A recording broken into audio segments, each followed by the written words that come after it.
You mean? Li Goen's voice turned slightly hoarse as he pointed at the colossal object in the corner of the lounge, struggling to use the knowledge of half his lifetime to make sense of the scene before him. You killed this chicken in the game and then it appeared in the real world. The old hen crouched quietly in the corner, yet its size was truly astonishing. It was nearly 2 meters long and by rough estimation weighed no less than 200 gene. Its thick legs rivaled those of an adult human encased in a hard keratinous layer. Its dusky yellow beak gleamed with a metallic luster, and if not for the bright red comb still perched atop its head, no one would dare call this thing a chicken. Was this really a chicken?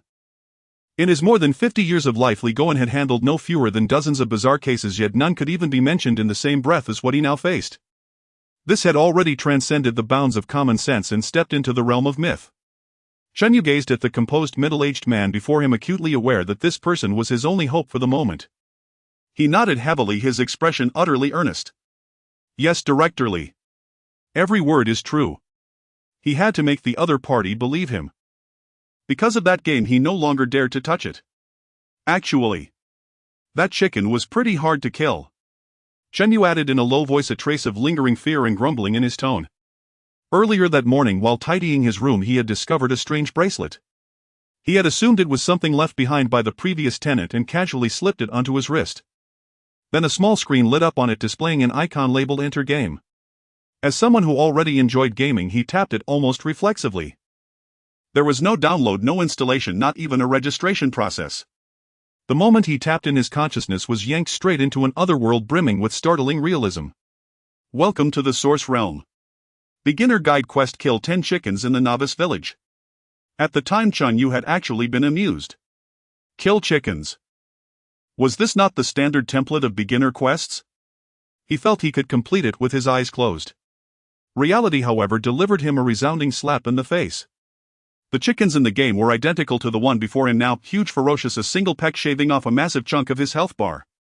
High attack was one thing, its attack speed was also terrifyingly fast, impossible to dodge. He drained all 5 of the small health potions the system had given him at the start and fought with everything he had. Only when his health was reduced to a sliver did he finally manage to bring down the first one. At the time, he had furiously complained that whoever designed the game's numbers must have done it with their feet. With difficulty like this, who would keep playing? Even if the difficulty was high, fine, but after looting he got absolutely nothing. Physically and mentally drained, Chen Yu no longer had the heart to continue the quest and directly chose to exit the game. The next second his consciousness snapped back into his body. Then he saw in his cramped rented room the corpse of the gigantic hen he had just killed appearing out of thin air. In that instant, Chen Yu was almost scared out of his soul. After the initial shock, a chilling hypothesis surfaced in his mind. If items from the game could be brought into reality, did that mean that if he died in the game, his real-life self would die along with him? This game absolutely could not be played again. That was his first instinct. Yet immediately afterward he realized that a game capable of materializing virtual items in reality was an unimaginably vast treasure trove. Wealth. Power. Or even more inconceivable things. Immense fear and immense temptation stood before him side by side. After a brief inner struggle, Chen Yu decided to hand everything directly over to the state. An ordinary man bearing such an outrageous thing was courting disaster. Rather than live in constant terror, it was better to turn it over to the most powerful organization. Thus, with tremendous effort, he used a handcart to transport the chicken to the nearest police station. The officers there were dumbfounded by the giant hen and immediately reported it up the chain. Eventually this man named Li Goen arrived. After listening to Chen Yu's account, Li fell silent for a long time. His gaze shifted from the giant hen to Chen Yu's wrist. That thing on your wrist is the game's login device. On Chen Yu's wrist was an ancient-looking silver bracelet etched with incomprehensible, mysterious patterns. Yes. I've studied it for a long time and I can't take it off, Chen Yu said, extending his hand cooperatively. No one else can touch it either. Hearing this, Li Goen instinctively reached out and tried to touch the silver bracelet. A bizarre scene unfolded. His fingers passed through the bracelet without any resistance, as though nothing were there at all, as if it were merely a three-dimensional projection suspended in midair. Yet the metallic gleam the bracelet reflected under the light clearly proclaimed that it was truly there. Li Goen's breath hitched ever so slightly. Existing yet not existing, this contradictory physical phenomenon once again shattered his worldview. Just then the lounge door swung open and a young assistant hurried in, looking somewhat excited. Director Li, the Biological Research Center just called. They've got preliminary results on the sample. Li Goen snapped back to attention, took the phone from the assistant and gestured for him to step outside. As soon as the police station had reported the incident, biological samples from the giant hen had been rushed via the fastest channels to the nation's top biological research center. Now the results were in. Li Goen pressed the speakerphone button. A slightly aged yet vigorous voice came from the other end, brimming with barely suppressed excitement. "Old Li, where on earth did you get this thing? This is a discovery of the century." Li did not respond to that, instead asking in a low voice, "Give me the results." "The result is, its genetic sequence does not match any entry in the Earth's known biological gene banks, not a single one." The voice on the other end suddenly pitched several notes higher. "We compared it against every species under Chordata aves and galliforms. We even expanded the scope to all known lifeforms, including DNA extracted from ancient fossils. None of them match. Put simply, from a biological standpoint, this creature, it is not an Earth life form. Not an Earth life form." Those 6 words detonated like a bomb in the cramped lounge. Chen Yu's eyes flew wide open and his heart pounded madly. He had suspected the chicken was extraordinary, but he had never imagined it would be extraordinary to this extent. Were the monsters in the game actually extraterrestrial life forms? The voice on the phone did not stop. If anything, it grew even more excited. "And there's more, an even more astonishing discovery. We accidentally isolated a special antibody protein from its blood sample. This antibody exhibits nearly 100% inhibition and killing effect against multiple types of cancer cells, especially lung and liver cancers. Old Li, do you understand what this means? If we can decode this antibody's structure and achieve mass production, cancer will be completely conquered." A thunderous roar went off in Chen Yu's mind. Conquer cancer. He stared blankly at the old hen in the corner he had complained was too hard to kill, feeling as though the entire world had turned fantastical. What he had risked his life to kill was not just some game monster. It was a mountain of gold capable of changing the world. Li Goen ended the call. A deathly silence descended upon the lounge. Li fixed his gaze on Chen Yu and after a long moment finally spoke slowly. "This game can only be played by you." Chen Yu shuddered, snapping out of his great shock, the color draining from his face. Did this mean he had to keep playing? As real as the game felt, and as much as he did want to play when compared to his life. He waved his hands in haste. "Sir, that won't do. This game is far too dangerous. If I die in there, I'll most likely die out here as well. I don't want to die." This was not exaggeration, but the most reasonable inference. "I understand your concerns." Li Goen could easily guess what he was thinking. He stepped up to stand before Chen and spoke, enunciating each word. But now the situation is different. His words carried a persuasive force, each syllable striking directly at Chen Yu's heart. "The state will provide you with the highest level of security protection and assemble the top experts to analyze data for you and devise the safest possible plans for you. Whatever you need, we will provide. You are not fighting alone." Inside Chen Yu's heart churned violently. 2 voices clashed furiously in his head. One said, by simply playing a game you could benefit all of humanity with the entire nation backing you up to help you play. What more could you ask for? The other countered, accidents always happen and if you die everything is over. Seeing his hesitation, Li Goen realized Chen had already begun to waver, so he pressed on, seeking the key to breaking the stalemate. "Is there no safer way to play this game? Or rather, is there any way for you to become stronger and reduce the risk of death?" "A safer way." Chen Yu froze for a moment at those words. Right, he had almost forgotten. His expression turned a bit strange. Li Goen sharply caught this change. "Have you thought of something?" Chen lifted his head to look at the solemn, high-ranking state official before him. In a voice tinged with uncertainty, absurdity, and a faint sense of relief, he answered softly, "Yes. You have to top up with money. You have to top up." The moment these 3 words slipped out of Chen Yu's mouth, the air in the lounge seemed to freeze for half a second. For the first time, an obvious trace of astonishment appeared on Li Goen's usually impassive, well-like face. He was clearly bringing his vast information processing capacity to bear, attempting to parse this absurd yet brutally realistic statement. A mysterious game that could bring virtual items into reality, one that might even be tied to the nation's future. And its way of growing stronger was actually to spend money. It sounded as preposterous as someone suddenly proposing to decide the final plan of a solemn world-changing conference with a game of rock, paper, scissors. Watching the other man's reaction, Chen Yu could only groan inwardly. He had no desire to sound so vulgar, yet reality was exactly that, crude.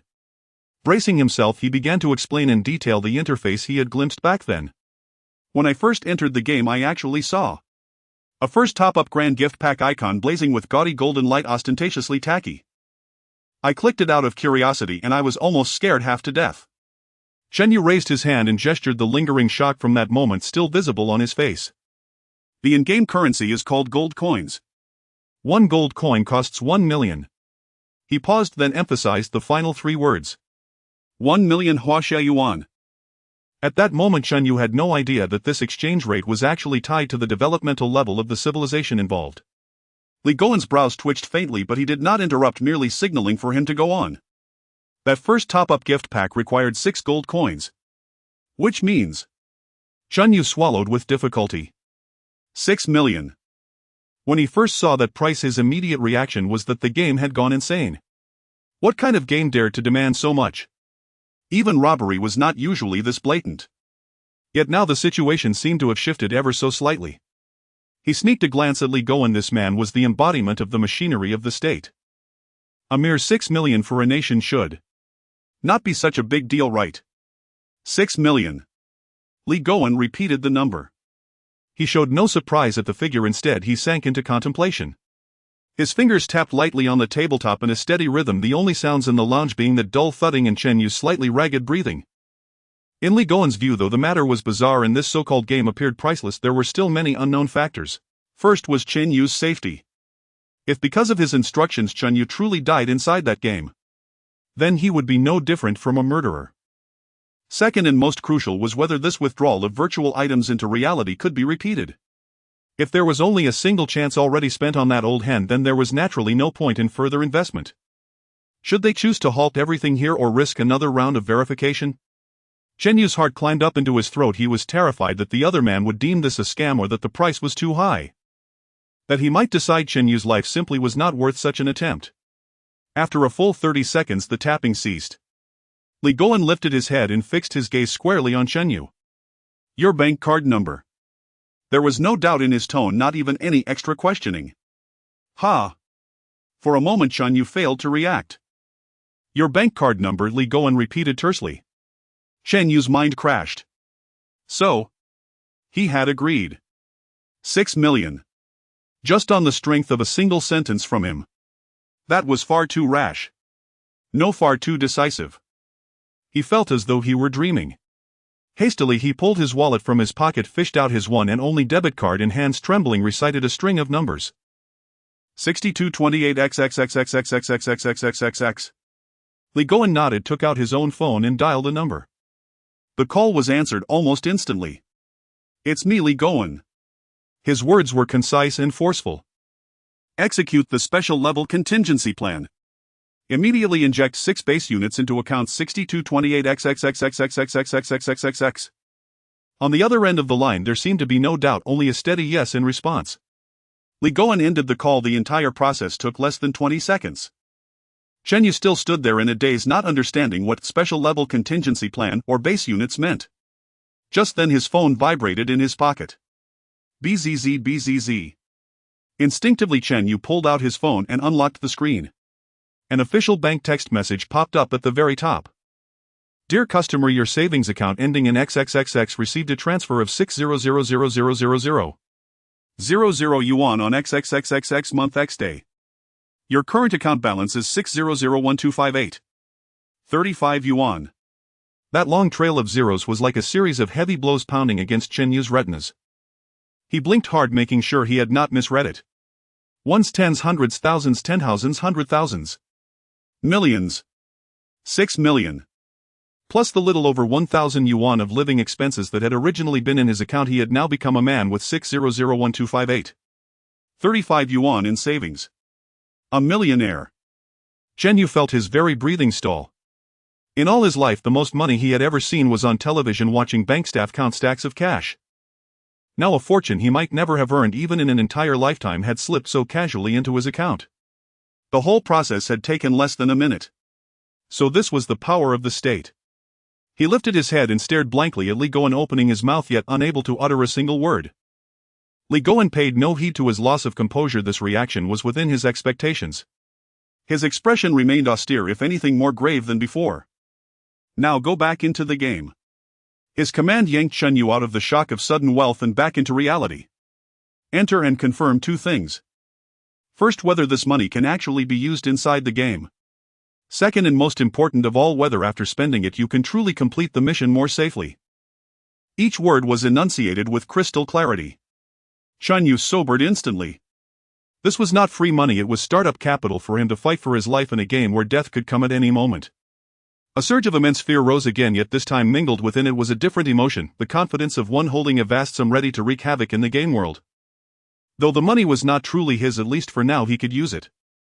I understand.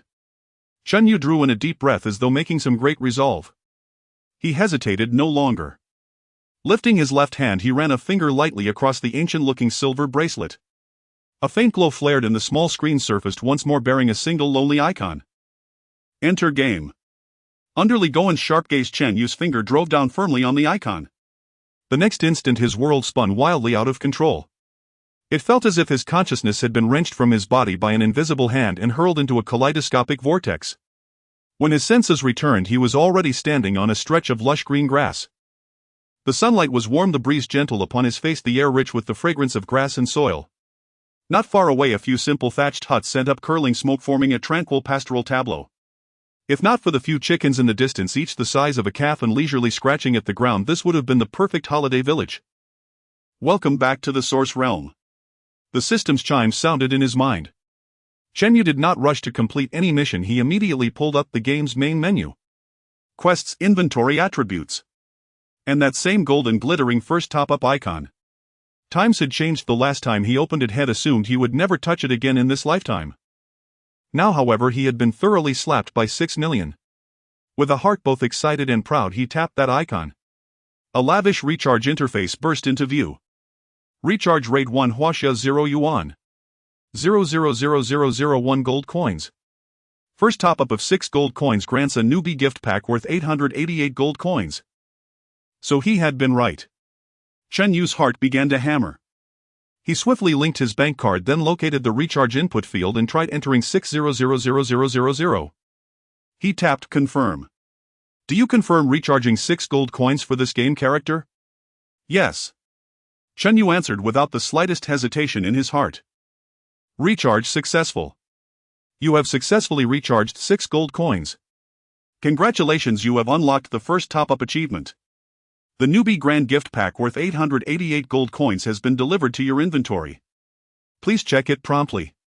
The echo of the system prompt had yet to fade and Chen Yu eagerly summoned the backpack interface. A golden gaudy gift bag icon lay quietly in the first slot as if wildly beckoning him. This is it. Worth 600,000, no, worth 888 gold coins. Chen Yu's fingers trembled slightly as he tapped the icon. Would you like to open the beginner's gift pack? Yes. Yes. Hurry up.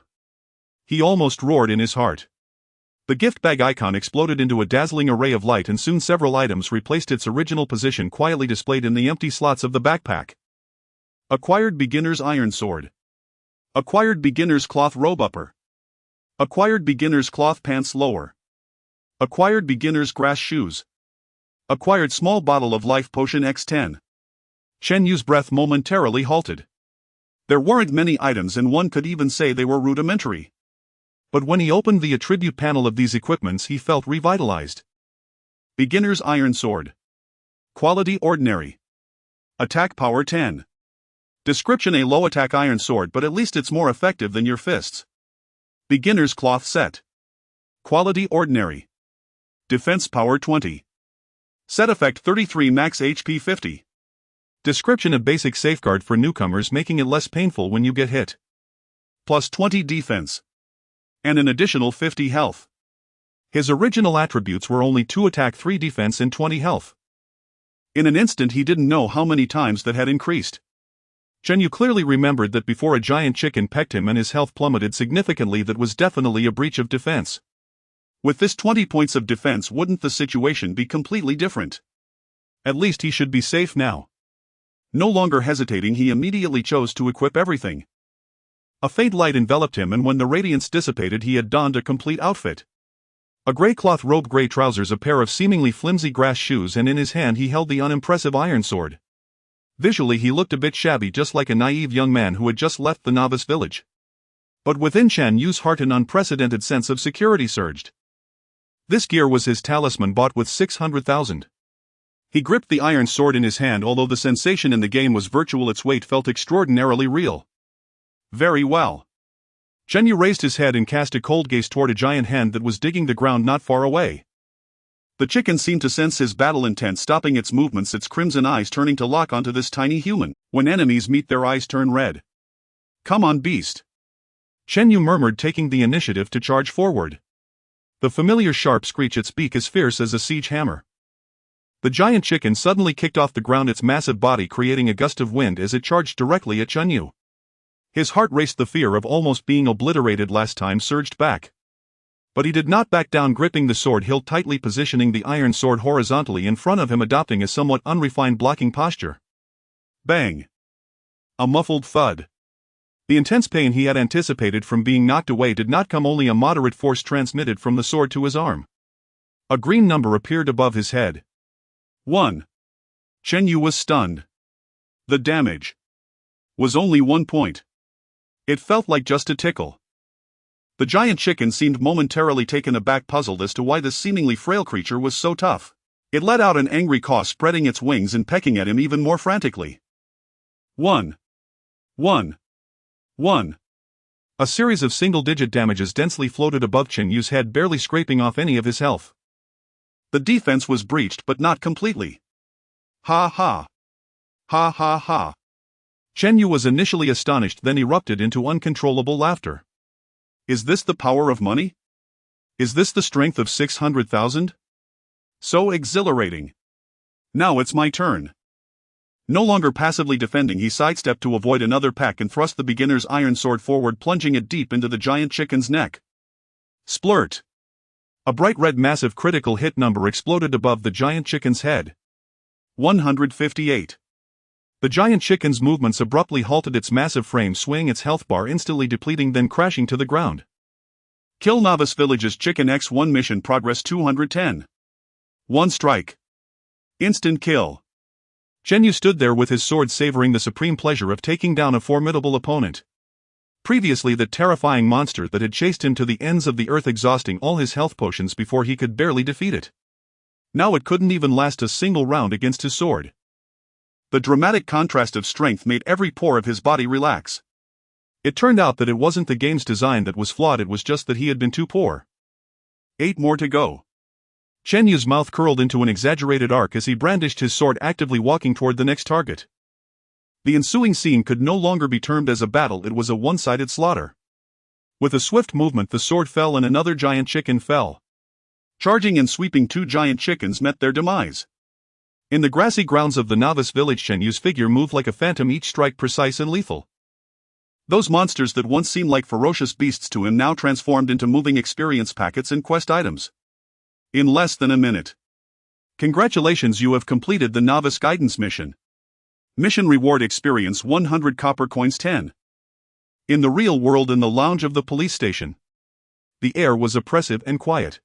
Li Goen sat on the sofa, his fingers unconsciously tapping lightly on his knee, lost in deep thought as he occasionally glanced at Chen Yu, who had his eyes closed and remained still, then at the wall clock. Thud thud thud. The assistant entered again, quickly walked to Li Goen's side and lowered his voice. Director Li, we received news from the headquarters. Li Goen stopped tapping, lifting his head. Speak. They confirmed it. The assistant's Adam's apple bobbed as if organizing his words. The account provided by Chen Yu indeed had a balance reduction of 600,000 2 minutes ago. Li Goen's reaction was calm as he had anticipated this. However, the assistant's tone shifted, revealing an inexplicable confusion. We currently have no means to trace the whereabouts of this money. There are no transfer records, no expenditure records, no electronic proof of any kind. It just vanished into thin air. Li Goen remained silent, quietly listening. This phenomenon, surpassing existing technological systems, once again confirmed the extraordinary nature of this game. At that moment, bang! A heavy thud of something falling to the ground suddenly exploded in the quiet lounge. The sound was muffled and solid, carrying a strange feeling of a physical collision. What is that? The assistant, trained rigorously, reacted faster than normal. Almost the moment the sound rang out, he stepped forward to shield Li Goen, his right hand lightning fast reaching for his waist, gripping the gun handle. Both turned to look in the direction of the sound. In the center of the lounge on the polished floor, an enormous object had appeared out of nowhere. It was the corpse of a giant hen nearly 2 meters long and grotesque in shape. It had appeared so abruptly, crashing onto the floor and splattering a few drops of still liquid dark blood. The assistant tensed up, his brain going blank. What was going on? Where did it come from? Li Goen's pupils also shrank suddenly, his eyes fixed on the chicken corpse, his mind racing. However, this was merely the beginning. Bang! Another loud sound. Another identical giant chicken corpse appeared next to the first, crashing heavily onto a solid wood coffee table. With a crack, the sturdy coffee table shattered, splintering wood flying. Director Li stepped back. The assistant shouted in horror, having drawn his handgun but unsure where to aim. Who was the enemy? Where was the enemy? Bang! Bang! What answered him was the increasingly dense sound of falling. The third, the fourth. One landed on a potted plant against the wall, dirt and shards exploding. One fell onto the sofa, causing the soft couch to instantly collapse into a large pit. Bang! Bang! Bang! Bang! The sound transformed into a dense rhythm, pounding madly against the hearts of both individuals present. The entire lounge could no longer be called a lounge. It had transformed into a corner of a slaughterhouse, a warehouse filled with the carcasses of giant poultry. The stench of blood aggressively occupied every inch of space. In this absurdly silent void, Chen Yu's eyelashes fluttered gently before he slowly opened his eyes. The moment his consciousness returned, he was hit by the strong scent of blood. He instinctively wrinkled his nose, his vision shifting from blurry to clear, then solidifying completely. He saw it. He saw the room filled with masterpieces. 1, 2, 3. 9 massive corpses lay scattered in various twisted postures around the room. Shattered furniture and splattered dirt became the perfect backdrop for them. The scene was more shocking and realistic than any special effects in a horror movie. Chen Yu opened his mouth, feeling parched and dry. He understood that things from the game could appear in reality, but he never expected the scene to be so spectacular. Li Goen paid no attention to the chaos inside the room. His focus shifted from the last chicken corpse to Chen Yu, his sharp gaze piercing him like a nail. You killed 9. Li Goen spoke, his voice terrifyingly calm. There are only 9 corpses here. Chen Yu jolted, snapping back to reality from the chaotic scene.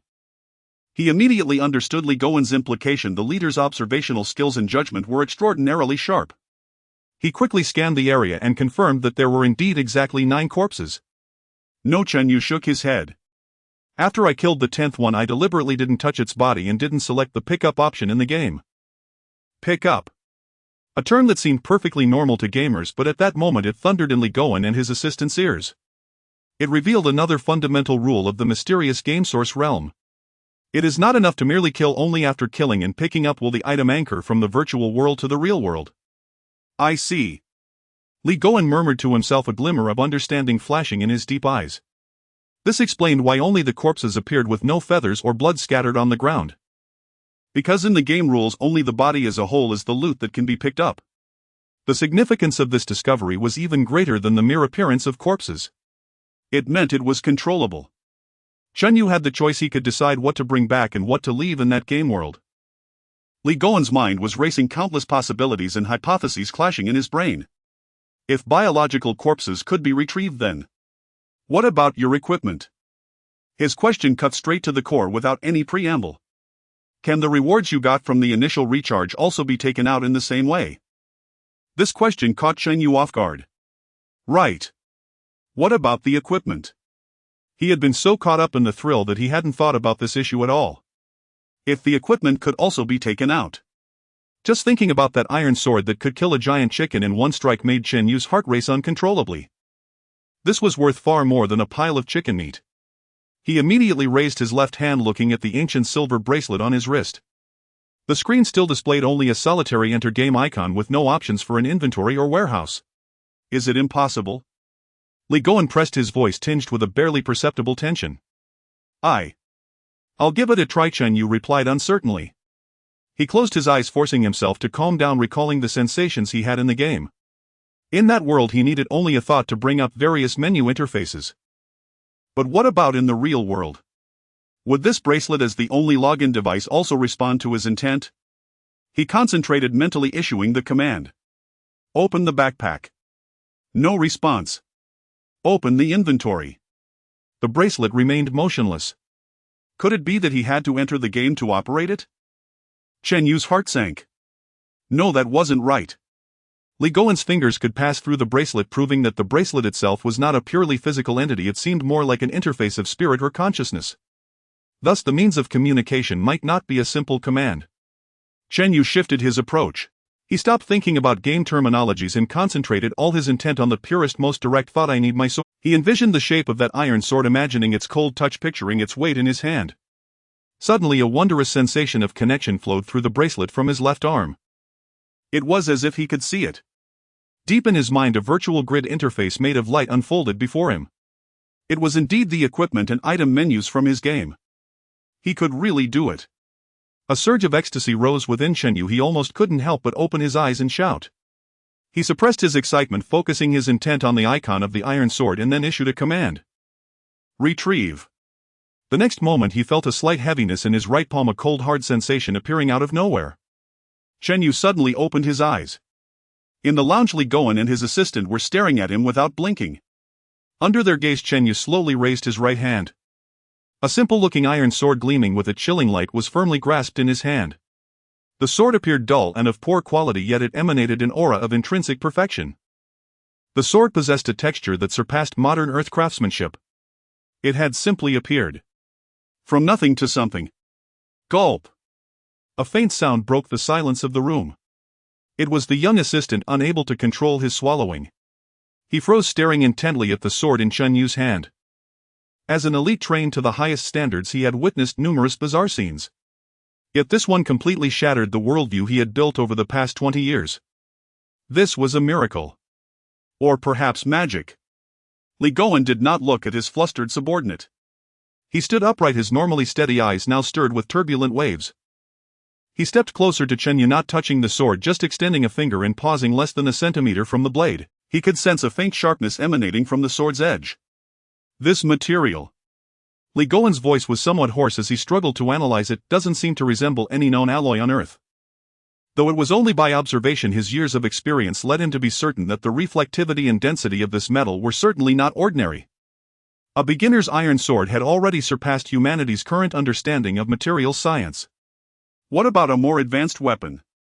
Li Goen slowly withdrew his hand and closed his eyes. When he opened them again, all shock and astonishment had vanished, replaced by an unprecedented resolve and fervor. He finally comprehended the true significance of this game. It was the key to another level of civilization, another dimension. What it could bring was the ultimate leap for the entire Chinese civilization, even humanity itself. Li Goen turned around and pulled out the specialized phone from his pocket. His movements were steady and forceful, each button pressed with an unwavering will. The call connected. It's me, Li Goen. Initiate the highest level response. Immediately establish a Source Realm Special Operations Group Authorization Level Extreme 1. The person on the other end seemed stunned by this order, resulting in a brief silence. Li Goen did not wait for the person's questions. He issued a second command in a decisive tone. From now on, this operation group has only one task at all costs: mobilize all resources to fully assist the sole executor Chen Yu in exploring the Source Realm. He paused and glanced at Chen Yu, who was still in shock, holding the sword, adding the most critical final sentence. The code name for this operation group will be Pay to Win. The project budget is unlimited. Chen Yu sat in an ergonomically designed soft chair surrounded by an expansive space that was overwhelming in its vastness. The air was filled with a cold and pristine scent unique to the filtration and circulation system. This was a colossal space with a diameter of several hundred meters. The dome was so high that it seemed to have no end, with only soft bands of light glowing above. In front of him on a massive wall, 4 large characters were prominently sprayed in red: Safety First. Chen Yu swallowed hard. These 4 words inexplicably brought him a sense of reassurance, yet they also overwhelmed him with immense pressure. Chen Yu, an ordinary corporate drone, was now the primary subject of this Safety First initiative. Around him he was completely isolated by a circle of transparent walls rising over 10 meters high, forming a gigantic circular cage. Through the transparent walls he could see many individuals in white lab coats or military uniforms standing outside. They were busy in front of a circular command platform with countless screens flashing data streams he couldn't comprehend. This setup was more extravagant than anything he had seen in any science fiction blockbuster. He felt as if he was not about to play a game but was instead to be launched into outer space as an astronaut. No astronauts didn't even receive such treatment. Li Goen stood at the center of the command platform facing a screen displaying an array of dense documents. A middle-aged man in a white lab coat wearing gold-rimmed glasses and looking to be in his 50s approached Li Goen, pointed at the data on the screen and whispered a report. Director Li, the comprehensive medical examination report for Comrade Chen Yu has come out. All indicators show he is very healthy with stable vital signs and a good mental state, but from a traditional Chinese medicine perspective, he shows signs of mild spleen deficiency likely due to long-term irregular eating habits and excessive worry. It's not a big issue. We will customize a nutrition plan for him to properly adjust his condition. This information was transmitted clearly to Chen Yu's ears through a mini loudspeaker, causing his cheeks to flush slightly. In such a futuristic and high-tech secret base in front of a group of top experts, his biggest problem turned out to be spleen deficiency. Isn't this a bit too absurd? Li Goen simply nodded in calm acknowledgement, seemingly unfazed by the result. The adjustment plan must be executed flawlessly. His body is currently the most important strategic resource and there must be no mistakes. Understood. The doctor stood at attention and saluted before quickly leaving. Just then another elderly man with graying hair and bright eyes approached, carefully holding a specially designed metal box. His expression towards Li Goen was filled with excitement and reluctance. Director Li. The elder's voice trembled as he opened the box, revealing Chen Yu's beginner iron sword lying quietly inside. We have analyzed it using the highest precision spectrometer and proton microscope. Its atomic structure is a perfect lattice, the likes of which we have never seen before. Dense and stable, it can theoretically withstand energy shocks and physical cutting forces that surpass the strongest alloy materials by an order of magnitude. This top materials scientist in Huaxiao looked like a child who had received a beloved toy as well as a lovesick person about to part with their beloved. This is just a beginner iron sword. A starter weapon. Its internal microstructure appears to be naturally formed, not cast or forged it. It is grown. Director Li, give me 3 days more. No, just 1 day. I can surely. Qian Lao. Li Goen interrupted him, extending his hand to retrieve the sword from the box. No need to rush. Li Goen's movements were steady as he weighed the sword in his hand before returning it to Qian Lao for him to place it back in the box. In the future there will be more and better things for you to study. I promise there will be so many that your laboratory won't be able to accommodate them. Qian Lao's breath caught in his throat and he suddenly looked up, his murky eyes bursting with brilliant light. Is that true? I never joke. After saying this, Li Goen picked up the box containing the iron sword and turned to walk towards the enormous circular isolation zone. The heavy alloy door emitted a soft sound as it slowly opened. Li Goen walked step by step towards Chen Yu. In the vast space, everyone's actions came to a halt and all equipment fell silent, leaving only the sound of Li Goen's steady footsteps. He opened the metal box and presented the beginner iron sword to Chen Yu. Are you ready? Li Goen's calm question bore a weight that pressed heavily upon Chen Yu's heart. Are you ready? Chen Yu gazed at the iron sword before him, then looked into Li Goen's unfathomable eyes, surveying the tense experts and soldiers outside watching him. He suddenly felt that what he held was not a weapon from a game but rather the future and hope of a nation. This was too heavy. A tremendous sense of tension gripped his heart. But since a decision had been made, there was no room for hesitation. He extended his hand and accepted the iron sword. Reclaim. In the next moment, the sword, revered as a divine object by top scientists, vanished into thin air before Li Goen's eyes. Li Goen's pupils contracted imperceptibly, but he said nothing. After Chen Yu stored the sword back in his game backpack, he let out a long breath and solemnly nodded at Li Goen. I am ready. Whether for his own survival or to live up to the expectations of those outside, he had to be ready. Li Goen gave him a deep look, said nothing more, and turned to leave. Soon several workers in sterile suits entered and began connecting various precision monitoring instruments to Chen Yu. Heart rate, blood pressure, brainwaves, subcutaneous electrical responses. All measurable vital signs were linked to the external command center.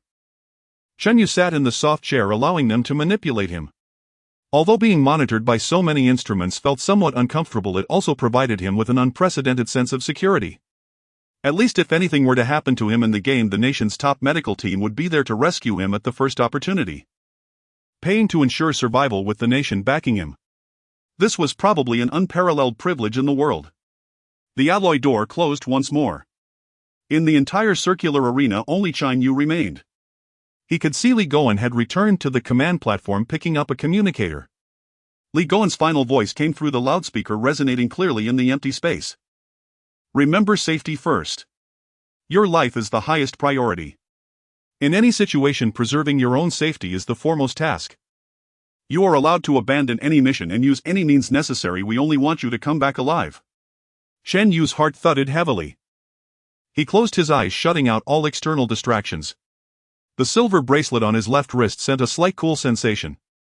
Entering game this time, he represented more than just himself. He would serve as Wuxia's sole player, embarking on a formal exploration of the surreal world filled with unknowns and dangers. Welcome back to the Source Realm. Beginner's Guide mission completed. Please leave the beginner village and accept subsequent missions. On the other side of the Earth, at the European headquarters of the United Nations, a closed-door executive meeting is currently underway. The long conference table is made of precious rosewood polished to a mirror finish, reflecting the faces of attendees, some serious, some weary, and others utterly bored. Recently, the international scene has been calm with no urgent matters to discuss, making today's meeting feel more like a mere formality. The American representative Johnson, with his blonde hair and impeccable demeanor, is the host of this meeting. After delivering a beautifully crafted opening speech filled with terms like peace, development, and shared responsibility, he finally got to the main topic. Gentlemen, although the global situation is generally stable recently, there are still some potential risks that we must remain highly vigilant about. His voice, transmitted through simultaneous interpretation equipment, clearly reached the ears of every representative. The representatives from various countries adjusted their postures, most appearing somewhat disinterested. It was merely a repetition of old themes about economic friction or regional conflicts. Johnson's assistant timely distributed a document to everyone. Johnson cleared his throat, picked up the remote control, and pressed the projection switch. A large screen behind him displayed a photograph clearly projected. The background of the photo is in front of a local police station in Huaxia, where a plainly dressed young man is pushing a simple blue metal cart. What truly captured everyone's attention, however, was what was on the cart. A chicken. A chicken of absurdly large proportions. Even curled up, this chicken occupied the entire cart, its size far exceeding any known fowl on Earth. The angle of the photograph was somewhat casual, clearly taken by a passerby with a mobile phone, the quality not top-notch, yet the surreal visual impact was overwhelming. In the conference room, the representatives, who had been somewhat drowsy, all sat up straight the moment they saw the photograph. This is a photograph that has circulated on Wuxia's social networks. Johnson's voice carried a hint of deliberately created seriousness. According to our intelligence analysis, this photograph has not undergone any technical processing. He glanced around, his gaze finally landing on the Huaxia representative across from him. It was a middle-aged man with a refined appearance and silver at his temples, surnamed Zhao. From the beginning of the meeting until now, he remained calm and collected, as if savoring tea in his own tea house. Mr. Zhao, Johnson's tone sharpened. Can the Huaxia side provide an explanation for this photograph? As far as we know, no chicken of such size exists on Earth. We have reason to suspect whether your country is conducting certain experiments with biological genes that do not conform to international conventions and even violate humanitarian principles. This accusation was quite serious.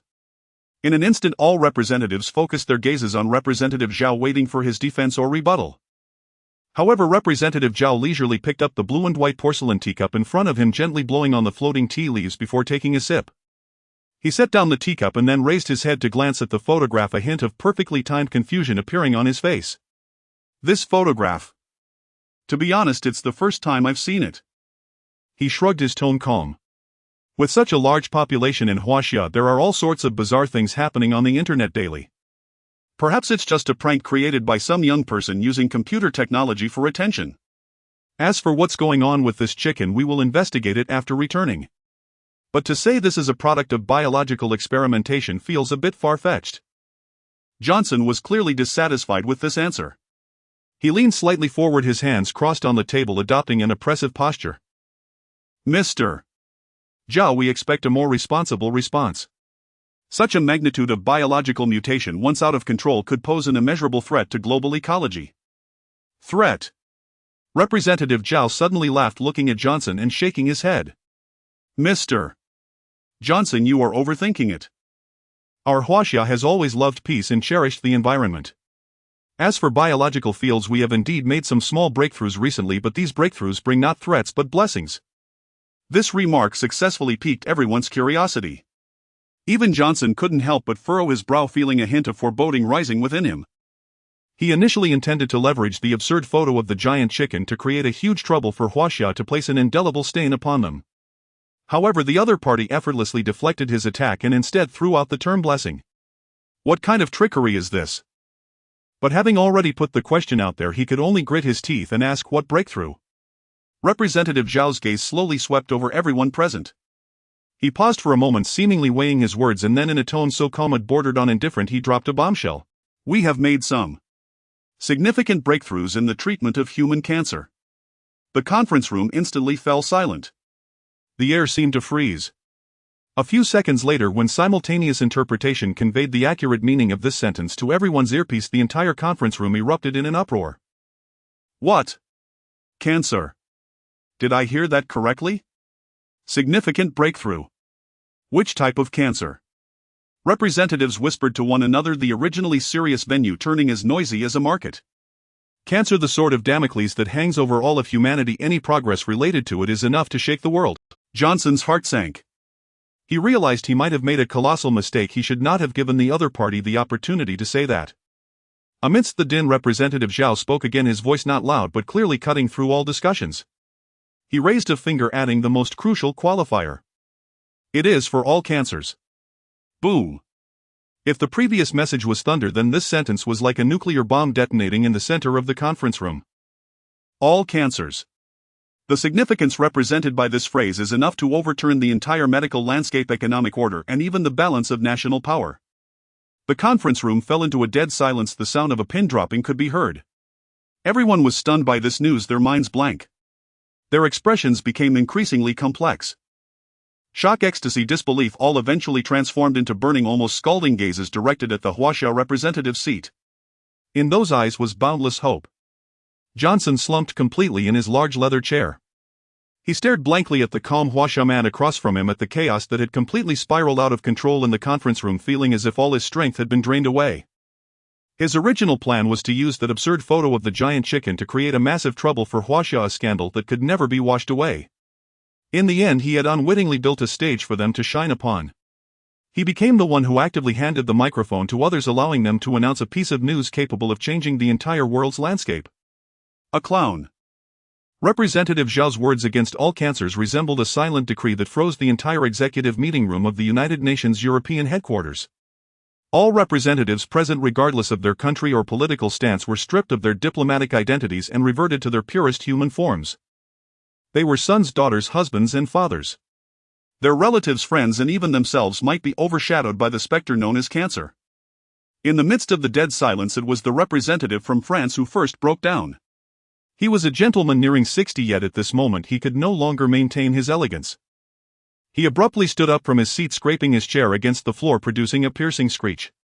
Mr. Zhao. His voice trembled violently with excitement, nearly altering its pitch. Is what you said true? All cancers. Including pancreatic cancer. This question voiced the thoughts of everyone present. Representative Zhao's gaze fell upon him, still maintaining that peaceful demeanor, as he merely nodded. A single nod. An exceedingly simple action. The representative from France's body shook violently. He reached out, seemingly trying to grasp something for support, but found nothing. His assistant hurriedly stepped forward to support him. This man, known for his sharp words on the diplomatic stage, now covered his face with his hands, his shoulders shaking uncontrollably as he released muffled, inarticulate sobs. His wife was diagnosed with pancreatic cancer 3 months ago. This suppressed crying served as a signal. In the conference room, heavy breaths echoed in a rising tide. Some pulled out handkerchiefs to wipe away the tears that flowed incessantly, while others pressed their hands together in prayer, murmuring to the divine. Hope. At that moment, it was no longer an ethereal concept. It transformed into tangible sweet dew, nourishing the parched and cracked hearts of everyone present. Johnson sat rigidly in his chair, watching the scene spiral out of control, feeling as though he were in an absurd play. The stage he had meticulously crafted to attack and humiliate his opponents was now unfolding a holy drama of a savior's arrival. Representative Zhao paid no heed to the commotion in the hall. He simply picked up the cup of tea that had already grown lukewarm and took a sip. His movements were measured, contrasting sharply with the surrounding jubilation and excitement. Finally, the representative from the United States, Johnson, struggled to pull himself from his daze. He knew he had to do something to regain control of the situation, even if it was futile. This is impossible. He slammed his fist on the table, his voice growing sharp due to the intense fluctuation of emotions. This is a lie. Conquering all cancers. This is an insult to modern science. You have no evidence. He attempted to regain the floor through skepticism, hoping to bring everyone back to calm. However, this time no one was willing to listen to him anymore. Shut up, Johnson. An angry voice interrupted him directly. The speaker was the representative from Germany, a man known for his rigor and rigidity. He stood up, staring at Johnson with a look of near contempt. Until you provide evidence that this is a lie, every word you say is a murder of hope for millions of patients worldwide. Exactly. What we need now is confirmation, not unfounded accusations. China must release the details as soon as possible. This is the wealth of all humanity. I demand an immediate recess. I need to report this news back home immediately. The entire venue erupted, with all representatives standing, filled with fervor. The so-called agenda of the meeting, the so-called international etiquette, was shattered in the face of the news of conquering all cancer. No one paid any further attention to the ridiculous photo of the giant chicken, nor did they regard Johnson's pale and powerless accusations. In their minds there was only one thing left: medicine. Representative Zhao observed the scene, slowly setting down his teacup before standing up. Instantly everyone fell silent, their gazes converging. Representative Zhao began to speak, his voice still calm and amicable. We in China have an ancient saying: a meal must be eaten one bite at a time, and a journey must be taken one step at a time. As for the relevant matters, our official institutions will announce them to the world through formal channels at an appropriate time. After speaking, he slightly nodded and turned to leave. No explanations, no proofs, no promises. This almost arrogant attitude not only failed to anger the crowd but actually added to the credibility of the major breakthrough. Only a fraud would rush to prove themselves. Mr. Zhao. Please wait. A man dressed in a white robe, wearing a distinctive headscarf with two tall attendants, swiftly blocked Representative Zhao's path.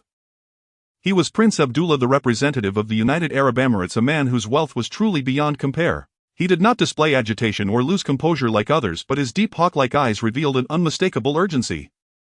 Mr. Zhao. Abdullah's voice was deep and powerful. He gestured for his attendants to step back, then took a step forward, lowering his voice. Our country hopes to be among the first to obtain the good news. He chose his words carefully, avoiding by and opting for obtain and good news. Representative Zhao paused, quietly observing him. Your Highness, as I mentioned, this is the good news for all humanity. China will not keep it to itself. I understand. Abdullah nodded eagerly, even slightly bowing. This was an extremely rare gesture. But I am not requesting this in the name of the country. I am requesting this in the name of a son. His voice trembled slightly. My father, the king of our country, was diagnosed with late-stage liver cancer 2 months ago. The best doctors in the world are at a loss. This prince, who commanded respect in the Middle East, now shed all pretense. Money is not an issue.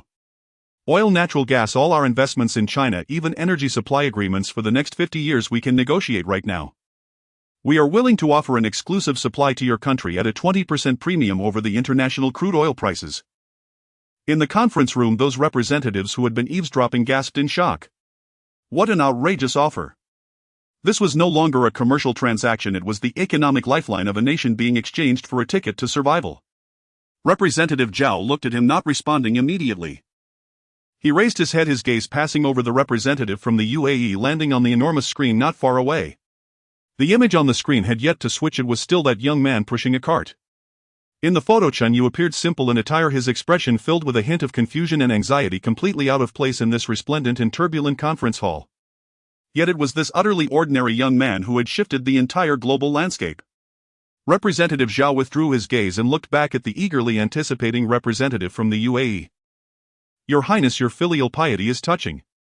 His voice softened somewhat. But this is not a transaction that can be measured with money. Life is priceless. Abdullah's body swayed slightly, a wave of immense disappointment swept over him. So? There's nothing to negotiate. No. Representative Zhao raised his hand, gently patting his arm. What I mean is, there is no need for this approach. Please have your country's embassy contact our relevant departments through formal diplomatic channels. He paused and added a sentence. We will prioritize consideration and do our best to provide humanitarian assistance. No specific promises were given, but the phrases prioritize consideration and humanitarian assistance were akin to divine music.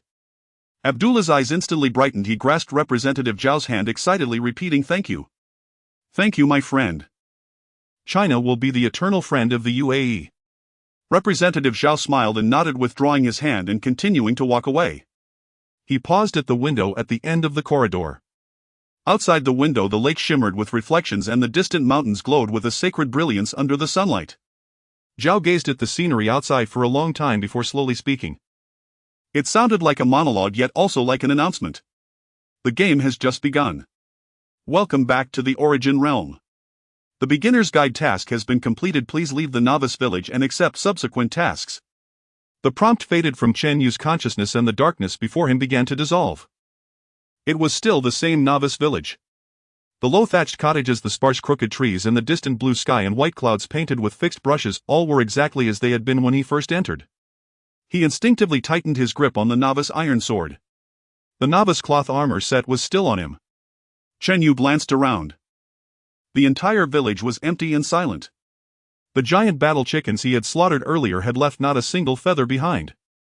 The ground was excessively clean, as if the life-and-death battles he had experienced were merely a figment of his imagination. He tried taking a few steps toward the village exit. Thud. A muffled sound. It felt as if he had collided with an invisible wall, unable to advance even an inch. Chen Yu reached out to touch, finding nothing ahead, yet there was indeed a soft but unyielding force preventing his progress. An air wall. Indeed, it was a single-player scene designated for beginners. He changed direction, but the result was the same. The entire novice village was completely enclosed by a massive invisible barrier. Chen Yu thought to himself that this game was quite eco-friendly, knowing to clean up the disposable dungeon of the beginner tasks before recycling it. Since he couldn't leave, the only way out was clear. His gaze shifted to the center of the village. There, a circular portal about 3 meters in diameter was slowly rotating, emanating a soft and mysterious white light while a low hum faintly resonated in the air. A teleportation portal. This was the only passageway to leave here. Chen Yu took a deep breath. He was no longer just representing himself. Each step he took could be paving a path for Huaxia to explore the road to the unknown. Although the pressure was immense, he felt an odd sense of security. After all, behind him stood the strongest backing. Even if the sky were to fall, there would be someone to support him first. All he needed to do was play this game well and, more importantly, survive. Survival was the top priority. He tightened his grip on the iron sword and stepped forward, walking step by step toward the glowing portal.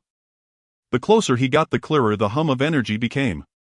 The scene inside the portal twisted and fluctuated, making it impossible to discern the specifics on the other side. This felt somewhat ominous. Chen Yu muttered to himself. Having played so many games, he knew that a portal he couldn't see through often led either to the main city or directly into a dungeon. However, at this point there was no turning back. He set one foot into the portal. The expected sensation of spinning and being transported did not occur. Instead, there was a peculiar feeling of disintegration. He felt as if his body and consciousness were instantly shattered into countless tiny points of light floating in an endless void of darkness. Everything around him vanished: the novice village, the thatched cottages, even the sensation of his own body disappeared. Only absolute silence and pure darkness remained. This state did not last long. In the dark void, countless golden data streams began to cascade down like waterfalls. They intertwined and quickly wove and reconstructed in front of him, ultimately forming an enormous translucent golden screen. Upon this screen, two distinctly different options emerged. The option on the left was a complex profession tree. The trunk began at adventurer and extended upward into countless branches, pointing to various advanced professions such as warrior, mage, archer, assassin, priest, and many others. Each profession had even more intricate specialization branches behind it. This was an incredibly classic and familiar profession system found in any fantasy game. Chen Yu merely glanced at it, yet his attention was completely captivated by the option on the right. The right side had no complex skill tree, only a solitary character exuding an ancient and mysterious aura hung in the air.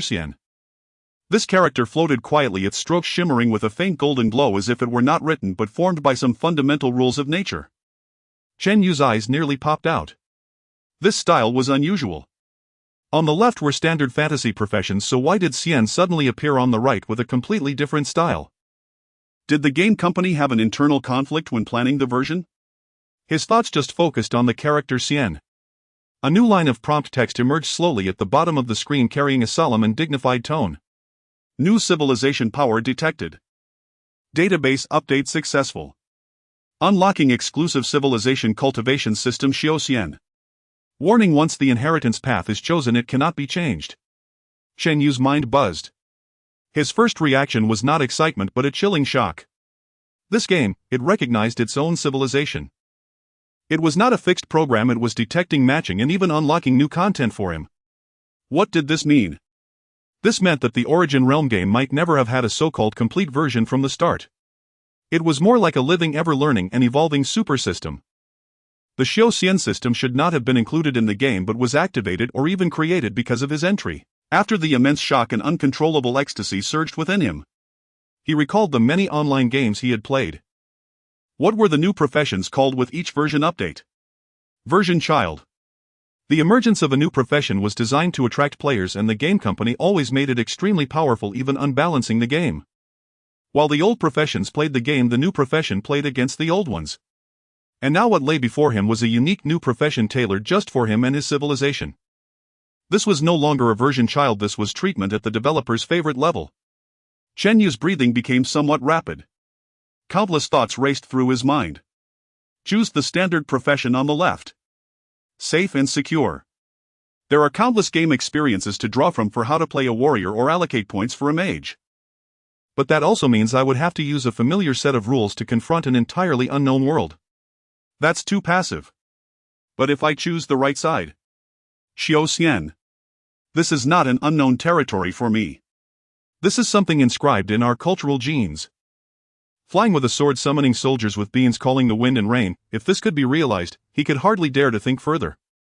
This was no longer a simple issue of strength, this was a dimensional strike. Safety first. Li Goen's words echoed in his ears. What is safety? Is it following the rules? No. In this moment, Chen Yu's thoughts were exceptionally clear. True safety is possessing the power to crush everything. It means making all potential dangers completely vanish before they can even approach. Spending money is to gain stronger equipment and attributes. Choosing a stronger profession is fundamentally stepping onto the path of ultimate strength. This was the greatest form of safety. Moreover, the significance behind this choice was monumental. It was not merely a game profession, it represented the inheritance of civilization. If he could continue down this path, what he brought back might not just be a few dead chickens or a super alloy iron sword. Perhaps, techniques. Recipes for pills. Or even the secrets of immortality. Just thinking about this made Chen Yu feel his blood burning. He hesitated no longer. Standard professions were meant for ordinary players. And Chen Yu stood backed by the entire nation. The path he must take should be the most special and most domineering one. His thoughts resolutely and unwaveringly reached out to touch the ancient character Xian. I choose Xiaoxian. The moment his decision was made, the entire golden screen shattered, transforming into countless points of light that surged madly into the character Xian. Inheritance path confirmed Xiaoxian. Generating corresponding system. System functions being constructed. 1. 5. 15. Reconstructing player attribute panel. Reconstruction complete. Generating initial skills. Initial skills generated: Qi drawing technique, spiritual sight. Qi drawing technique, active skill. Operate the technique to draw surrounding spiritual energy into the body and convert it into one's own spiritual power. Spiritual sight, passive skill. Can sense the flow and concentration of spiritual energy in the world. All system resources updated. Teleportation is about to commence. Above the boundless heavens of the source realm, a solemn and vast will swept across, resonating deep within the heart of every living being. Worldwide announcement: a novel civilization inheritance system has been detected.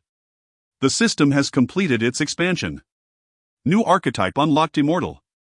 All adventurers may choose this path within 1 minute. Upon selection, all current levels and skills will be reset to 0, initiating a fresh journey along this new lineage. This sudden proclamation struck like a boulder cast into a still lake, unleashing towering waves across the entire source realm. Within a colossal city suspended high above the sea of clouds, a burly man clad in ornate armor and gripping a massive greatsword abruptly rose from his tavern seat, spilling his mug of mead down his chest without even noticing. What in blazes is this? An immortal. Across from him, an elven archer paused mid-polish of her longbow, her graceful movements stilled at the words. A new archetype.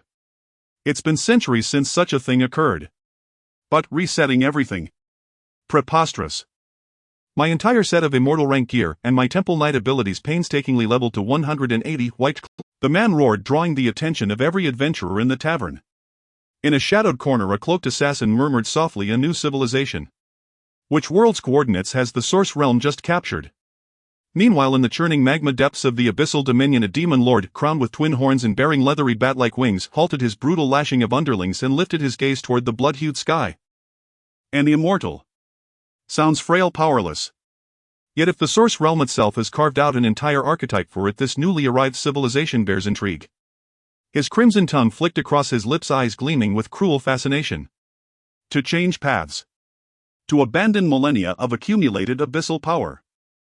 Unless the will of the source realm has truly gone mad. Across every corner of the source realm, from the teeming human metropolises to the veiled elven forest, from the desolate Orcish wastes to the glacial peaks of the Dragon's Pine Mountains, every being spoke of this strange unfamiliar word. Immortal. To them it held no meaning, no resonance, no context. Was it strength? Magic? Divine art? Or some entirely alien energy system utterly beyond their comprehension? No one knew. Before each mind appeared a choice interface. On the left, the familiar path they had trodden far and wide; on the right, a solitary enigmatic character, immortal, radiating an aura of profound mystery. The price of choosing it was total erasure, starting anew from absolute zero. It was a reckless gamble. For those who stood atop their respective domains, it was no choice at all. Surrender a godhood already within grasp, to chase a nebulous intangible immortal. Foolish, scoffed a grand archmage on the cusp of apotheosis, dismissing the option with a cold, decisive gesture. For ordinary adventurers struggling at the bottom, the decision proved equally agonizing. Reset. Then what of the fine-rank longsword I saved for months to buy? I'm only level 20, but every point was earned blade by blade. Who knows what this immortal even is? What if it's merely a crafting profession? Exactly. Not even a single skill description, only a fool would pick it. And so, after a brief surge of chaos and clamor, 99 of all beings in the source realm unhesitatingly chose no. To them the option seemed less a path and more a ludicrous trap, a crude test of intellect. They did not know that this very option, so readily scorned, carried within it a paradigm-shattering, dimension-collapsing strike capable of overturning the source realm's foundational laws. Nor did they know that one player had already been selected by the system and guided in a manner incomprehensible to them by the very architects themselves onto a singular celestial path leading straight to the heavens. System resources updated. Transference imminent. Chen Yu's consciousness plunged into blinding white light as those words faded. This time there was none of the eerie sensation of disintegration into data streams, only the gentle passage through a warm liquid veil. The solid pressure of earth beneath his feet registered instantly, accompanied by a crisp, fragrant breeze carrying the scent of damp soil and fresh grass. Chen Yu snapped his eyes open and his body tensed instinctively. He scanned his surroundings swiftly. Yet before he could fully take them in, a jarringly ostentatious golden pop-up exploded directly at the center of his vision. Ding ding ding. Clang. Accompanied by garish over-the-top coin-chime sounds and the triumphant fanfare of a jackpot slot machine. A massive opulent gift box icon, shimmering with iridescent radiance, dominated his entire field of view. Its frame gleamed with pure gold, its surface was studded with dazzling eye-searing diamonds, behind it cascading coins and rose petals fell endlessly. The entire composition screamed, "Buy me now. Unbeatable value. You're not human if you refuse." The sheer audacity was overwhelming. Chen Yu froze completely. He hadn't yet registered his location, hadn't assessed whether monsters lurked nearby, hadn't even regulated his breathing. And the game's first response was a pay-to-win advertisement. Was it really this direct? How desperately broke was this company? 1,000 imaginary alpacas stampeded across his mind. Gritting his teeth against the urge to rant, he forced his focus onto the text beneath the colossal gift icon. Limited time offer cultivation launch bundle. Beneath the bold headline, crimson numerals dripped like blood, counting down relentlessly. Time remaining 002959. 30 minutes. Chen Yu's attention snapped to it immediately. His gaze swept across the bundle's contents and his breath caught in his throat. Cultivation launch bundle. The ninefold primordial Chiard 1 celestial tier cultivation manual absorbs spiritual energy from all things, forging the very foundation of the Tao. Creation pill 1, upon ingestion, bypasses all foundational limitations and directly elevates the cultivator to Chi refinement stage 1. Chi gathering pill 10 grants a 300 increase in spiritual energy absorption efficiency for 1 hour upon consumption. Storage Pouch 1 contains an internal spatial dimension for unrestricted storage and retrieval. Permanent exclusive title Pioneer of the Immortal Path 5 to all attributes upon activation. Gold coins 100 break-even guaranteed. Profit guaranteed. Original price 1998 gold coin strike-through. Discounted limited time price 98 gold coins. This wasn't merely a bundle, it was a complete turnkey cultivation starter solution. Without a cultivation manual, how could one advance? Without pills, how could one grow powerful swiftly? And crucially, the storage pouch might function in reality. Staring at this cascade of extravagantly generous rewards, Chen Yu's throat tightened as he swallowed hard. A celestial tier manual. A breakthrough pill. A permanent title. Plus a full refund of 100 gold coins. From a gameplay perspective, this bundle was nothing short of divine providence, its value density staggering. Especially that 100 coin return, spend only 98, acquire top-tier artifacts and attribute boosts, and walk away with a net profit of 2 coins equivalent to 2 million Chinese yuan. What kind of celestial capitalist was this? Running a charity operation. Just then, back in the real world inside the command center codenamed Pay to Win, a shrill alarm pierced the air. Beep. Beep. Beep. Warning. Warning. Target vital signs exhibiting extreme fluctuations. Heart rate accelerating rapidly. Suspected severe psychic disturbance. The piercing alarm tore through the tense atmosphere of the command center, its crimson lights flashing wildly, casting each anxious face in alternating shadows and brilliance. Beep. Beep. Beep.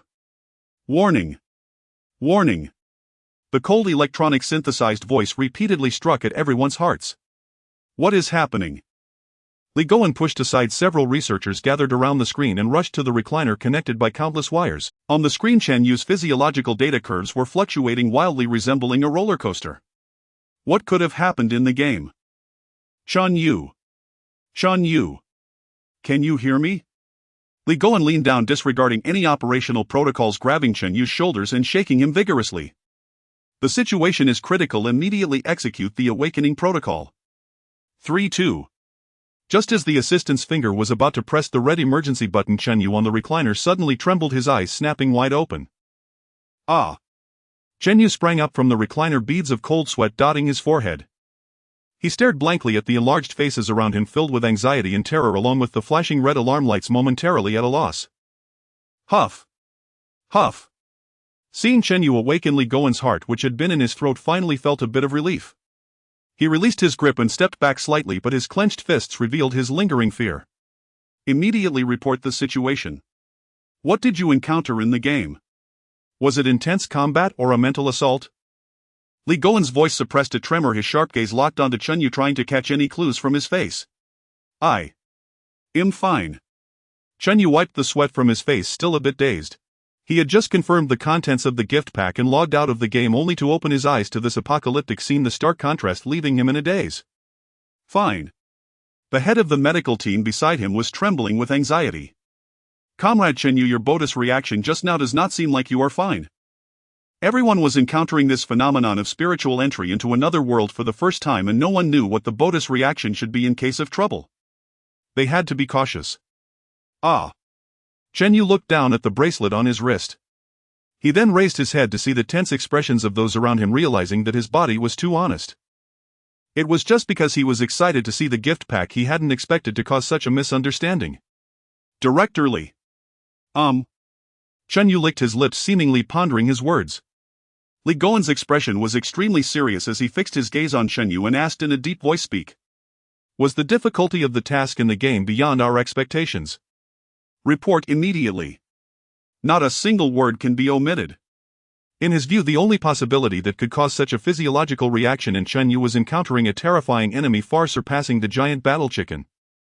Chen Yu looked at Li Goen's face, which seemed to freeze over. No. No danger. No danger.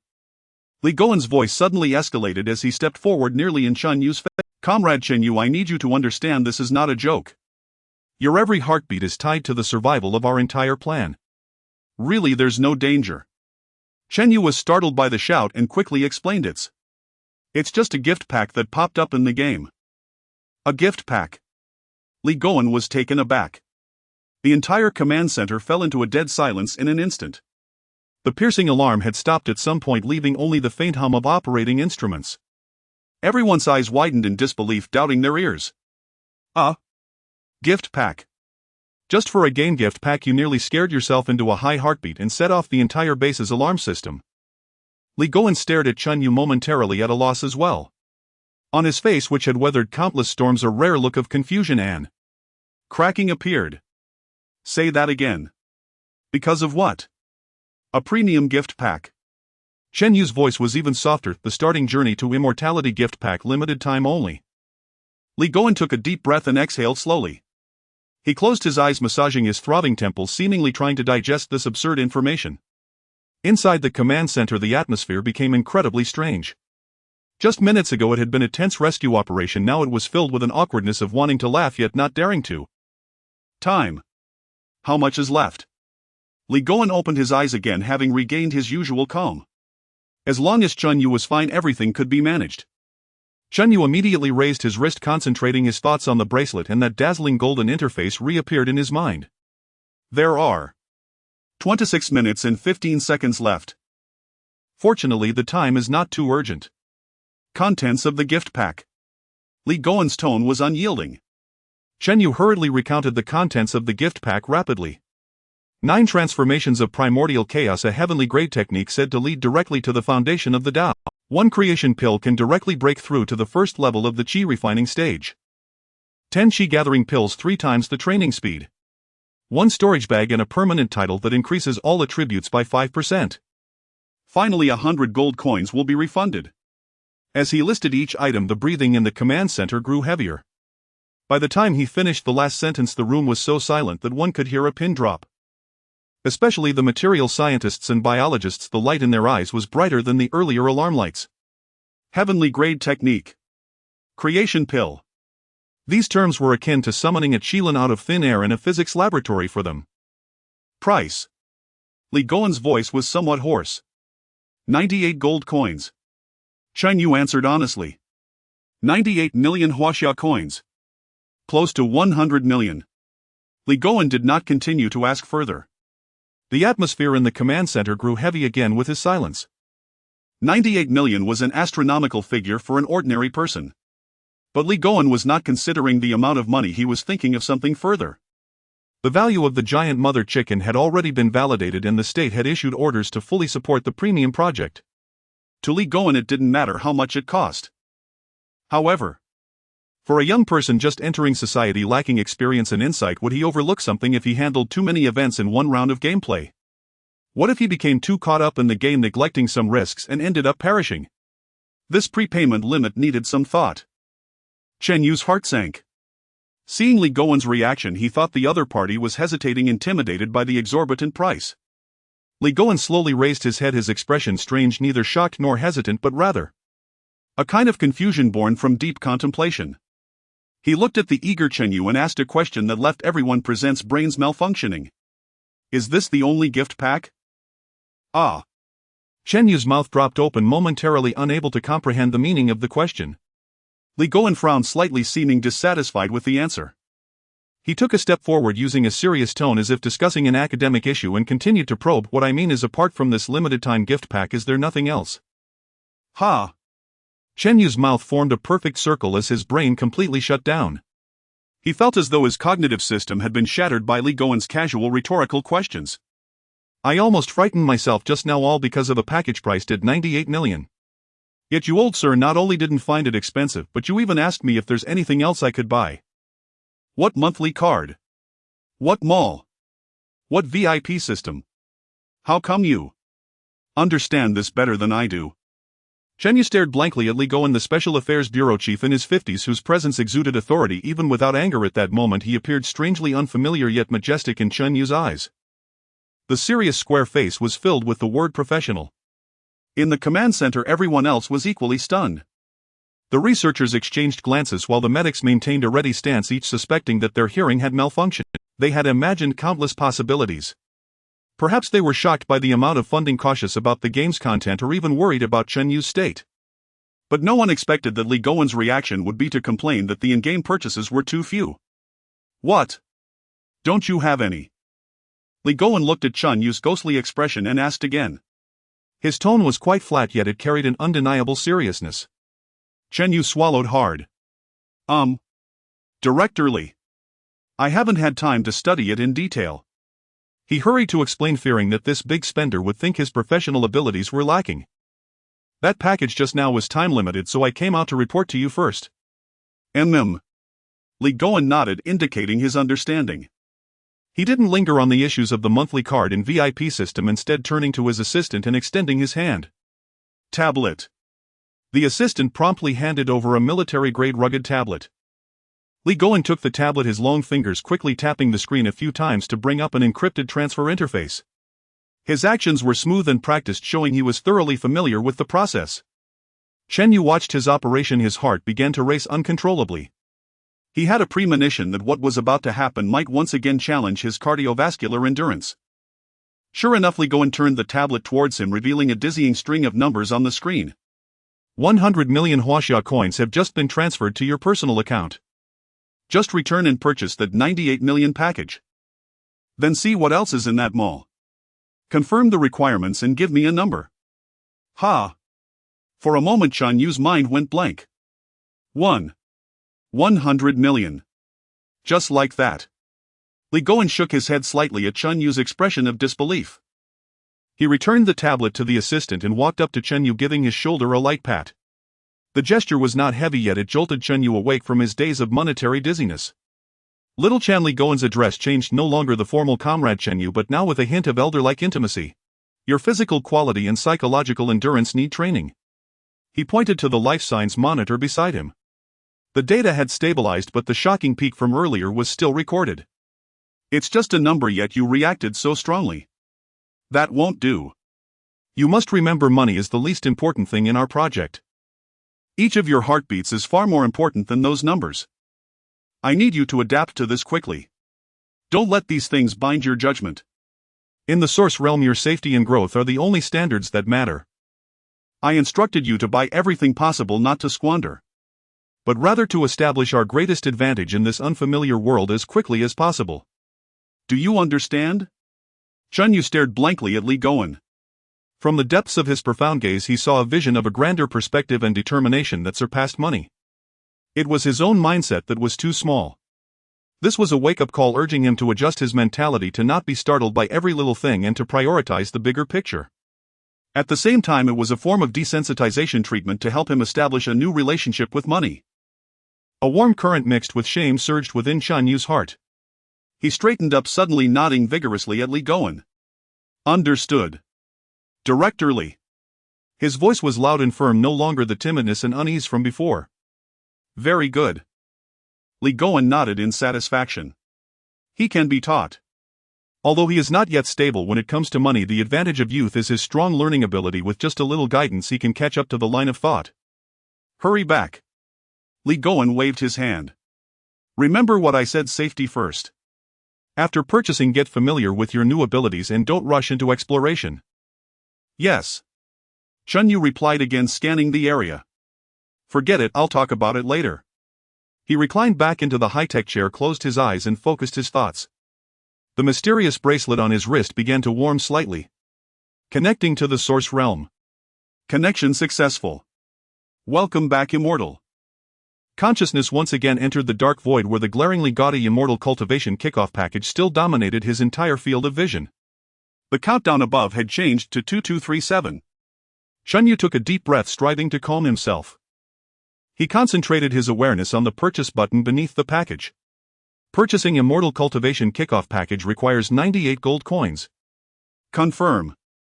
Confirm. Please select payment method. Bank card ending in XXXX is already linked. Would you like to use this card for payment? Yes. Please enter recharge amount directly, 100 million. Processing your order. Payment successful. Almost the moment the payment was successful, it felt as though a grand firework exploded in Chen Yu's consciousness.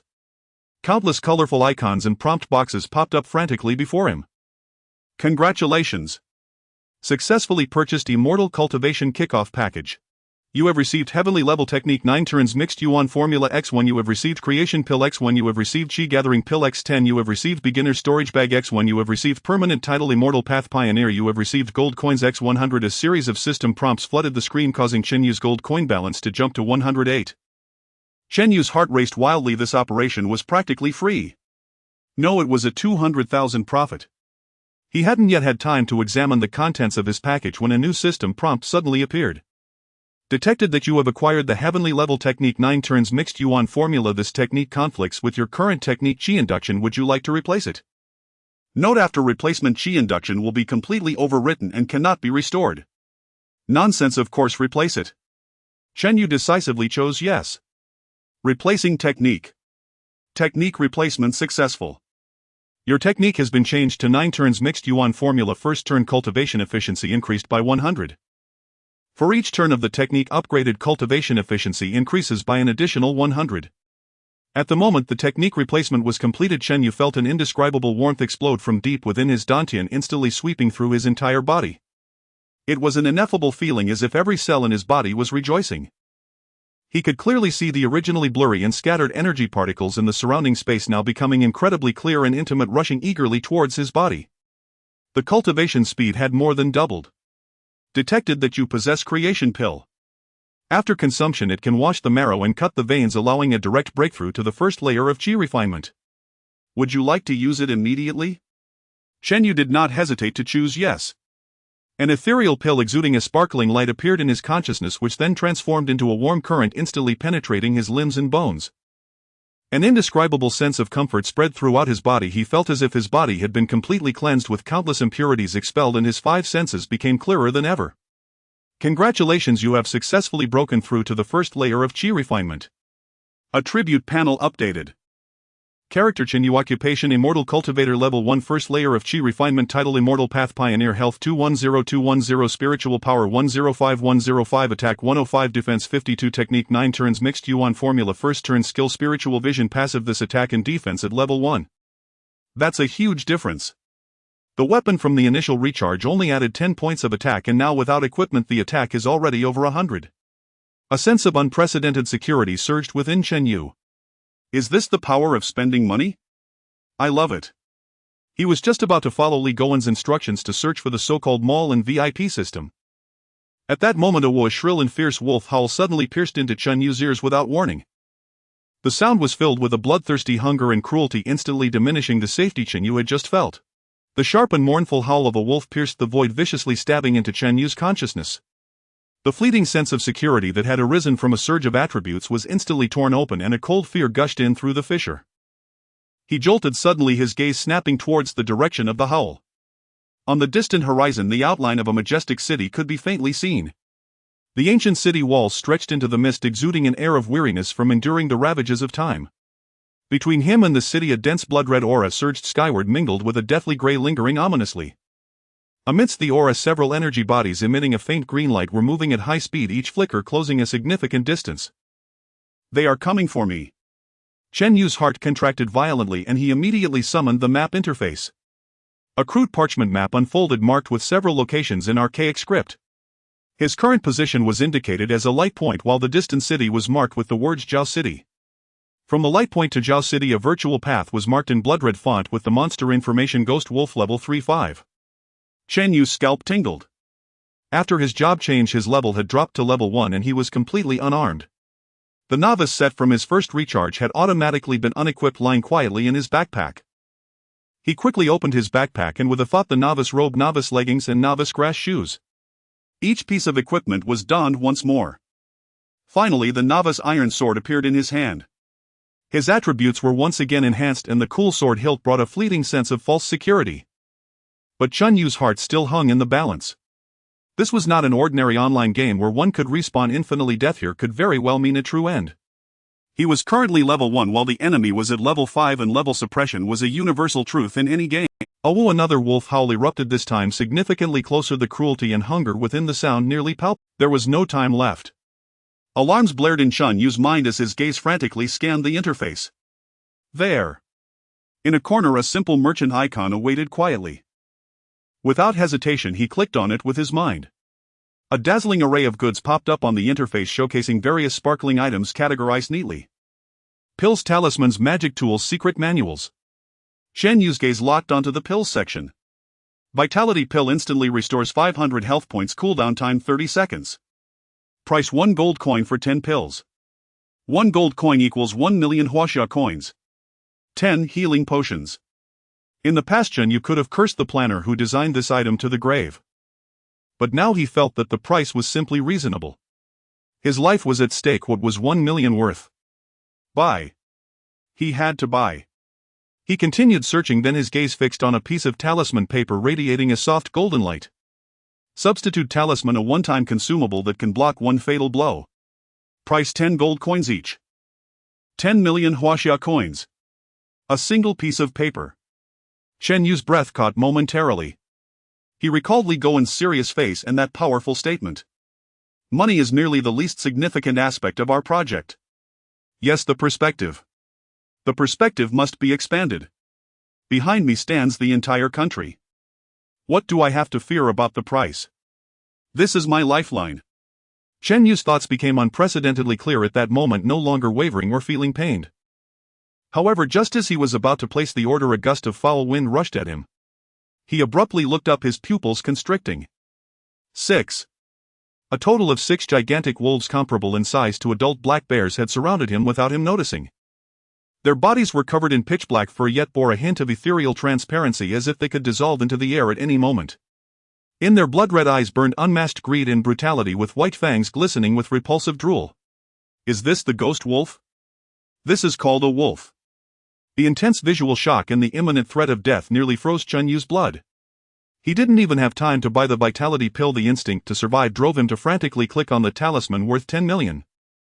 Purchase substitute talisman X1, cost 10 gold coins. Confirm. Confirm.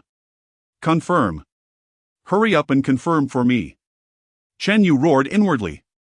Payment successful. Substitute talisman has been stored in the backpack. Use it immediately. Use. A golden light shot out from the backpack, instantly sticking to his chest, then transforming into countless mysterious golden runes that fused into his body. A layer of barely perceptible faint aura enveloped him. At the same time, a buff icon appeared in the upper right corner. Countdown 0959. After doing all this, Shen Yu felt his heart, which was about to leap out of his chest, stabilize slightly. He gripped the novice iron sword tightly, his palms sweating, and stared intently at the nearest ghost wolf. Although he was a brand new job class and his technique was of the heavenly tier, facing such oppressive monsters he had no idea what Foundation Establishment Level 1 truly meant in terms of strength. The numerical planning of this game defied common logic. Whoa. A ghost wolf lost patience, letting out a low growl. It pushed off with its hind legs, its massive body transforming into a black lightning bolt, opening its gaping maw, lunging directly at Shen Yu's neck. It was too fast. Shen Yu couldn't react in time and could only instinctively raise the iron sword to block. However, the speed of the ghost wolf far surpassed his imagination. At the moment he raised the sword, it had already slammed into his chest. A tremendous force hit him. The excruciating pain he expected to be torn apart did not occur. A bright red damage number floated above his head. 1. At the same time, a counter damage number appeared above the ghost wolf's head. 10 Shen Yu. Ghost wolf. The ghost wolf was also stunned. It felt as if it hadn't collided with a human but rather slammed into a heated iron plate. The massive recoil and scorching pain made it howl in agony and fly backward. A strange silence fell over the battlefield for a brief second. The remaining 5 ghost wolves, along with Shen Yu himself, stood dumbstruck at this surreal scene. No way. After a second of mental shutdown, Shen Yu was instantly overwhelmed with ecstasy. Defense 72. His current defense was 72 points. The ghost wolf's attack couldn't even break through his defense. Is this the power of Pei-Toan? Is this the worth of a cultivator? I'm in love. Completely in love. Whoa. Another ghost wolf reacted and lunged once more. This time Shen Yu felt no fear. He looked at the shadow rushing towards him, a smile of a true warrior appearing on his lips. To hell with fear. I spent 1 billion for the country. Am I here to be scared? Die, you bastard. Shen Yu bellowed, no longer passively defending but actively charging forward. The 9 turns Hunyuan technique was not just about cultivation, it was also a method of channeling spiritual energy. Buzz the iron sword emitted a soft hum, its blade enveloped in a faint white glow. He exerted all his strength and swung the sword. Slash! At the moment the blade met the wolf's head, there was no resistance whatsoever. It was like a heated knife slicing through butter. That massive ferocious wolf head was cleanly split in two. A critical hit damage that even Chen Yu found absurd slowly floated up from the corpse of the ghost wolf. 687. One-hit kill. Scalding wolf blood splattered all over Chen Yu, but he didn't care. An unprecedented exhilarating rush shot from his feet straight to the crown of his head. So, I am this strong. So this is what it means to crush. Awu. Awu. The death of their companion thoroughly ignited the ferocity of the remaining 4 ghost wolves. They roared and charged from 4 directions, simultaneously trying to tear this tiny human into pieces. Come on then. Chen Yu, filled with exhilaration, did not retreat but advanced instead. He exerted force under his feet, his figure swaying, actively charging towards the ghost wolf on the left, the long sword tracing a graceful arc. 656. Another one-hit kill. Before the claws of the other 3 wolves could strike him, he had already finished the kill. 1113 numbers symbolizing minor damage floated above his head. Chen Yu couldn't be bothered to even look at them. He swung his sword backhandedly, piercing the heart of the ghost wolf behind him. 661. He then turned around, sweeping the last 2 terrified ghost wolves that sought to flee, cutting them both in half. 948 critical hits. 652. The battle ended. It had only taken a few seconds. In the wasteland, Chen Yu stood holding his sword, surrounded by 6 incomplete giant wolf corpses. A gentle breeze blew by, stirring up the heavy scent of blood. He breathed heavily, not from exhaustion but from a physiological reaction following overwhelming excitement and tension. He looked down at himself, then at the pile of corpses around him, a sense of unreality washing over him. Just moments ago he had been so scared of these monsters that he thought he might perish here. Yet just a few minutes later he had slaughtered them all as if chopping vegetables. Is this the world of the strong? His spiritual power had consumed less than 1/10. Is this the sustainability of heavenly tier techniques? Invincible. As Chen Yu reveled in the immense joy of his power surge, several system prompts popped up. You have killed a ghost wolf level 3, gaining 30 experience points. You have killed a ghost wolf level 4, gaining 40 experience points. Congratulations on leveling up. Current level 2 foundation establishment, level 1 attribute points 5. The experience bar had risen significantly, but he was still far from breaking through to foundation establishment level 2. He casually allocated all 5 attribute points to attack. Just then a strange wave emanated from the wolf corpses. Detected pickable items. Do you want to pick them up? In the real world, at the underground command center of the Patoan project. After just undergoing an ideological education about perspective, the atmosphere in the command center has relaxed considerably. Several young analysts even dared to whisper discussions about what kind of surprise Chen Yu's entry into the game would bring them. Li Goen held a cup of hot tea, standing before the massive monitoring screen. On the screen, Chen Yu's vital signs data was as steady as a straight line, which slightly eased his tense nerves. Money is no issue. As long as Chen Yu can safely grow stronger and bring back more epic-defying miracles, the country could easily afford not just 100 million but even 1 billion or 1 trillion. At that moment something unexpected occurred. In the center of the room, next to the specially designed reclining chair made of special alloy for Chen Yu, the air suddenly distorted without warning. A deep shadow inexplicably appeared, as if space had been ripped open. Following that, a dull and heart-stopping sound resounded. Boom!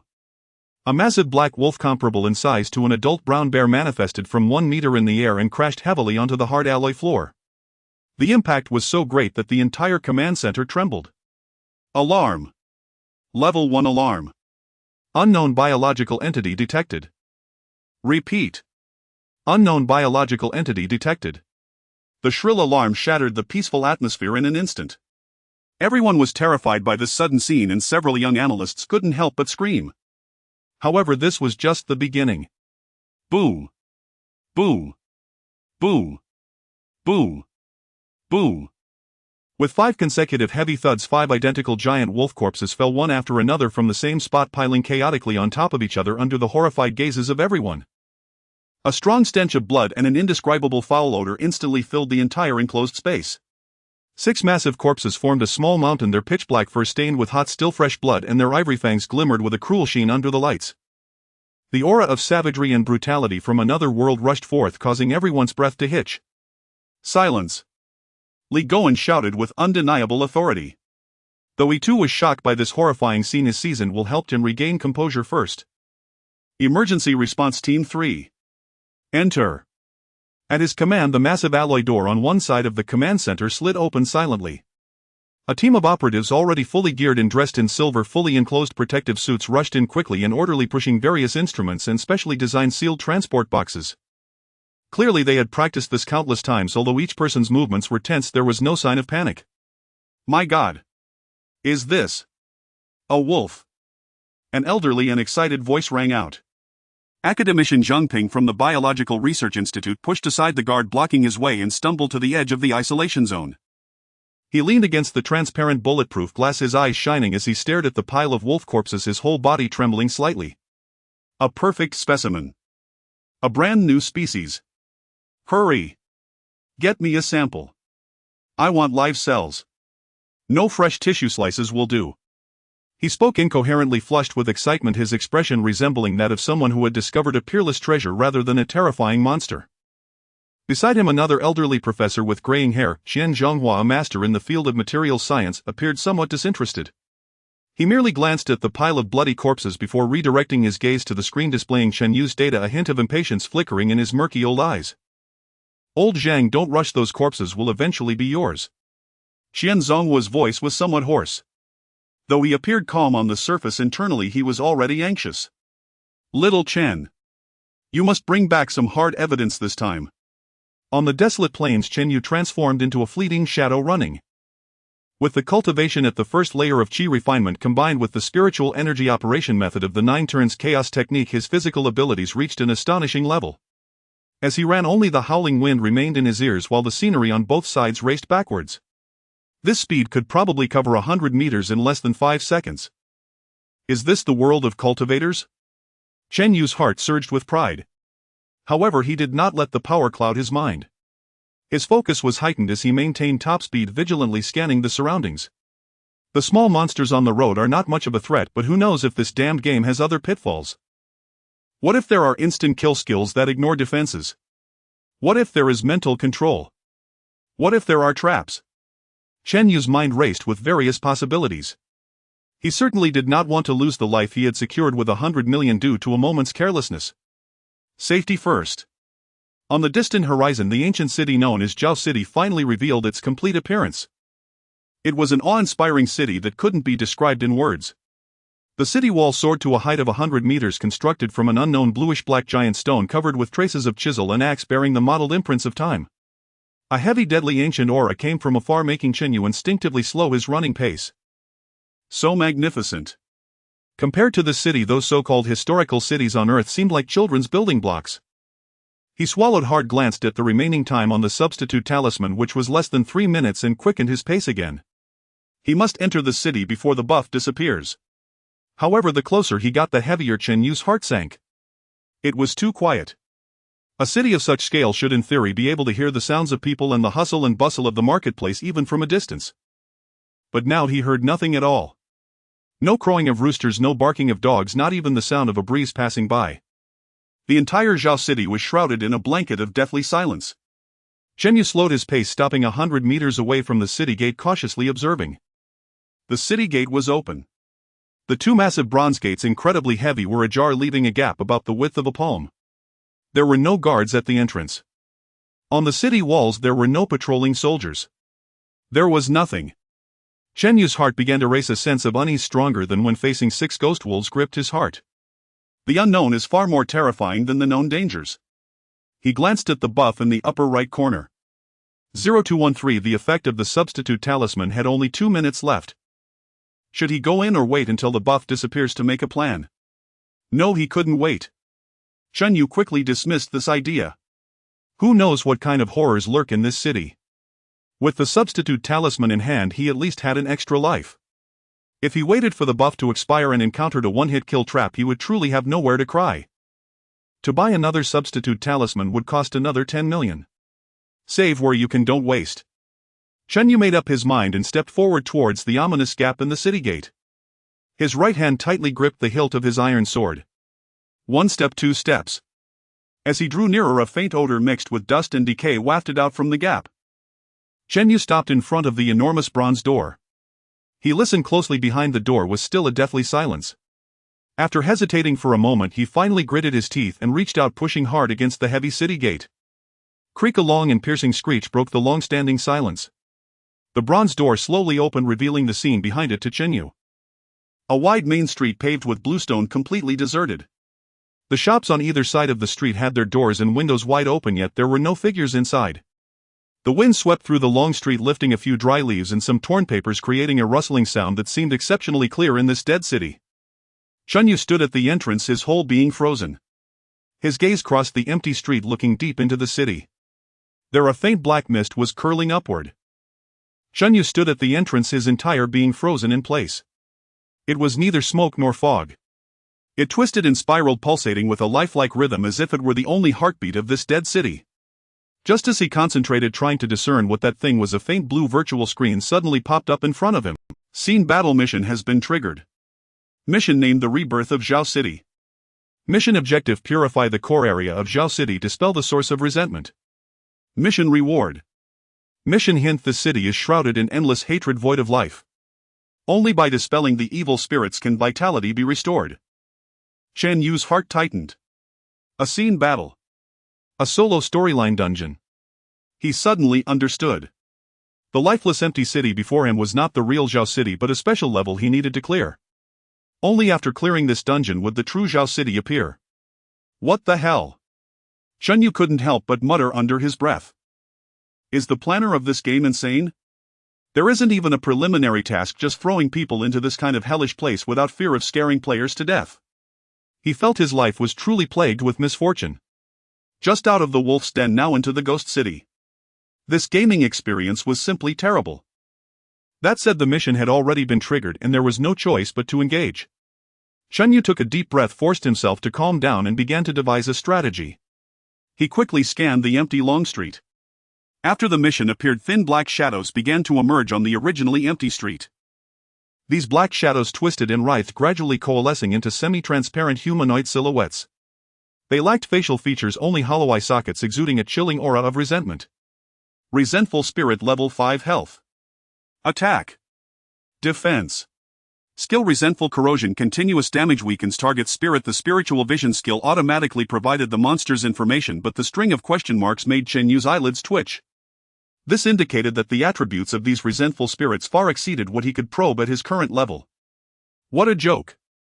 Chen Yu's first reaction was to retreat, almost turning to flee the city. But reason told him that running was pointless. The mission had already been accepted, he had no choice but to enter this Zhao City dungeon. Safety first, we have the country's support. He murmured, forcing down his inner dread, then quickly summoned the shop interface in his mind. There were still over 90 gold coins left, and the bravado from just having slain the ghost wolf hadn't worn off yet. Now he had to start budgeting for his life. Healing potions are a must. He decisively glanced at the Pei-Yuan pill, which cost 1 gold coin for a set of 10 each, restoring 500 health. His health was just over 200, meaning one would overflow. But at a time like this, who cared about overflow? Let's get 10 sets. Chen Yu placed the order directly. 10 gold coins equivalent to 10 million Chinese yuan were spent just like that, resulting in 100 Pei-Yuan pills added to his inventory. Looking at the ample pills in his backpack, his heart settled a bit. With medicine comes confidence. Next, he shifted his gaze to the charms section. Substitute charm has less than a minute left, no need to replenish for now. His attention was caught by a new icon. Exorcism charm: evil spirits disperse, malevolent spirits retreat. Deals significant damage to ghost-type monsters. Price 1 gold coin per sheet. Specifically targeting ghost-type monsters. Chen Yu stared at the phrase significant damage, lost in thought. Based on his years of gaming experience, items that specifically counter a certain type of monster usually meant that this type of monster likely had some annoying traits. For instance, physical immunity. Even though my novice iron sword has spiritual power, fundamentally it's still a physical attack, right? What if it does no damage when I hit? Wouldn't that be ridiculous? Chen Yu increasingly felt this was a possibility. He hadn't yet learned any proper celestial skills, his only means of attack was a simple slash. If physical attacks were ineffective, what difference would it make if he rushed in like a target? No, I can't skimp on this money. He gritted his teeth and made a significant decision. Let's buy 10 sheets to test the waters. Another 10 gold coins vanished and his backpack now held 10 yellow talismans adorned with scarlet runes. Having completed all this, Chen Yu felt his spine finally straighten. 100 healing potions, 10 exorcism charms plus the substitute charm still had a few seconds left. This wealth should allow him to take a few steps in this ghost city, right? He took one last look at the countdown of the substitute charm 0048. No more waiting. Chen Yu gripped his iron sword and stepped into this desolate city. As he just entered the city gate, a chilling wind rushed towards him, making him shiver all over. On the street, the wandering resentful spirits seemed to sense the presence of the living, turning in unison, their hollow eye sockets glaring at him. In the next moment, the nearest resentful spirit let out a silent shriek and transformed into a shadow lunging straight at him. The speed was astonishing. Chen Yu's heart raced, but he did not panic. Let's try a normal attack first. He didn't use the exorcism charm immediately. It cost 1 million for a single sheet, far too expensive and needed to be conserved. He slightly shifted his foot, dodging the direct lunge of the resentful spirit, while his wrist flicked, sending the novice iron sword slicing towards the spirit's waist at an awkward angle. Swish! The blade sliced through the resentful spirit's semi-transparent body, producing a sound akin to a hot knife cutting through butter. A bright red damage number popped up above the resentful spirit's head. 83 effective. Chen Yu felt a surge of joy. It seemed the spiritual power from the 9 turns Hunyuan technique indeed dealt damage to this type of spirit monster. Wait, didn't that mean the exorcism charms he bought were a waste? Can he get a refund? Before he could lament, the resentful spirit he had struck had already clawed at his chest in retaliation. The spirit's movements were silent but carried a chilling force that tore at the soul. Chen Yu felt a coldness in his chest and a damage number floated above his head. 22. Simultaneously, a negative status icon appeared in his status bar. You have been affected by resentful corrosion, losing 5 health points per second. Spirit resistance decreased. Damn! That damage! Chen Yu was startled. Though 22 points of damage wasn't particularly high, combined with the continuous loss of 5 points per second, it became quite troublesome. Moreover, there was a negative effect of decreased spirit resistance. Who knew if there would be more powerful mental attacks later on? The health bar of that resentful spirit had only dropped by less than a third after his sword strike. Doesn't that mean he would need at least 3 strikes to take it down? 3 strikes. Chen Yu's face darkened instantly. How glorious was it when he had just one-shot the ghost wolf. 1 strike per monster, clean and efficient. Now a mere resentful spirit required 3 strikes. The disparity was too great. To make matters worse, the surrounding resentful spirits were all roused, converging on him from all directions. A quick count revealed at least 7 or 8. If he got surrounded with each one clawing at him, plus the continuous health loss. Cold sweat beaded on Chen Yu's forehead. Without hesitation, he pulled an exorcism charm from his backpack. Go! He imitated the appearance of a priest from a movie and slapped the charm onto the face of the lunging resentful spirit. Boom! The thin charm exploded upon contact with the resentful spirit, transforming into a burst of blazing golden flames, instantly engulfing the entire spirit. The resentful spirit didn't even have time to let out a scream before it was reduced to ashes in the golden flames. A huge damage number exploded where it had vanished. 1258. One-shot kill. And an exaggerated 4-digit damage. Chen Yu himself was dumbfounded. This is too awesome, right? He glanced at the remaining exorcism charms in his hand and then at the resentful spirit still floating towards him with only one thought left in his mind. Is this the power of 1 million? No backing down now. Chen Yu was taken aback himself. He stared blankly at the exorcism talisman in his hand, then glanced at the vengeful spirits rushing toward him. Over 1200 damage. This damage number was even more exaggerated than his previous critical hit against the ghost wolf. Instant kill. A complete and utter instant kill. Chen Yu swallowed hard, and the thought of getting it for free was instantly obliterated by the explosive damage number. No retreat, no retreat. This money is well spent, he mumbled to himself, watching the increasingly closer vengeful spirits, his previously tense feelings easing considerably. With such a powerful weapon in hand, what is there to fear? However, after calming down, Chen Yu's small-town mentality began to stir again. He quickly calculated in his mind. There were about 7 or 8 vengeful spirits rushing at him, and even if they were all of this kind, 1 talisman per spirit would cost him 7 to 8 million. Although Director Li said there was no budget limit, he couldn't be so extravagant, could he? The country's money is still money. Saving it would allow him to buy even better packages next time, wouldn't it? Chun Yu took another look at his attribute panel. The last vengeful spirit hit him for 22 points of damage and inflicted a bleeding state of 5 points per second. 5 seconds would be 25 points. His health was 210 points. Even if he stood still and let the vengeful spirit hit him, he would be able to take several hits. Moreover, he wasn't a wooden stake. I can handle this. Chen Yu quickly made a decision. One talisman costing 1 million was too extravagant. He only lost 22 points of health after 3 slashes, a great deal. Even a primary school student could do that math. In an instant, Chen Yu's fighting spirit was reignited. This isn't just fighting monsters, this is saving money. Every penny saved contributes to the great rejuvenation of Huaxia. He carefully stowed the exorcism talisman back in his backpack and tightly gripped his novice iron sword again. Come on. Let you see what it means to practice frugality and swordsmanship. Chen Yu shouted, lowly advancing instead of retreating, proactively meeting the second vengeful spirit that lunged at him. Having gained some experience in handling them, he crouched down, avoiding the vengeful spirit's claws while his iron sword glimmered with a faint spiritual light, accurately stabbing toward the spirit's chest. Swish. 83, the familiar damage number, appeared. At the same time, the spirit's claw struck his shoulder. 22, you have been afflicted by vengeful erosion, losing 5 health per second, and your mental resistance is reduced. Another bleeding state was added. Come again. Chun Yu disregarded everything and with a flick of his wrist slashed out with his second and third strikes. 85-84, with the third strike falling, the vengeful spirit let out a silent wail, its body dissipating into the air, turning into a wisp of black smoke. Got one. Chen Yu felt a surge of joy, but glancing at his health bar, it had already dropped to around 130 points. Without hesitation, he pulled a Pei Yuan Dan from his backpack and stuffed it into his mouth. The pill melted instantly, a warm current surged through his body and his declining health bar shot back up, instantly filled. Comforting. A Pei Yuan Dan costs 100,000. Killing a vengeful spirit saves 1 million. A net gain of 900,000. This deal is worth it. Understanding this, Chen Yu completely let go of his hands and feet. He no longer sought to avoid damage, even starting to trade blows.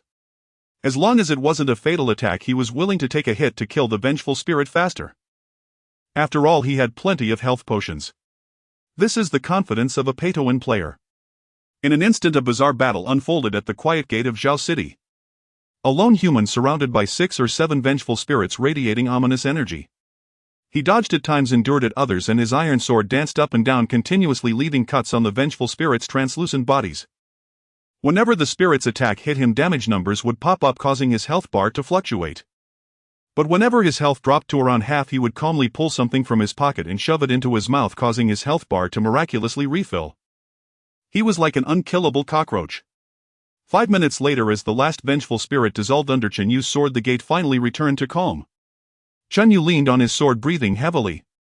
He glanced at his status. He was afflicted with 7 or 8 vengeful erosion negative effects, and his health bar was dropping at an alarming rate. He quickly consumed another Pei Yuan Dan, refilling his health, and felt somewhat better.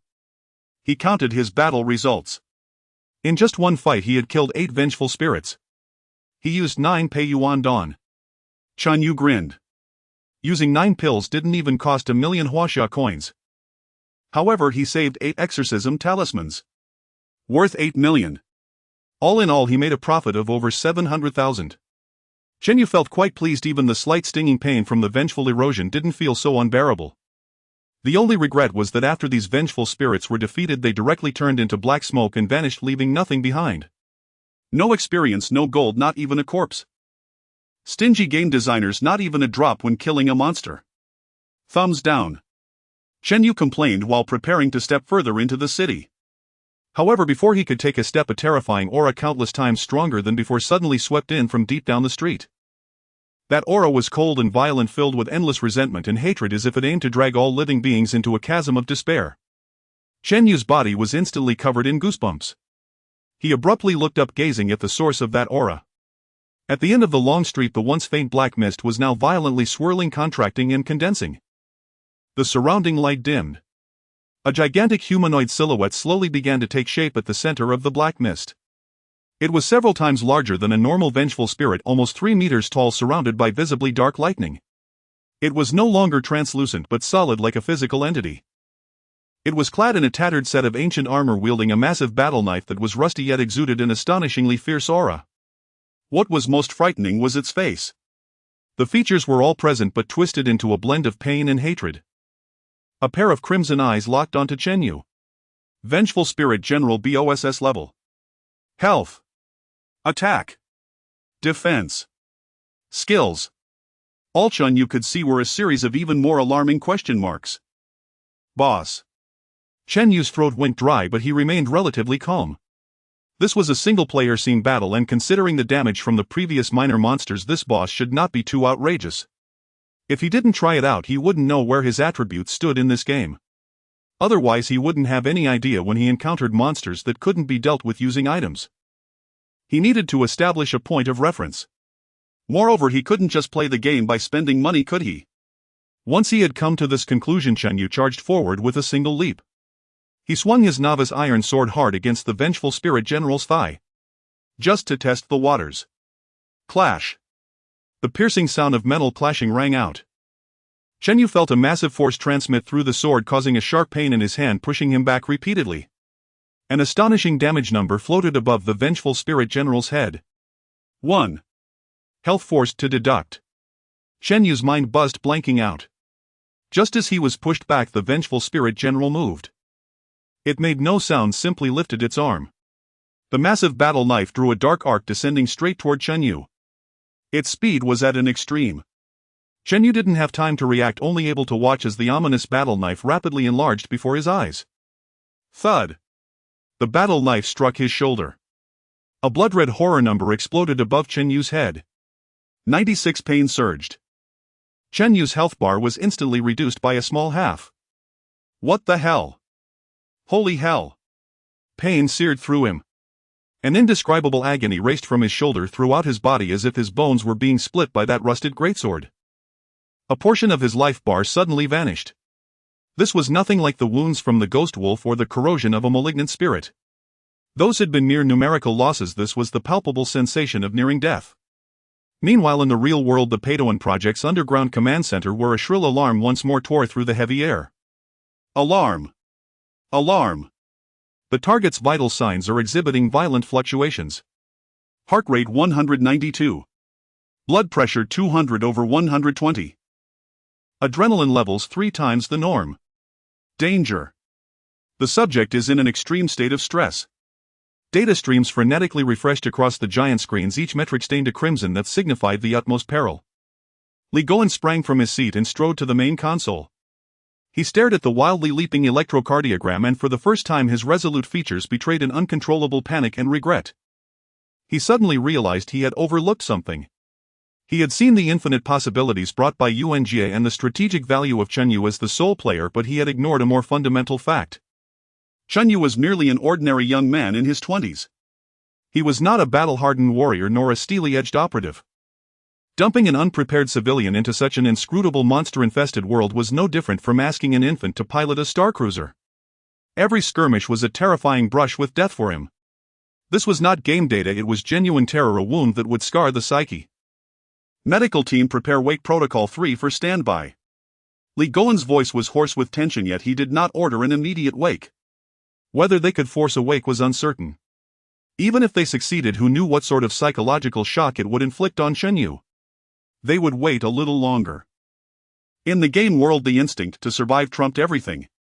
Save money. Not a chance. Test the waters. He had tested enough.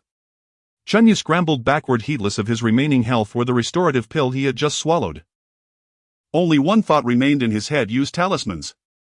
Use the exorcism talisman that cost 1 million apiece. With that thought, the remaining stack of 9 exorcism talismans appeared in his hand. At that moment, the Yuanling Jianjun struck but did not pursue. It merely lifted its head slowly, crimson eyes fixing on him across dozens of meters with cold indifference. The giant warblade dragged across the cobbled street behind it, throwing off a spray of scintillant sparks. It was savoring the fear of its prey. What it did not know was that its quarry had just undergone a mental transformation from commoner to spendthrift. Isn't it just money? Chenyu unleashed a roar laced with terror and madness. I've got plenty. No longer conserving them one by one, he fanned the 9 talismans in his hand like a deck of cards. Then summoning every ounce of strength he hurled them toward the Yuanling Jianjun. Die for me. The talismans flew with a hiss, whoosh after whoosh. 9 golden streaks tore from his palm, tracing brilliant arcs like miniature suns. Bearing a purifying righteous aura that cleansed evil, they instantly rent the somber black mist shrouding the long street. The Yuanling Jianjun seemed to sense a mortal threat. For the first time it produced a sound, not a human voice but a howl steeped in endless malice and pain. It raised its enormous warblade, the churning black aura around it coagulated into a heavy shield in an attempt to repel the lethal onslaught. Yet before an item bought for a fortune, all struggle was futile. The first golden bolt slammed into the black shield. There was no cataclysmic explosion, only purification and dissolution. The shield of concentrated resentment melted like snow under a fierce sun, silent and leaving a wide rent. The golden light penetrated and struck the general's breastplate with surgical precision. Boom! An incandescent glare erupted and a sacred presence swept outward. A massive damage number rose above the Yuanling Jianjun's head, 1258. Its hulking frame shuddered as a plaintive wail escaped, its form grew noticeably more insubstantial. But that was only the beginning. Second, third, fourth golden shafts followed in rapid succession. 1245, 1866, critical hit 1251. A torrent of damage numbers, dense and relentless like a storm of on-screen comments, erupted above the Yuanling Jianjun. Its armor cracked inch by inch, its solid body thinned and became almost transparent to the naked eye. It swung its blade wildly, carving black slashes of energy that were effortlessly scattered and purified by the successive golden orbs. 9 talismans, 9 detonations, 9 wounds that cut to the bone.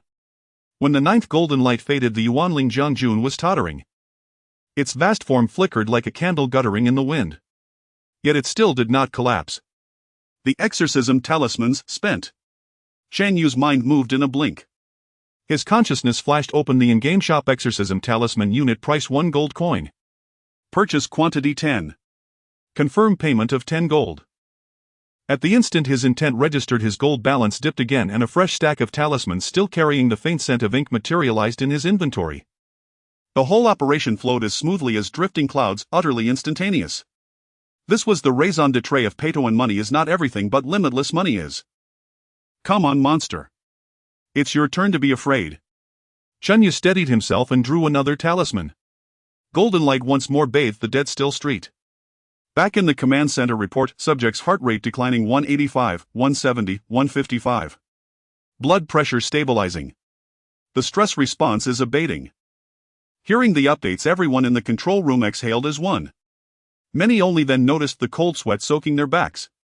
Li Goen's taut posture relaxed fractionally, but his expression grew even more grave. He stepped aside and spoke to his assistant in a low voice.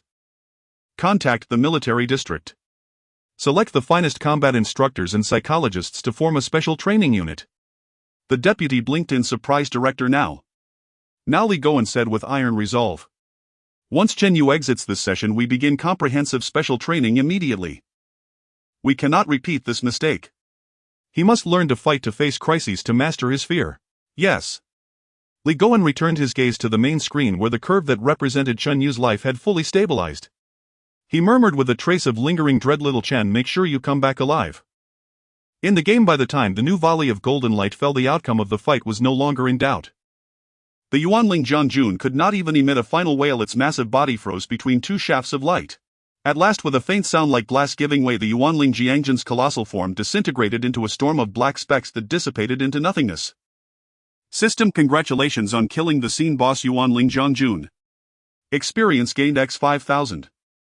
Level up to 3 Qi refinement first layer. System free attribute points gained x 5. Loot Yuanling Warblade rare, shattered general armor rare, Zhaochang military token quest item. A cascade of system notifications scrolled by. Chen Yu leaned on his novice iron sword, gulping air as relief made his legs go weak. He had survived. With the blunt force of money, he had pulverized a terrifying boss whose defenses he could not have broken by skill alone. Perhaps this blunt expenditure was the most unpretentious and most effective method of a Padawan player. He placed all 5 attribute points into attack without hesitation, then satisfied walked to where the boss had vanished and picked up the 3 blue glowing drops. But just as he finished looting and prepared to study the loot worth over 10 million, a new system prompt flashed into view without warning, filling his entire vision. A new system prompt suddenly appeared, occupying his entire field of vision. The beginner's guidance task has officially ended and the novice protection mode has been activated. A series of blue texts announced that this thrilling journey through the Dead City had finally come to a close. Before Chen Yu could catch his breath, his gaze was firmly captivated by the last line of text. Novice Protection Mode. He concentrated his thoughts, and a detailed explanation of this mode automatically unfolded. Novice Protection Mode, duration of 30 natural days. During the protection period, you will be immune to all active attack damage from other adventurers.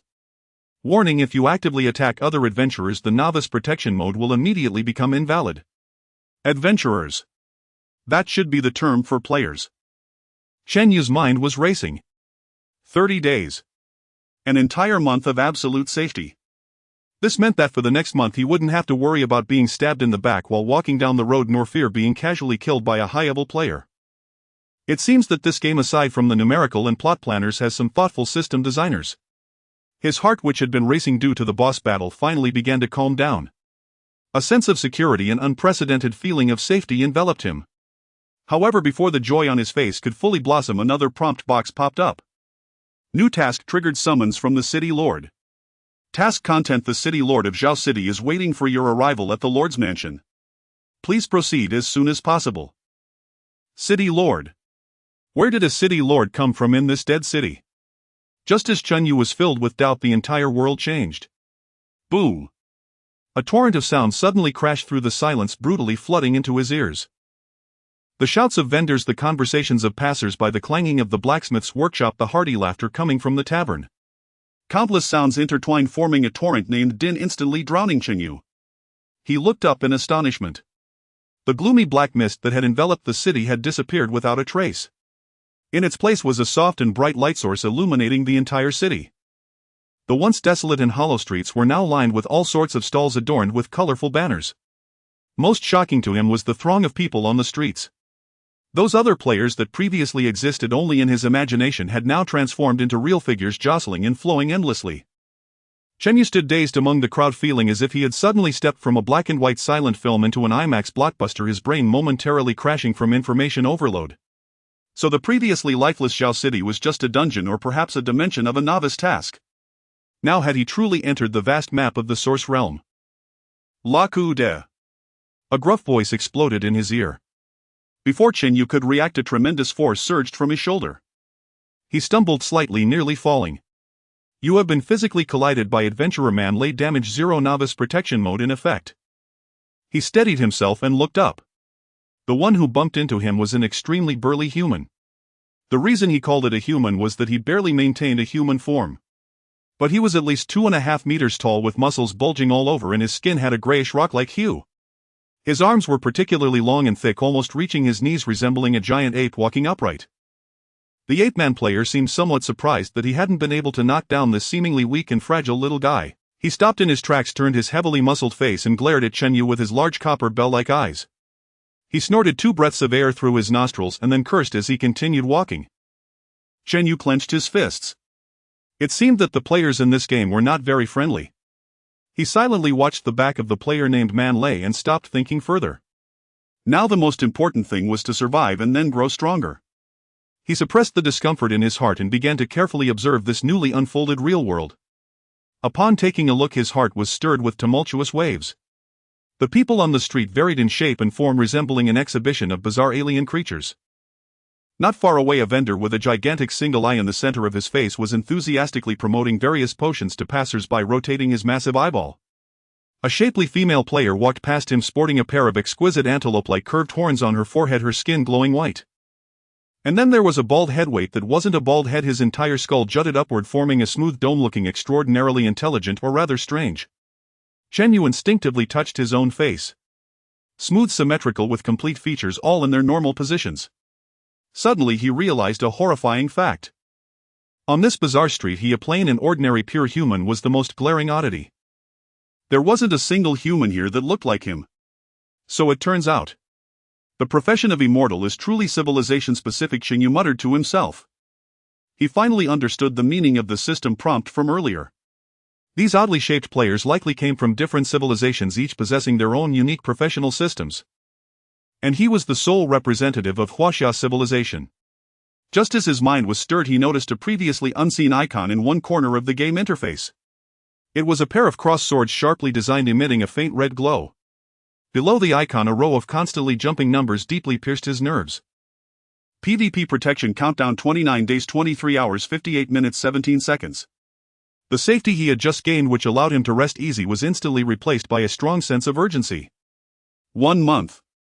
This countdown reminded him that comfort is fleeting and the bloody law of the jungle is the eternal theme of this world. Damn it, I can't waste any more time. Chen Yu exhaled a breath of stale air. He had to seize every minute and every second to convert the country's infinite budget into tangible combat power. He forced himself not to look at the coming and going immortals. With a sinking thought, he opened the loot interface he had just acquired.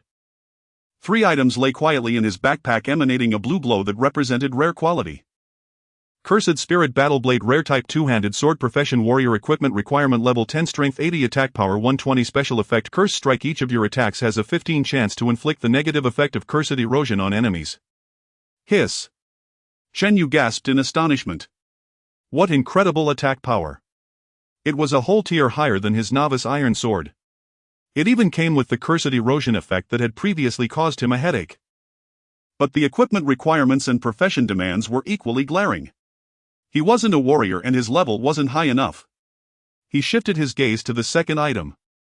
Tattered General's armor, rare type, heavy armor, chest armor, profession warrior, equipment requirement level 10, constitution 60, defense 80, maximum health 200, negative effect weight of the dead. The movement speed of the wearer is decreased by 15, stamina consumption increased by 20. A piece of equipment with powerful attributes but obvious side effects. Chen Yu frowned slightly, temporarily setting these 2 pieces of equipment aside. Anyway, I can't wear them. They'll let Director Lee and the others take a look when I go back.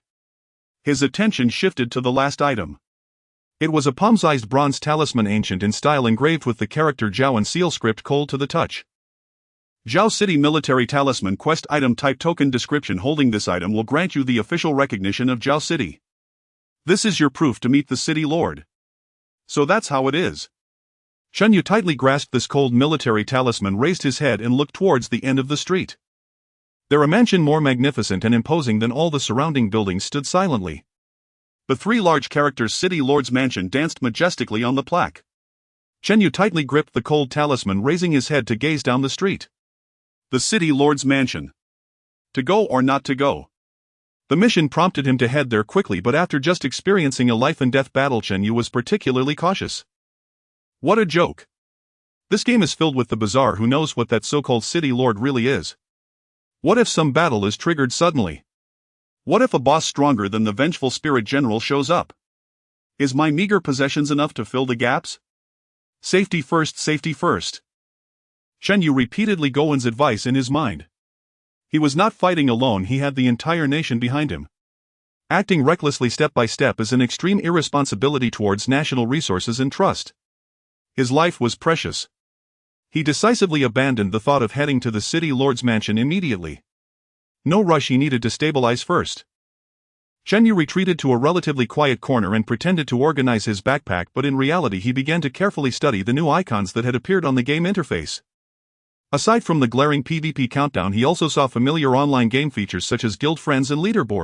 He clicked on each one. The guild system informed him that he needed to reach level 10 to create or join a guild. The friends list was completely empty. His attention finally landed on the leaderboard. The screen unfolded, revealing rows of golden names and data. Level leaderboard: first place Salrose, level 92, Titan Race Berserker. Second place Moon's Lost, level 91, Elf Race Magic Archer. Third place Oro, level 91, Roman Race Oracle. Chen Yu's eyes scanned downwards and a series of strange races and job titles left him bewildered. Wow, the level gap is way too big. As a level 3 novice, he couldn't help but complain. Without dwelling too much, he opened the next icon.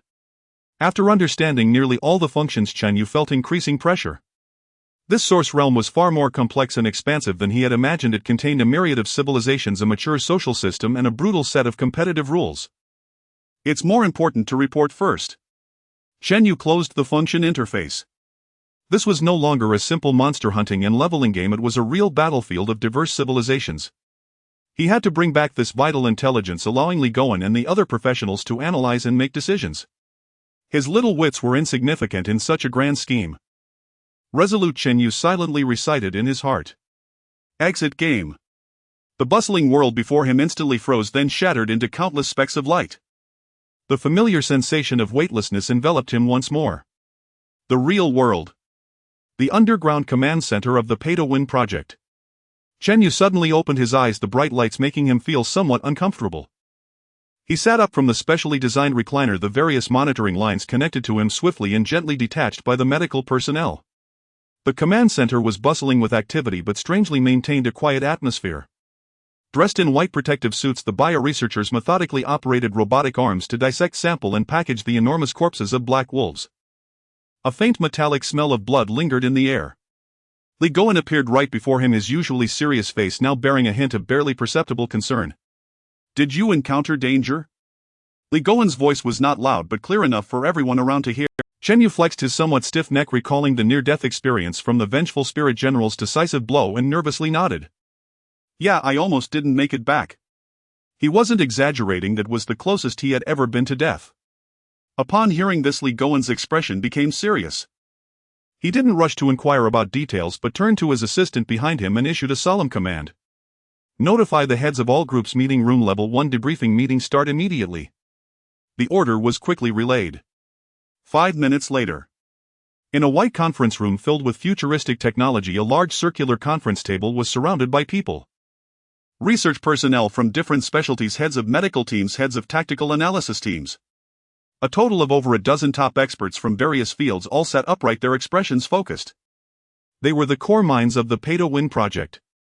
Chen Yu sat at the main seat, feeling like a prisoner being interrogated by 3 judges. The oppressive atmosphere made it hard for him to breathe. Li Goen sat beside him, lightly tapping the table with his finger, indicating that he could begin. Chen Yu cleared his throat and recounted his experience from entering the game, selecting a profession, encountering the Ghost Wolf, to arriving at Zhao City. He detailed everything from the vengeful spirit's attack patterns to the astonishing effects of the exorcism talisman, even mentioning his clever operation of choosing to engage in close combat to save money. He also described the terrifying moment when he was nearly killed by the Vengeful Spirit General's strike. In the conference room, besides his voice, the only sound was the rapid scratching of special pens on electronic notepads by the experts. No one interrupted, no one asked questions. Everyone was fiercely absorbing, recording and analyzing all the intelligence about that unknown world transmitted through the soul window. When Chen Yu mentioned that he had endured the Vengeful Spirit's attacks in close combat to save money, the head of the medical team's pen clearly paused for a moment. When he described the Vengeful Spirit General dealing over 90 points of damage with a single strike, the head of the tactical analysis team furrowed his brows. Finally, Chen Yu finished his account. He took a dry sip of water, anxiously looking at the crowd before him. The conference room fell into a brief silence. Li Goen lowered his head, fingers intertwined on the table, silent as if deep in thought. This silence made Chen Yu's heart race more. Did he do something wrong? Did he let the country down? When experiencing it, he felt no particular sensation, but reflecting now, he realized there were many questionable aspects to his actions. A cold sweat broke out on Chen Yu's back. Just as he was feeling restless, Li Goen finally lifted his head. His gaze was calm yet sharp, directly locking onto Chen Yu. "Comrade Chen Yu." Li Goen began, his voice as steady as ever. "First, I must affirm that you have brought back extremely valuable intelligence which provides a crucial basis for our next decisions." Chen Yu relaxed slightly. However, Li Goen's next words made his previously eased heart leap back into his throat.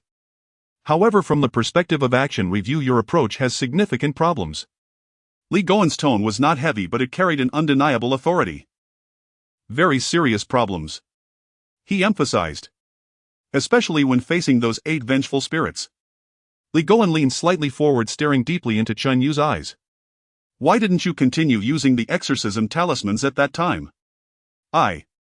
Chen Yu opened his mouth awkwardly, saying, "I thought. One talisman costs 1 million, which seemed a bit too wasteful. I thought I could endure it and save a little." "Save?"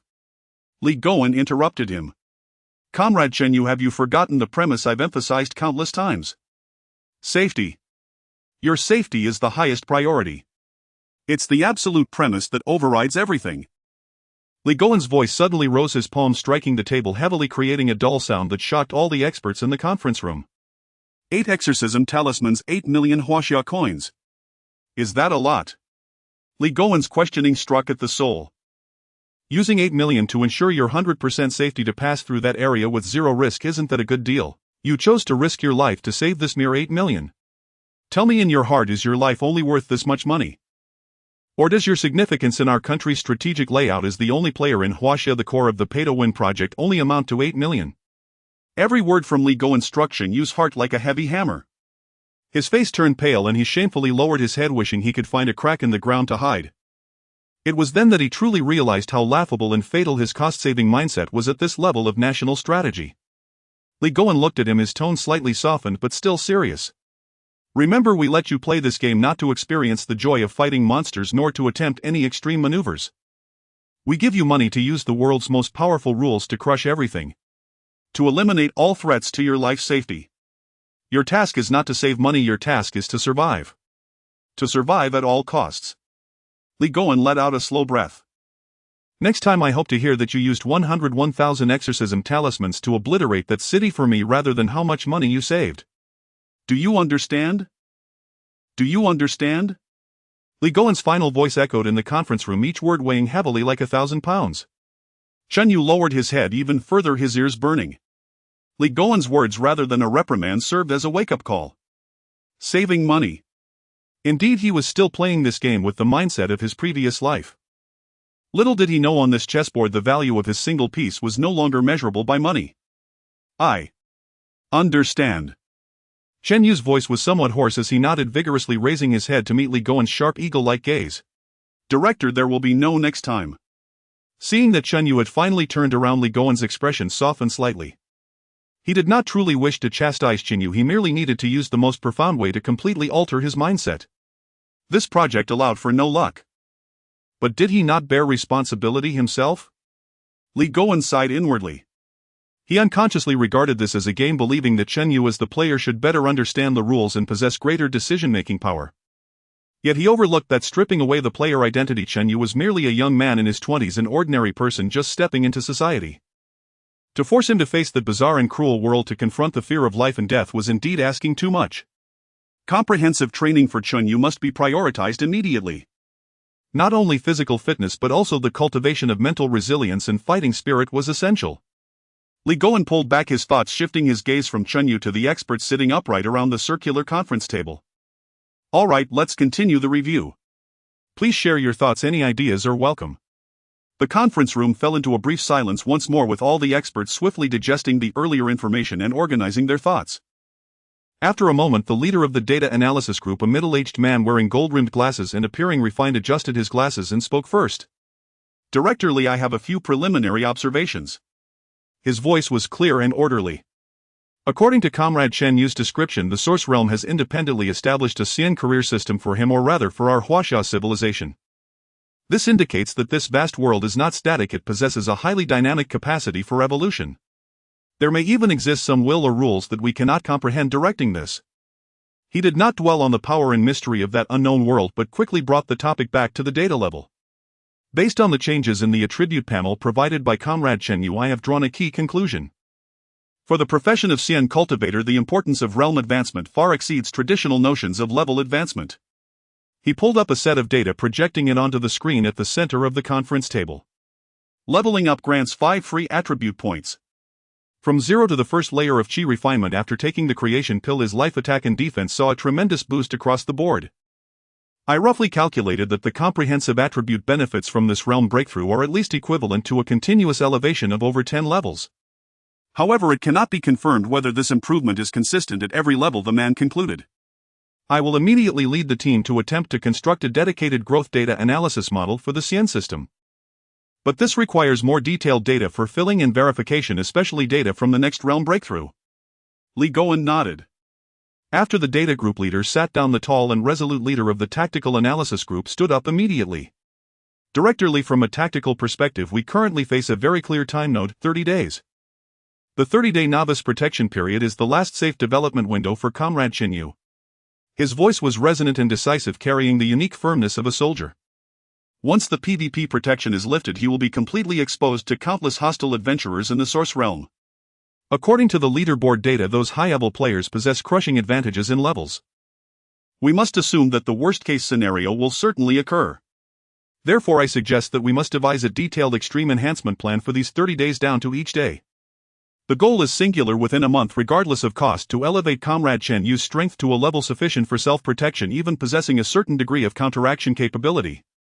PvP. Li Goen murmured the term falling into deep thought. The tactical group leader continued yes PvP. However we currently know nothing about the player interaction mechanisms in the source realm. For instance, is there malicious competition among players? What is the extent to which the rules of this world support or restrict PvP actions? These remain unknowns. The atmosphere in the conference room grew heavy again due to this topic. Everyone understood that when the game ceased to be a game when the outcome of player battles could involve real harm or even death, the nature of the issues changed entirely. Li Goen, who had remained silent, had begun to think further ahead. The impact on reality. Li Goen turned to Chen Yu. Can your skills be utilized in the real world? Chen Yu was startled. He had sensed something earlier, but the situation was intricately linked and he had not had the chance to speak. Yes. Chen Yu quickly replied, his voice a bit dry from excitement. I discovered long ago. My passive skill spiritual vision still exists after leaving the game. I can see that our world also harbors those energy particles referred to as spiritual energy in the game. Although thin, they undoubtedly exist. What this implies is obvious. The power he gained in the game is real and tangible. He is not merely a simple game character but a living person taking the first step on the path to the extraordinary. His sounds of gasping filled the conference room. If previously extracting equipment from the game merely proved that the source realm was a high-dimensional space capable of material exchange, then Chen Yu's confirmation at this moment completely subverted everyone's understanding of the real world. This means that extraordinary power does not only exist in that mysterious source realm. Its door has already opened a crack to the real world to Huaxia through Chen Yu. Li Goen fell silent again, but his mind was racing at a terrifying speed. A brand new and more magnificent possibility than researching biology or analyzing new materials lay before him. He raised his head, looking at Chen Yu once more, and asked the question that could determine the future trajectory of Huaxia. Can this power be replicated? Can others cultivate it as well? In an instant all eyes were focused on Chen Yu, filled with fervor, longing, and even a hint of reverence. They were no longer merely looking at a lucky young man. They were gazing up at a harbinger of a new era, a pioneer holding divine authority. Under the gaze of so many national treasures, Chen Yu felt a tingling sensation on his scalp, overwhelmed by the pressure. He opened his mouth, wanting to say something inspiring and uplifting. But the reality was, I don't know how to teach, Chen Yu said, his cheeks slightly flushed as he awkwardly scratched his head. Facing the hopeful gazes of Li Goen and the experts, he spoke the truth. The reason I could transition to a cultivator is that the game system detected the essence of Chinese civilization. And the reason I could go from an ordinary person to the first layer of qi refinement is because I took a pill. Pill? Li Goen raised an eyebrow. Yes, it's called the creation pill, Chen Yu explained in detail.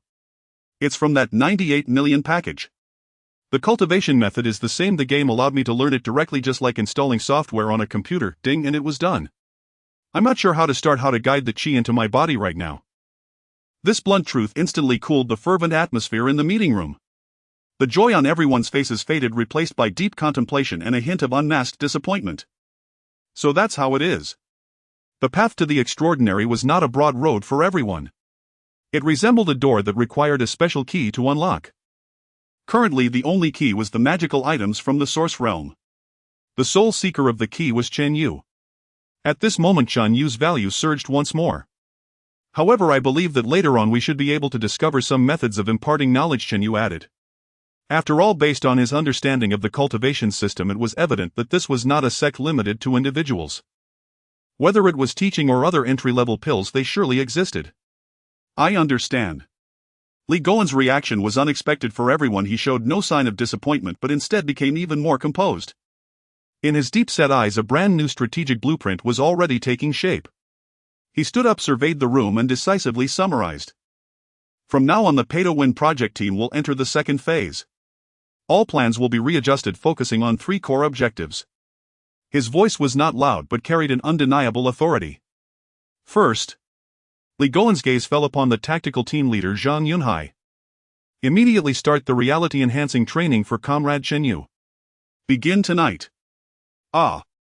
Chen Yu was startled, nearly jumping up. Tonight? I just barely escaped from the game. Li Goen ignored Chen Yu's protests. His logic was clear and cold. Every near-death experience you had in the game will reflect on your physical and mental state in reality. You must possess a physique and willpower capable of enduring all of this. We cannot place all our hopes on the substitute talisman. Your body is the foundation of all strategic value and must not be compromised. Zhang Yunhai suddenly stood up, feet together, giving a standard military salute. I guarantee task completion. Chen Yu looked at the hard lines on the officer's face, feeling a chill in his heart. He sensed that his upcoming days would likely be even more miserable than battling monsters in the game. Second. Li Goen raised his second finger, this time looking at Chen Yu. Your primary task in the game has changed. From now on, gathering equipment, weapons and materials will take a back seat. Your core goal is to do everything possible at any cost to acquire pills like the creation pill and cultivation methods, or rare treasures that can directly enhance your cultivation level. We need to verify if these keys are equally effective for others. Li Goen's ambition was laid bare at that moment. What he desired was not a superhero. He sought a new era where everyone could transcend the ordinary. Chen Yu's heart raced. If it could allow others to embark on the path of cultivation, the future of China would be unimaginable. Third. Li Goen turned to the data analysis group and the tactical group. Devise a plan for Comrade Chen Yu to reach level 10 as quickly as possible. Then concentrate all efforts on advancing his realm. The data analysis group leader Sun Feng nodded. That's right. Zhang Yunhai interjected. Reaching level 10 is the minimum threshold to unlock the guild system and instance features. In the game, hastily adding a single friend does not guarantee reliable information, and the risks of exposing one's identity are high. But a guild is different. It is a massive information hub. Chen Yu can lurk inside without needing to actively expose himself, and by observing the chats of other high-level players he can learn more about the deeper rules and secrets of the Source Realm. And instances, according to the conventions of all games, will be the biggest avenue for producing rare resources and equipment. The pills we need may very well be there. Li Goen nodded in satisfaction after hearing this. Let's proceed as planned, with all departments cooperating fully. We must turn Chen Yu into a god before the 30-day novice protection period ends.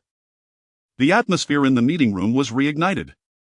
Everyone was invigorated by this grand and clear plan, each person fully aware of the great undertaking they were about to participate in. Only Chen Yu felt as if a heavy mountain was pressing down on his shoulders. Leveling up, concocting pills, returning to be drilled by special forces. Was there any hope left in this life? At that moment, Li Goen seemed to remember something and added, additionally, the project team needs to expand.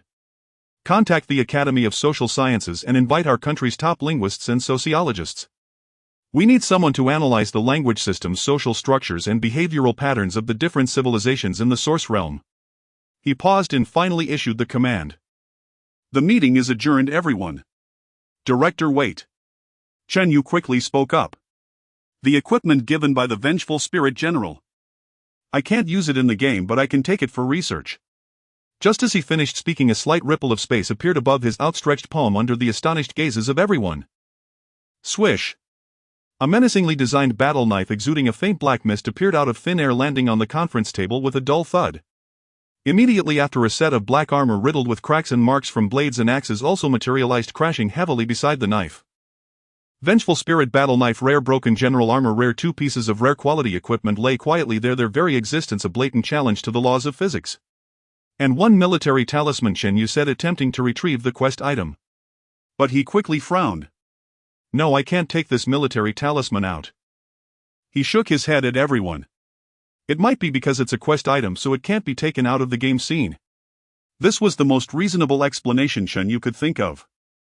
Everyone did not pay much attention to this discovery. All their focus was completely drawn to the two pieces of equipment on the table. Especially the materials scientist Qian Zhonghua. He nearly lunged forward to the conference table, trembling hands clad in special gloves, carefully stroking the black battle knife. His expression was not that of seeing research materials, but as if he had met a long-lost family member. My heavens! This texture. Qian Zhonghua's breathing quickened as he adjusted his reading glasses, leaning in closer, almost pressing his face against the blade. A perfect damping structure and unfathomable energy conduction path. This black mist is not mere decoration, it is a living energy field. He then turned to the broken armor. And this. Its material density is at least 30 times that of titanium alloy, yet its weight is astonishingly light. These cracks are not simple physical damage, they contain traces of high-intensity energy erosion. Chen Zhonghua was so excited that he stumbled over his words, suddenly raising his head, his bloodshot eyes fixed on Li Goen, his voice trembling. "Director Li. Give them to me. I promise in just a month. No. Half a month. I can elevate our individual exoskeleton armor performance by at least 3 generations. Our warplane skin technology will directly enter a new era." This national treasure-level materials science master was so animated he resembled a child asking for candy. Everyone in the conference room was infected by his fervor. They might not understand those technical terms, but they all grasped the weight of the last statement. That was a leap in technology. Li Goen raised his hand and gently pressed it downward, signaling Chen Zhonghua to remain calm. He did not respond immediately, instead turning an inquiring gaze toward Chen Yu. "Xiao Chen, you're saying these 2 pieces of equipment are unusable in your game?" Chen Yu instantly understood and shook his head, a trace of helplessness flickering across his face. "The game enforces strict class and level restrictions. I'm currently a cultivator at only level 3, so I can neither equip nor wield them. In my inventory they appear merely as 2 grayed out icons." He paused, then added a crucial detail, but in reality those restrictions seemed to vanish entirely. As he spoke, Chen Yu reached out and gripped the hilt of the Vengeful Spirit Warblade. An icy bone-deep chill surged up his arm. The blade's weight was astonishing, far exceeding that of steel of comparable volume. Yet he could lift it. Faint serpentine coils of black energy wreathed its surface, seeming almost sentient as they brushed lightly over his knuckles, raising gooseflesh. He attempted a single swing. Whoosh! The heavy blade cleaved the air with a low guttural howl, but that was all. It was in essence a slab of ultradense, exquisitely honed metal shaped with uncanny artistry, devoid entirely of the game's spectral enchantments or psychic resonance. "I can wield it, but honestly, it feels like nothing more than an unusually heavy blade," Chen Yu admitted plainly. Li Goen nodded and stepped forward, accepting the warblade from Chen Yu's hands. The moment the blade settled into his palm, even Li Goen, whose face bore the weathered calm of decades navigating treacherous currents, flinched with quiet astonishment. He tested its heft, forearm muscles tensing visibly before he stabilized it level in both hands. "Indeed, it is extraordinarily heavy," he observed, then turned his gaze to Chen Zhonghua. "Anyone may wield its physical form, but its transcendent power likely manifests only under the rules of the Source Realm. Or more precisely, by those who meet the criteria of players." This conclusion tempered the group's initial fervor, yet disappointment remained muted. After all, simply extracting such gear into the real world was already a monumental breakthrough. Professor Chen. Li Goen carefully placed the warblade back onto the table and addressed the materials scientist, who had been watching with rapt anticipation. "They are now in your hands. The extent of their value rests entirely upon your expertise." "Yes, sir. Mission guaranteed." Chen Zhonghua snapped to attention and saluted, voice trembling with excitement. He then led his team away, cradling the warblade and armor inside custom-forged alloy cases as though handling relics of incalculable antiquity, and departed the conference room with urgent haste. Li Goen surveyed the room and delivered his final summary. "Meeting adjourned.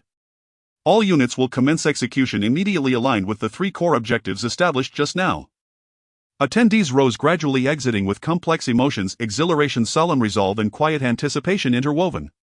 Chen Yu exhaled in relief, preparing to slip away with the crowd, only for an ironclad hand to clamp firmly onto his shoulder. Tactical team leader Zhang Yunhai leaned in, his face a study in austere chiseled lines. "Comrade Chen Yu, come with me." His voice, low and unyielding, carried the unmistakable weight of absolute command. Chen Yu's heart lurched. Desperately he glanced toward Li Goen, who had not yet left, for salvation, silently pleading for a single day's reprieve. He had just narrowly escaped death within the game, his mind and body drained to utter exhaustion. Yet Li Goen offered only an encouraging nod, laced with the quiet paternal expectation of a senior leader urging a young protege to strive harder, then turned and walked out. Doomed. Chen Yu felt as though he just received a death sentence, his face crumpling into a grimace as Zhang Yunhai half-guided, half-propelled him from the room. They strode down a gleaming white metallic corridor, humming with futuristic sophistication. Researchers in white lab coats and soldiers in full tactical gear passed briskly in both directions. All snapped to rigid attention upon spotting Zhang Yunhai, but their glances at Chen Yu brimmed with unrestrained curiosity. Uncomfortable under their scrutiny, Chen Yu lowered his head, shuffling along like a prisoner in custody. Inside, he cursed Li Goen inwardly, not less than 800 times. Safety first. So now he was being handed over to elite soldiers for brutalization. Did human rights still exist here? After several sharp turns, Zhang Yunhai halted before a massive reinforced metal door. Upon dual verification via iris and fingerprint scans, it slid open soundlessly. A wave of frigid air rushed forth. Beyond lay a cavernous, nearly barren chamber, its vaulted ceiling soaring high, its floor bathed in stark clinical white light. At its center rested a single thin gray mat, nothing else. Is this it? Chen Yu stared bewildered at the Spartan scene. Was this the highest-tier training arena prepared for him? It looked less like a state-of-the-art facility and more like an abandoned warehouse. That mat looked thinner than the doormat outside his own apartment. Temporary combat arena, Zhang Yunhai said, shrugging off his crisp military jacket and draping it casually aside. Beneath it he wore a form-fitting black tactical t-shirt, every ridge and knot of his coiled musculature sharply defined, radiating raw explosive power. He rotated his wrists and neck joints, cracking in rapid percussive succession. We require time to assemble the nation's top-tier close combat specialists and psychological intervention experts. They'll arrive no sooner than tomorrow. Zhang Yunhai turned fully to face Chen Yu. So tonight, you'll receive your foundational orientation from me. Foundational orientation.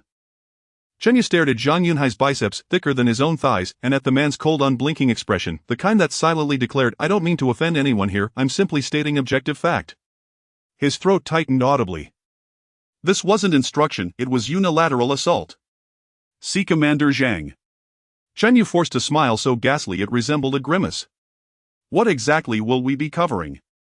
Perhaps, begin with theory. Theory. Zhang Yunhai arched one brow as if the word itself were faintly absurd. Director Li was correct, your greatest weakness in the game isn't technique, it's willpower. He took a deliberate step forward, a ferocious predatory aura crashed over Chen Yu, nearly crushing his breath. You hesitate when danger looms. You fear. You misjudge under pressure, weighing imagined costs against survival. Your body simply cannot endure the agony of near death. Zhang Yunhai's gaze cut like a scalpel. So your first lesson is simple, learn how to take a hit. Before the words fully faded, Zhang Yunhai's stance dropped, his entire bearing transforming instantaneously from disciplined officer to crouching apex predator coiled to strike. Chen Yu's nerves snapped taut. Memories flooded back, the suffocating terror of being surrounded by ghost wolves, the shattering blow from the vengeful spirit general. That same despair, that same shadow of death now converged with Zhang Yunhai's looming presence. Instinctively he recoiled a step. See? You're retreating again. Zhang Yunhai's voice sliced through the silence, glacial and precise. In real combat, that single backward step could seal your fate. We cannot enter the game alongside you. What we can do is forge your body and spirit into the most unbreakable armor imaginable. Chen Yu opened his mouth to protest, but Zhang Yunhai gave him no chance. A blur shot forward. Chen Yu's vision blurred, then Zhang Yunhai's fist, massive as a mortar bowl, filled his sight, roaring toward him with a wind that shrieked like tearing steel. Too fast. The first rule of combat is to embrace pain. But command struck his face like the punch itself, cold and unrelenting. The first step in battle is to become accustomed to pain. Chen Yu's mind went blank, instinctively wanting to close his eyes. He didn't even realize that the fist before him wasn't actually coming at him that quickly. It just came too suddenly. That fist, as big as a sandpot, rapidly enlarged in his sight. It was over. This was a rhythm destined to ruin his appearance. Didn't Director Li say safety was the priority? Why did this team leader come out swinging with deadly intent right away? Bang! A muffled sound echoed. It was neither the cracking of bones nor the splatter of flesh being struck. That sound was eerily dull, as if a fist exerting all its strength struck a thick slab of pork hanging on the wall. The anticipated excruciating pain did not arrive. Chen Yu merely felt his head being forcefully thrown back by a tremendous power, stumbling back 2 steps before stabilizing himself. It seemed not painful. Just a bit numbed from the impact. He instinctively raised his hand to touch his cheek, finding it perfectly unharmed, not even a red mark. He looked up in a daze to see Zhang Yunhai across from him. At that moment the tactical team leader froze in place, his movements becoming rigid as his fist connected. He maintained the pose of his punch with his arms muscles taut like iron, yet his entire arm trembled ever so slightly. Zhang Yunhai slowly retracted his fist inconspicuously, bringing it behind his back, his fingers curling slightly. A flicker of undeniable astonishment crossed his cold, hard face. What was going on? Chen Yu's mind was filled with questions. He clearly saw the might of that punch. It could probably take down a bull. How could it feel like he was merely hit by a large pillow? Could it be that team leader Zhang held back? It didn't seem like it. The stance clearly indicated he wanted to embed him in the wall. No. A thought flashed through Chen Yu's mind like lightning. The martial art. 9 turns Hunyuan Ju.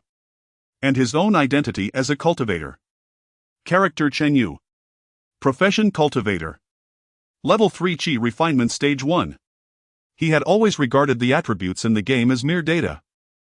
But in the real world the passive skill Spirit Vision still existed. Did that mean his 9 turns Hunyuan Ju his cultivation level also took effect in the real world? Could it be that his body had an equivalent of 52 points of defense in the real world? This thought emerged and could no longer be suppressed. What does 52 points of defense mean? In the game a level 3 to 5 Ghost Wolf could only inflict 1 point of force damage on him with all its might. And Zhang Yunhai, even though he was the top combat expert of the entire army, was still just an ordinary person. How much attack power could he muster in game terms? 5 points. 10 points. So that punch just now. Chen Yu looked at Zhang Yunhai's feigned calm face, feeling an absurd sensation rise within him. Could team leader Zhang have hurt his own hand? Reaction: too slow, body too stiff. Just as Chen Yu was lost in thought, Zhang Yunhai's cold voice rang out again, forcefully interrupting his train of thought. A true enemy won't give you a chance to catch your breath. To affirm his own words and to dispel that strange sense of defeat in his heart, Zhang Yunhai moved again. This time it was no longer a simple straight punch. He lowered his body further, transforming into a black shadow that swiftly closed the distance. Whip kick, elbow strike, side kick. The attacks came like a torrential storm, relentlessly showering down on Chen Yu's vital points. Whoosh! Whoosh! Whoosh! The sharp sounds of slicing through the air echoed continuously, startling Chen Yu into a panic, forcing him to raise his arms instinctively to block. Bang! Zhang Yunhai's powerful elbow strike struck solidly against Chen Yu's blocking forearm. Chen Yu felt as if his arm had been struck by a heavy hammer, his whole body pushed sideways by the immense force. And then it was gone. His arm felt slightly numb, his bones intact, not even a bruise in sight. Bang! Bang! Bang! Zhang Yunhai's assault showed no signs of stopping. A whip kick swept across Chen Yu's thigh, a side kick landed on his abdomen. Each hit produced a dull, teeth-aching sound of impact. Chen Yu went from panic dodging at the start to passive blocking, and eventually he couldn't be bothered to move at all. He just stood there, allowing Zhang Yunhai's fists and feet to rain down on him like raindrops. He felt like he wasn't a person anymore, but rather a human-shaped sandbag. No, even sturdier than a sandbag. A sandbag would eventually deform and leak sand from being struck too much, but he was completely fine.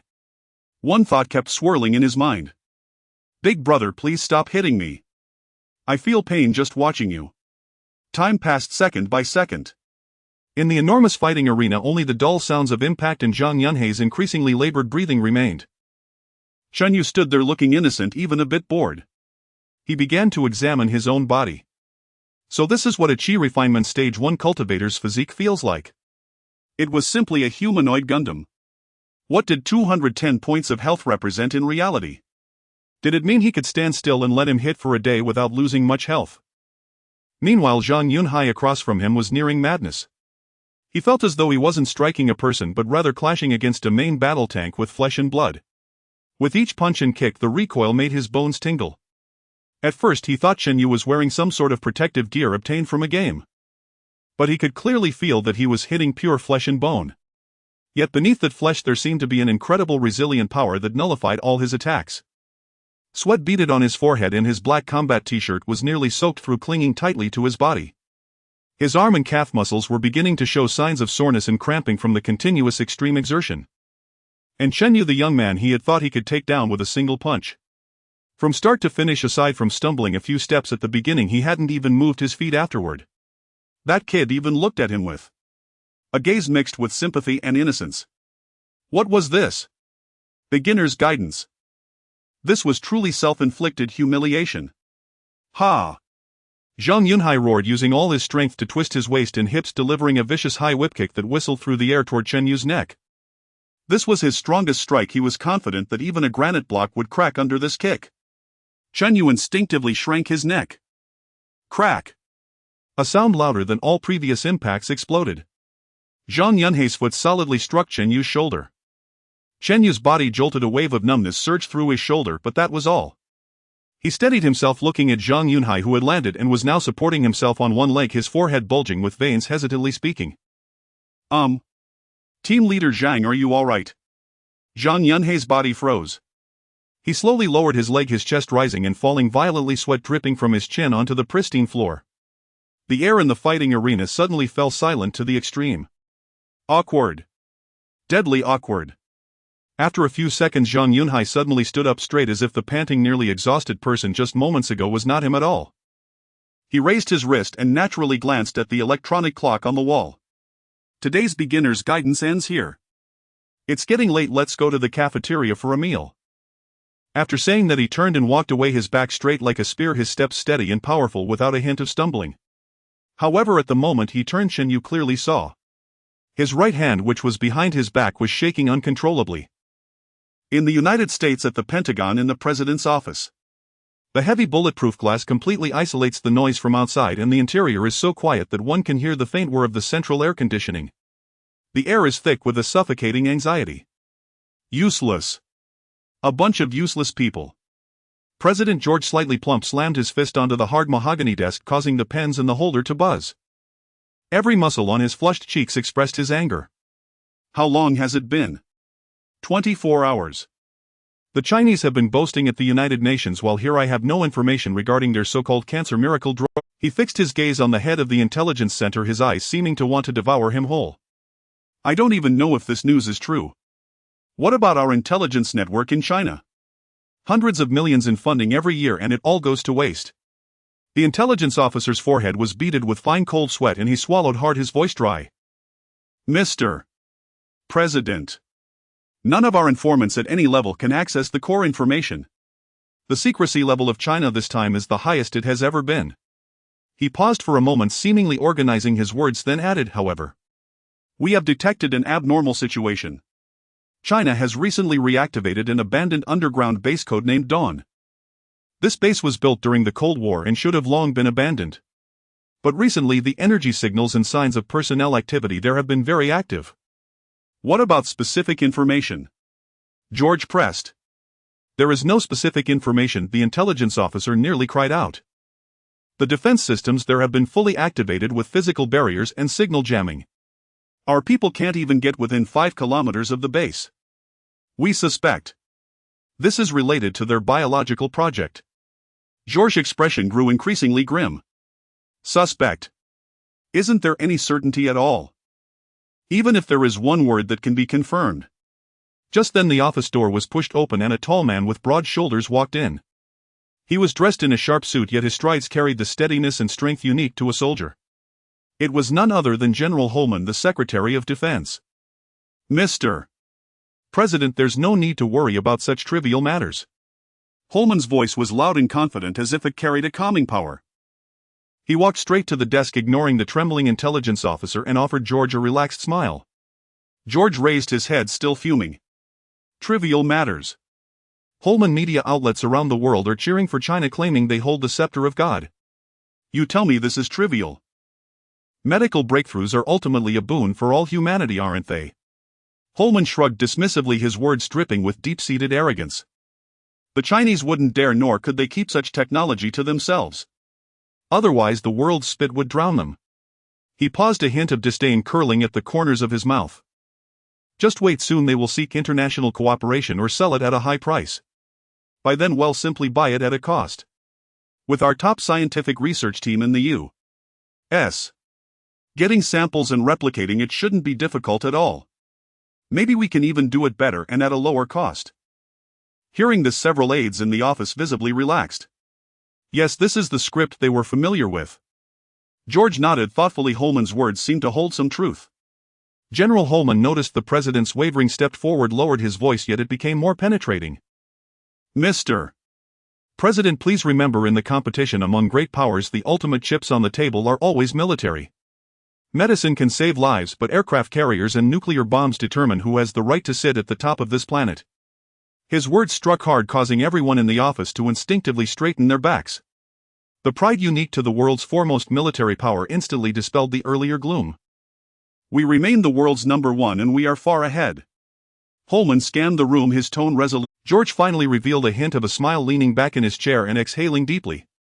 You are right, Holman. The hundreds of billions in military spending from taxpayers each year are certainly not wasted. Certainly not, Holman interjected, a sharp glint in his eyes. Thus we need to remind certain countries that may be getting a bit too complacent. He shifted the topic and proposed a specific suggestion. In a few days it will be our Navy's routine exercise. I suggest letting the 7th Fleet's USS Reagan carrier group take a stroll near China's Taiwan Strait. As soon as he finished speaking, a staff member wearing gold-rimmed glasses changed slightly in color and couldn't help but speak up. Mr. Secretary, isn't this a bit too ostentatious? What if it provokes friction? This isn't just ostentation, this is provocatively in their face. Friction. Holman laughed as if he had heard a joke. He scoffed, turning to glare at the staff member. So what? What are they going to do?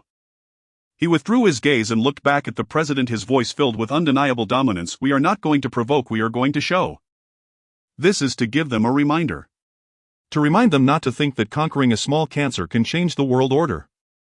On this planet, military strength is the only standard for measuring the status of great powers. To remind them who sets the rules. The president fell silent for a moment and the atmosphere in the office grew tense again. He looked at Holman's exceedingly confident face and finally nodded slowly. He waved his hand, telling the intelligence officer and other aides, "You all can go out now." After everyone left, the president stood up and walked to the massive floor-to-ceiling window overlooking the city that symbolizes imperial power. Holman, I need an absolute victory to solidify the public's confidence. You will get it, Mr. President. Holman's voice echoed behind him. We will let them see that the ticket to the new era is still firmly in our hands. Yet none of them knew. On the other side of the world, the medical breakthrough they viewed as a trivial matter was merely a byproduct of a young man defeating a few monsters in another world. And the carrier group they took pride in was about to sail into an unknown sea where the rules had been completely changed by the appearance of a player. The ticket of the old era had quietly expired. The people on the ship were still completely unaware of this. In the southwestern mountainous region of Huaxia, the night was as dark as ink, casting a silent silhouette over the rolling mountains. Deep in a valley, a small 3-story courtyard stood alone, its lights twinkling like a tiny diamond on a piece of black velvet. Chen Yu stood before the floor-to-ceiling window on the second floor, gazing at the stars that blanketed the sky, feeling as if he were trapped in a bizarre and lengthy dream. The facilities of the underground base were not much inferior to this place, but the psychological expert suggested that he needed to reconnect with the earth to gaze at the starry sky and the vast wilderness, as it would help alleviate his mental stress. After all, one cannot always live in a cage of steel and data. Knock, knock, knock. The rhythmic knocking on the door sounded. Chen Yu jolted back to reality and hurriedly ran to open the door. Outside stood Li Goen, dressed in casual clothes, his usual seriousness softened by a hint of warmth akin to an elder. How have you been resting? Is there anything you lack? Li Goen walked into the room, his gaze calmly sweeping the surroundings. Nothing at all, everything is great. Chen Yu quickly waved his hand, forcing a smile. I've moved into a big villa, I never even dared to dream of this before. His words were true, not only was it a villa but it also had top-level security around it. Li Goen nodded, not lingering on this topic, but instead took out a document from his briefcase and handed it over. Take a look. What is this? Chen Yu asked, puzzled, as he received the document, which was not thick, with the cover embossed with golden letters, Special Talent Employment Contract. He flipped to the first page and his gaze was instantly captured by the salary section. Annual salary 10 million yuan after tax. Chen Yu's breath hitched, his eyes widening in disbelief. 10 million. He blinked hard, thinking he must have misread it, but the clear Chinese characters followed by a long string of zeros confirmed the reality. As a corporate wage slave, barely making 60,000 a year now. An annual salary of 10 million. This felt faster than a rocket launch. His gaze dropped further, landing on another clause that made his scalp tingle. Supplementary agreement: Party B, Qingyu and the Source Realm project will receive a cash share of 10 of the market fair value of any items convertible to real-world profits recovered by Party A, the state. Chen Yu's mind buzzed, nearly crashing. 10%. Li Goen seemed to see through his thoughts, his tone calm as if discussing the weather. I forgot to tell you, the commercial value assessment for the cancer miracle drug has come out. Just the estimated profits from the first batch of clinical applications and technology licenses would be enough for your personal share to exceed 1 billion. 1 billion. Li Goen spoke casually, but the corner of his eye discreetly glanced at the reflection on the window glass. In the glass reflection, faintly visible in the shadows behind the door, several figures in white coats were poised and ready. The medical emergency team was prepared to rush in at any moment. Gulp. Chen Yu struggled to swallow, acutely aware of his heart racing ferociously, blood rushing through his veins like boiling water. However, strangely apart from the initial dizziness, his body showed no signs of discomfort. His strong physique from the first layer of qi refinement allowed him to maintain stable physiological functions even under such intense emotional shock. Taking a deep breath, he exhaled slowly and the frantic beating of his heart gradually calmed down. He looked down at the contract in his hand. Those thin pages felt as heavy as 1,000 pounds. Director Li. His voice was somewhat hoarse. This is too much. I haven't done anything. I don't deserve this. This was not modesty, it was the truth. He had merely played a game, spent some money, and the money was the state's. Why should he receive so much? This money felt too hot to handle and he dared not accept it. Don't deserve it. Li Goen's expression darkened as he stepped forward, his gaze piercing as he stared into Chen Yu's eyes. He had just spoken with the psychological expert. An ordinary person has no concept of managing assets worth billions. A person earning 5,000 a month would not feel excitement but fear and confusion if asked to spend 100 million in a day. To fundamentally alter Chen Yu's deadly mindset of saving money, he must first accept a fact: psychologically, Chen Yu possessed immense wealth and could spend it however he wished. Now what Li Goen needed to do was to completely change Chen Yu's mindset. When you were almost pecked to death by a chicken during a novice mission, were we not there to protect you? When you were attacked by vengeful spirits in Zhao City, taking hits from them, were we not there to help you endure? When you were pierced through the chest by that vengeful spirit general and experienced the taste of death, were we not there to share your... Li Goen's voice was not loud, but each word struck Chen Yu's heart like a hammer. Chen Yu, you need to understand one thing. This contract is not a reward from the state, nor is it some form of welfare. Li Goen pointed at the contract, his tone firm. This is what you earned with your life. What you deserve. Li Goen's tone grew increasingly stern. Every time you enter the Source Realm, you are embarking on a life-risking expedition for Huaxia and for all of civilization. The dangers you face are beyond our prediction, and we cannot provide any substantial support. The wolf corpses, the armor, the battle knife you brought back, each of these items is enough to advance our foundational material science and biology by decades. Do you think you are just killing monsters for gear? No, you are opening a brand new era for our civilization and for all humanity. Li Goen's voice grew heavier, each word striking Chen Yu's heart like a sledgehammer. So put away your ridiculous thoughts of not deserving it. This money is not given to you by me nor by the state. It is the reward you deserve for struggling on the edge of life and death. Your task is not to dwell on whether you deserve it. Your task is to take this money and use every means possible to survive in that world and become stronger. Strong enough that nothing can threaten your life. Spend it. Turn it into your levels, your gear, your skills. This is the only way you can deserve it. Chen Yu was stunned by these words, his mind a blank. He stared at Li Goen, mouth agape, unable to utter a single word. Li Goen looked at his pathetic expression, feeling both amused and exasperated. His tone slightly softened. Child, you need to broaden your perspective. Your safety is the highest level strategic task. Money is merely the most trivial tool to accomplish this task. He picked up a pen from the table and handed it to Chen Yu. From now on, you must get used to your new identity. You are no longer the person you used to be. Billions in wealth should mean nothing to you. Sign it. Li Goen's voice left no room for doubt. From the moment you sign this contract, forget everything about your past. You have only one identity, the pioneer of the new era, Chen Yu. Chen Yu lowered his head, remaining silent for a long time. He looked at the shocking figure on the contract, recalling the excruciating pain and coldness from the vengeful spirit general's spear piercing through his chest. Indeed, Director Li was correct. Life is singular. He never wanted to experience that fear of near death again. He tightened his grip on the pen. Finally, he raised his head, the confusion and fear in his eyes replaced by an unprecedented determination. Scribble, scribble, scribble. He signed his name at the end of the contract. The handwriting was not particularly beautiful, but each stroke emanated a sense of resoluteness. Seeing him finish signing, the tension on Li Goen's face finally relaxed into a hint of a smile. He retrieved the other copy of the contract and patted Chen Yu on the shoulder. Very good. Get some rest tomorrow, there will be new tasks. With that, he turned and left, leaving Chen Yu alone in the room. The night breeze blew in through the window, carrying a hint of the coolness of the mountains. Chen Yu crossed his legs and sat down. Rest. No, I want to cultivate. The country offers me such a high salary, I cannot betray the trust of the nation. The next morning Chen Yu once again entered the core area of the underground base. The vast circular space was brightly lit, exuding the usual starkness of futuristic technology. The four large characters' safety first still hung prominently in the most visible spot. Although he had barely slept last night, running the first cycle of the 9 turns of chaos technique within his body for dozens of rotations. At this moment he felt no fatigue whatsoever. Instead he was invigorated, every part of him radiating a warm and comfortable sensation. His spiritual vision activated passively, allowing him to clearly see the spiritual energy particles around his body. These thin spiritual energy particles were far more active than yesterday, slowly being absorbed into his body. In contrast, the expert seated across the conference table appeared somewhat more earthly real. Material expert Qian Zhonghua had deep-set eyes, bloodshot and weary. Yet his tired face was suffused with an almost manic excitement.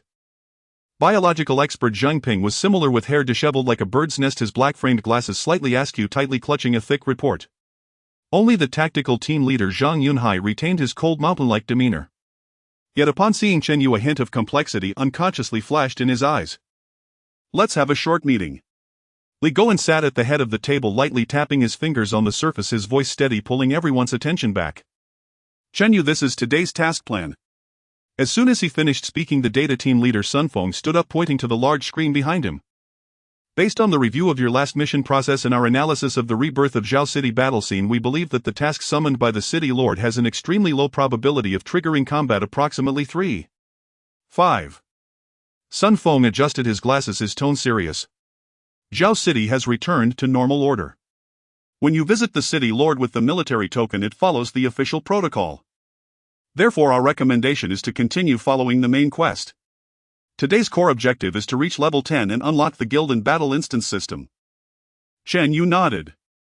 Level 10 was a very obvious milestone. "The biology team has new findings." Biologist Zheng Ping stood up impatiently, his voice trembling slightly.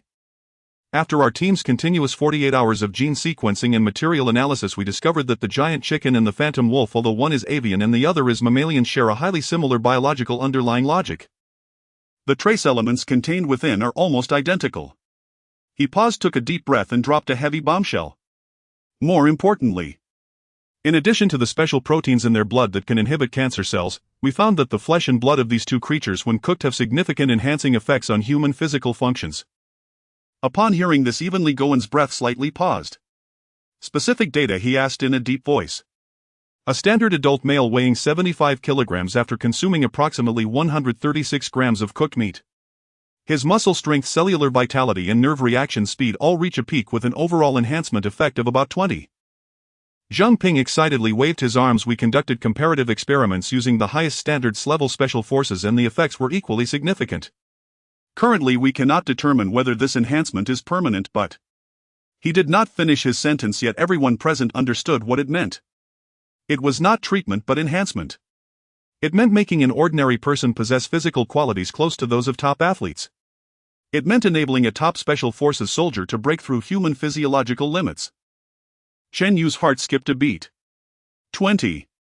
If Zhang Yunhai had consumed this before coming to beat him up yesterday, his hand might have broken a bit more cleanly. He instinctively glanced at Zhang Yunhai, who remained expressionless as if he hadn't heard.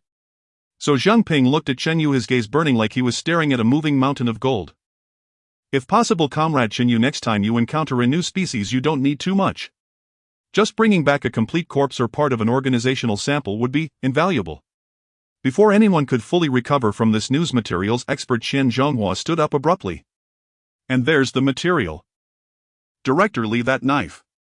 He pointed at the projection of the Vengeful Spirit battle knife on the screen, speaking rapidly.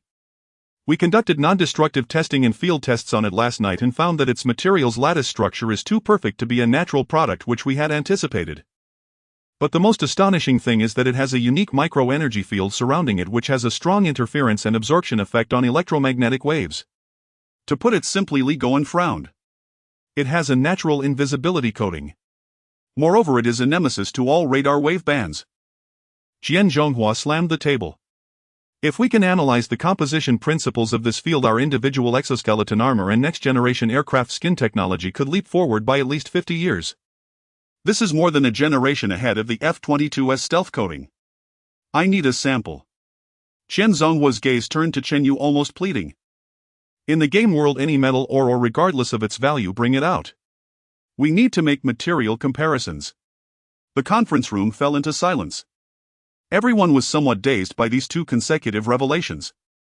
From cancer-fighting drugs to human enhancers to epic-making military materials. Source Realm. This iceberg had only revealed a tiny corner, yet it already displayed enough power to overturn the entire Blue Star civilization. And the key to unlocking all this was in the hands of this seemingly still inexperienced young man before them. Ahem.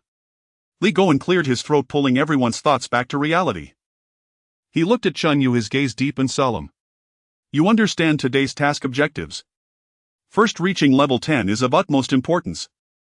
Second, under the premise of ensuring your absolute safety, try to bring back new biological samples and special material samples. He paused, speaking each word clearly. Remember, I said absolute safety. Money is not an issue.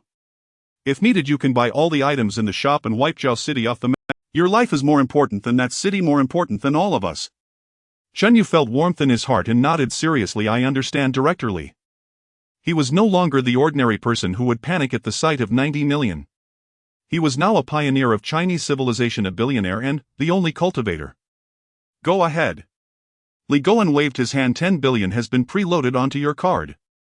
We will wait for you to return here. Chen Yu's pupils instinctively trembled, but he did not show any exaggerated reaction. 10 billion. Just a drop in the bucket. Welcome back to the Source Realm, Cultivator. Chen Yu opened his eyes once more. Unlike the cold and silent underground base, in reality a wave of clamorous heat rushed toward him. On the wide bluestone street, crowds surged. A 3-meter-tall muscular minotaur brushed past him carrying a giant axe, while an elf archer with pointed ears nimbly weaved through the crowd. There was even a creature with an octopus head waving its tentacles while hawking something. Various languages mixed together, forming a peculiar chaotic background noise. This was Zhao City, no longer the lifeless ghost town but a vibrant and chaotic city of adventurers. Chen Yu took a deep breath, the air filled with the aroma of roasted meat, the sour smell of cheap beer, and a faint hint of blood. He looked down at himself. In his pure human form, he still wore the simple novice outfit. Ignoring the curious and contemptuous gazes around him, he directly opened the task panel. Task summoned by the City Lord. Description: you have purified the vengeful spirits of Zhao City, and as the hero of this city, the City Lord wishes to summon you in person. Please bring the Zhao City military token to the City Lord's mansion. The City Lord's mansion, located at the very center of the city, was a stone fortress more magnificent and imposing than all surrounding buildings. Chun Yu oriented himself and stepped forward, heading towards that iconic building. Zhao City is vast, so much so that it took Chen Yu a full 10 minutes to walk from the city gate to the City Lord's mansion in the center. The architectural style on both sides of the street is rugged, primarily featuring stone and wood structures, with the sound of clanging iron filling the blacksmith's shop, accompanied by flying sparks.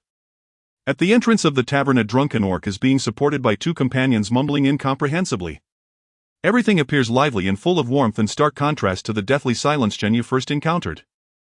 The guards at the City Lord's mansion are evidently much more elite than those at the city gate. They are clad in standardized armor, wielding long halberds, their eyes sharp like eagles. As Chen Yu approached, 2 halberds crossed in front of him, instantly blocking his path. This is the City Lord's mansion. Idle people, stop, one of the guards boomed. Without wasting any words, Chen Yu directly took out the ancient Zhao City military token from his backpack. The moment the token appeared, the expressions of the 2 guards abruptly changed, their cold demeanor swiftly replaced by respect. They immediately withdrew their halberds and knelt on one knee.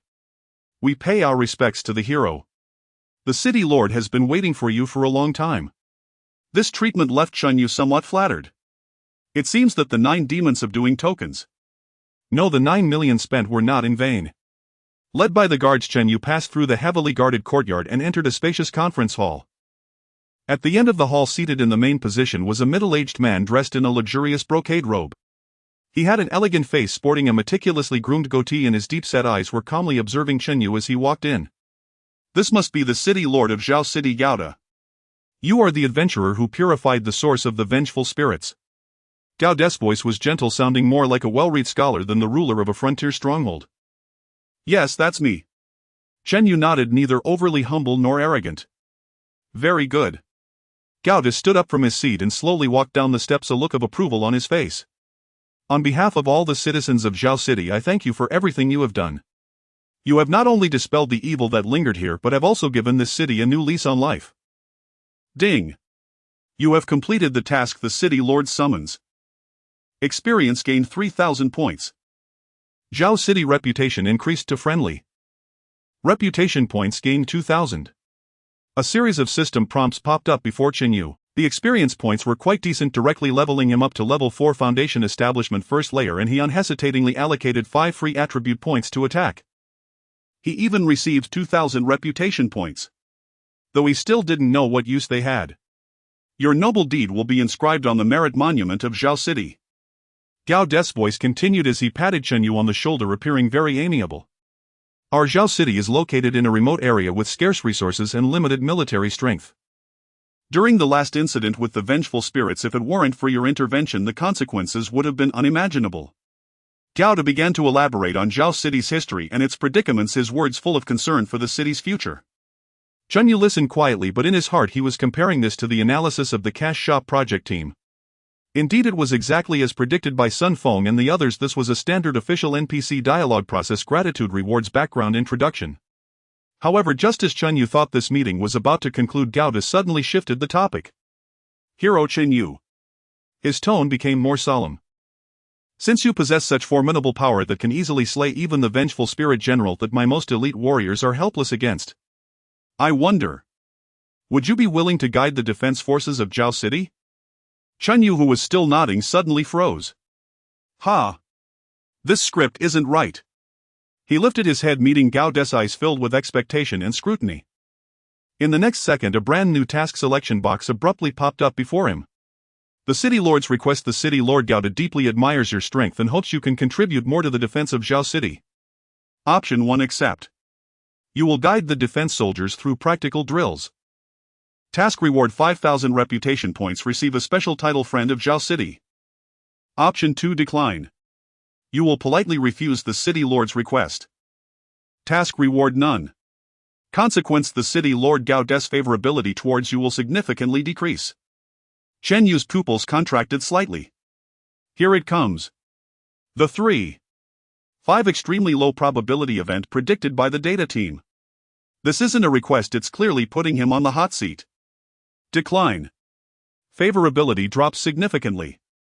Looking at the City Lord's smiling face, who knows if refusing might turn his favorability to hatred, making him reason with Chenyu on the spot. A question mark level NPC. Chenyu didn't dare to gamble. Accept. Chenyu's gaze fell on the words practical drills. Isn't this just sparring? Although he has high defense, who knows how high the NPC soldier's attack is? He is now a billionaire and national treasure and must be protected. Any injury counts as a work-related accident. What's wrong? Seeing that Chenyu remained silent, Gao De's smile faded somewhat. Does the hero think my soldiers are not worthy of your guidance? The atmosphere in the hall instantly dropped to freezing point.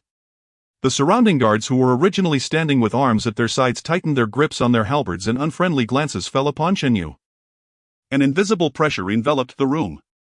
Chenyu's internal alarm bells rang loudly. Damn, these NPCs can also play the moral coercion and threats game. The serious face of Li Goen flashed through his mind, along with the resounding words he once said. If necessary, you can buy all the items in the shop and wipe Zhao City off the map. Your life is more important than that city, more important than all of us. Perspective. Yes, the perspective must be broadened. I am a tycoon player here to consume, not here to be your free sparring partner. Want to take advantage of my labor? No way. Although I don't know if these NPCs will be swayed by players, I have to try to find out. In an instant, a somewhat insincere smile appeared on Chenyu's face as he slightly bowed to Gao De. City Lord, you flatter me. Guiding is not quite right, it's more about mutual learning and exchange. It is an honor for us adventurers to contribute to the peace of Zhao City. Upon hearing this, Gao De's tense expression eased and he smiled again. So does this mean the hero has agreed? The hostility of the surrounding guards also dissipated. Of course. Chenyu readily agreed, then shifted the topic, revealing a slightly troubled expression. However, City Lord, you know my profession is somewhat special. My combat style is quite different from traditional warriors and mages. We do not rely on brute force or magic, we depend on a unique kind of energy called spiritual energy. Chenyu began to seriously babble. And my attacking methods primarily rely on some special talismans. Just like the one I used to purify the vengeful spirit general last time. Gao De's eyes sparkled at this and nodded. I've heard of it. It's a kind of golden scroll containing holy power with immense might. Exactly. Chen Yu clapped his thigh, saying with a pained expression, City Lord, you may not know, but making these talismans is extremely difficult and the materials required are astronomically priced.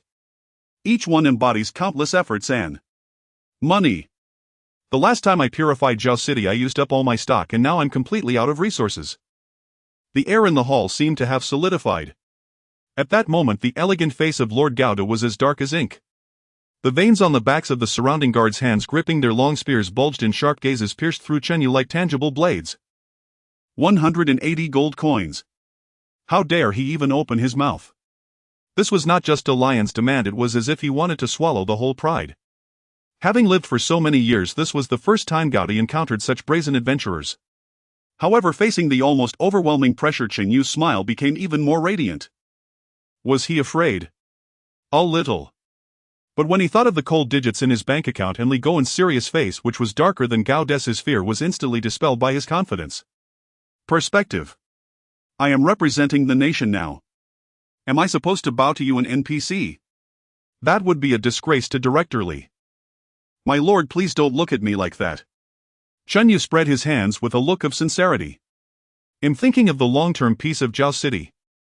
Just think, if I had enough talismans, not only could I guide the defensive army, but I could also easily clear out those monster camps that disturb the trade routes outside the city. Isn't this a great benefit for the long term? Gao De's eyelid twitched violently. He realized he could not see through this young man at all. The opponent's strength was beyond doubt, yet his style of conduct resembled that of a cunning merchant, a top-level merchant powerful enough to overturn the table at any moment. The hall fell into a deathly silence. Just as Chen Yu thought the other party was about to turn hostile and was ready to buy a replacement talisman to flee, Lord Gauda suddenly let out a long sigh. The gloom on his face slowly dissipated and he forced out a smile that was more unappealing than crying. Hero Chen Yu, you jest. He waved his hands, signaling the surrounding guards to relax. The finances of the Lord's mansion are indeed a bit tight. Gauda carefully chose his words. Gold coins cannot be produced. However, Gao De's tone shifted and a glint of sharpness flashed in his eyes. To honor your heroic deed, Zhao City has raised your reputation to friendly. You might want to check with the quartermaster. With your reputation you may be able to exchange for some necessary items. The implication was clear. There was no money, but you could use the honor certificate issued to you to exchange for some rewards. Chen Yu understood it instantly. It seemed that although these NPCs were intelligent, they were ultimately constrained by the underlying rules of the game. They couldn't conjure gold coins out of thin air, but they could utilize the reputation privileges granted by the system. That works too. Chen Yu's understanding of the game surpassed any of the natives in this world. He knew very well that reputation could often be more useful than gold coins. Many top-tier blueprints, equipment, and even special items could only be unlocked with a certain level of reputation. This deal was certainly worth it. Since Lord Gauda has said so, I shall not decline. Chen Yu's cunning merchant smile faded, replaced by a look of great righteousness. For the peace of Zhao City, I am willing to contribute my humble strength. Ding! You have accepted the quest trial of the defensive army. Quest content: go to the training ground in the east of the city and conduct practical exercises with the defensive army demonstrating your combat skills. Quest rewards: 500 reputation points. Special title: Friend of Zhao City, 10000 experience points. Upon seeing the quest rewards, Chen Yu felt a surge of joy. 10,000 experience, 5,000 reputation, and a title. This deal was certainly not a loss. Very good. Lord Gauda nodded in satisfaction, his smile becoming a bit more genuine. The training ground is to the east of the city. You can go at any time when you're ready. I've already instructed someone to notify the person in charge over there. No hurry. Chen Yu waved his hand. I will first make a trip to the quartermaster to replenish some supplies. Gauda gestured please and turned back to his main seat, closing his eyes to rest. It seemed he did not want to say another word to the slippery young man. Chen Yu shrugged and under the respectful gazes of the guards turned and left the Lord's mansion hall. The quartermaster's office in Zhao City was located within a stone fortress on the side of the Lord's mansion, guarded by two even bullier soldiers. Rather than an office, it resembled a vast warehouse. After presenting his identity, Chen Yu was granted entry. The one in charge of material exchanges was a one-eyed brute with a menacing scar across his face, looking rather intimidating. He merely snorted upon seeing Chen Yu and tossed a rough stone slab at him. Look for yourself, it's all written on it what you can exchange for. Chen Yu did not mind his attitude. He picked up the stone slab and concentrated his thoughts. A list of exchangeable items immediately unfolded before his eyes. The items available for exchange at the friendly reputation level were indeed limited. Most were blue and green quality equipment, potion recipes, and some basic materials. His gaze quickly locked onto the materials list. Windmilled copper, an exceptionally tough metal often used in the joints of armor for elite soldiers. Exchange required reputation 500 sinking silver sand metal grains imbued with faint energy which can enhance the success rate of weapon enchantments. Exchange required reputation 500, this is the one. Chen Yu recalled the eager face of the material expert Qian Zhonghua. Exchange 1 portion of windmilled copper and 1 portion of sinking silver sand. As 1,000 reputation points were deducted, 2 portions of metal materials shimmering with different lusters appeared in Chen Yu's backpack. Done. Chen Yu nodded in satisfaction and turned to leave the quartermaster's office, heading towards the east of the city. The east of the city was the military and craftsman district of Zhao City. The streets were narrower than the main road and the air was filled with the sounds of forging and the fragrance of wood. However, not far ahead, a building that clashed with all its surroundings instantly captured his full attention. It was a beautifully crafted 2-story building. Constructed entirely of an unknown white jade-like stone, it emitted a warm luster under the sunlight. With flying eaves and intricate brackets, every detail exuded a luxury and nobility that starkly contrasted with the rugged style of this border town. Compared to the surrounding dull stone and wood structures, it appeared like a crystal palace suddenly emerging in a slum, glaringly out of place. On the lintel of the small building hung a plaque with golden characters on a black background, elegantly inscribed with 3 large words. Supreme Pavilion. Goodness. This name clearly suggested it was no ordinary place. What legitimate establishment would dare to call itself that? Chen Yu's steps involuntarily came to a halt. He could sense a unique aura subtly emanating from this building. It was a blend of wealth, power, and a certain set of rules. His spiritual vision skill even allowed him to see wisps of spiritual energy far denser than the outside world being slowly absorbed and exhaled by this small building. This was definitely not the property of ordinary NPCs. Was it a player's? Or some higher-level system store? Chen Yu's curiosity was thoroughly piqued. He checked his gold coin balance, 78 gold coins. 78 million huaxia coins should be enough to go in for a cup of tea, right? Hesitation lasted only a moment. Director Li said one must broaden their perspective. Exploring the unknown is also part of the mission. He straightened his novice robe, stood tall, and imitated the demeanor of those successful individuals he had seen on television. With steady steps he approached the grand door carved from a single piece of white jade. He was eager to see what secrets lay hidden within this supreme pavilion. Chen Yu took a deep breath and reached out to push against the grand door sculpted from a single block of white jade. The expected heavy resistance did not materialize.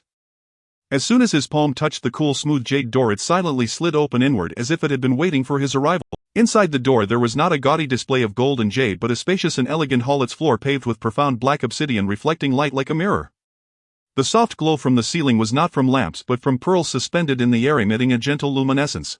The air was imbued with a faint, refreshing scent of sandalwood. The concentration of spiritual energy was more than 10 times that of the outside world, enveloping him and causing his every pore to expand. The art of cultivation, 9 turns of Huan Yuan, began to operate unconsciously and slowly within him. Just standing here, his cultivation speed was already faster than outside. This place was indeed peculiar. Just as Chen Yu was surveying this marvelous place, a soft and melodious voice with a hint of an unusual quality drifted from deep within the hall. Welcome to the Supreme Pavilion. Chen Yu followed the voice and saw a woman dressed in splendid palace attire, barefoot, gracefully stepping out from behind a curtain of beads. She was tall and exceptionally beautiful, with every smile and frown exuding an enchanting charm. Yet what drew the most attention were the small, exquisite curved horns on either side of her smooth forehead, resembling those carved from obsidian. This was not a human. Hello. Chen Yu steadied himself, trying hard to keep his tone calm. The woman stopped 3 steps away from him, bowed slightly in greeting, her movements elegant and precise as if measured with a ruler. I am the receptionist of the Supreme Pavilion, Sierra. I have detected that you are a newly minted adventurer and I am here to provide you with guidance services. Supreme Pavilion. What is this place for? Chen Yu directly voiced his confusion. The Supreme Pavilion is an exclusive venue that offers comprehensive privilege services for distinguished guests like you. She waved her hand gently. Before Chen Yu's eyes the space rippled and a system interface vastly different from what he was accustomed to unfolded before him, more luxurious and extravagant. At the top of the interface were 3 flamboyant characters, Supreme Member. Chen Yu's pupils constricted slightly. Goodness, it's a VIP system. No wonder he had searched through the entire game menu and couldn't find the VIP recharge option. It turned out to be a physical store offline complete with a dedicated guide. This service truly lived up to the name of Supreme. Members are divided into 3 levels, Sierra spoke with a guiding tone, precise and clear. Regular member, senior member, and supreme member. All levels of membership will immediately unlock multiple convenient features. For example, automatic pathfinding for missions, ad blocking, expanded backpack space, and a daily exclusive lucky draw. Chen Yu paused at the mention of ad blocking. Ads. I haven't seen any. Sierra's smile remained unchanged. Currently our ad slots are still available for recruitment. By becoming a member you can prepare thoroughly for any potential troubles you may encounter in the future. Chen Yu. Goodness, they haven't even started pulling in ads yet, they're already selling ad blocking privileges. This is truly ahead of its time. He suppressed his desire to complain and focused on the most crucial feature. What can I win in the daily draw? Good question.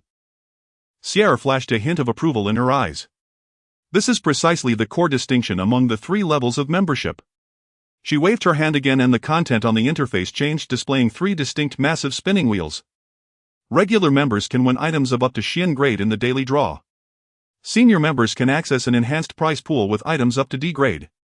And for supreme members, Sierra's voice took on a hint of seduction. You will have the opportunity to draw Tian grade treasures from the daily lucky wheel capable of changing your destiny. Tian grade.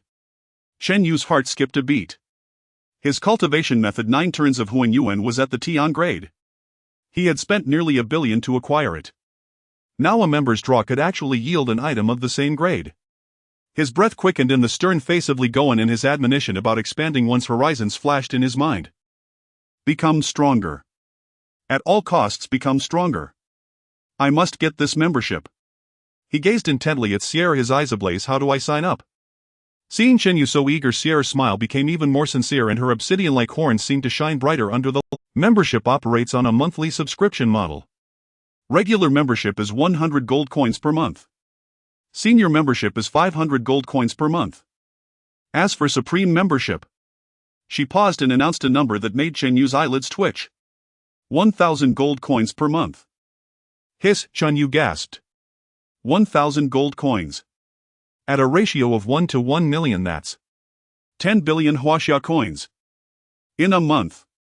Even though he already possessed billions in wealth, he couldn't help but feel shaken. 10 billion in a month, that's not just burning money, that's a money printer. Sierra accurately captured the momentary stiffness on his face. She assumed the young man before her was taken aback by the price. This was quite normal, not to mention a novice. Even the top adventurers who had mingled in the Source Realm for years would weigh their entire fortune upon hearing this price. Dear guest, value dictates price. Sierra's voice carried a hint of mysterious guidance. She did not directly persuade him but elegantly waved her arm again. Perhaps I should let you see for yourself just what treasures lie in the Tian grade prize pool. As soon as she finished speaking, 3 vivid light shadows materialized in the center of the hall's black obsidian floor. The first light shadow was of an extraordinary beast. It resembled a qilin covered in green scales with purple lightning crackling beneath its hooves. An aura of supremacy enveloped him, making Chen Yu feel as if his very soul was quaking. Mount Thunder's qilin Tian grade. Effect movement speed 500, possesses a lightning domain that continuously paralyzes and damages all enemy targets within the domain. Chen Yu's eyes instantly turned red. If he could obtain this creature, why bother with any quests? He could simply ride it into a crowd of monsters and let it do the work. His gaze shifted to the second light shadow. It was a long knife with an ancient design, slender and deep golden in color. It floated quietly, yet the surrounding space visibly warped like ripples on water. Weapon/Void Tian grade. Special effect ignores 50 of the target's defense and has a chance to trigger space tear upon attack, dealing multiple critical damage. Chen Yu's throat involuntarily tightened. The novice iron sword he held in his hand suddenly felt utterly inadequate. This knife named /Void, with just its attribute description, could easily obliterate the novice iron sword into another dimension. This was a true divine weapon. Finally his gaze fell upon the third light shadow. It was an ancient bamboo scroll that slowly unfurled with mysterious golden symbols floating above it, radiating an aura of profound truth. Just one glance brought a sense of tranquility, as if it deepened one's understanding of the world. Cultivation Method Taishang for Getting Emotion Dao Tian Grade. Note Emotionless Dao Ultimate Cultivation. Practicing this method allows one to sever all emotional attachments, achieving a heart like still water with a 1000 increase in cultivation speed and immunity to all mental control skills. Seeing this cultivation method, Shen Yu calmed down. A method that sounded like it would turn one into a eunuch was something he wouldn't accept even for free. But without a doubt this was also a true Tian grade treasure. Mounts Weapons Cultivation Methods. And this was just a glimpse of 3 treasures in the prize pool. Sierra observed the changing expressions on Shen Yu's face, her smile broadening. Dear guest, this is merely a small portion of the prize pool. Once you become a supreme member, they could all be yours. Chen Yu exhaled deeply. A single thought occupied his mind. 10 billion. The amount that Director Li had just transferred to him happened to be 10 billion. It seems this game system can see into the future. It was as if it had come specifically for his 10 billion. He raised his head, looking at Sierra, the initial shock on his face now gone. In its place was an unprecedented calmness and determination.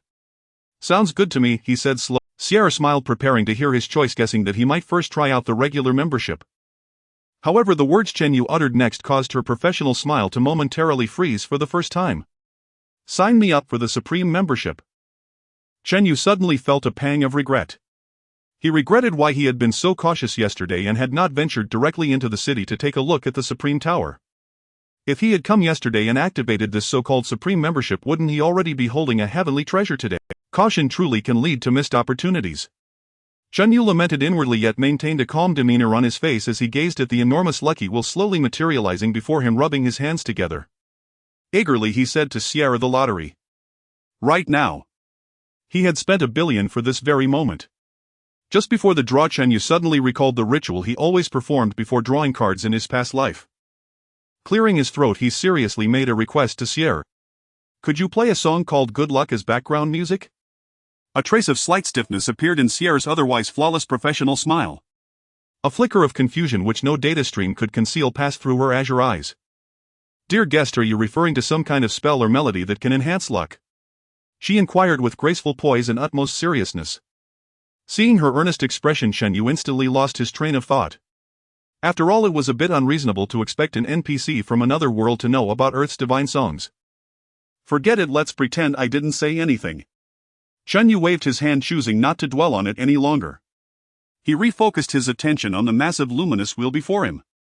The wheel was divided into 10 equally sized sectors, not labeled with specific item names but distinguished by colors indicating different ranks. 3 sections of yellow grade green, 3 sections of mystic grade blue, 2 sections of earth grade purple, and 2 sections of heaven grade gold. A 1 in 5 chance to hit the highest reward. Chen Yu took a deep breath. This probability in any game he had ever played would be considered a perk only released by a tipsy designer. System, please don't let me down. He fervently prayed to the Tao Ancestor, the Jade Emperor, and all the deities in the heavens. He then extended his finger and decisively pressed down on the start button at the center of the wheel. Buzz, the wheel emitted a soft hum and instantly began to spin at high speed, a kaleidoscope of colors dazzling the eyes. Chen Yu's gaze was fixated on the wheel, his heartbeat accelerating uncontrollably. Even though he knew that the state was footing the bill for all this, he still felt nervous. Such a lottery mechanism would quicken the heartbeats of players in any game. Moreover, this was a lottery opportunity bought with 1 billion. The pointer dashed through the whirling colors like a bolt of lightning chasing after flowing light. Gradually the wheel began to slow down. The pointer passed through green, blue, green. Chen Yu held his breath. It then swept past purple. His heart was in his throat.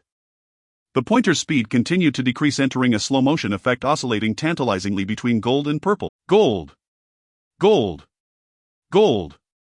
Chen Yu screamed internally. Finally, just as he was about to shout out loud, the pointer crossed that dividing line. With a crisp and melodious chime, it came to a steady stop within one of the golden areas. In that instant, the entire wheel burst forth in a radiant golden light. A thick golden beam descended from the heavens, enveloping Chen Yu within it as a grand and solemn system notification echoed in his ears. Ding! Congratulations, you have won the heavenly grand prize. The Golden Legend. Sierra's eternally professional smile finally showed a hint of genuine emotion upon seeing this gleaming gold. She slightly bowed, her tone carrying a mixture of awe and congratulations. Congratulations, esteemed Supreme Member, you have obtained a heaven-grade prize. Meanwhile, a system notification popped up before Chinyu. System notification: congratulations. You have obtained the Heavenly Technique, Sky-Splitting Sword Technique, in the Supreme Lottery. Sky-Splitting Sword Technique Skill Book Quality Heaven Description: a legendary skill from the ancient era, the ultimate technique of the master of sky-splitting city, consisting of 9 forms capable of piercing the heavens with the sword. To cultivate this technique, one must possess unparalleled swordsmanship talent and an indomitable will. Learning requirement: profession cultivator. Heaven grade technique. And it's an offensive sword technique. I've hit the jackpot.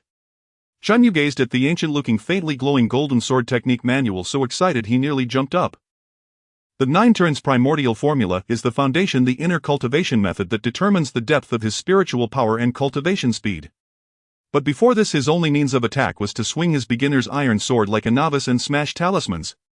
What he had always lacked was a true killing technique. And now a heaven-grade sword technique has perfectly complemented his greatest shortcoming. Ha! Chunyu exhaled deeply, forcibly suppressing his overwhelming joy. He promptly chose to learn. System notification: do you wish to learn the first form of sky-splitting sword technique? Yes. A beam of golden light shot out from the manual, instantly merging into Chunyu's forehead. Countless insights about sword moves, usage techniques, and spiritual energy circulation routes surged into his mind like a tidal wave. System notification: you have learned the first form of sky-splitting sword technique, Surging Phoenix. Surging Phoenix: a swift and agile attack sword move consuming 5 points of spiritual energy, dealing 200 attack power damage. And has a certain chance to trigger the armor break effect. 200 attack power. Moreover, after learning it, Chunyu naturally discovered that this move could be used in close combat when equipped with sword-type weapons. At the same time, even without sword-type weapons, he could unleash sword energy for ranged attacks. Strong. So strong. Just then, Sierra, standing beside him, smiled and spoke again, her voice like a gentle spring breeze. Congratulations, esteemed guest. As a special gift for your first activation of the Supreme Membership, the system will grant you an additional Mystic Grade lottery opportunity. Saying this, she waved her delicate hand and 3 identical blue cards floated before Chinyu. Please choose your gift. Another gift. Chinyu was taken aback, then instantly delighted. Although it was just the lowest Mystic Grade, who wouldn't love a freebie?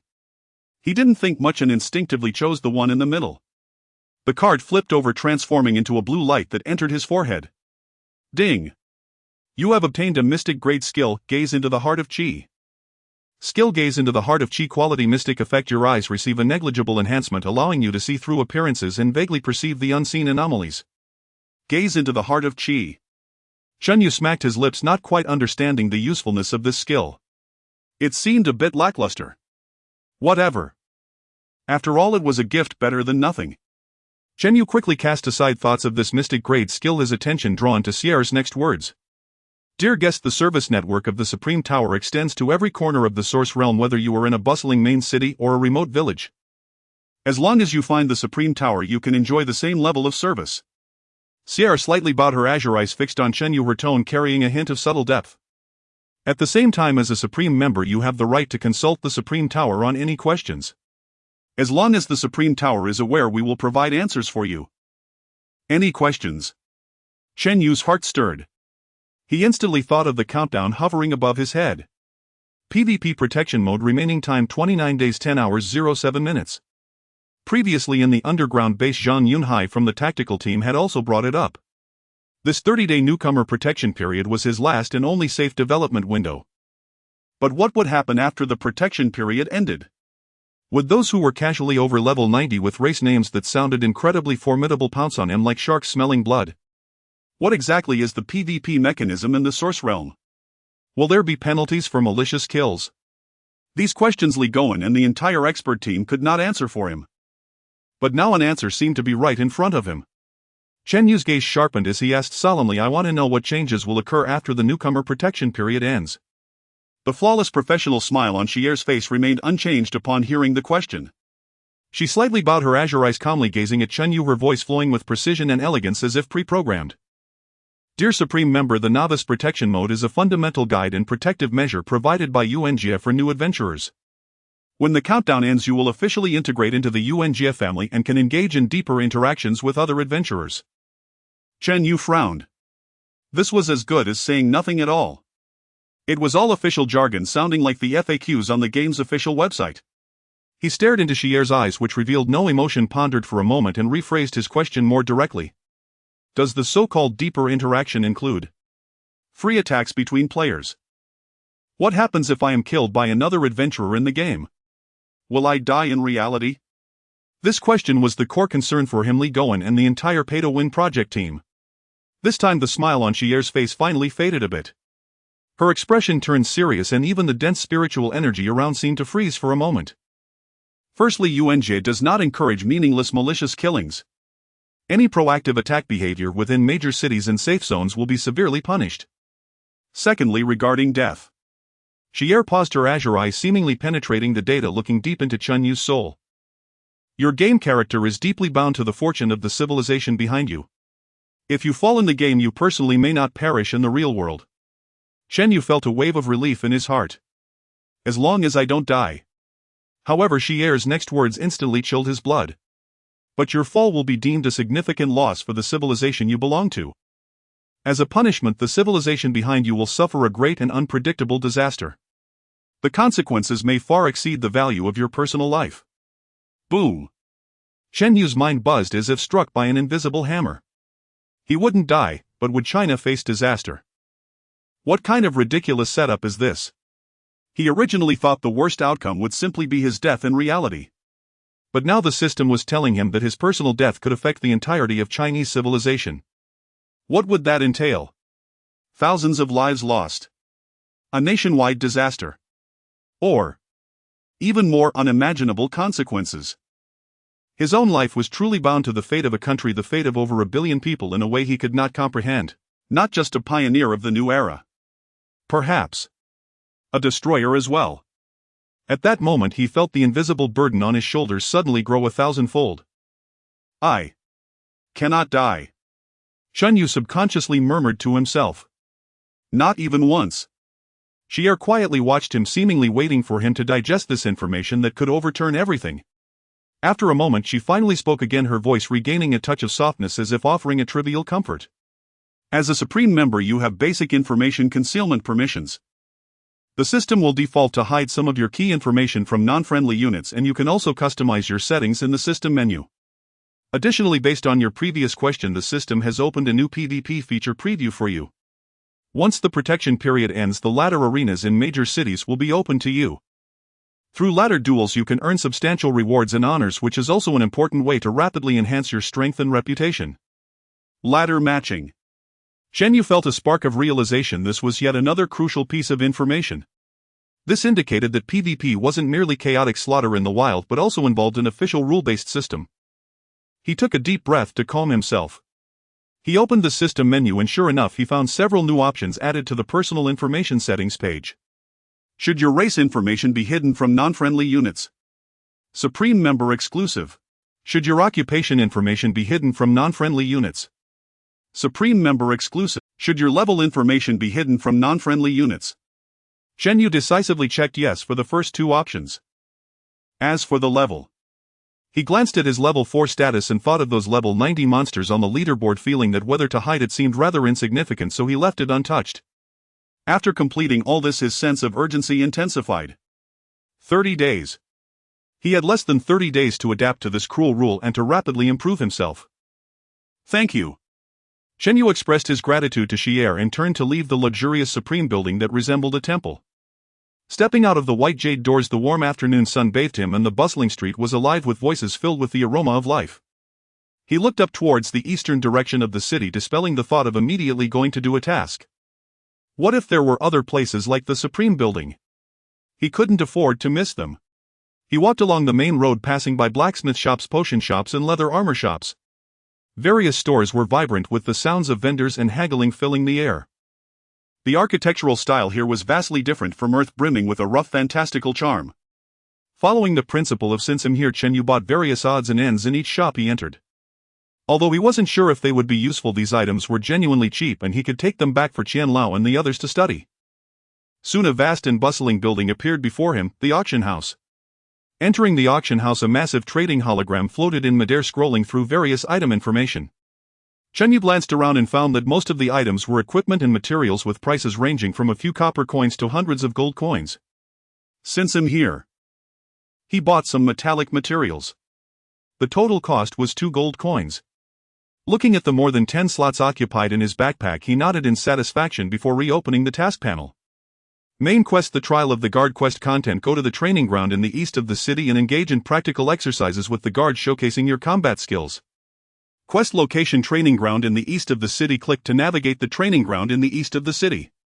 Chen Yu glanced at the map and noted that it was still quite a distance away. Just as he was about to take a step, he suddenly slapped his forehead. What am I thinking? Don't I have the automatic pathfinding function? He recalled the Supreme Member privileges that Xi'er had introduced. Curious, he focused his consciousness on the click to navigate button at the quest location and gently tapped it.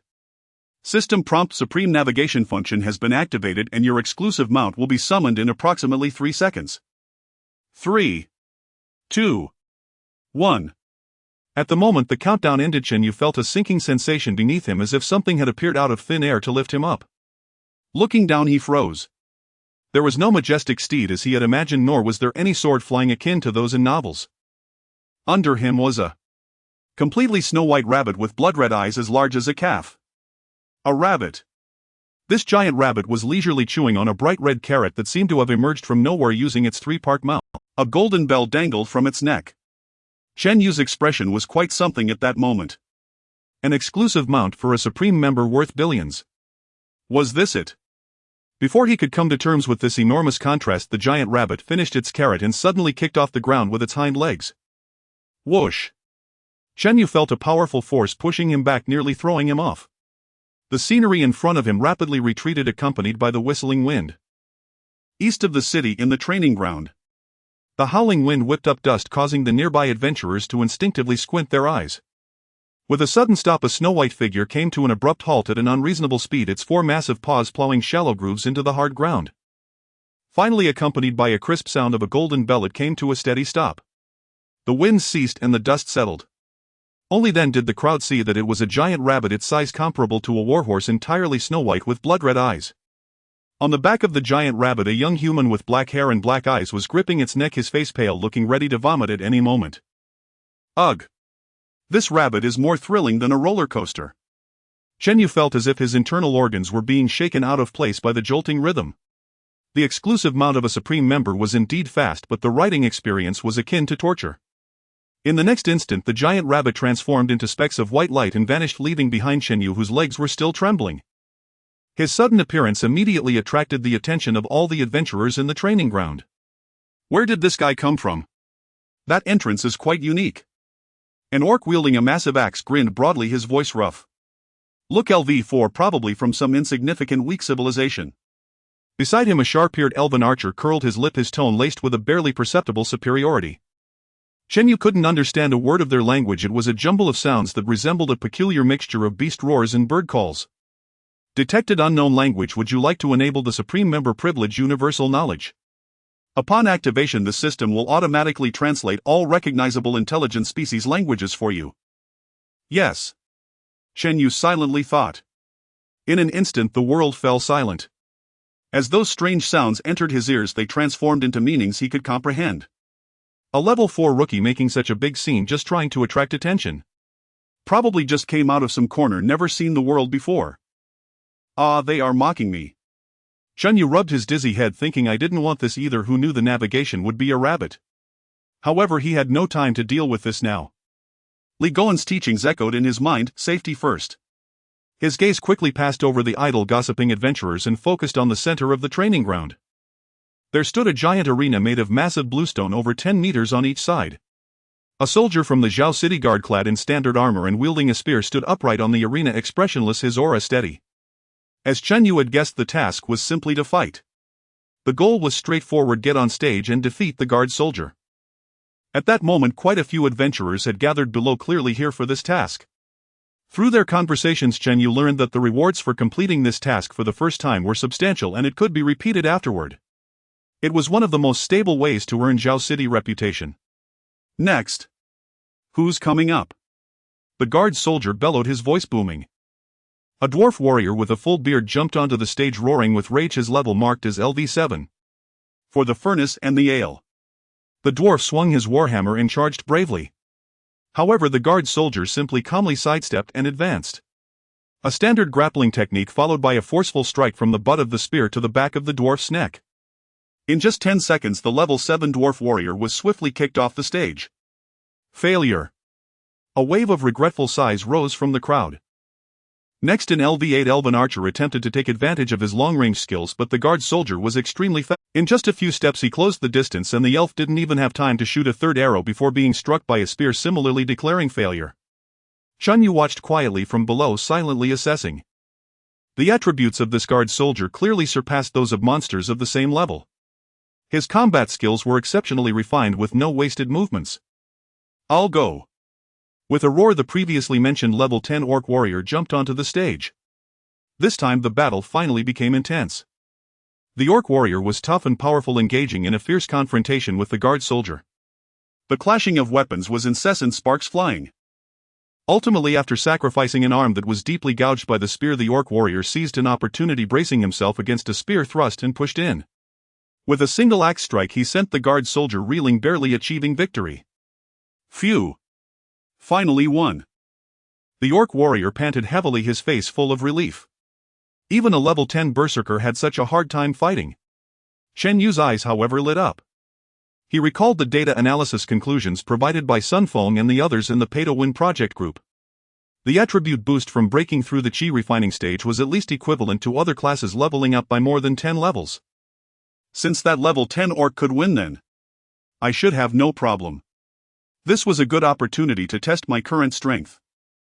Especially the newly learned Heavenly Stage Sword technique. He was curious about its effectiveness. On the arena, the defeated guard soldier transformed into light particles and vanished. A new soldier reappeared, repeating the cold inquiry. Is there anyone else who would like to come up for a challenge?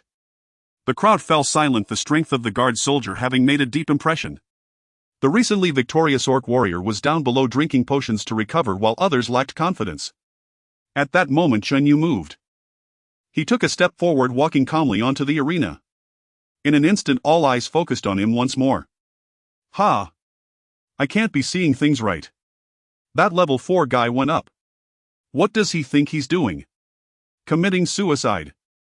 Even the level 7 dwarf was taken out in an instant. Isn't he just looking for punishment? The recently victorious level 10 orc warrior named Karg looked at Chun Yu on the stage, openly displaying his disdain and laughing loudly. Hey kid. This isn't some primitive tribe where you play house, you could actually die here. Get down, don't waste everyone's time. Chun Yu ignored him, simply gazing calmly at the guard soldier before him. His silence appeared to Karg as a manifestation of cowardice and ignorance. Karg's smile grew increasingly sinister, his tone dripping with contempt. You can't even recognize the race and class, what a pathetic guy. Does your backward civilization from some unknown corner lack even the most basic honor and courage? The Source Realm is not a place for worthless trash like you. Backward civilization, trash. These words pierced Chen Yu's ears like needles. In the past he might have laughed it off or cursed in his heart. But now Li Goen's serious face floated in his mind. The image of the experts in the Pay to Win project group with their bloodshot eyes, and the resounding declaration from the representative of Huaxia at the United Nations. He stood here representing not just himself. He represented Huaxia. Are there really no people to stand up for Huaxia? Chen Yu slowly raised his head for the first time, shifting his gaze from the guard soldier to Karg below the stage. His eyes were calm, yet Karg felt an inexplicable rush of unease. Noisy. Chen Yu uttered 2 words softly. He resolved to make this orc warrior understand what etiquette meant. Then he turned back slowly, extending his right hand toward the guard soldier.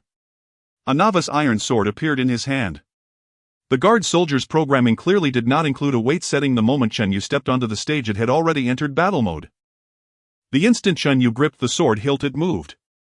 The spear shot out like a dragon, piercing through the air. There was no flash or flourish, just an incredibly swift thrust aimed straight at Chen Yu's heart. Some adventurers in the crowd instinctively closed their eyes, as if they had already foreseen the bloody scene of this level 4 rookie being pierced through the heart. Karg the orc let out a smug laugh. However, in the next moment everyone's expressions froze on their faces. Facing this lightning-fast thrust, Chen Yu neither flinched nor dodged. He simply extended the iron sword forward. There was no earth-shattering momentum, no dazzling light effects.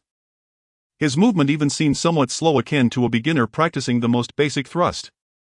Yet at the very instant the sword tip was extended, a barely visible white light flashed from the tip. First style of the Breaking Heaven sword technique, startling swallow.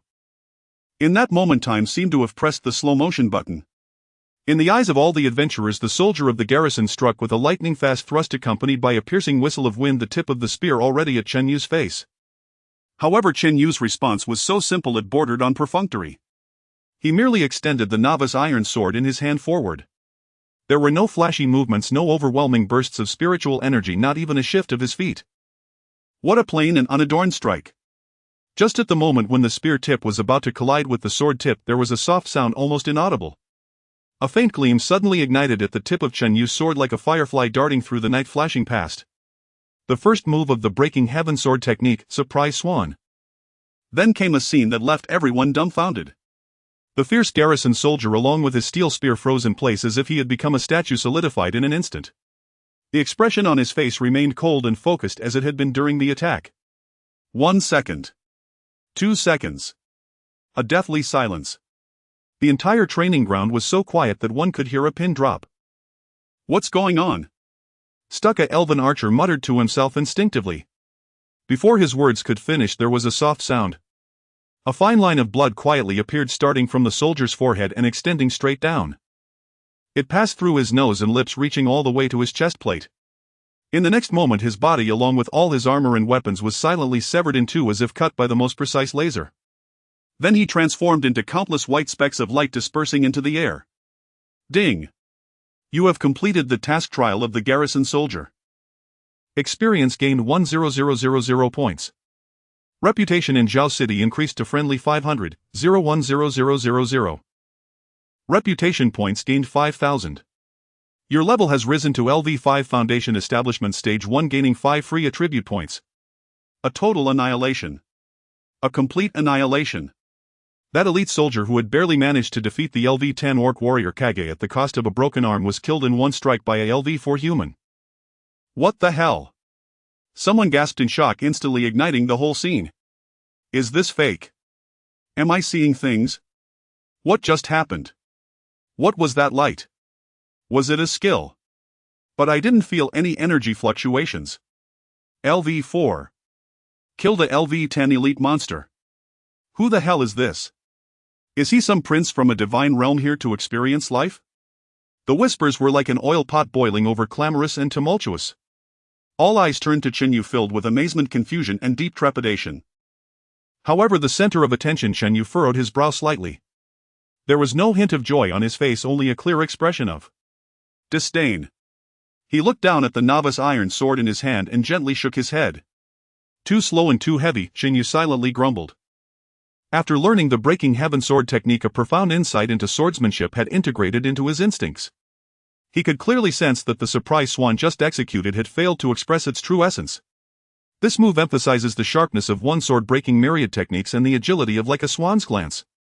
However, this novice iron sword was heavy and sluggish, incapable of bearing the true speed and penetrating power of Surprise Swan. The strike just now was more like using brute force to push out the form of the sword technique. 2 words: rigid and awkward. It was like using a butcher's knife to perform the delicate technique of plucking petals. It was exceedingly clumsy. Looks like I need to get a better sword soon, Chen Yu thought. But his unsatisfied expression was interpreted very differently by the surrounding adventurers. Look at his expression.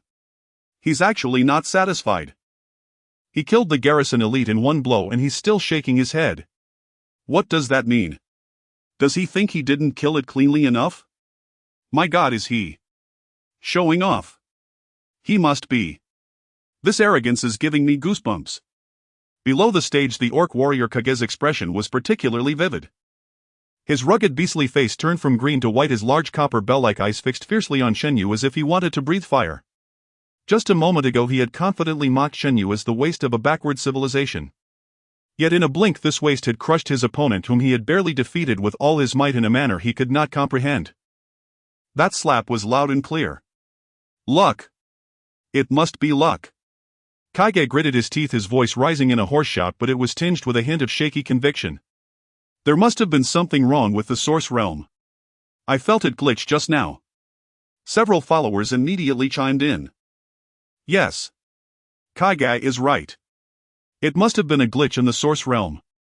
How could a LV4 newbie be this strong? He must have just gotten lucky. As Chen Yu listened to the noise around him, his expression remained unchanged. He unhesitatingly allocated the 5 attribute points he had just gained into attack once more. After finishing all this, he put away the system panel and stepped down from the arena. All eyes in the crowd followed his footsteps. Everyone thought he was about to leave. However, Chen Yu walked step by step directly toward the orc. The adventurers surrounding Kage felt the invisible pressure emanating from Chen Yu and involuntarily stepped aside, clearing a path. Chen Yu approached the nearly 3-meter orc warrior like a small mountain. He had to slightly raise his head to make eye contact with him. The dramatic size difference filled the scene with tension. Yet at this moment no one dared to mock this seemingly insignificant human. The training ground once again fell into an eerie silence. Kage felt the atmosphere around him. A wave of humiliation and rage surged to his head. He looked down at Chen Yu, exhaling 2 heavy breaths of hot air from his nostrils, and growled fiercely, "What are you looking at? Do you want to die?" Chen Yu's expression remained calm. He ignored the threat and spoke slowly in a tone of stating fact. "You just said that I am from a backward civilization in an unknown corner." His voice was not loud, but it clearly reached every ear present. Kage's face stiffened. Chen Yu's gaze was as calm as water as he continued, "Now I give you a chance. Apologize for your rudeness.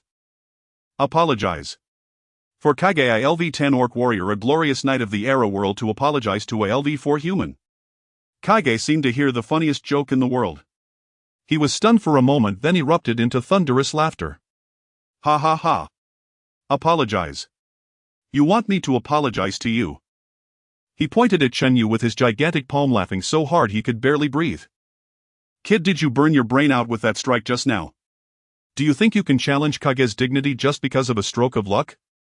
I admit that your move was somewhat peculiar. But the gap in levels is an insurmountable chasm." Kage's smile suddenly vanished, replaced by a sinister expression. "As long as you dare to make a move, the novice protection will be gone." He stepped forward, casting a giant shadow over Chen Yu.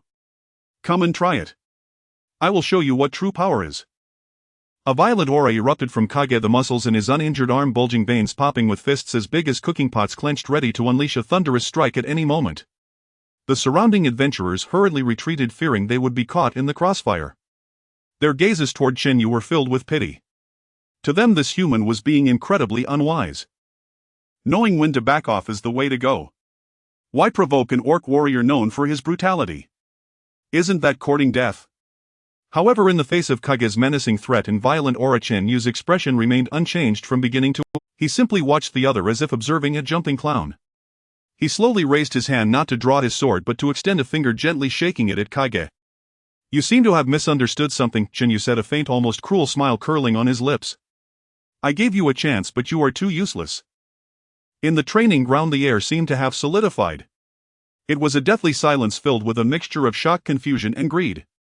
All the adventurers' gazes were fixed on Chen Yu as if trying to see through him completely. To kill a level 10 elite guard with a single sword strike was already enough to shatter their understanding. Now this guy, who seemed only level 5 with equipment that was falling apart, dared to confront the level 10 orc warrior Kage, claiming he had missed an opportunity. Kage's fury seemed almost tangible, threatening to erupt from his large nostrils. His bulging muscles trembled violently with rage, emitting a sound like steel grinding together. "What did you say? Little bug, say it again." Kage stepped forward, causing the ground to tremble beneath him. He sneered, revealing a mouth full of sharp teeth. "Do you think just because you have novice protection I can't do anything about you? The novice protection will eventually fade away. I will show you what true despair means." He was confident level 10 had an absolute advantage over level 5. As long as the opponent dared to attack first, the moment novice protection failed, he could tear this ignorant human to shreds. However, Chen Yu simply looked at him calmly, his eyes devoid of any fear. Instead, there was a hint of pity. "Insulting me is inconsequential.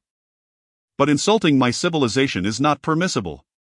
He recalled Li Goen's serious face and the countless pairs of eager eyes in the command center. The country had spent so much money, it was not to let him suffer at the hands of a brute from another world. Certainly not to let him act like a fool and waste the precious 30 days of novice protection. If Director Li knew he had done this, he would probably be furious enough to be carried away on the spot. Some things do not necessarily require Hansen involvement. Strength comes in many forms. Shen Yu's gaze swept over the various adventurers around him. Previously in the auction house, he found something odd. Materials that were priceless on Earth could be acquired here for just a few silver coins. And a piece of level 10 purple equipment which would take ordinary players a long time to strive for was priced at only 2 or 3 gold coins. The tasks he completed rewarded him solely with experience and reputation without even a single copper coin. What does this indicate? It suggests that in the lower ecological tier of this world, gold coins are an extremely scarce hard currency. Though he did not yet understand why this was undoubtedly an opportunity.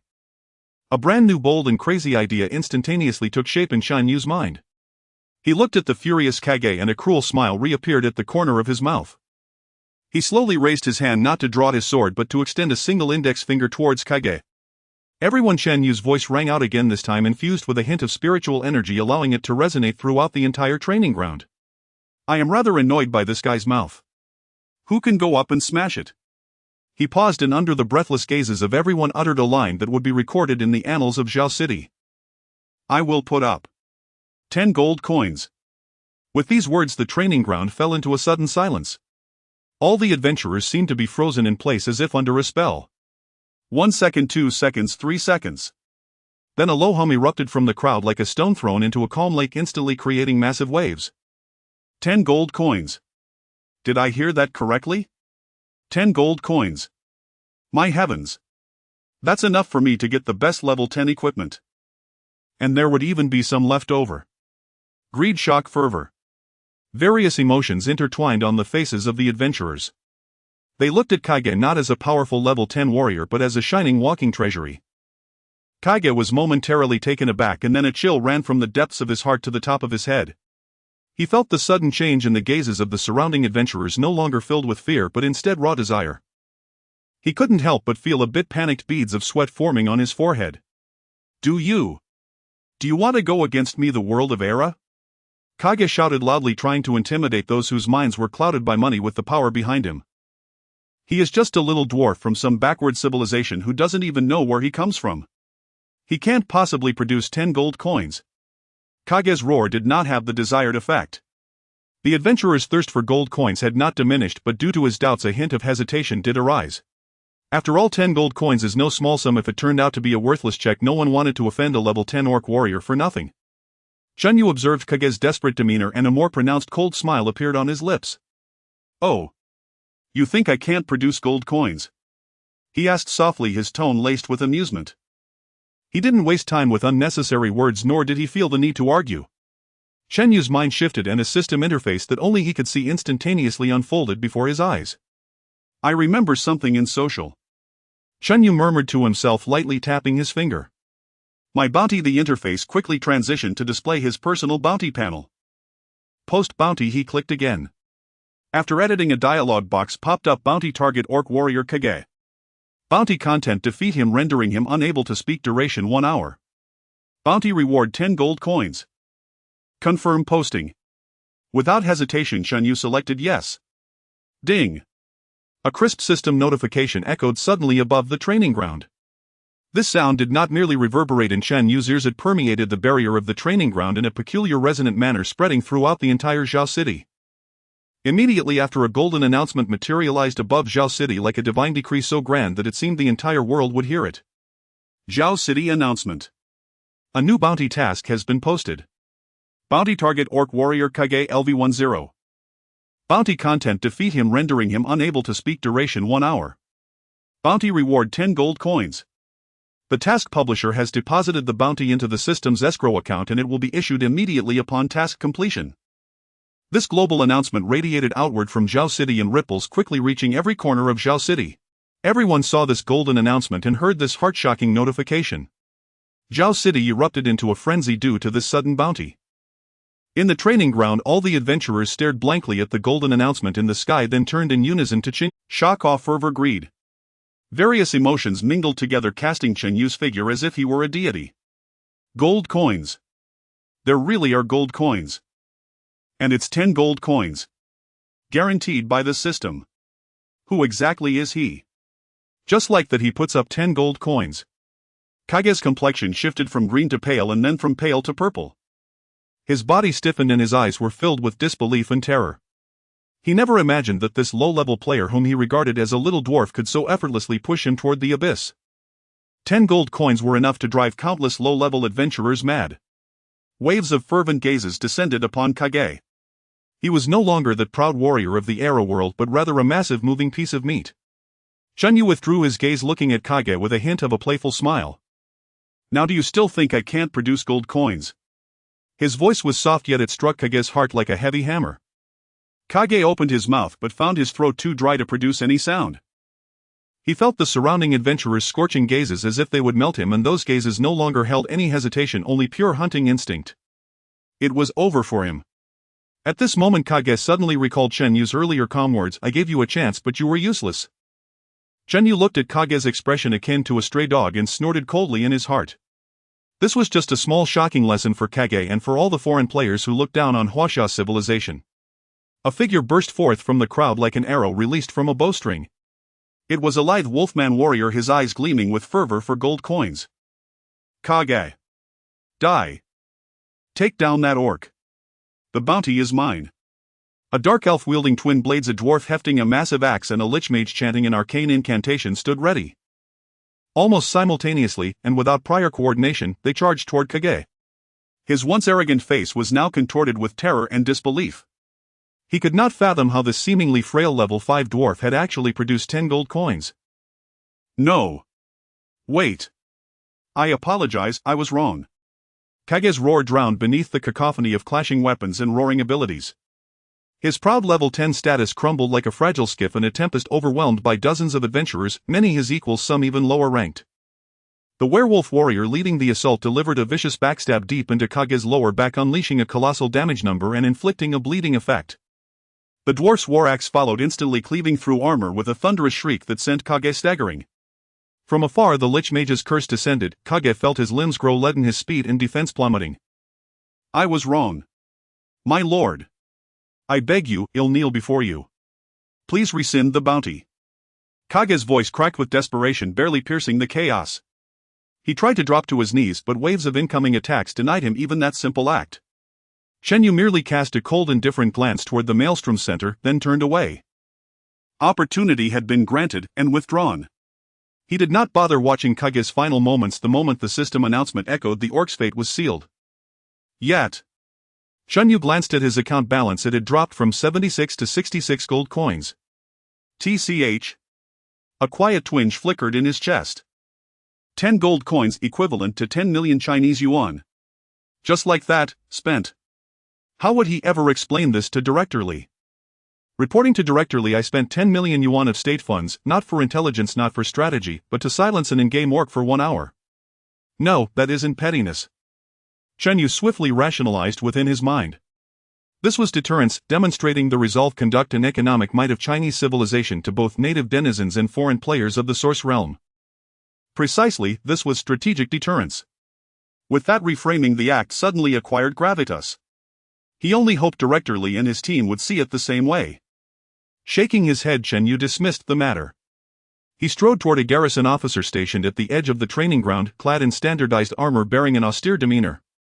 Above the officer's head floated a conspicuously golden exclamation mark. This was the true priority. Perhaps it was Chenyu's single-strike annihilation of elite garrison troops, or perhaps the staggering bounty that had earned such deference.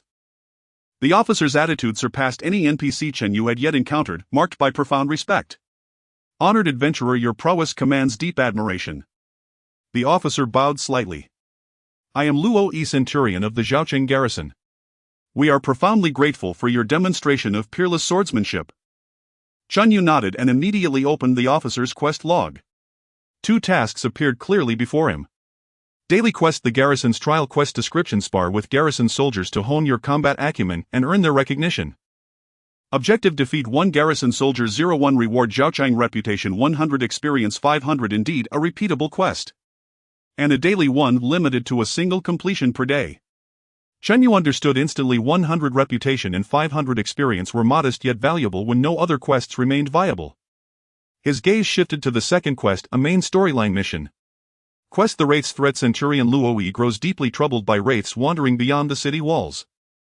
Though you have purified the wraith's source within Zhaoqing, powerful entities continue gathering across the wildlands beyond, drawn by some deeper, more primordial darkness coalescing into a new peril.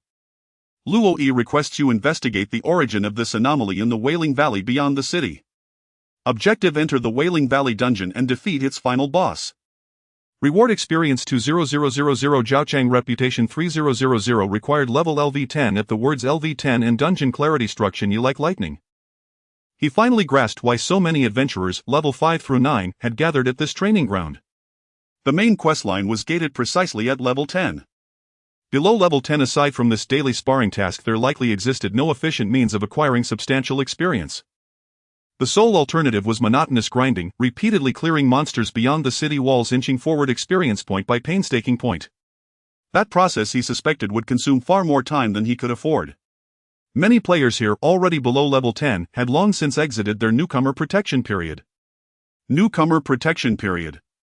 An alarm blared silently in Chun Yu's mind. He had no time to waste on tedious leveling. He needed the most efficient, fastest path to level 10. Only then could he unlock dungeon access, advance the main storyline, gather critical intelligence about this world, and acquire those rare resources capable of transforming reality itself. As Chen Yu pondered, a blood-soaked werewolf warrior pushed through the crowd.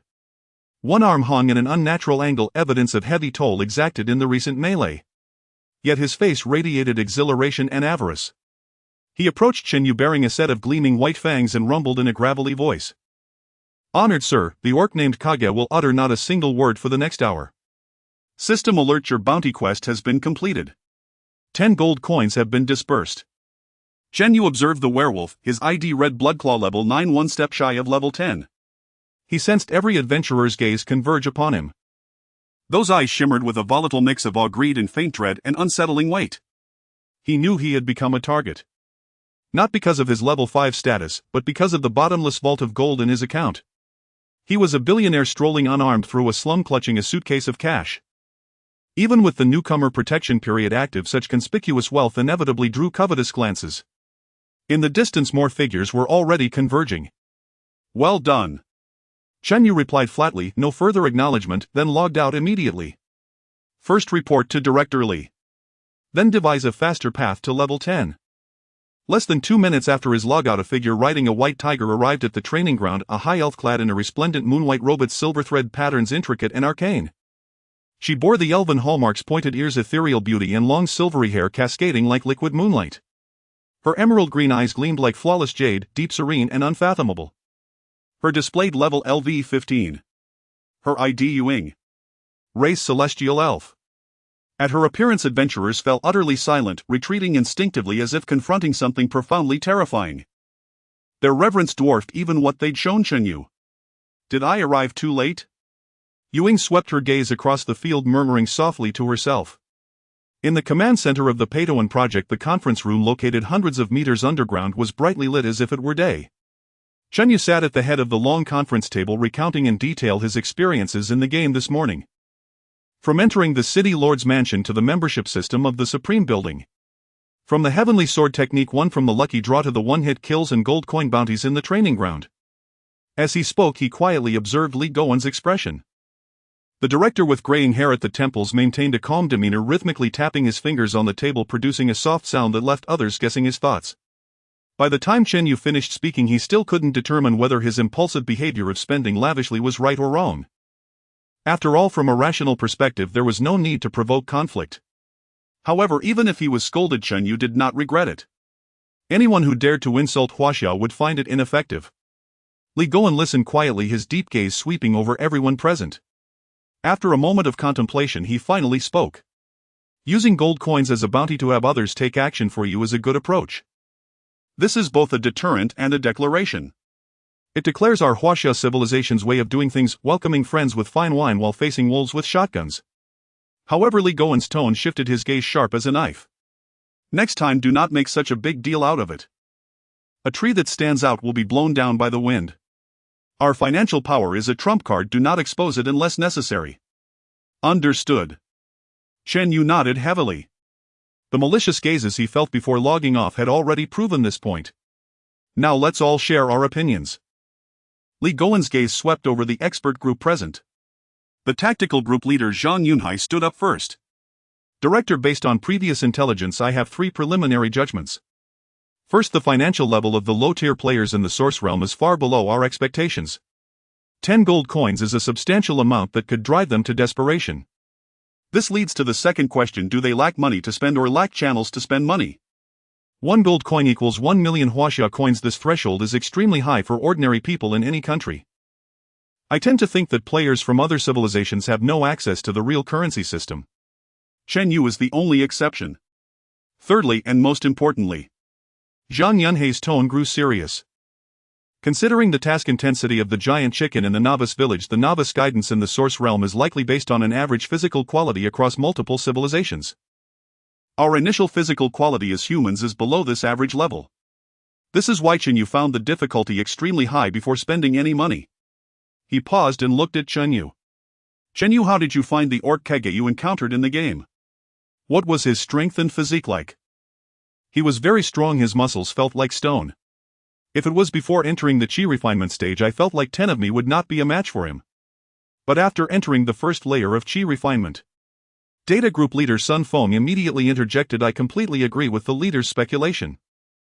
This explains why the leaderboard is dominated by beings like the Titan God race and the Elf God race.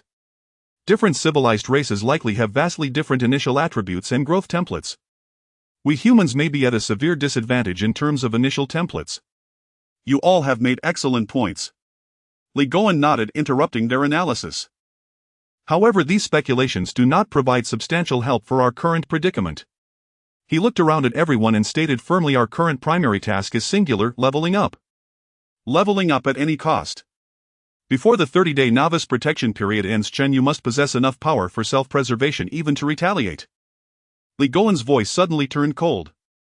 The system states that player death will bring a great disaster to their civilization. It says not necessarily leading to real-world death. Everyone do not harbor any illusions. This not necessarily may very well mean that the so-called disaster includes the real death of players. Regardless of the disaster, it is a burden that Huaxia cannot bear. A chilling aura instantly enveloped the entire conference room. Indeed, this is not just a game.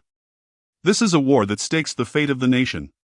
Zhang Yunhai took a deep breath and steered the topic back on track. Chen Yu, how will you learn the follow-up moves for your Heavenly Sword technique, breaking the Sky Sword technique? I'm not sure either. Chen Yu recalled his skill interface. After the move Surprise, there is a proficiency indicator. I've only used it once and it is currently at 5. 3. I speculate that it might require reaching 100 proficiency to unlock or learn the next move. That means I need to keep using it.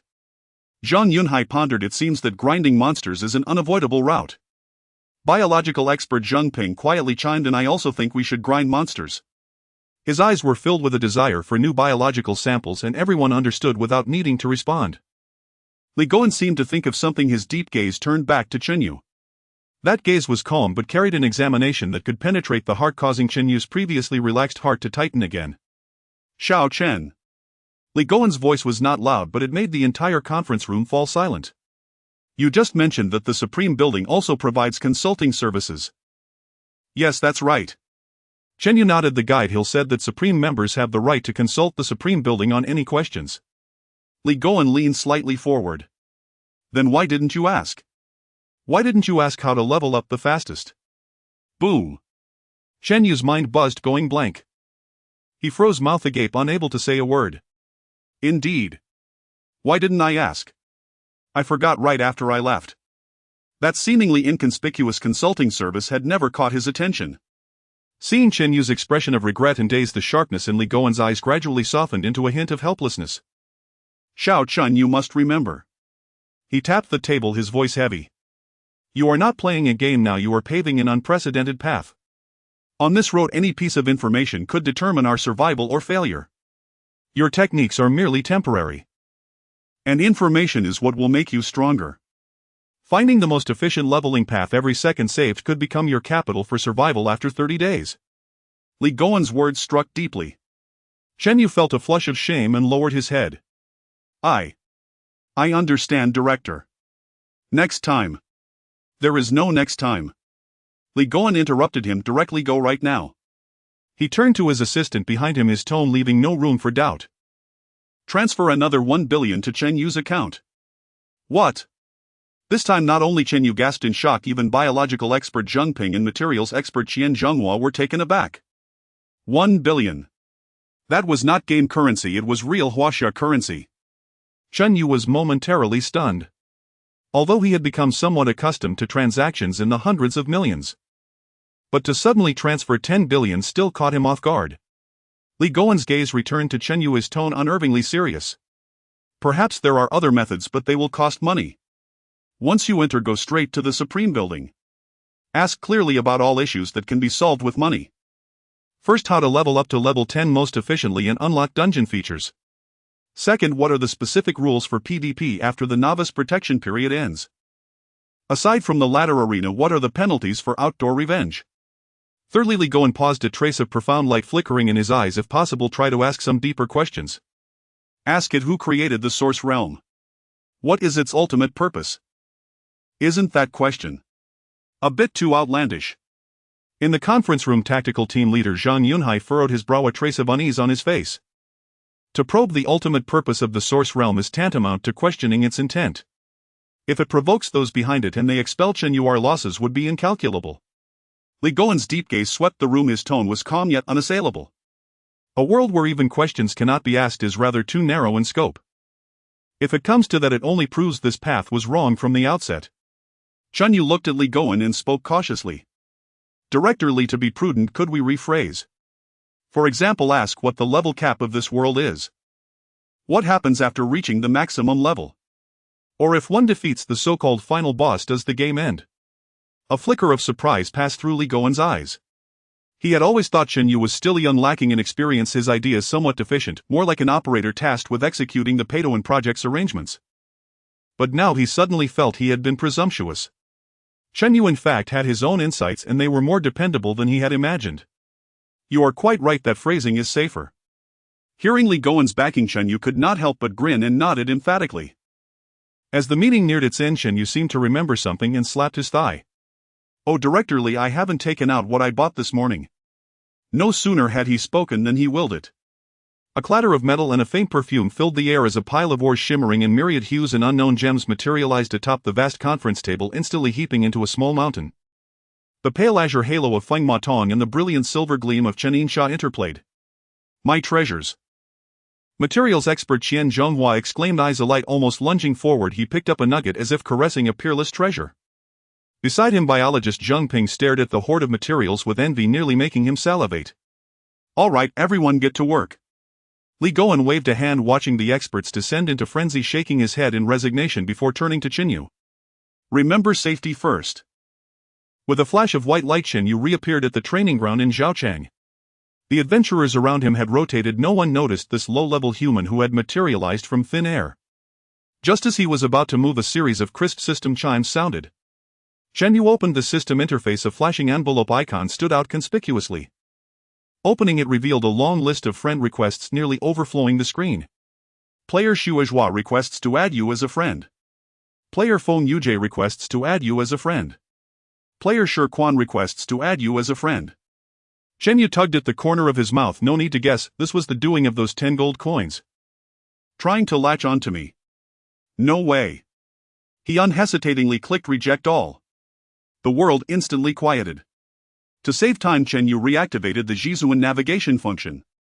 The blood-eyed giant rabbit wearing a golden bell reappeared. With a whoosh, of fierce push at his back assailed him, accompanied by the familiar weightlessness and vertigo. When Chen Yu once more felt the ground beneath his feet, he stood before the majestic white jade gates of Zhizuan Lu. He fought the churn in his stomach. One thought dominated him: when there is a chance, he must get a new mount. No sane creature would ride that thing. Pushing the doors open, the hall was as spacious, elegant, and brimming with spiritual energy as ever. The exquisite guide Sierra waited, her face wearing a professional, flawless smile.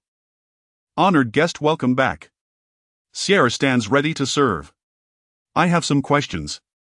Chen Yu was blunt, going straight to the point. He ran Li Gowen's instructions through his mind and chose a relatively gentle entry. I would like to know, how are the PvP rules in the Source Realm? If one maliciously attacks other players, what penalties apply? The smile on Sierra's face did not budge, as if she had long anticipated the question. In the source realm, apart from major cities and a few safe zones, all wild maps allow free PvP. The system will not intervene in fights between players. However, she continued actively attacking and killing other adventurers will accumulate sin value. The higher the sin value, the more your name's color will shift from white to red. When sin value accumulates to a certain threshold, entering any city will subject you to pursuit by the garrison.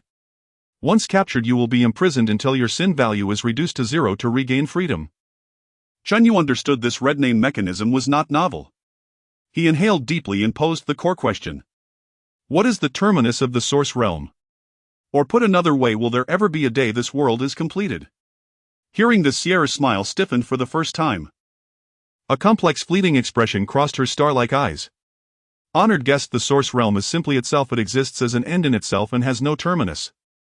The world will continually evolve with the explorations of its adventurers. New continents, new races, new systems of power will be unveiled in time. There exists no concept of clearing here. The answer was airtight, yet said nothing.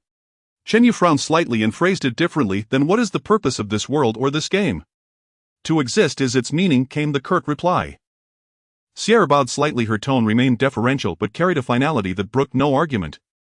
Chenyu understood questions about the source realm's underlying nature would yield no results.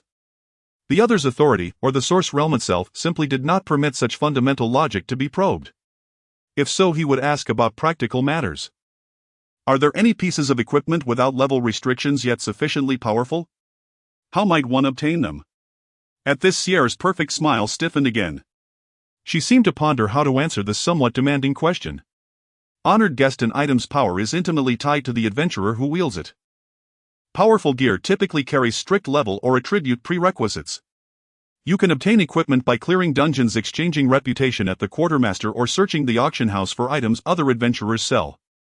Of course, the daily Jizuan lottery also carries a tiny chance to bestow a fabled artifact outright, she added after a pause. Equipment without level caps typically has correspondingly limited stats. Chenyu nodded, calculations forming in his mind. It seemed everything hinged on levels. Then he finally asked, the purpose of his visit laid bare. How can one most efficiently raise levels? This time Sierra's smile returned with a hint of enticement. To cater to Jizuan members' needs, we have opened an exclusive cultivation grotto. She gestured and a new option appeared on the membership interface before Chenyu. Jizuan training room. Within the exclusive training room, monsters spawn at 10 times the outside rate and kills yield twice the experience of equivalent level creatures. Moreover, the training room's spiritual energy density far exceeds that of the outside world, greatly enhancing the efficiency of any cultivation techniques practiced therein. Is there such a thing? Chen Yu's eyes brightened. Was this not essentially a tailor-made pay-for-power leveling package? He could not wait to see the price. 10 gold per hour. The cost was steep, but the effects extraordinary. For Chen Yu at this moment it was nothing. Turn it on for me. Wait. Just as Chen Yu was about to commit, a new system notification chimed. Again. He clicked with some impatience, expecting another player trying to latch on. Yet the name at the top of the request list, shimmering with a silver glow, made his pupils contract. Player Yue Ying requests to add you as a friend. Yue Ying. Chen Yu opened the profile. An elven divine clan member.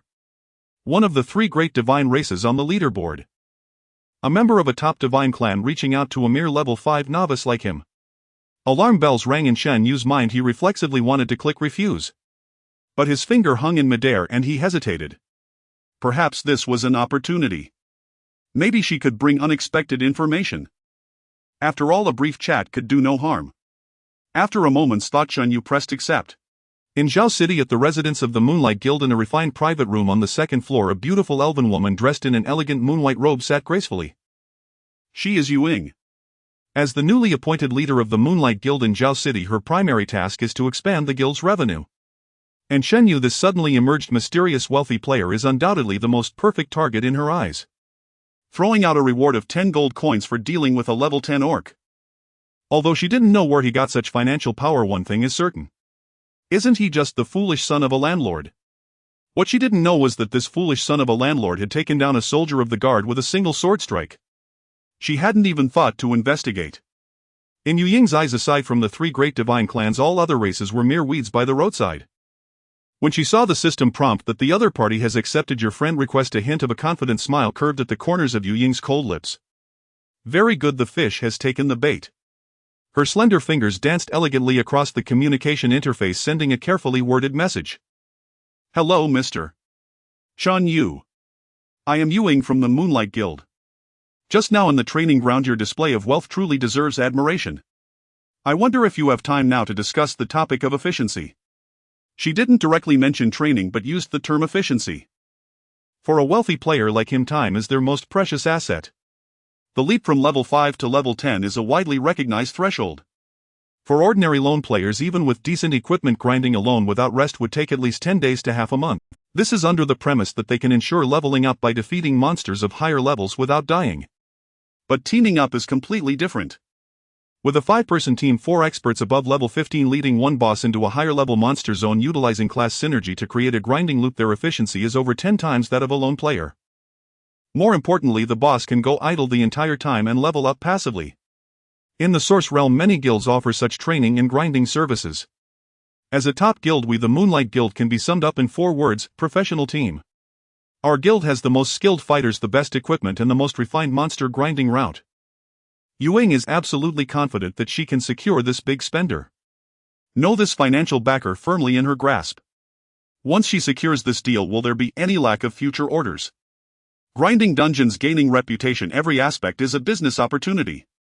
However, the other party's reply caught her prepared series of remarks stuck in her throat. Only 3 brief words. Shan Yu not interested. Yu Ying was momentarily taken aback. The script was wrong. According to her expectations, the other party would either curiously inquire about the details or arrogantly ask for the price. How could he refuse outright? Is he unhappy with the price? Impossible. Someone who can casually throw out a reward of 10 gold coins wouldn't care about the trivial cost of training, right? Or does he think he can manage on his own? Naive. Yu Ying took a deep breath, suppressing a hint of displeasure, maintaining a professional smile, and sent another message. She decided to give this newcomer a small shock to let him understand the cruelty of the Source Realm. Mr. Shan Yu, perhaps you misunderstand the difficulty of leveling up. The experience points required to go from level 5 to level 10 increase exponentially. Moreover, the distribution of wild monsters, their respawn mechanics, and the spawn points of elite monsters all require vast amounts of intelligence and experience. Our Moonlight Guild possesses the most efficient leveling route, ensuring your safe rise to level 10 and unlocking dungeon permissions within 5 days. She paused for a moment and added a statement she believed was irresistible. If you are willing, we can sign a system contract. The price is negotiable, and we can even tailor a bespoke leveling plan for you personally, led by me. Led by her, a level 15 Elven Divine Clan member, the regional head of the Moonlight Guild. What a prestigious offer. She believed that any player with a normal mind could not refuse such a proposal. She quietly awaited the other party's grateful response. 1 second. 2 seconds. 10 seconds. No reply. Yu Ying's brows furrowed. What was happening? Had he exited? Or was he putting on airs? Could it be that he was snatched up by another guild? She patiently sent another message. Mr. Shan Yu. Are you still there? However, this time what popped up was not a chat bubble but a line of cold red system prompts. Notice the other party is not your friend and cannot send private messages. Please add the other party as a friend first. In an instant, the composure and grace on Yu Ying's face froze. In the private room, the air seemed to come to a standstill. She was deleted. That level 5 human, after rejecting her proposal, directly removed her from his friends list. A wave of indescribable heat surged from her heart to her brain. Yu Ying's fair and beautiful face first showed astonishment, then disbelief, and finally turned into a shade of furious embarrassment. Bastard! Bang! With a loud crash, the table made of precious moonlight wood in front of her was smashed into pieces by her palm. Wood chips flew everywhere. A few guild members waiting outside the private room were startled by the noise and hurriedly pushed the door open. Sister Yu Ying, what happened? What they saw was their usually cold and proud leader, her chest heaving violently, her silver teeth clenched tightly. In her beautiful starry eyes burned an unprecedented fury. It was not merely the regret of losing a big business deal but a humiliation that stemmed from the depths of her soul, feeling utterly ignored and trampled upon. Who is she? She is Yu Ying, a genius of the Elven Divine Clan, the youngest regional leader of the Moonlight Guild. In Zhao City, countless adventurers sought to add her as a friend, and even to speak to her required the right mood. Today she lowered herself to personally invite a mere level 5 newcomer. Not only was she rejected, but he also deleted her as if tossing away a piece of scrap paper. This was no longer about money. This was a blatant humiliation. Relay my orders. Yu Ying's voice was as cold as ice, as if it could frost the air. All guild members in Zhao City, once you spot the adventurer named Shen Yu, immediately notify me. A few subordinates bowed and took their leave, quickly closing the door behind them. Inside the private room, Yu Ying stared intently at the now grayed out name on the communication interface, Shen Yu. She couldn't understand. Why? For the first time she questioned her own charm and abilities. In the Supreme Tower, spiritual energy swirled. Looking at the cold phrase successfully removed from friends on the system interface, Shen Yu showed no hesitation, lightly tapping with his fingertip to completely close the chat window. Training. If this were before coming to the Supreme Tower, he might have considered the cost-effectiveness seriously. But now, the face of Li Goen, stern and frustrated, floated in Shen Yu's mind. This director only complains that he spends too slowly and not enough. In a guild training, no matter how many people there are, no matter how efficient the monster killing is, they still have to wait for the monsters to respawn. But in the Supreme Training Room, the respawn speed is 10 times faster and experience gains are doubled. Why even choose Miss Sierra? Shen Yu looked at the smiling guide standing nearby. Esteemed guest, what may I assist you with? Sierra bowed, her posture exquisitely elegant. In the Supreme Training Room, please open 5 hours for me first. Shen Yu said calmly. 50 gold coins, 50 million huaxia coins. He spoke it as casually as breathing. If he hadn't thought about needing to log off and review with Director Li and the others, he would have prepared to stay directly. For a moment the professional smile on Sierra's face froze and a hint of barely perceptible surprise flashed in her beautiful eyes. It was the first time she had seen someone open 5 hours all at once since she started working here. All right. Sierra quickly regained her composure and smiled. The total cost is 50 gold coins. Would you like to pay now? Payment. Shen Yu replied succinctly. As the gold coins were deducted, he couldn't help but feel a pang of emotion. 50 million just like that disappeared. Please follow me. Sierra gracefully turned and led Shen Yu deeper into the main hall. A door formed from light and shadow slowly appeared, revealing a profound starry sky within, as if connecting to another dimension. Esteemed guest, the flow of time in the training room is consistent with the outside world. A system announcement: a mysterious adventurer has quietly entered the Supreme Training Room, gaining 10-fold monster respawn speed and double experience points. Level up faster and dominate the battlefield. What are you waiting for?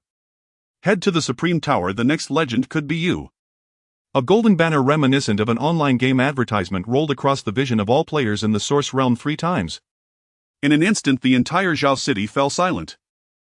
What the hell? The Supreme Training Room.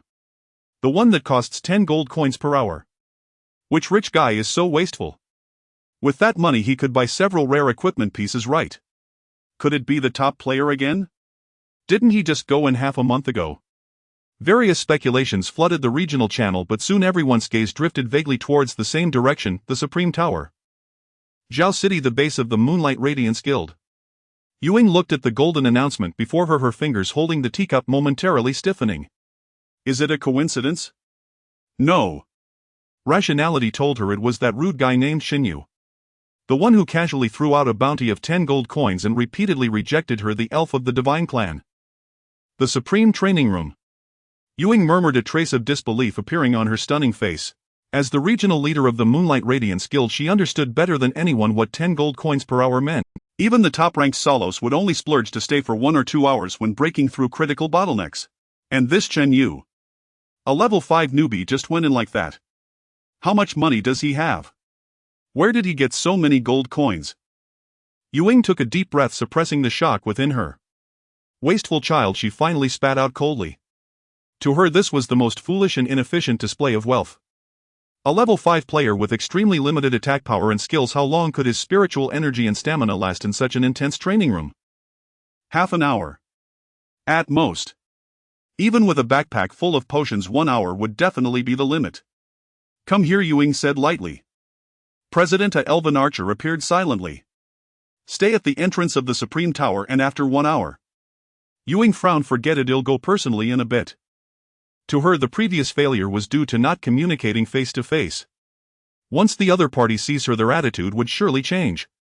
A sense of absolute confidence resurfaced on her face. This Chenyu was like a child holding a mountain of gold without knowing how to dig it out. After an hour, when his spiritual energy is exhausted and he comes out fatigued, she would then propose the guidance plan and he should know how to choose. Ying could even foresee him kneeling before her begging for assistance. Meanwhile, inside the Supreme Training Room, Chenyu was completely unaware that he was being observed once again. He was curiously examining the space before him. This was not some empty room but a floating stone platform shrouded in dense white mist.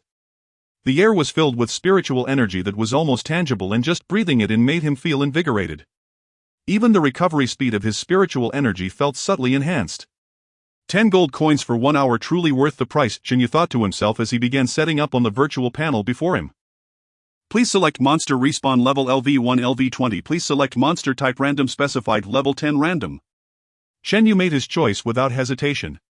He had just slain a LV10 elite guard in one hit, so dealing with ordinary monsters of the same level should be a piece of cake. Buzz, with his confirmation, the white mist ahead surged. 6 pitch-black reedied LV10 demonic wolves howled as they charged out. Chenyu's eyes were calm as he still held that novice iron sword. He stepped forward and flicked his wrist. Stunning Swan. A barely perceptible sword light like the horn of a gazelle was elusive and instantly swept across the neck of the foremost demonic wolf. 2480. Armor break. A terrifying 4-digit damage popped up.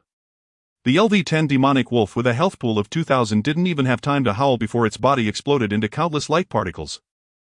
System prompt: you have slain a LV10 demonic wolf and gained 120 experience points, double experience bonus. Chenyu didn't even glance at the prompt, his figure darting like a phantom among the pack of wolves as he swung the iron sword 5 times in quick succession. Whoosh! Whoosh! Whoosh! Whoosh! Whoosh! 5 sword lights, 5 explosive sounds. In just 3 seconds, all 6 LV10 demonic wolves were annihilated. System prompt: you have slain a LV10 demonic wolf and gained 120 experience points. System prompt. A series of experience prompts flooded the screen and the experience bar visibly increased. Awesome! Chenyu couldn't help but exclaim softly. This was the upgrade speed he desired. Buzz, just a second after the monsters died, the training room's mechanism activated and 6 brand new demonic wolves respawned. 10-fold respawn speed as promised. Chenyu didn't hesitate at all and charged forward again. The sword light flickered, numbers soared, and experience skyrocketed. He resembled an unrelenting killing machine performing an exquisite slaughter show on this small stone platform. 10 minutes passed. Chenyu had already lost count of how many waves of monsters he had slain, only seeing the experience bar wildly climbing. 20 minutes passed. His spiritual energy finally dropped from 105 points to just 30. Time to take a potion. A thought flashed through Chenyu's mind, but he immediately extinguished it. He recalled the analysis from the data team: for cultivators, leveling up was far less important than the enhancement of their realm. And here, Chenyu felt the rich spiritual energy in the air, a glimmer of sharp light flashing in his eyes. Pause. Respawn. With a thought, the monster respawn in the training room instantly halted. Chenyu sat cross-legged, palms facing the sky, and immediately began to operate the 9 turns Hunyuan method. Boom! The moment the technique started, the surrounding dense spiritual energy seemed to find an outlet, transforming into visible white airflows that surged wildly into his body. This speed of cultivation was far beyond 10 times faster than in the real world. What originally took hours to fully recover his spiritual energy was now rising at an astonishing rate. 30. 50. 80. 100. In less than 10 minutes, his spiritual energy was completely restored. Moreover, his entire spirit felt unprecedentedly full, and he could even sense that the trace of spiritual energy in his dantian seemed to have grown slightly. So this is the correct way to use the Supreme Training Room, Chenyu realized. In here, spiritual energy was not a consumable. Combat consumes energy, cultivation replenishes at a perfect cycle. This 10 gold coins per hour not only buys double experience but also practically infinite battle time and over 10 times the cultivation speed. Continue. Chenyu activated monster respawn mode again. Fight. Spiritual energy depletes. Pause. Cultivate. Spiritual energy replenished. Continue fighting. He was completely immersed in the thrill of rapidly increasing power. Time flew by. System prompt: congratulations, you have leveled up to LV6. You have gained 5 free attribute points. All into attack. Outside the Supreme Tower, time passed minute by minute. Ewing leaned against a white jade pillar, her expression shifting from calm to gradually becoming somewhat impatient. An hour had passed. That guy named Chunyu still hadn't come out. Could it be? He bought 2 hours. As soon as this thought emerged, she extinguished it herself. Impossible. Absolutely impossible. 20 gold coins, even among the top 10 of the Elven Divine Clan's rankings, would never be spent so extravagantly. Could he have disconnected inside? Ewing speculated, sending another friend request. System prompt: the other party has rejected your friend request. The cold system prompt made Yu Ying's face completely darken. Outside the Supreme Tower, the cold white jade columns mirrored the icy mood of Ewing at this moment. 1 hour and 3 minutes had passed. That guy Chen not only had not come out but had once again rejected her friend request. The system prompt: the other party has rejected your friend request. The cold mechanical voice struck Yu Ying's exquisite face like a silent slap. She, the area head of the Radiance of the Moon, a prodigy of the Elven God Clan, had never been treated with such disregard. Twice. 2 times in a row. Very well. Ewing took a deep breath, suppressing the rising anger within her, a cold arc forming at the corners of her mouth. She decided to wait no longer, gracefully stepping toward the grand white jade door. She resolved to see for herself. Even if she couldn't enter the training room, she intended to inquire with the guide named Sierre. What on earth was going on with that Chenyu? Upon entering the door, a wave of spiritual energy several times denser than outside rushed toward her. The hall was spacious and elegant, filled with the scent of sandalwood. Behind the bar, the stunning woman named Sierre was quietly wiping a crystal glass, her movements graceful, akin to a work of art.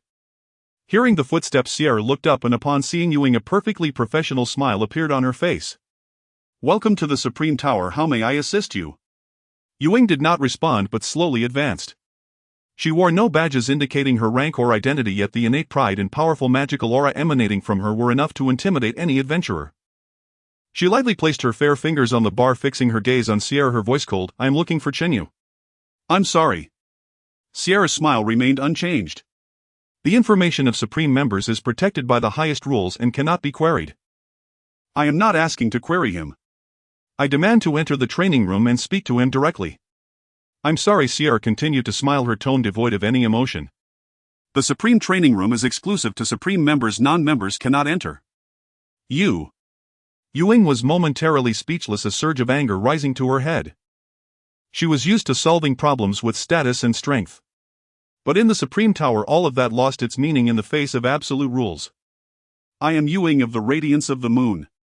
She stated her name, trying to exert pressure on the other party. However, Sierra's smile showed no sign of wavering, as if Radiance of the Moon was merely a name she had never heard before. Madam, if you are not a member of the Supreme Tower, you will not be able to enjoy any services here. Please leave and do not disturb our esteemed guests. Esteemed guests? Ewing laughed in anger. You mean that level 5 nouveau riche? Sierra's smile faded slightly and she leaned slightly, her tone suddenly serious. In the Supreme Tower, the ability to consume is the only proof of status. Mr. Chunyu is one of our most esteemed guests. The implication was clear, you are not. Yu Ying's face turned ashen. She had never imagined being invited to leave by a mere reception. In the end, she said nothing, scoffed coldly, and turned to leave. Standing outside the Supreme Tower, feeling the awe and curious gazes of the surrounding adventurers, Ewing felt her face burning. Recalling the grandiose statements she made to the management before she ultimately chose not to return just like that. She leaned back against the cold white jade column, her mind filled with a single thought. I will wait.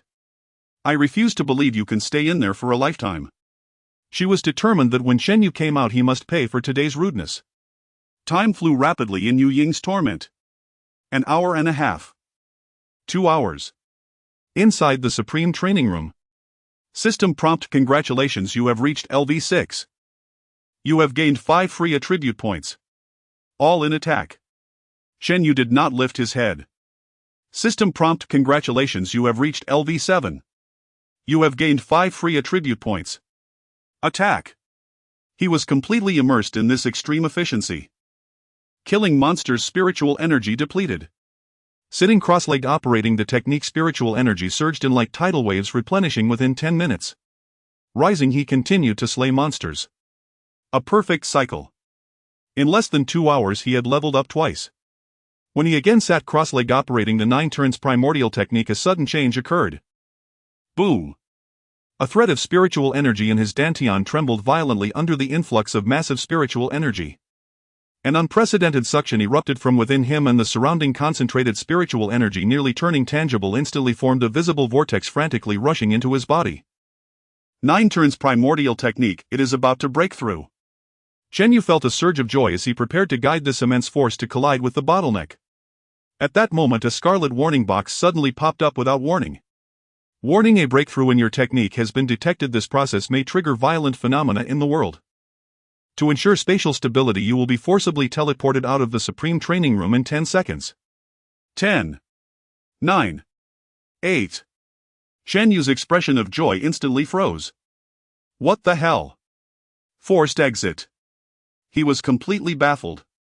What does that mean? I paid to come in and train, and just when I was about to break through I have to be kicked out. Just to prevent me from absorbing a bit more spiritual energy here. That's too stingy. He instinctively wanted to protest, but another golden system prompt popped up. System prompt: a breakthrough in heavenly grade techniques is not trivial. It is recommended that you find a wider, more stable area to proceed. The spatial structure here is fragile and may not withstand the energy dissipation during the breakthrough. Seeing this prompt, Chen Yu was stunned. It turned out it wasn't the system being stingy. But because his breakthrough was too powerful, this luxurious room costing 10 gold coins per hour simply couldn't withstand it. This realization made the little displeasure in Chen Yu's heart dissipate in an instant, replaced by an indescribable sense of satisfaction. Prestige, didn't that just rise? With the countdown nearing its end and the breakthrough imminent, he no longer cared to think much. The urgent matter was to find a place to complete this critical step. 3. 2. 1. Buzz. A flash of white light flickered and Chen Yu's figure instantly vanished from the training room. Supreme Tower Main Hall. Yuing had been waiting for nearly 2 hours, her patience wearing thin. She even began to doubt whether that Chen Yu had disconnected or collapsed inside. Just then the teleportation array in the center of the hall suddenly lit up with a dazzling white light. Yu Ying's spirit surged, her gaze fixated. As the light faded, a figure appeared. It was none other than Chen Yu. Almost simultaneously, Sierra behind the bar immediately set everything down and quickly approached, respectfully bowing to Chen Yu. Welcome, esteemed Mr. Chen Yu. Your training service lasted 2 hours and any unused time will be retained for you. We look forward to your next visit. Chen Yu nodded slightly. At that moment he had no mind for these formalities, fully absorbed in the impending energy eruption within. Just as he was about to ask where was suitable for a breakthrough, out of the corner of his eye he caught sight of a familiar yet unfamiliar figure at the entrance. A woman. A woman so stunning that she seemed otherworldly yet as cold as an ancient ice mountain. An elf clad in a magnificent robe that shimmered with brilliance, clearly not an ordinary garment. She stood there, her gaze piercing through the spacious hall, directly resting upon him. Their eyes met. Chen Yu was momentarily taken aback. Who is this person? She looks quite unique. Why is she staring at me? Could it be that she likes me? Meanwhile, Yuing, who was being watched, felt a storm of emotions rise the moment she saw Chen Yu appear. She had imagined countless scenarios. The other party coming out exhausted, pale-faced. The other party emerging listless with vacant eyes. Even someone being carried out twitching all over from overdosing on pills. Yet she never anticipated the scene before her. The Chen Yu before her showed no signs of fatigue. Instead, his eyes sparkled with brilliance and his aura was profound and imposing. He resembled an unparalleled divine weapon about to unsheath. Its sharpness reigned in, yet intimidating. The air around him seemed to thicken and stir due to his presence. This hardly resembled a level 5 newbie who had just fought hard in the training room for 2 hours. At that moment her worldview was struck by an unprecedented shock. But Yuing was still Yuing. After merely a second of distraction, she forced herself to suppress the shock in her heart, her face once again donning that flawless smile that suggested she was in complete control. She took long strides, walking gracefully, the crisp sound of her high heels striking the ground resonating clearly in the quiet hall. You finally come out. Her voice was ethereal and pleasant, seemingly imbued with a certain magic that soothed the mind. I have been waiting for you for a long time. Chen Yu gazed at the woman before him. Have you been waiting long? Only then did he notice the ID hovering above her head, Yuing. So it was her. The elven divine clan member whose friend requests he had rejected twice. Understanding flashed instantly across Chen Yu's mind. She likely mistook him for an easy mark or perhaps a mysterious deep-pocketed patron worth courting after witnessing his extravagant spending. He had no time for such distractions now. Inside him a torrential surge of energy swelled relentlessly, threatening to breach its confines. His dantian burned like a powder keg compressed to its absolute limit, poised to detonate at any moment. Could the supreme cultivation chamber withstand it? What about Zhao Chang? Perhaps, but too many eyes watched, especially that one standing right before him. No, not spiritual. An elven divine clan member. What if she struck him mid-breakthrough? Outdoors. Chen Yu dismissed the idea immediately. Wilderness was far more perilous. What horrors might be drawn by the celestial anomalies of his ascension? In a flash the boldest and most audacious thought ignited in his mind returned to reality. The game world's rules were obscure, its spatial fabric fragile. But the real world. Surely the land of Huaxia possessed sufficient depth, sufficient stability. There a nation stood ready to shield him. In a heartbeat Chen Yu made his decision. He looked upon Ying, who approached with serene grace and a smile brimming with quiet certainty, yet he felt not even the faintest inclination to utter another word. I'm pressed for time. Chen Yu spoke calmly, offering the breathtakingly beautiful elven divine clan member only the barest nod. We'll meet again, if fate wills it. Before the final syllable faded, his figure dissolved into shimmering motes of white light, vanishing utterly beneath Yu Ying's stunned gaze. Clean. Precise. Not a trace of hesitation. Not a shred of lingering. Yu Ying's smile froze in place. All the words she'd prepared, the efficiency of leveling, the honor of personal guidance, the proper use of gold coins, choked silently in her throat. She watched wide-eyed as that man, that level 7 newbie, stood before her. Delivered an enigmatic remark in a tone bordering on dismissal, and then simply vanished. Without a flicker of attachment. Without a breath of doubt. Silence descended upon the air itself. Behind the bar Hill remained perfectly still, posture reverent, as though nothing extraordinary had occurred. Yet Ewing sensed it, those subtle unseen glances now carried an unmistakable edge of bewildered curiosity. Her slender alabaster fingers clenched tightly, hidden from all eyes. A sharp brittle snap echoed softly. An elegant fold of her ceremonial robe crumpled violently beneath her grip. Again. And again. This man, Chen Yu, had ignored her over and over. Rejected her friend request. Deleted her. Rejected her again. And now, right before her very eyes, denying her even the chance to speak, he had logged out. An unprecedented wave of humiliation and fury surged upward, scorching her crown and twisting her exquisite features with raw, unfiltered rage. She, Yu Ying. When had she ever endured such treatment? Very well. 2 words hissed between clenched teeth, and she turned on her heel and strode away. Her resolve hardened in that instant. She would never seek him out again. Even if that upstart knelt before her clutching fistfuls of gold and begging for her guidance, she would not grant him so much as a single glance. The real world. Cold. Dark. Claustrophobic. As consciousness flooded back into his body, Chen Yu snapped his eyes open, blinking instinctively against the harsh glare. How do you feel? All biometrics are nominal. A researcher rushed forward. Now. Chen Yu's voice was hoarse, urgent. He tore the sensor patches from his skin and struggled upright. Get me out, I'm about to break through. What? The command center fell into absolute silence, then erupted into pandemonium. Break through. What does that mean? Li Goen shoved his chair aside and sprinted into the chamber's center. His normally immovable face was etched with shock and frantic urgency. Is it the ninefold primordial chaos art? Yes. Chen Yu felt the energy within him teetering on the brink of total collapse. The game interface warned, the breakthrough's force is too great. It will destabilize space. Those words detonated in every mind present like a high-yield warhead. Space inside the game could not contain his breakthrough. What did that imply? Zhang Ping, chief bio-expert, eyes blazing with the feverish intensity unique to scientists on the verge of revelation, whispered, this is transcendence, the essence of supernatural power made manifest. Shall we collect blood samples? Pre- and post-breakthrough. The comparative data would be priceless. Don't even think about it. Li Goen slammed a palm hard against Zhang Ping's skull. Is this the moment for sampling? Save his life, save everyone's lives. That is our sole priority. Move. Medical team, now. Zhang Yunhai, tactical commander, barked instinctively, then cut himself off. No, this isn't medical. A room full of elite minds, architects of national strategy, paragons of composure, now resembled first-time fathers pacing outside a delivery room. Tense, expectant, electrified, yet utterly paralyzed by helplessness. They yearned to act, yet realized with chilling clarity that every doctrine they'd mastered, every theory they'd honed, crumbled to ash before the sheer concept of cultivation. There wasn't even a manual for this. Bring me to the surface. Chen Yu's voice cut through the chaos. Surface. Li Goen blinked, then comprehension dawned. The underground base offered security, but its sealed confines meant catastrophe if the breakthrough unleashed catastrophic forces.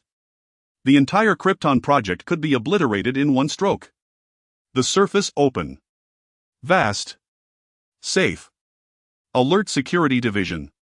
Evacuate Zone C, ground level, immediately. Raise alert status to maximum. Li Goen issued the order without pause, his voice trembling with adrenaline-fueled conviction. All non-essential personnel evacuate to Sublevel 5 within 3 minutes. Move, execute now. The colossal subterranean facility roared to life like a war machine primed for battle. Alarms shrieked, boots thundered down corridors in urgent cadence. Chen Yu, escorted by 2 fully armed special operatives, shot upward in a dedicated elevator, reaching the surface in record time. It was afternoon, but no sun pierced the sky.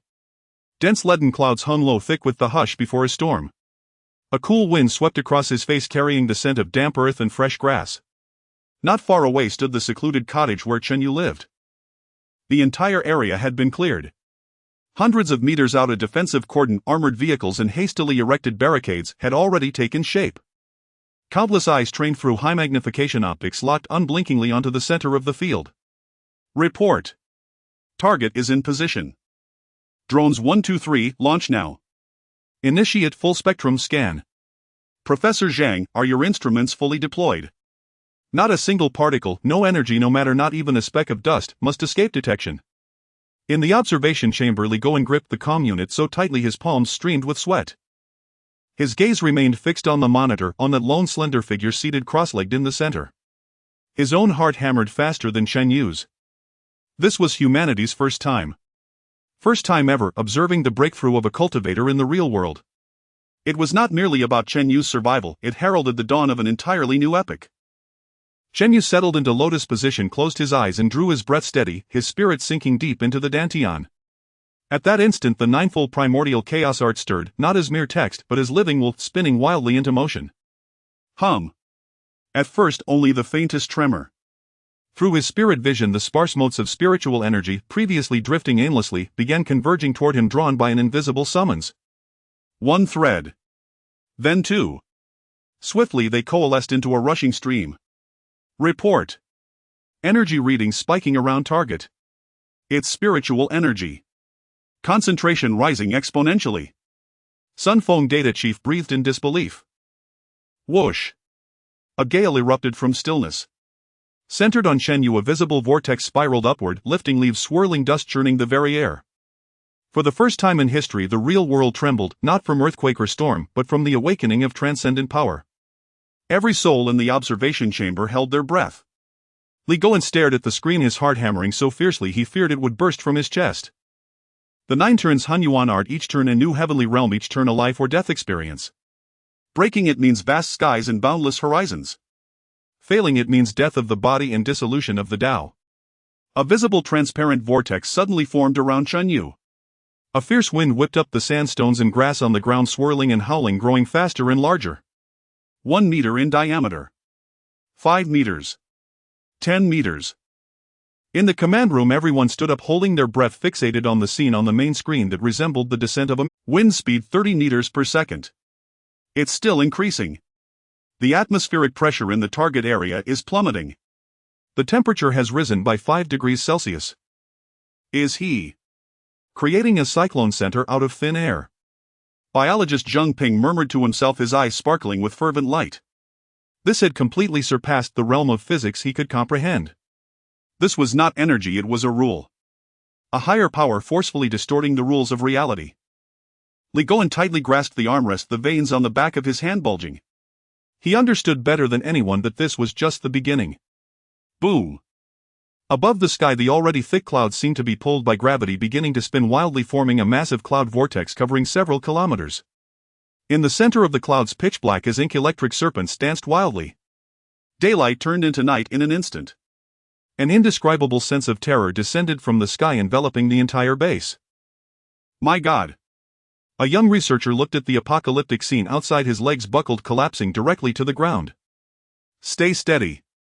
Zhang Yunhai commanded sharply. All units maintain vigilance. This is not the end of the world. Though he said this, seeing the frail figure sitting unmoving amidst the raging winds and thunder, his heart was also pounding wild. It's too exaggerated. This is merely a breakthrough of a technique from a game. If this is the commotion of the second turn, how devastating will the third, fourth, and even the ninth turn be? At this moment, Shen Yu, at the center of the storm, was enduring pain far beyond what the outside world could imagine. The spiritual energy forcibly drawn into his body was no longer gentle energy but the most violent blades. They washed through his meridians, tearing at his flesh as if they wanted to crush him entirely and then reassemble him. The agony surged like a tide, wave after wave, nearly drowning his consciousness. But he held tightly to the last thread of clarity. The principles of the nine turns Hunyuan art naturally emerged in his mind. Heaven and earth as the furnace, I as the elixir, igniting the fire of myriad laws, forging an indestructible body. He understood. This technique was by no means a gentle cultivation method. It was tyrannical to the extreme. Every breakthrough was a life-or-death struggle. Give me refinement. Shen Yu let out a silent roar in his heart. He gave up resisting, instead actively opening his body and mind, allowing the violent surge of spiritual energy to sweep away everything. Meridians shattered, then reassembled. Bones fractured, then healed. The Qi in his dantian was compressed to its limit, almost collapsing into a singularity. Report. Target's life signs are plummeting. Heart rate below 40. Blood pressure too low. Brainwaves chaotic. Director. If this continues, he will die. The head of the medical team let out a piercing scream. Li Goen's eyes turned red, fixated on the screen, his teeth grinding. He wanted to order someone to rush in, but reason told him that anyone approaching now would be torn to shreds by that terrifying energy storm. He could do nothing. He could only wait. He could only believe. Believe in the young man he chose, believe in the immortal path that gave hope to Chinese civilization. Just as everyone in the command center fell into despair. Boom! A sound like that from ancient times exploded not through the ears but directly detonating in the depths of each person's soul. The rotating cloud vortex, the howling cyclone, the dancing electric serpents. Everything came to a sudden halt in that moment. The world fell into a profound silence. The terrifying pressure dissipated like smoke as if it had never appeared. Then at the storm's center, the energy core within Shen Yu, compressed to its utmost limits, suddenly exploded. There was no earth-shattering explosion. Only a gentle yet seemingly omnipotent light of pale gold erupted from within him. Where the light passed, the stones on the ground turned to powder and the withered grass regained life. Above the sky, the massive cloud vortex, heavy as lead, was punctured by this golden light.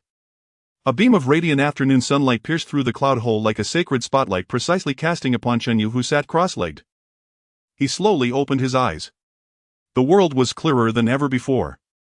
He could see the intricate veins on a leaf 100 meters away and hear the faint rustle of insects burrowing in the soil. He could even see the faint halos of life energy surrounding Li Goen and the others. Ding! Breakthrough in the 9 turns Hunyuan art, current realm, second turn. Ding! Congratulations, realm breakthrough, current realm Qi refinement, second layer. Ding! Your life value limit 500, spiritual power limit 200. Ding! Your attack 100, defense 50. A series of system notifications flashed before his eyes.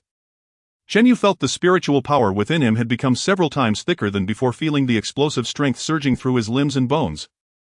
This is the second turn of the 9 turns Hunyuan art. The impact of the second turn of spiritual energy also prompted a realm elevation. Qi refinement's second layer. He succeeded. He succeeded. In the command room, after enduring several seconds of silence, a tsunami of cheers erupted. Countless people wept tears of joy, embracing each other with excitement. They witnessed history. They witnessed humanity's first step into the extraordinary. Li Goen's tense face finally relaxed, a huge joy making him sway slightly. He leaned against the table, his eyes reddening, repeatedly murmuring, "Good. Very good." He took a step forward, wanting to rush out. But just then, buzzing. The red, highly encrypted satellite phone in his pocket emitted a sharp, urgent vibration. Li Goen's expression instantly changed.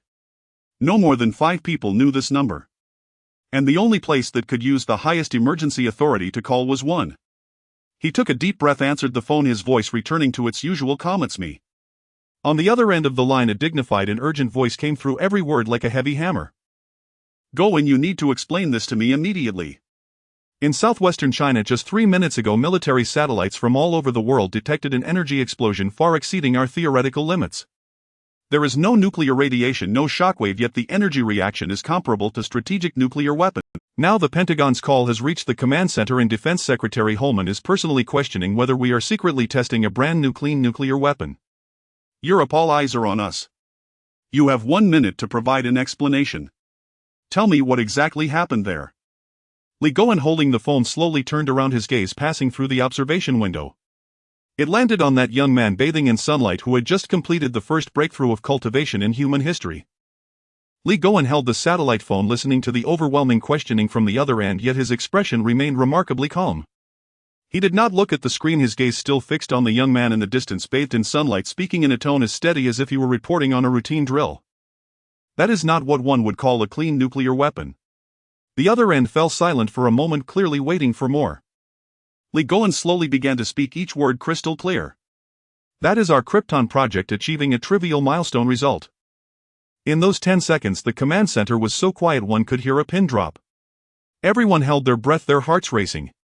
They could imagine the astonishment of the figure on the other end, someone whose every stomp could shake the world. Krypton project. The authoritative voice finally spoke again, laced with disbelief. Goen, is the momentum of your project this immense? This is just the beginning. A hint of pride, unnoticed even by himself, seeped into Li Goen's voice. This is merely the second turn of the 9 turns, mystic art. 7 more turns lie ahead. Another silence followed, but this one carried a vastly different implication. After a long pause, the voice on the other end regained its composure, now tinged with evident excitement. Good, very good. We will handle the external inquiries. You do not hesitate, continue to push forward. Remember, confidentiality is the highest principle, but results are also of utmost importance. Understood. And the voice paused for a moment before adding, progress is good, but do not become arrogant. Our path is still long. Understood. The call ended. Li Goen's tense shoulders finally relaxed as he let out a long breath. The implication was already quite clear. Whether or not it attracted global attention was no longer significant. What mattered was that this path must be followed at all costs. He quickly exited the command room, followed by the medical team and a number of experts. Chen Yu, how are you feeling? Li Goen approached Chen Yu, concern evident in his eyes. Do you need a comprehensive physical examination right away? No need, Director Li. Chen Yu stood up, stretching his limbs, producing a series of satisfying cracks. He felt better than ever. The spiritual power within him, now several times more robust than before, flowed gently like a docile river through his newly strengthened meridians. The second turn of the 9 turns mystic art operated autonomously, absorbing the surrounding thin spiritual energy at more than double the previous efficiency. A powerful metabolism triggered a strong sense of hunger within him. I feel very good, Chen Yu added somewhat sheepishly, though I am a bit hungry. He was not genuinely hungry, it was merely a minor illusion brought on by his elevation in realm. Ha ha ha, good. Being hungry is a good sign. Li Goen laughed heartily, the stone in his heart finally lifted. Let's head back to the base, I'll prepare the highest standard nutritional meal for you. And while we're at it, let's hold a simple debriefing meeting. The group surrounded Chen Yu as they returned to the underground base. The atmosphere in the conference room was more enthusiastic than ever. This time, in addition to familiar faces like Zhang Yunhai and Sun Feng, Li Goen was accompanied by a middle-aged woman wearing gold-rimmed glasses, exuding a gentle and intelligent aura. Allow me to introduce, this is Professor Pan Yu, a leading expert in the field of social relations, Li Goen introduced. From today onwards, Professor Pan will join us, specifically responsible for analyzing the ecological and social structures of the source world. The group nodded in acknowledgement and Chen Yu politely greeted her. He understood that this meant the research on the source world had opened up a new domain. Chen Yu, please share your experience of entering the game this time. Li Goen gestured for the meeting to begin. Chen Yu nodded and succinctly recounted his consultation in the Supreme Tower and being added as a friend by Yuing. Regarding the endpoint and creator of the source world, we have not obtained a clear result which is within our expectations. The data group leader Sun Feng spoke first. The response stating the source world has no endpoint is more akin to a philosophical evasion. This indicates that this core issue is beyond our current permissions and levels to touch. Everyone nodded in agreement. Then the newly joined Professor Panyu adjusted her glasses, speaking softly yet instantly capturing everyone's attention. Regarding that elven god race Yuing, I have a few preliminary hypotheses. From Chen Yu's description, she is at least level 15 and likely the regional head of the Moon Goddess Radiance Guild. Her behavioral patterns are not difficult to understand. Panya's gaze landed on Chen Yu. She actively approached you, a mere level 5 player starting with efficiency. After being rejected rather than becoming angry, she immediately increased her offer, proposing to lead the team personally as a top-level service. This does not resemble the arrogance of a master, rather. It resembles a sales director attempting to sign a major client. Sales director. Chen Yu was taken aback. Exactly, Pan Yu nodded, her eyes sparkling with wisdom. I boldly hypothesized that in the source world gold coins are an extremely scarce hard currency. Most players of the various civilizations likely lack official recharge channels. This was consistent with their previous speculation. In such a scenario, large guilds need substantial amounts of gold coins to develop, maintain operations, and provide benefits to core members. So where do the gold coins come from? She looked at Chen Yu. The wool always comes from the sheep. Thus these so-called guilds are likely akin to game studios or service companies in the real world. They provide services like leveling up, farming equipment, and strategizing dungeons for other players, thereby earning gold coin rewards. Panya's analysis unveiled a glimpse of the social ecology of the source world to everyone present with clear logic and reasonableness. So that's how it is. Chen Yu understood. No wonder Yuing had such an attitude of "I'm amazing, hop on board." It turned out she regarded herself as an easy target. Li Goen pondered for a moment and made a decision.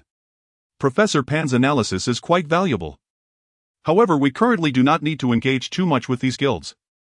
Chen Yu, your main objective remains unchanged: reach level 10 as soon as possible, unlock dungeon functionality, and advance the main storyline.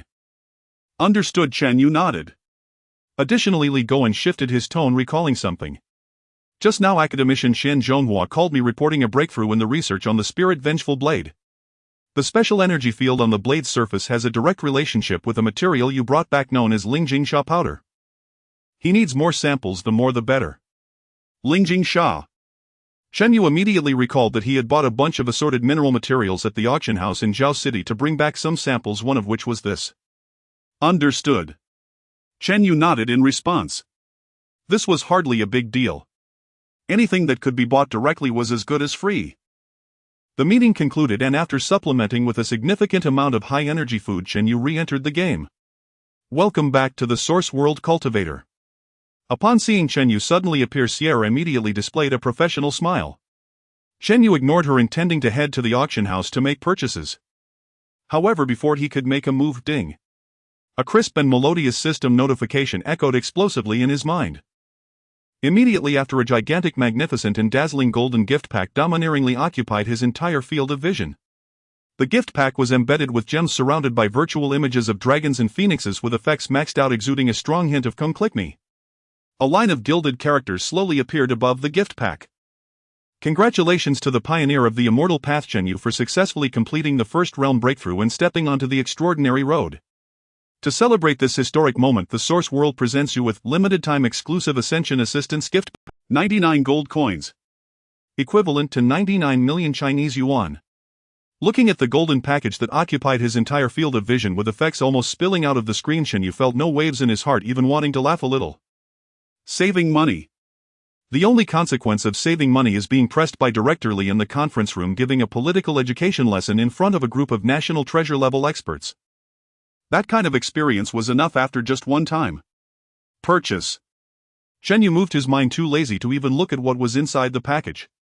Your account balance is insufficient. Would you like to recharge immediately? Yes. Please enter the recharge amount. Chen Yu did not hesitate at all and directly charged the full 1 billion from his bank card. Recharge successful. You have successfully recharged 1,000 gold coins. Ding! You have successfully purchased the limited-time exclusive Ascension Assistance package. Not a second of delay. From seeing the package to completing this nearly billion transaction, the entire process was as smooth as flowing clouds, so fast that it did not even give Sierra a chance to pitch. The golden package exploded with a bang, transforming into a rain of light, eventually condensing into 5 streams of light that entered Chen Yu's body. Congratulations, you have obtained Ascension Sword Rare. Congratulations, you have obtained Ascension Crown Rare. Congratulations, you have obtained Ascension Robe Rare. Congratulations, you have obtained Ascension Cloud Boots Rare. Congratulations, you have obtained Storage Ring Rare Space Expansion. Chen Yu was momentarily stunned. Half a set of equipment plus a ring that expands the backpack. He quickly checked the attributes. Ascension Sword Quality Rare Attack 50 Special Effect Spiritual Energy Conduction 20 increases the efficiency of spiritual energy operation for techniques and skills. Equipment requirement Profession Cultivator Ascension Robe Quality Rare Defense 30 Health 100 Special Effect Spiritual Energy Affinity 10 slightly increases the speed of spiritual energy absorption. Equipment requirement Profession Cultivator. Just as the system said, there was no level restriction. However, looking at the attributes alone, they were indeed quite ordinary. Any level 10 player could easily obtain better attributes than this blue equipment. However, Chen Yu was not very disappointed. Outsiders looked at attributes while insiders looked at special effects. Especially the spiritual energy conduction 20 of that Ascension sword. This meant that when he cast the skybreaking sword technique, the operation of his spiritual power would be smoother and the power of his sword moves could be perfectly unleashed. Previously, the novice iron sword was like a solid iron rod. It could hit people, but using it to perform intricate sword techniques felt sluggish. Whereas this Ascension sword was a true magical weapon. Change equipment. Chen Yu moved his mind. The novice outfit on him instantly disappeared. In its place was a dark blue robe with golden edges. His long hair was tied up with a simple jade crown and he wore cloud-patterned boots. Finally, he reached out and summoned the elegantly shaped Ascension sword, its blade shimmering with a faint blue light appearing in his hand.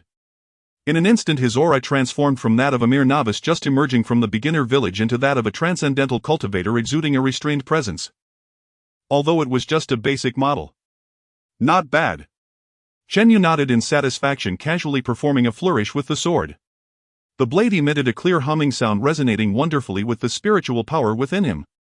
Chen Yu opened his attribute panel again. Character Chen Yu, Profession Cultivator, Level 7, Second Layer of Qi Training, Title Pioneer of Immortal Dao, Health 2005, Spiritual Power 830, Attack 574, Defense 255. Chen Yu frowned slightly. Are these attributes correct? He calculated briefly. His health should be around 1,000 and his attack should only be a bit over 200. Could it be because of the second layer of Qi Training? A small level upgrade and the attributes increased this much. Chen Yu's mouth began to involuntarily rise. What the hell? Do other players at level 20 have these attributes? Calm down, after all this is cultivation. Chen Yu tried hard to suppress the corners of his mouth, taking deep breaths to prevent himself from laughing out loud.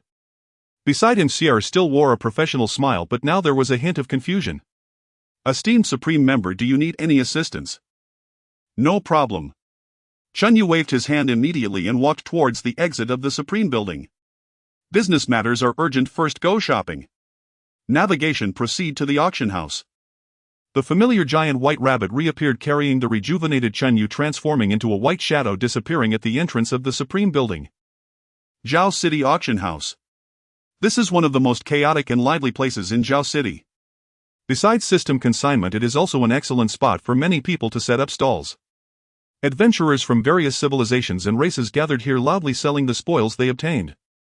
Or in front of the dazzling shelves, arguing red-faced over a copper coin's price difference. A burly warrior was passionately pitching his newly acquired blue axe to passers-by. Hey, buddy. Check out this Bonebreaker battle axe. Usable at level 10. Strength 8, Attack 35. It's a gem. Only 50 silver coins and it's yours. Next to him, a lean merchant squatted on the ground with a tattered cloth spread out in front of him, covered with various colored potions and scrolls. Recovery potion instantly restores 100 health points. A must for fighting bosses.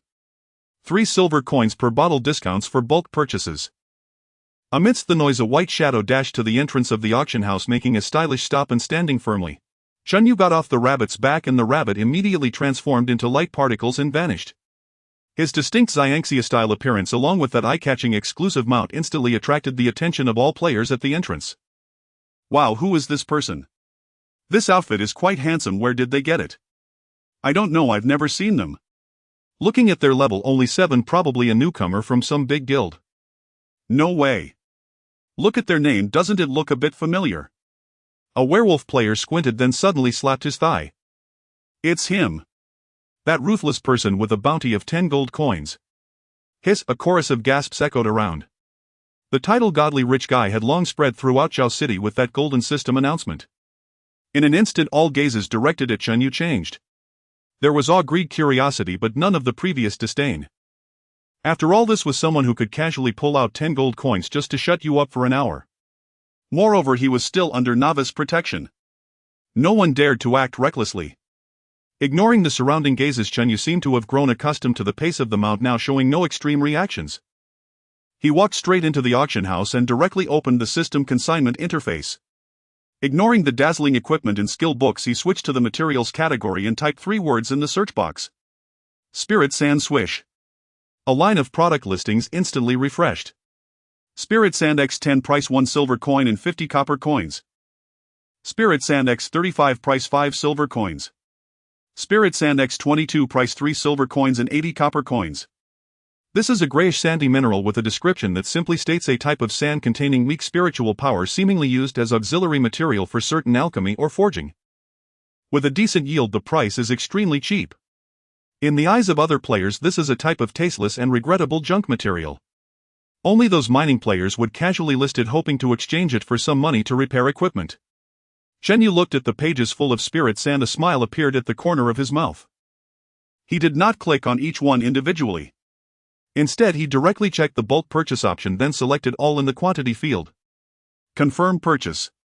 Ding. You have spent 7 gold coins and 78 silver coins to purchase all spirit sand in the auction house, totaling 5,847 units. Almost at the same time, all players browsing materials in the auction house witnessed an astonishing scene. In their favorites or on the pages they were browsing, all entries regarding spirit sand turned gray in an instant, with the stock displaying 0. Wow. What happened? How did all the spirit sand disappear? Who is so bored as to buy out this junk material? Inside the auction house, silence lasted for only 3 seconds. My spiritual essence sand. I've put up more than 30 sets and they are all gone. A mining goblin player screamed, his voice piercing. No way, who did this? Which guild has such deep pockets and what do they want with it? Was it that big spender who just walked in?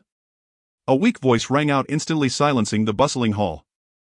All eyes turned in unison to the level 7 player who had just entered the auction house clad in an enigmatic robe and exuding an otherworldly aura. It was Chen Yu. The one riding the peculiar giant white rabbit. It was him. In an instant all logical connections fell into place. The big spender arrived and then the spiritual essence sand disappeared. If there's no connection here, then I wouldn't believe it. Damn it.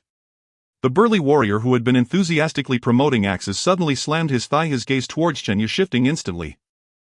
From viewing a wealthy lunatic to seeing a walking god of wealth. Brothers, the opportunity to get rich has come. His shout ignited everyone's imagination. What is spiritual essence sand? Trash. Even a dog knows that. But why would a big spender who can casually take out 10 or even 100 gold coins clean out such trash? The answer is simple: this item is definitely not trash. It must have some unknown priceless use. It's a hidden quest.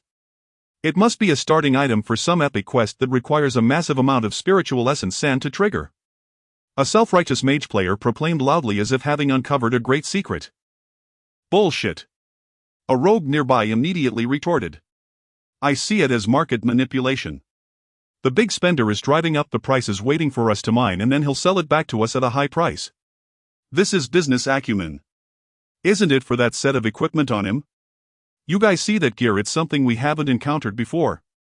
It could very well be made using spiritual essence sand as the main material. Various speculations ran rampant.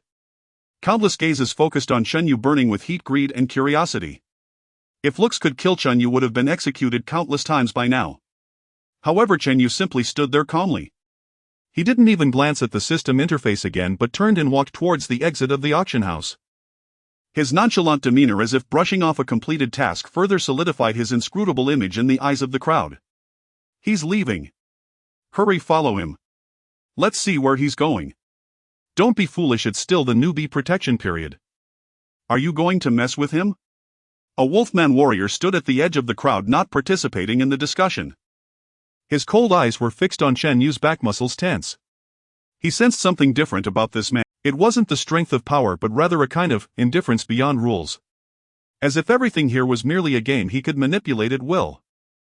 Chen Yu exited the auction house and the entrance was already crowded with players who had rushed over upon hearing the news. The road was blocked impassable. Big spender. Is there some special use for spiritual essence sand? Can you give us a hint? Boss, are you still collecting spiritual essence sand? I'll head out to mine right away, the price is negotiable. Bro, take me with you. I want to follow you. Countless voices surged in, creating a headache for Chen Yu. He frowned slightly. He just came to make a purchase. Why did it feel like he had poked a hornet's nest? Are these players from another world too imaginative? He couldn't be bothered directly selecting exit game on the system interface. Under the gaze of countless players, Chen Yu's figure faded without warning, turning into specks of light, completely vanishing from the spot. Arriving like the wind, leaving like an empty void. The scene fell into an eerie silence. Everyone was stunned. Where did he go? Did he log off? Damn. He just logged off like that. This was an even bigger shock than when the auction house was emptied. It was like a nuclear bomb exploding in front of you. You expected a world-ending shockwave, but instead, after the explosion, he simply dusted himself off and went home for a meal. The huge psychological gap left everyone feeling stifled and frantic. Damn it. A hot-tempered dwarf warrior angrily threw his axe to the ground. You took off your pants and you just walked away. The Wolfman warrior's pupils constricted sharply. He understood. This was a silent declaration. This big spender simply didn't care about their thoughts, didn't care about the so-called business opportunities, and more importantly didn't care about any consequences that might arise.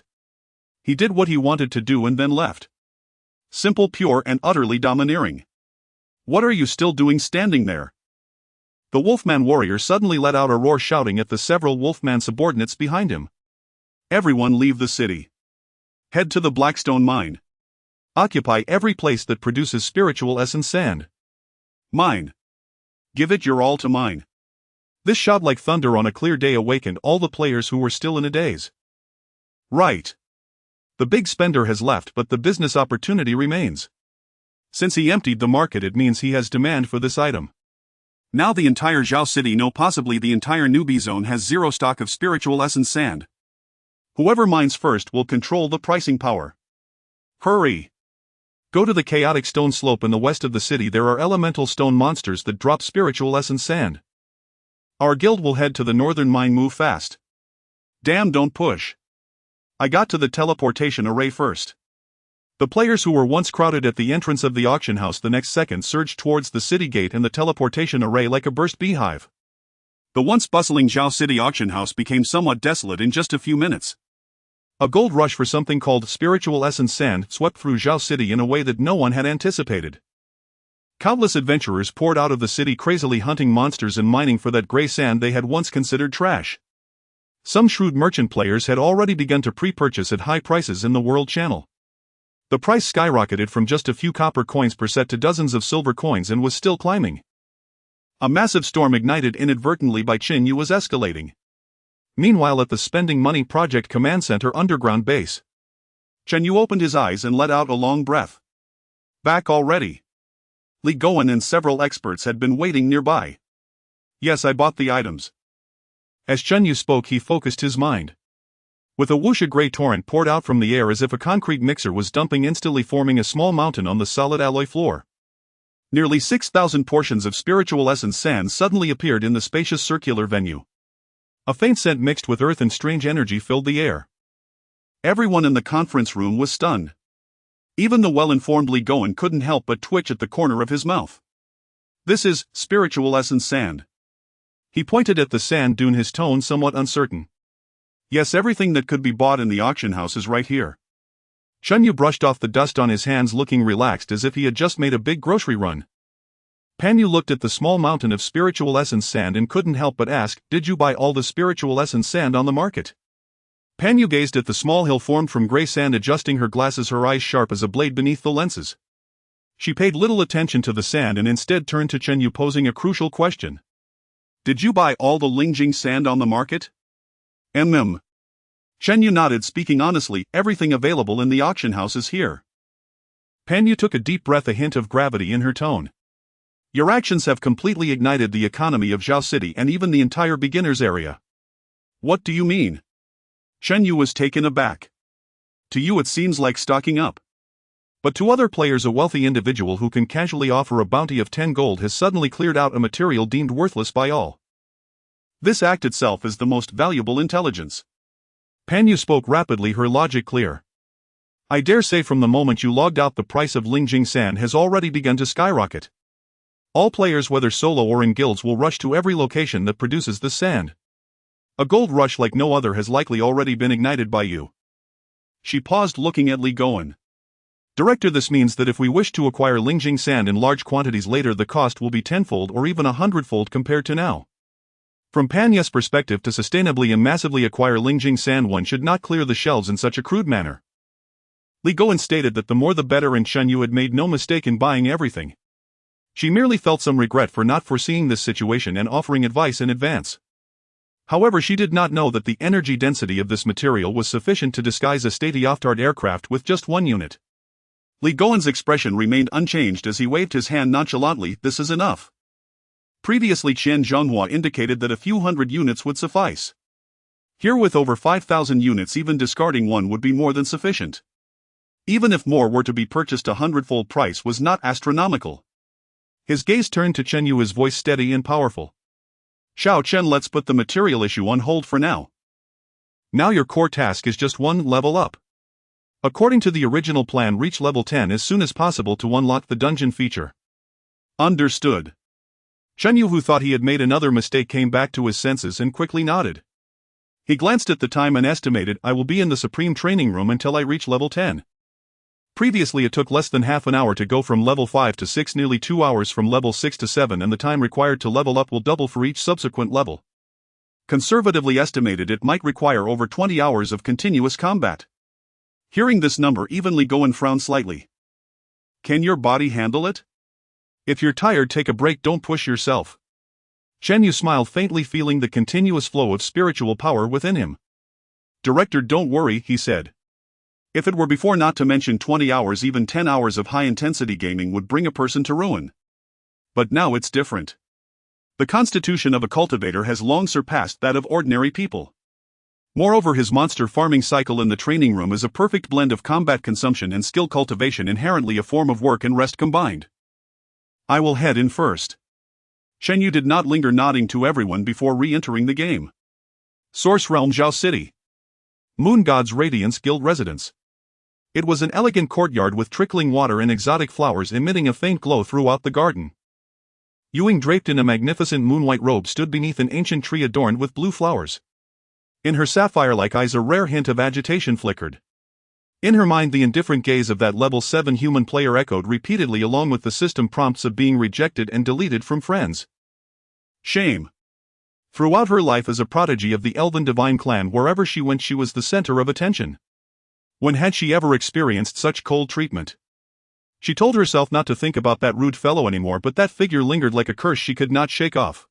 It felt like a perfect piece of art she was determined to possess, yet was carelessly tossed into a mud pit by a passing barbarian, driving her to madness. Supervisor. A similarly beautiful elven archer hurried into the courtyard, bowing respectfully.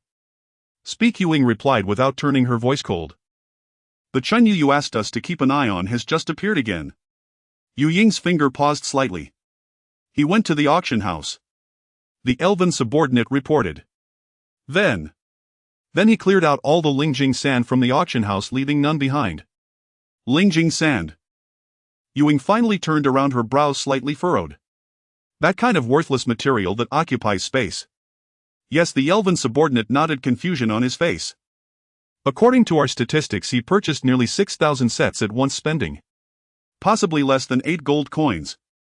But his actions have driven all players in Zhao City insane. The price of Lingjing Sand has already been inflated to 50 silver coins per set and continues to rise. Everyone has left the city to farm. A brief silence fell over the courtyard. In Yu Ying's azure eyes, the previous agitation and anger gradually faded, replaced by a sharp glimmer of contemplation. Her mind, filled with wisdom, began to whir rapidly. Offering a bounty of 10 gold coins merely for a verbal humiliation. Spending a huge sum of gold to enter a training room that offers low value for low-level players. now in a domineering manner clearing out a recognized worthless material inciting market frenzy. Behind the lavish spending is not stupidity nor flaunting, but an absolute confidence and clarity of purpose that she cannot yet comprehend. This man is not some nouveau riche. Every step he takes seems like a piece placed on a chessboard, seemingly random yet stirring the entire game. Ewing suddenly smiled. That smile resembled the melting of ice and snow tinged with a hint of fox-like cunning. Interesting. Do you think that having money allows you to ignore all rules? You rejected me wanting to play by yourself. Very well. Don't you like using money to solve problems? Then let me show you that in this world some things cannot be bought merely with money. She looked at her subordinates, her voice regaining its usual coldness and authority. Convey my orders. First, all online members of Moon God's Radiance in Zhao City are to immediately abandon their current tasks and all head to the Blackstone Mine, the Stony Slopes and all other areas producing Lingjing sand, clearing the fields, monopolizing them. Second, issue a guild acquisition announcement with unlimited purchases of Lingjing sand at a price of set at 1 gold coin per set. The elven subordinate suddenly lifted his head, shock written all over his face. Supervisor. 1 gold coin per set. Then what about our? This is simply madness. Using exorbitant prices to acquire a worthless material. The guild's funds. Do as I say. Yu Ying's tone left no room for doubt.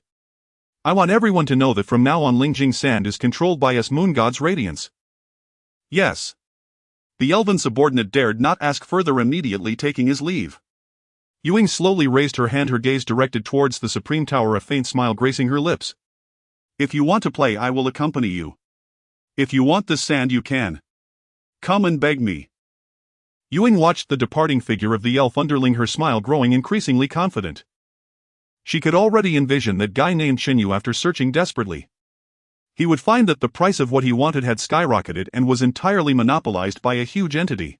At that point he would understand that in this world personal wealth is insignificant in the face of true organizational power. A golden system announcement rang in the ears of every player in Zhao City like a merciless slap. World announcement: supreme experience efficiency is king. For only 10 gold coins per hour enjoy 10 times the monster respawn speed and double experience gain. A mysterious player has entered the supreme training room, leveling up rapidly. What are you still hesitating for? Hurry to the Supreme Tower and be the first to reach the peak. Without a doubt it's him. That level 7 fool. Shouldn't he be collecting spiritual essence sand? How did he get back in? The Supreme Training Room, 10 gold coins for 1 hour. How much money does this madman have to burn? Ewing took a deep breath, forcibly suppressing the turmoil within her. Spend lavishly, indulge yourself. Her voice remained cold, but it carried a hint of gritted teeth. I want to see how long you can last in there. When your spiritual energy runs out and you realize that the monster kill speed can't keep up with the respawn speed, you'll understand what true despair is. She was confident that Chun Yu's reckless spending would not last long. When he emerged in defeat, the trap she had laid would still be waiting for him. Let's go. We need to level up too.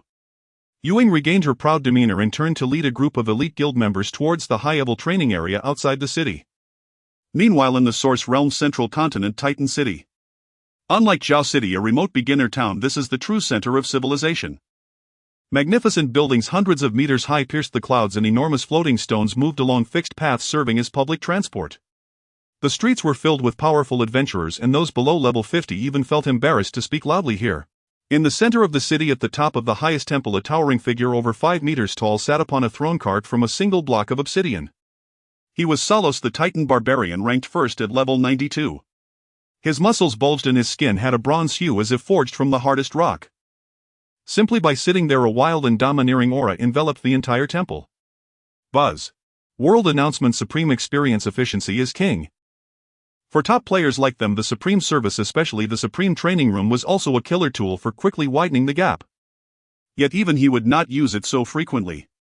Is it that woman from the Moon's Loss or that divine fool from the Aro? Salos gently tapped his massive finger on the armrest of the throne, the sound deep and drum-like. Looks like they've gotten their hands on something good and want to overtake secretly. He slowly stood, raising his enormous battle axe with one hand. Looks like I need to speed up too. At the same time, in the Eternal Night City of the Elf God Clan and the floating Holy Hall of the Roman God Clan, the Moon's Loss and Oro saw the same announcement. Their thoughts were strikingly similar to Salos. Has that brute Solos made any new breakthroughs? Is it Moon's loss? Is she finally going to start exerting herself? The three supreme beings standing at the pinnacle of power quickened their pace in unison. At this moment the rhythm of the entire world was quietly accelerated by an invisible hand. Yet the initiator of all this, Chun Yu, remained completely unaware. Inside the supreme training room the spiritual energy was so rich it almost became tangible. Every breath felt like inhaling the purest energy. Chen Yu held the Ascension sword gifted from the Ascension package, his expression focused. Before him were 6 LV-10 demonized claw wolves. Ging Hong. He didn't even bother to look deliberately. With a thought he casually extended the sword in his hand. A white sword like refined to perfection flashed by. Swish. Swish. Swish. The movements of the 6 demonized claw wolves froze instantly, and the next second their bodies snapped in half and dissipated into black smoke. You have killed a demonized claw wolf, gaining 120 experience points double bonus. You have killed a demonized claw wolf, gaining 120 experience points double bonus. A continuous stream of experience notifications flooded the screen. In less than 3 seconds 6 brand new demonized claw wolves respawned in the center of the field. Chun Yu remained expressionless and struck again.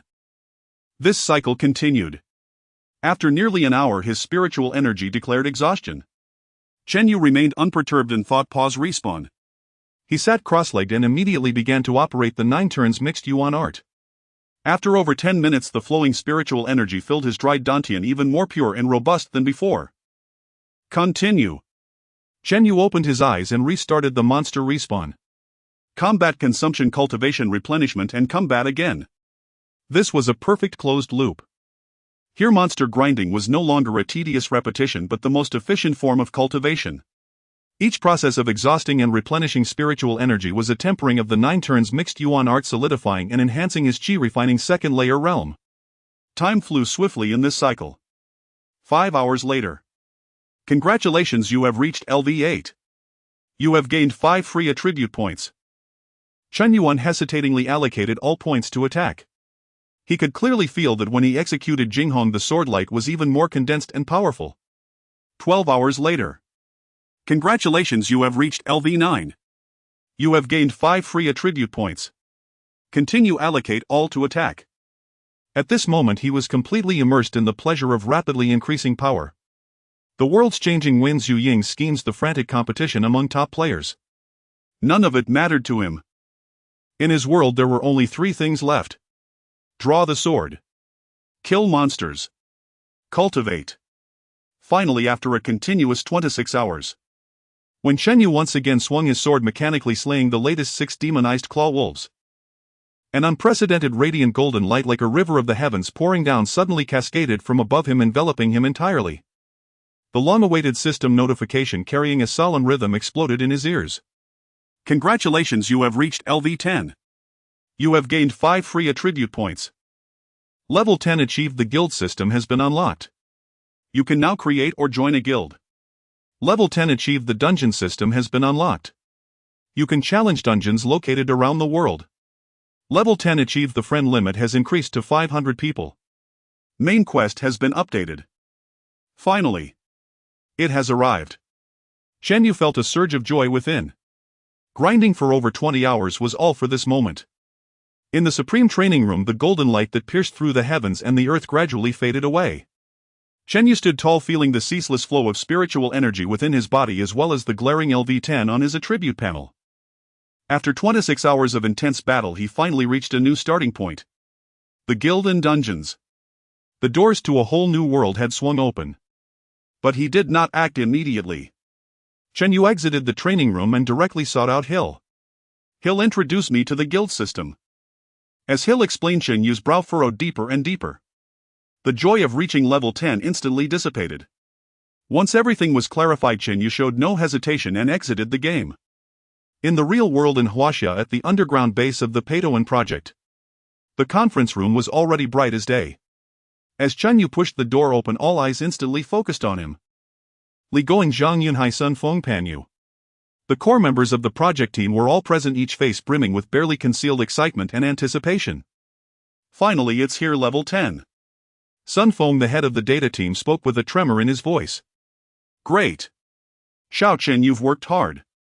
Li Goen stood up and personally pulled out a chair for Chen Yu, his eyes filled with gratitude. This treatment left Chen Yu feeling quite flattered. Director, esteemed experts, I have not failed my mission. Chen Yu sat down, took a deep breath and got straight to the point. Reaching level 10 primarily unlocked 2 core functions: guilds and dungeons. Among them, the guild system is even more complex than I anticipated. He recounted everything he had learned at the Supreme Building without missing a word. In the conference room, whispers of joy initially filled the air. Guilds signified organization. Dungeons meant stable, high-level resource production. These were all expected game conventions and goals they eagerly hoped Chen Yu would achieve. However, when Chen Yu spoke the next sentence, the atmosphere in the entire conference room seemed to be sucked out instantaneously. According to the system description, after a player establishes a guild in addition to having a dedicated territory within the game world, the Source Realm system will also synchronize a guild projection territory in the real world of the civilization the player belongs to. Most critically, members of that guild, upon meeting specific conditions, will be able to teleport to this territory in reality. The moment his voice fell, the large conference room fell silent as if a pin drop could be heard. The air, which had been filled with celebratory champagne vibes just a second ago, now froze into the eternal ice of Siberia. Sociology expert Pan Yu kept her hand, which held her glasses, suspended in midair, her mouth slightly agape as if she wished to say something but could not utter a sound. Biology expert Zhang Ping's smile froze on his face, and for the first time his eyes, which had always regarded everything as rare creatures, showed signs of horror. Tactical team leader Zhang Yunhai, a hardened soldier who had emerged from a hail of bullets, instinctively tensed his body, his right hand pressing hard against the edge of the table. They were all top figures in their respective fields, and in an instant they pierced through the chilling truth that lay behind this brief description. This is not a game function. This is a blatant dimensional beachhead landing invasion. Zhang Yunhai managed to squeeze out 2 words, his voice hoarse and dry. If an orc warrior, or rather a titan god, were to suddenly appear in our territory through this mechanism, what kind of disaster would that entail? His words struck like a heavy hammer on everyone's hearts. Previously, the threat had been an abstract concept of player death leading to civilization disaster. But now the threat had been materialized. If a level 92 Titan berserker named Solos appeared on the streets of Huaxia, the destructive power would rival that of a cruise missile. No. Data team leader Sun Feng shook his head vigorously, his face pale but his eyes sharp. Think about it the other way around. If we could join the guilds of other civilizations, wouldn't that mean we could? Chen Yu, could we have the chance to step onto the real lands of other civilizations? A real existing other world inhabited by Titan gods and elven gods. This is priceless intelligence. A godsend opportunity. In an instant, the conference room split into 2 entirely different factions. Military personnel led by Zhang Yunhai saw threat invasion and a national defense security gap that must be prevented at all costs. Whereas the researchers led by Sun Feng saw opportunity, exploration, and the only window to understand the essence of the Source Realm. Pan Yu calmly added, I tend to think that guilds have a very strong civilizational exclusivity. The guilds established by Huaxia players will most likely only allow Huaxia players to join. Similarly, the chances of us joining the guilds of Titans or Elves are minuscule. This system in essence is dividing factions for future civilizational conflicts and establishing frontline barriers. Her analysis left everyone silent once again. Indeed, no one was a fool. Who would allow an alien race to step into their civilization's real territory? This meant that the path to gather intelligence by joining other guilds was effectively blocked. Therefore, only one choice remained. We will establish our own.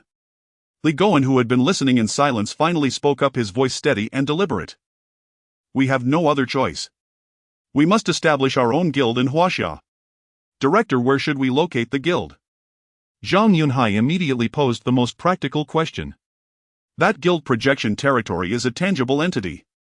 Once established, it would declare the existence of supernatural forces to the entire world. Moreover, according to the description, the guild territory will also face monster attacks. We need to prepare a comprehensive defense plan. This was yet another daunting challenge. Within Huaxia, finding a sufficiently concealed location that could withstand supernatural impacts and monster sieges while also eluding global satellites and intelligence networks was nearly an impossible task. There's an even more troublesome issue. Chen Yu timely threw out the last heavy bombshell. He looked at everyone and slowly said, establishing a guild requires a special item called the Territory Certificate. There are 2 ways to obtain it. First, monsters worldwide have an extremely low probability of dropping it and it cannot be traded. Second, it can be acquired through an exclusive quest line called Cornerstone of Civilization. But Chen Yu paused, his tone becoming somewhat peculiar. The quest is recommended to be challenged by a team of more than 10 people. More than 10. In the entire conference room, everyone's gaze once again fixed on Chen Yu, the one and only solitary player. The atmosphere became oppressively tense.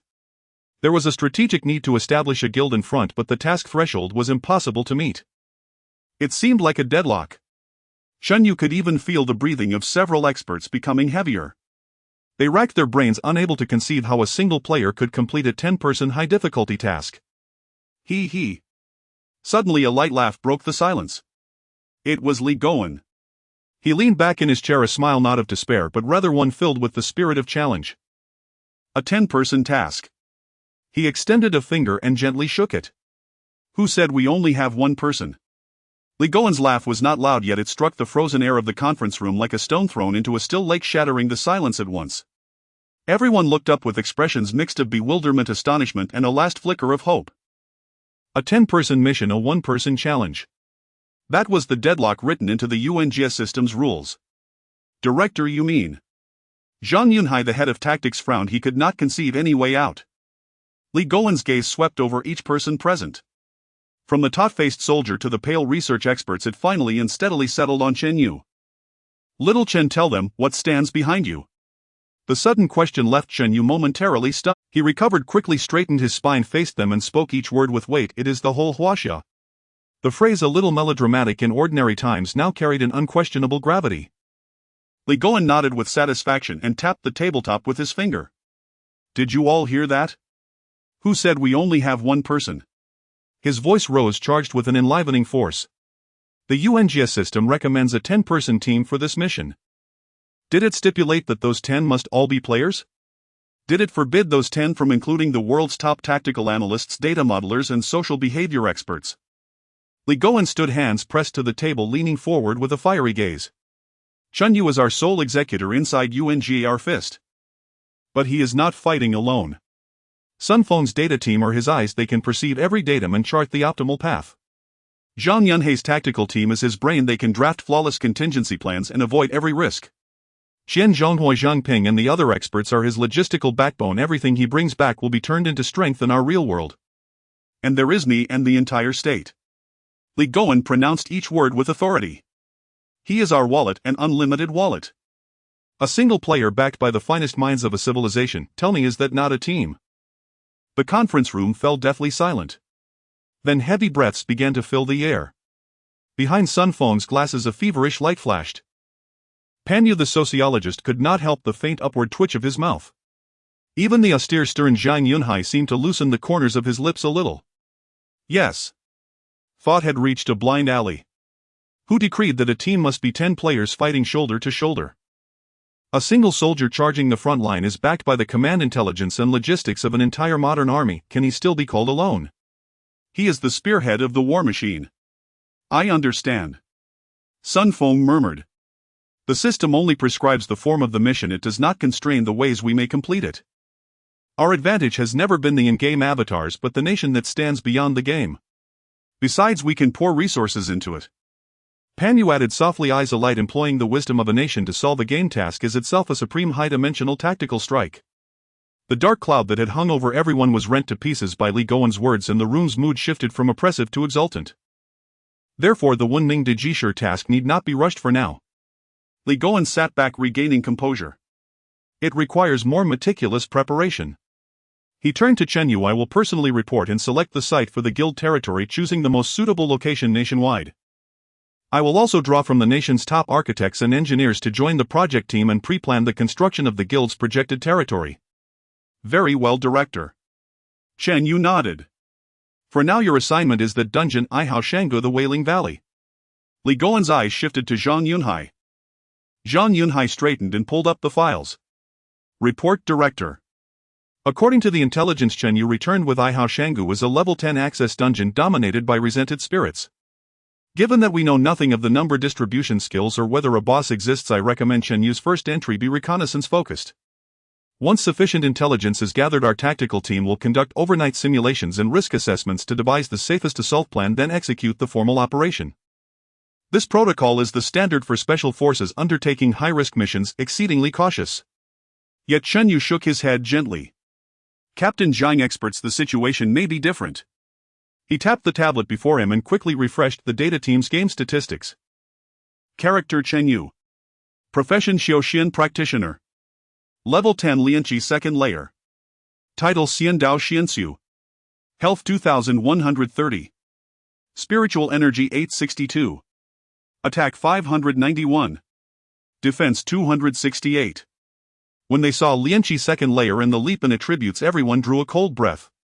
Especially the attack entry showing 574, Sun Feng's data team could not help a low exclamation. My god!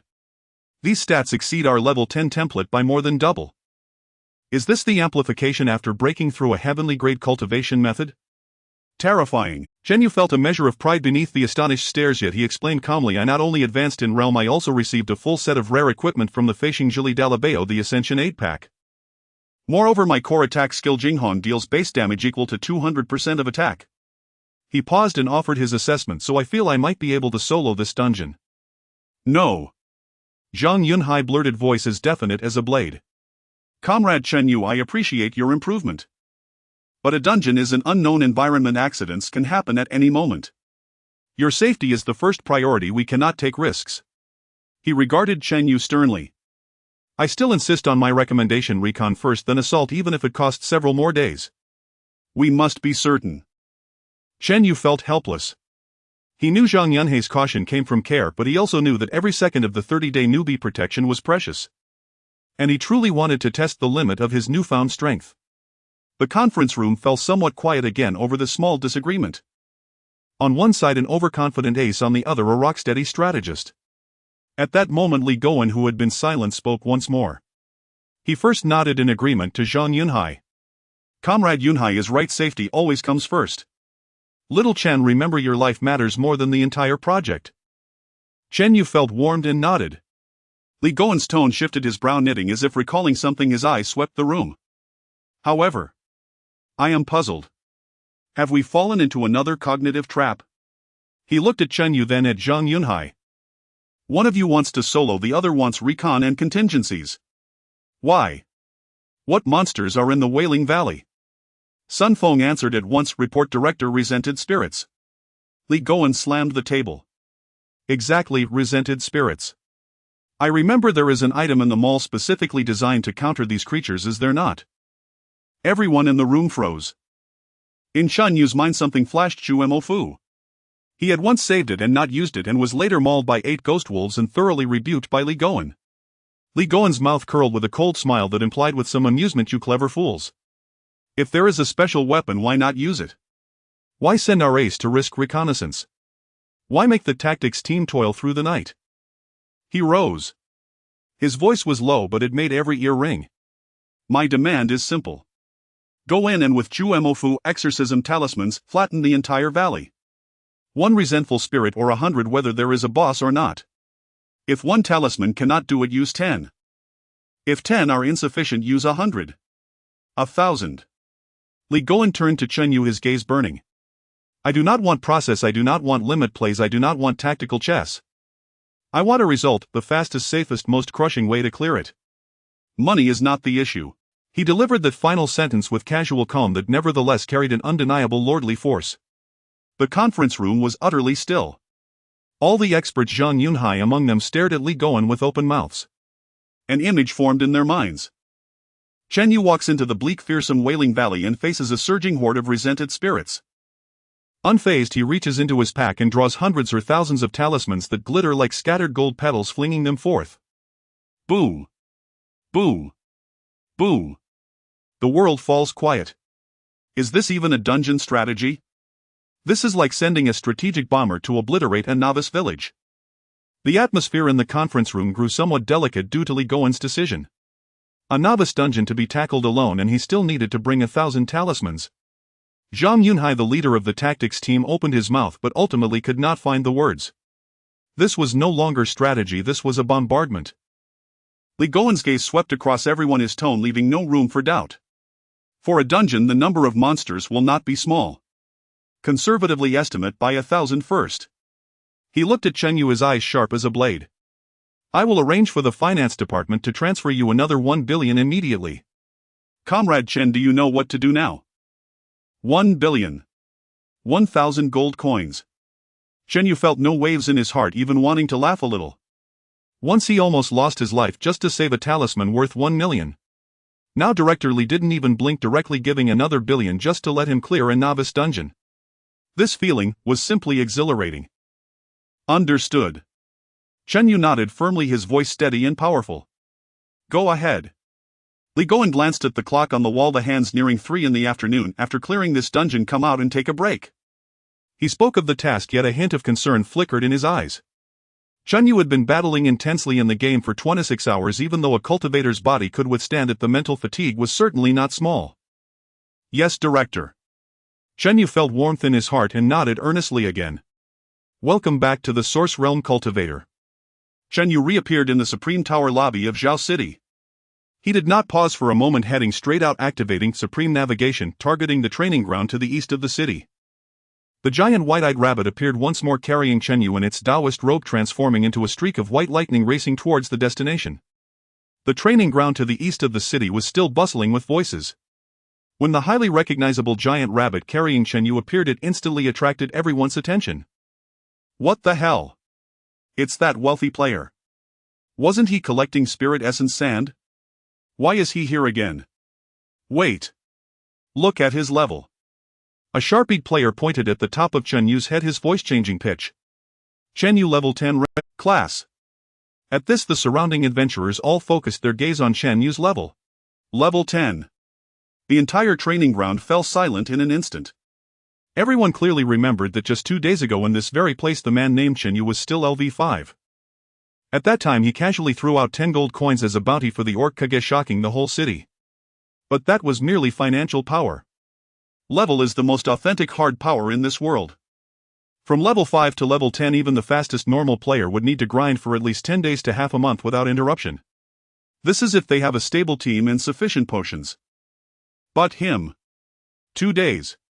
No, to be precise, less than 2 days. What kind of leveling speed is this? Is he the favored child of the system? No way. Did he use some kind of item to modify his level? Impossible. There's no such thing in the Source Realm. His level is indeed 10. This guy. He must be a monster. No wonder he can casually pull out 10 gold coins. This kind of monster perhaps isn't even from our dimension. A heated discussion erupted among the crowd, and the way they looked at Chen Yu completely changed. If before it was envy, jealousy and greed, now there was an added hint of genuine respect and fear. Ignoring the noise around him, Chen Yu walked straight up to the captain of the guard, Luoyi. Luoyi's attitude was even more respectful than last time, almost bowing as he said, "Respected adventurer, you have arrived. I'm here to take on a task." Chen Yu said succinctly. Yes. Luoyi immediately brought up the task panel. Task threat of the Wraith task requirement: enter the Wailing Valley dungeon and defeat the final boss. Task reward: experience 20,000, Zhao City reputation 3,000, required level LV10. Will you accept? The moment the system prompt sounded, Chen Yu turned and left, summoning the giant rabbit mount again without any hesitation. He was going to the Wailing Valley. This thought spread through the minds of all the adventurers present like an electric current. Quick, follow him. He's going to grind the Wailing Valley alone. Alone. He must be looking for a team. This is our only chance. Damn it, if I could team up with a wealthy player, even if I don't get the clear reward, just a little bit of what slips through his fingers would be enough for me to eat for a year. Charge. If we're late, we won't even get a sip of soup. In an instant, all players above level 10 in the training ground surged forward like sharks that had caught the scent of blood, crazily chasing after the direction Chen Yu had left.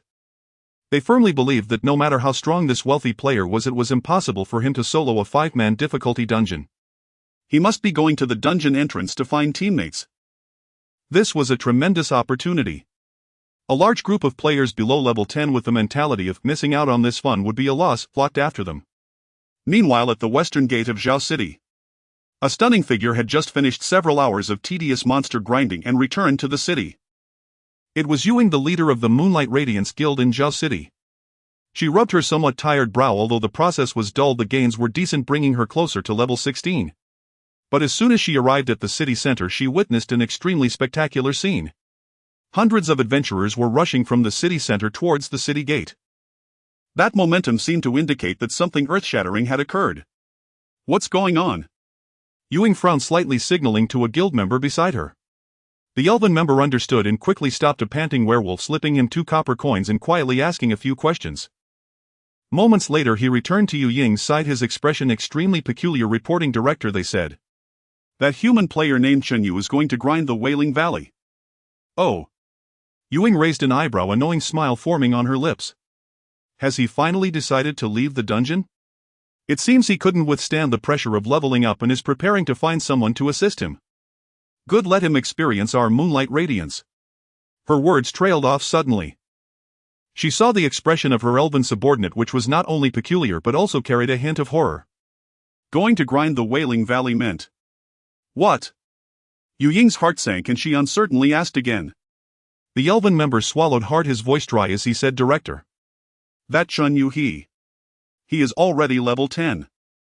Yu Ying's composed and calm expression instantly froze, her beautiful starry eyes widening in disbelief. "Level 10? How is that possible? Just 2 days ago he was still level 5. Even with the entire elite logistics team of her guild grinding day and night, it would take around 10 days to achieve. He alone stayed in the Supreme Tower for less than 2 days and soared from level 5 to level 10. This completely exceeded her understanding of the game rules. False news. Ewing instinctively denied it. Absolutely false news. He must have used some method to falsely report his level to attract people to team up. However, the subordinate shook his head and smiled bitterly. "No, director. Hundreds of people at the Eastern Training Ground saw it with their own eyes. It's absolutely true. Now everyone thinks he's going to the dungeon entrance to team up and they all chased after him." Yu Ying's breath hitched. The wisdom and plan she took pride in seemed like a joke at this moment. She was still calculating how to monopolize resources and how to manipulate the situation.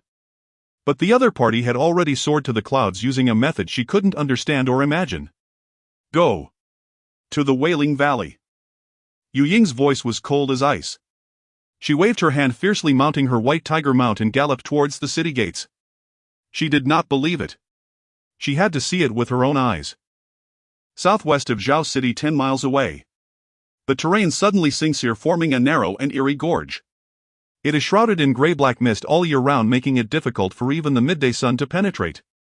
The wind whistles past the jagged stones, producing a sorrowful wail as if countless souls are lamenting here. This is the Wailing Valley. At the entrance of the gorge, a dark purple energy vortex over 3 meters in diameter is slowly spinning, emanating a chilling and ominous aura.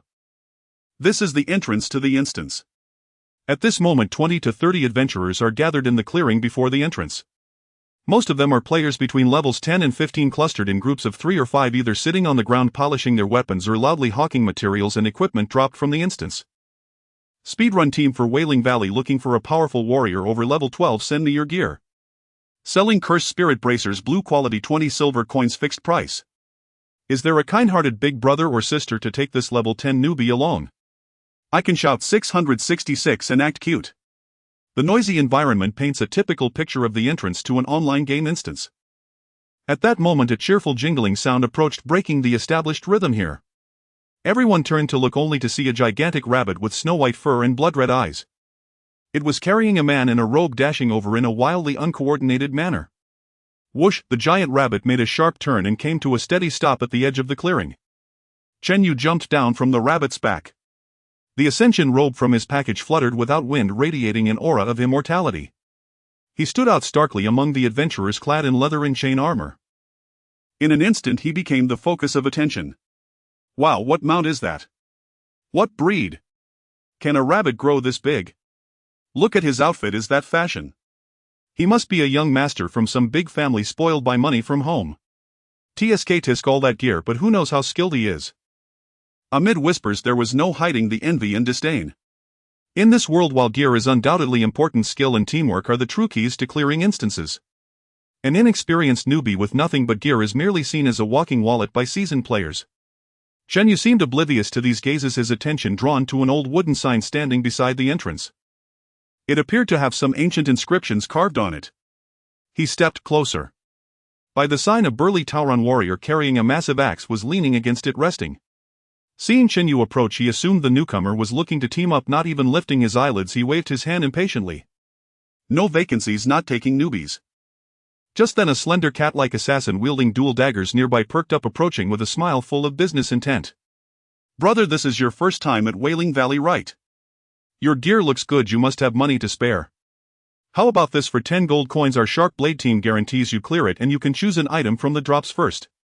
What do you say? 10 gold coins. At this, many around gasped in shock. This price is simply outrageous. Taking a boss through a novice instance typically costs only a few dozen silver coins. The cat-like assassin outright quoted 10 gold, clearly viewing Chen Yu as an unsuspecting fat sheep to be sheared. The Taoran warrior also paused for a moment, his gaze towards Chen Yu turning intrigued. He too wanted to see if this seemingly wealthy newbie would fall for the trap. However, Chen Yu's reaction exceeded everyone's expectations. He didn't even glance at the cat-like assassin, merely furrowing his brow at the Taoran warrior blocking the sign. Please move aside. His tone was calm, devoid of any emotion. You're blocking me. The Taoran warrior's facial muscles instantly froze. The cat-like assassin's smile also froze. One was completely ignored while the other was treated as an obstacle. Anger surged up from both of their hearts. Kid, what the hell did you just say? The Taoran warrior suddenly stood straight, gripping the massive axe behind him. But before he could finish his words, an unexpected event occurred. Boom, rumble, the ground began to tremble slightly. At first it was just a gentle quiver, but soon the tremors grew increasingly intense, as if thousands of troops were rushing forward. What's happening? An earthquake? No. Look over there. A player pointed towards the distant horizon, their voice filled with alarm. Dust shot up from the direction of Zhao City, forming a rolling yellow dragon. Beneath the yellow dragon, countless dark shadows were racing towards Wailing Valley at an astonishing speed. These shadows varied in shape, some humanoid, some beast-like, with the tallest exceeding 3 meters and the shortest under 1 meter. The diversity in height and build created an utterly astonishing scene. It was a large group of adventurers. Hundreds of adventurers. My God! Which guild is launching a raid? But wait, there are no world bosses respawning nearby.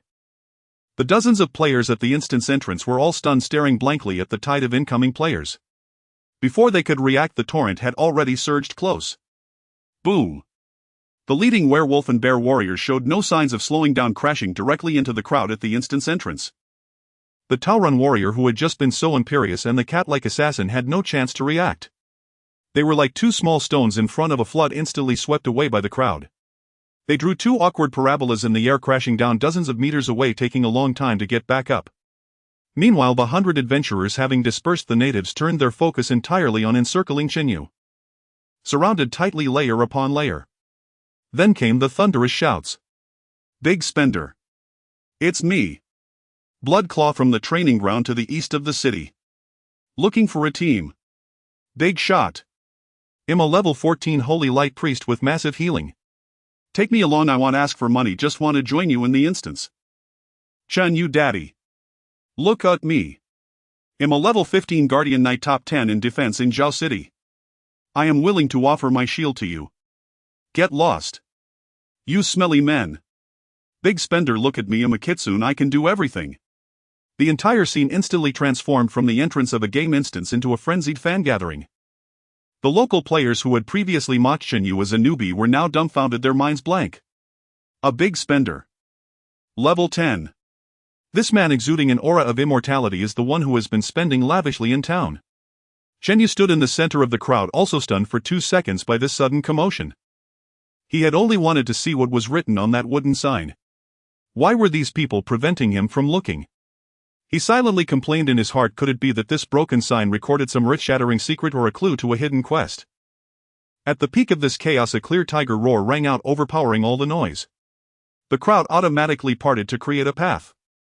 A massive white tiger with striking eyes approached, carrying a graceful elven woman in a splendid moon-white robe. It was Yu Ying. She dismounted from the tiger, moving with the calm and authority of a superior, making the surrounding players involuntarily step back, clearing a space. Yu Ying's gaze was firmly fixed on Chen Yu. Upon seeing the clearly visible LV-10 above his head, despite having prepared herself, her pupils couldn't help but constrict sharply. It's real. In less than 2 days he had gone from level 5 to level 10. This man had overturned all her previous perceptions of this world in a way she couldn't comprehend. Taking a deep breath to suppress the turbulent waves in her heart, she spoke coldly and with complexity, "You really have reached level 10. Chen Yu finally snapped back from his fixation on the wooden sign. "It's you, the spirit little." "Ahem. The elven girl." Chen Yu regarded the elven woman before him, whose composure was fraying. He remembered her clearly. Yuing, the persistent elven maiden who had sent him friend requests twice only to be rebuffed twice. He had no idea she had waited for hours outside the Supreme Tower to intercept him, nor that Xier had left her humiliated. He was equally unaware that she had already poured hundreds of gold coins into monopolizing the spirit essence sand. Had he known, Chen Yu would likely have with blunt sincerity suggested she examine her judgment? Now Yu Ying's chest rose and fell violently, a tumult of shock, anger and humiliation swirling in her eyes. Those emotions ebbed like a tide and congealed into a deep frigid calm. She forced herself to steady her breathing. As the regional head of Yushin Jihui and Zhaoqing, she bore the weight of the guild's performance upon her shoulders. Acting on impulse was the basest mistake. The man before her was a walking goldmine, a variable capable of overturning Zhaoqing's present order, a superlative wildcard. To make an enemy of him would bring nothing but harm. Yet to secure a long-term alliance, never mind a monthly KPI of 100 gold coins doubling, that would likely be effortless. Such an outcome would earn her genuine recognition from the guild's upper echelon and render her position within Yushin Jihui unassailable. With that realization, the ice in Yu Ying's eyes thawed, replaced by the shrewd, keen gaze of a merchant. 2 words: cunning and prudence. She stepped forward, ignoring the stares around her, her voice regaining the poise of one accustomed to command. "Mr. Chen Yu, I apologize for my earlier intrusion," she said, inclining her head modestly. "I came to discuss a business proposal. A deal that will bring great benefit to both of us," she continued. "But before that, I presume you may require some additional assistance." Without waiting for his reply, she turned and gestured to the players who had accompanied her. "Allow me to introduce my team. This is our chief guardian knight of Yushin Jihui's Zhaoqing branch, level 14, clad in blue gear. His defense ranks among the top 3 in the city. This is our chief priest, level 15, unparalleled in healing output." A woman of saintly mien held a staff that shimmered faintly in her hand. "And this is our ace damage dealer, a level 15 magic archer." Yu Ying recited her roster as if naming treasures. Each title she gave drew low, astonished murmurs from the crowd. Each of these people was a recognized figure in Zhaoqing. Chen Yu listened with not a ripple of interest. Their prattling meant nothing to him. This girl indeed was a certified eccentric, idle yet fevered. Most of his attention still lingered on the wooden placard he had noticed moments before. Through his spiritual sight, the otherwise unremarkable wooden placard bore a veil of golden runes invisible to the naked eye, their luster long since dulled. Those runes were archaic and intricately woven, resembling a suppression ceiling formation. The purple vortex that marked the dungeon entrance drew its energy from a fracture at the weakest point of those runes. As Chen Yu pondered the secret hidden beneath that flaw, Yu Ying finished her team introduction. She fixed him with a smile of assured triumph and laid down what she presumed would be an irresistible offer. "I know, Mr. Chen Yu, that you are well funded, but Ihao Valley cannot be cleared by mere levels and gear," she said. "It demands proper class composition, tacit cooperation, and an intimate grasp of the dungeon's mechanics." She shifted tone, suddenly magnanimous. "To demonstrate our sincerity, our Yushin Jihui elite team will escort you through Ihao Valley free of charge once. Let you experience firsthand what a truly professional team and real efficiency are." The proclamation detonated through the crowd. Did I hear that right? Yushin Jihui, bringing the boss through for free. That's Yu Ying's elite squad. Hiring them normally starts at 5 gold per run and you'd be waiting in line. This patron's generosity is too vast. This treatment is fit for an emperor. Of course, someone who vaulted from level 5 to 10 in 2 days and casually posts 10 gold bounties, Yushin Jihui will spare no expense to court him. The assassin who had earlier tried to charge Chen Yu 10 gold now clutched his bruised waist, hiding at the edge of the crowd, his complexion wavering between green and white. He felt like a buffoon. The man before them now enjoyed the private services of Zhaoqing's top guild for free, while he had just contemplated fleecing a demigod for 10 gold. Absurd. Amid the roar of gossip and countless envious glances, the smile at Yu Ying's lips deepened. That was precisely the effect she sought. Offering such generous terms before the whole city displayed Yushin Jihui's strength and magnanimity while lavishing face upon the other party. She could not imagine anyone refusing such an olive branch. Yet Chen Yu finally tore his gaze away from the placard and turned fully back. At last he understood they were proposing to run the dungeon with him. He regarded the confident Ying and the array of proud appraising elite players behind her and shook his head with calm composure. "Thank you but no." 5 words carried clearly to every ear present, uttered without hesitation or effect. In other words, a polite refusal. Time seemed to halt. At the clamorous dungeon entrance one could hear a pin drop. The smile on Yu Ying's face froze as if encased in ice. The knights and priest behind her watched their arrogance melting into stupefaction and mortification. 100 players around them gaped, eyes nearly bulging from their sockets, each wearing an expression of bewildered disbelief. Who am I? Where am I? What did I just hear? He refused. He actually refused. You said what? Yu Ying's voice was parched. She wondered if she had imagined the words. Chen Yu offered no reply. There was no need. He did not grant Yu Ying so much as another glance, as if she and her vaunted elite were nothing more than scenery by the roadside.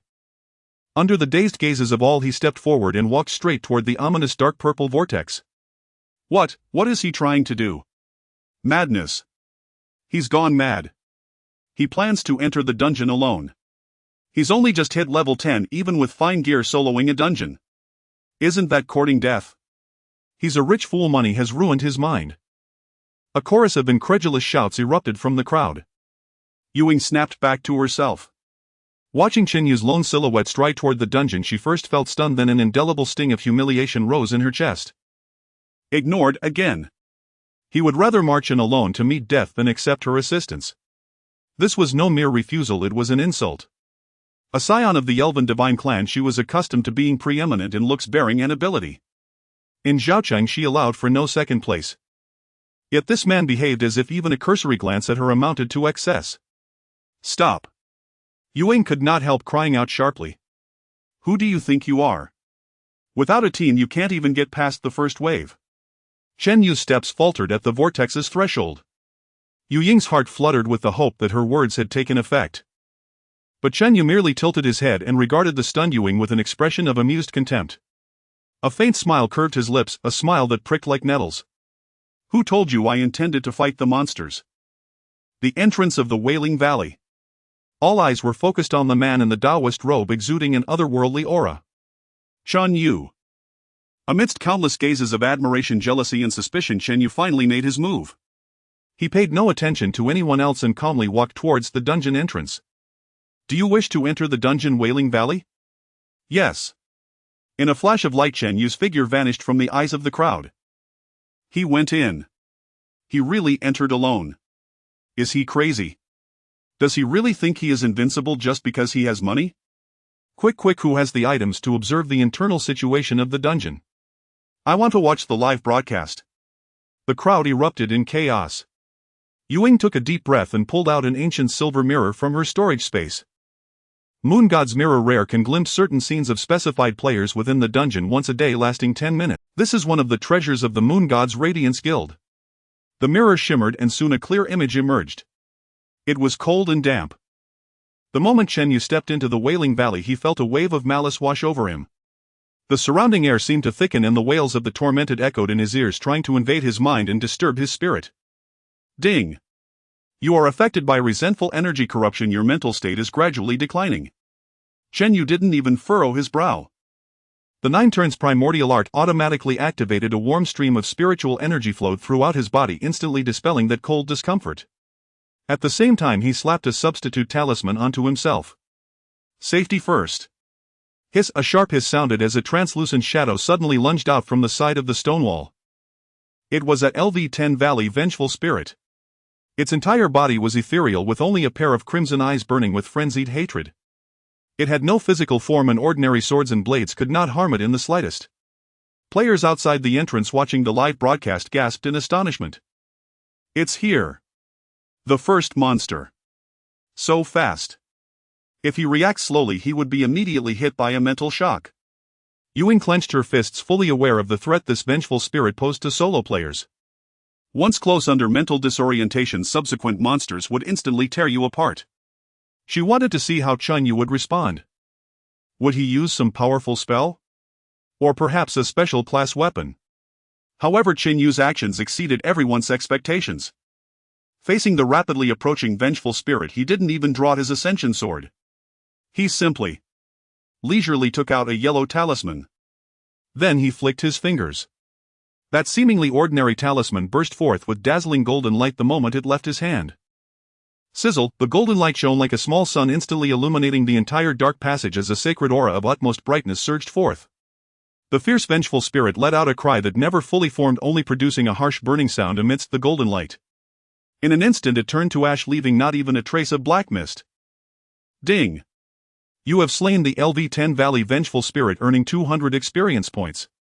The entire world fell silent. At the dungeon entrance, all players who had stretched their necks to observe through various tools were petrified. What? What just happened? An orc warrior rubbed his eyes, looking dazed. Did he kill it in a second? The human mage next to him had his mouth agape wide enough to fit an egg. One strike. No, can that even be considered one strike? He just flicked his finger. It's the exorcism talisman. I recognize it. That's the exorcism talisman sold in the shop. A player suddenly screamed, his voice rising. One costs 1 gold coin. 1 gold coin. Just like that. Flicked away and it's gone. Everyone collectively gasped, feeling as if their hearts had been tightly squeezed. Using 1 gold coin to kill a monster that only gives 200 experience. What a deranged, wasteful act. Yuing almost dropped the moon god's mirror from her hands. A look of confusion appeared on her beautiful face for the first time. She had imagined countless possibilities, but this was the last thing she expected. Now she finally understood. It wasn't about fighting monsters. He was fishing. The image in the mirror continued. Shenyu seemed to have done a trivial little thing, brushing off non-existent dust from his sleeve and continuing to step forward. His pace was unhurried, even somewhat leisurely, as if he was strolling in his own backyard. Hiss! Ahead at the corner, 3 vengeful spirits lunged out from 3 different directions, attacking in a pincer formation. Let's see how he handles this. 3. The mental shock will stack. A player shouted nervously. Shenyu did not stop his steps. With a casual wave of his right hand, 3 exorcism talismans flew out in a triangular formation, bursting into 3 balls of blazing golden light in midair. Sizzle! Sizzle! Sizzle! The 3 vengeful spirits turned to dust simultaneously. Ding! You have slain LV-10 Valley Vengeful Spirits X3, earning 600 experience points. Shenyu didn't even glance at the system notification and continued walking forward. 5 vengeful spirits. 5 talismans. A patrol of 10 elite vengeful spirits. He reached into his pouch and casually scattered a small stack of talismans. Gold light flashed and experience points were gained. Throughout the entire encounter he hadn't even drawn his sword. The entrance of the dungeon was enveloped in a profound silence. All players stared at the broadcast screen with eyes wide open, as if watching a deity or a madman. The thrilling battles, extreme maneuvers, and life-and-death moments they had imagined were all absent. All that remained was a man walking through a terrifying death corridor, releasing fireworks. Golden fireworks worth 1 million each. Is his exorcism talisman unlimited? A catgirl murmured, feeling her worldview shaken to its core. I calculated. From entering the dungeon until now, in less than 200 meters, he has used at least 30 talismans. A player's voice was dry as he stated a number. 30 talismans. 30 gold coins. Just to clear a few dozen minor monsters. Yu Ying's breathing quickened as she fixed her gaze on the calm figure in the mirror. Under Chenyu's reckless carpet cleaning, the vengeful spirits in the outer area of the Wailing Valley were swept away at an unprecedented speed. Soon he arrived at an open area deep within the valley. Here stood a massive circular basin with a dilapidated altar at its center. A thick, inescapable black mist enveloped the altar, with countless wraiths floating and wailing within, creating a horrifying scene. The location of the final boss. Wailing Lord Barton LV-12 Lord Level Chenyu's arrival startled the presence atop the altar. The black mist churned violently, and a terrifying figure over 5 meters tall, clad in broken armor and wielding a massive black sword, slowly rose from the altar. It had no face. Beneath the helmet were only 2 eye sockets burning with ghostly blue flames. A terrifying pressure instantly swept across the entire basin. Ding! You are affected by Lord's pressure. All attributes decreased by 10. Mortal. A grand and hate-filled voice echoed throughout the space, as if resonating deep within the soul. You dare tread upon my slumbering domain, awakening that which should not be awakened. All watching players at the dungeon entrance felt their hearts rise into their throats. It's coming. The final boss. A LV-12 Lord-level boss is far stronger than ordinary monsters. How will he fight? The Exorcism Talisman will have greatly reduced effects against a Lord-level boss, right? He must be serious now. Quick look at his weapon. Is he finally going to draw his sword? Ewing held her breath, knowing this was the real test. The previous extravagant behavior might have just been a smokescreen. When facing a true lord, he must rely on raw strength. On the altar, the Wailing Lord Barton raised his massive sword high. Black death energy gathered on the blade, ready to pronounce the death sentence for this intruder. Your soul shall become. Barton's line was not finished, because it saw that the tiny human below the altar was making a move that caused its soul flame to pause. Shen Yu did not draw his sword nor chant any incantations. He simply, quietly pulled out a stack of talismans. Not one, not a few. It was a thick stack, at least dozens, held in his hand like a deck of playing cards. I wonder if this is enough. If not, he'll get more. Shen Yu muttered to himself, then aiming at the Wailing Lord who had just struck a pose on the altar, he hurled the thick stack of exorcism talismans forward. The times have changed, my lord. Buzz.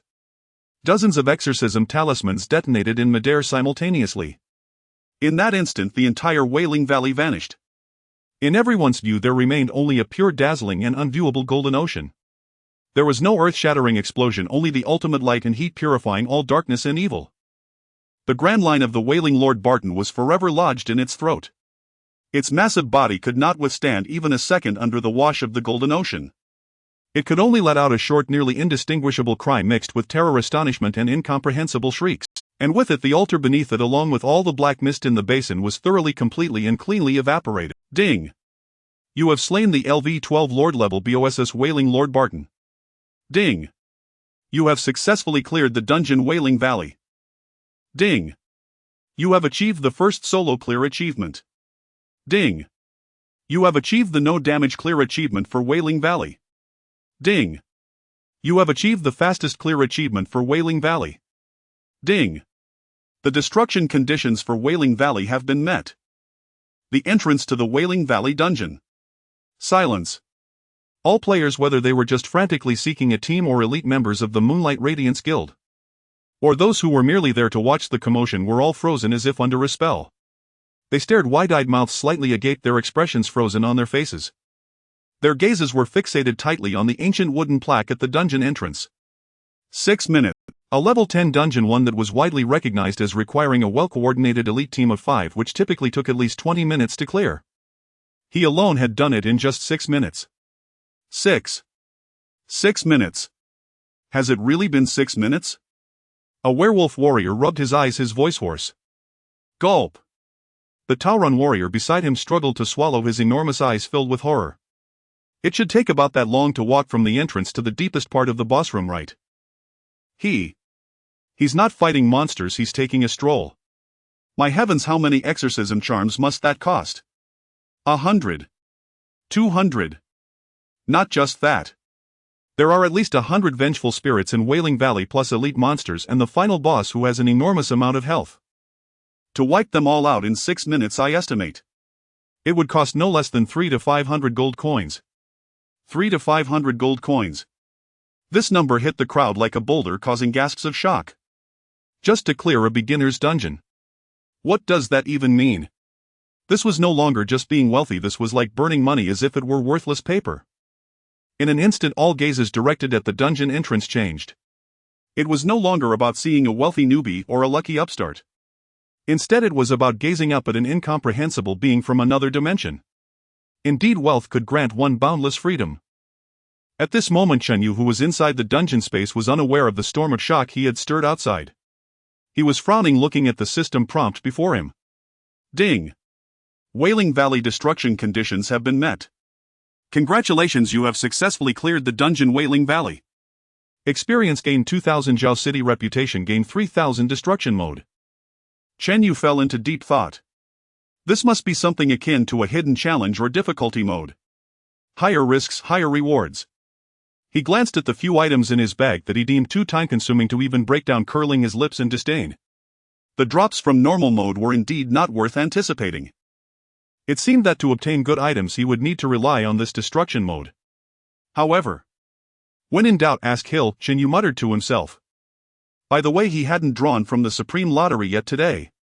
Resolving his mind, Chen Yu focused and chose to exit the dungeon. With a flash of light, his figure reappeared at the entrance of Wailing Valley. He's out. Someone shouted, and the previously noisy crowd fell silent in an instant. Hundreds of gazes swiftly focused on Chen Yu. Awe, envy, greed, curiosity. A mix of emotions intertwined, forming an invisible pressure. Chen Yu frowned slightly, not wanting to waste any more time there. He was just about to summon his mount to leave when a figure blocked his path. It was Yu Ying. This proud young woman of the elf god race, the regional head of the Moonlight Radiance Guild, no longer wore the arrogance she had before. In its place was an almost obsequious, brilliantly radiant smile. During the 6 minutes Chen Yu spent in the dungeon, her astute mind had already pieced everything together. This man, seemingly eccentric and spending money like water, was definitely not foolish. He simply had so much money that he didn't treat it as money. What does this imply? It means he is someone worth wooing for collaboration. 200 gold coins a month. That's a small scale. If a deal can be struck for long-term cooperation, it would surely be more than 2,000 gold coins. And right now she had a perfect opportunity to cater to his interests. Remembering how she had unhesitatingly ordered the collection of spirit essence, San Yu Ying couldn't help but admire her own cleverness. As a manager, one needs such foresight. As for being previously rejected and ignored, great achievers do not sweat the small stuff. Big Boss Chen Yu. Congratulations. Congratulations on your unmatched prowess sweeping through Wailing Valley with the might of thunder, creating a miracle unprecedented and probably unrepeatable in history. Yu Ying's voice was clear and pleasant, her tone unabashedly filled with flattery. It was as if the person who had just been publicly rejected and turned pale with anger was not her at all. The few members of the Moonlight Radiance Guild behind her had completely turned to stone.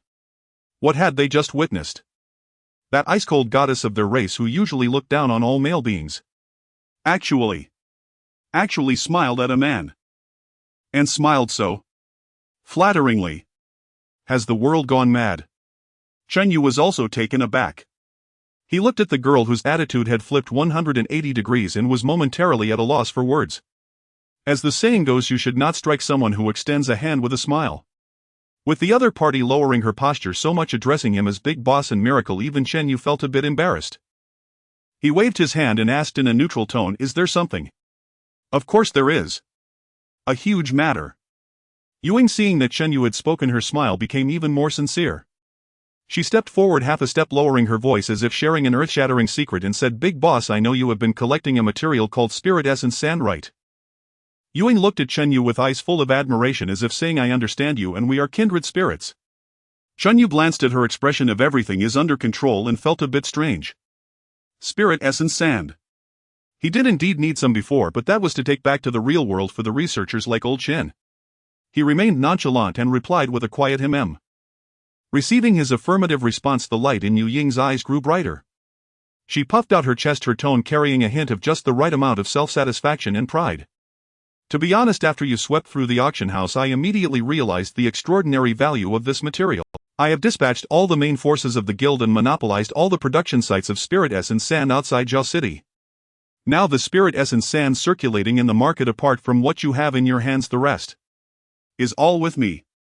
I have just one small request. I hope to establish a long-term stable cooperative relationship with you. Moonlight Radiance is worthy of your trust."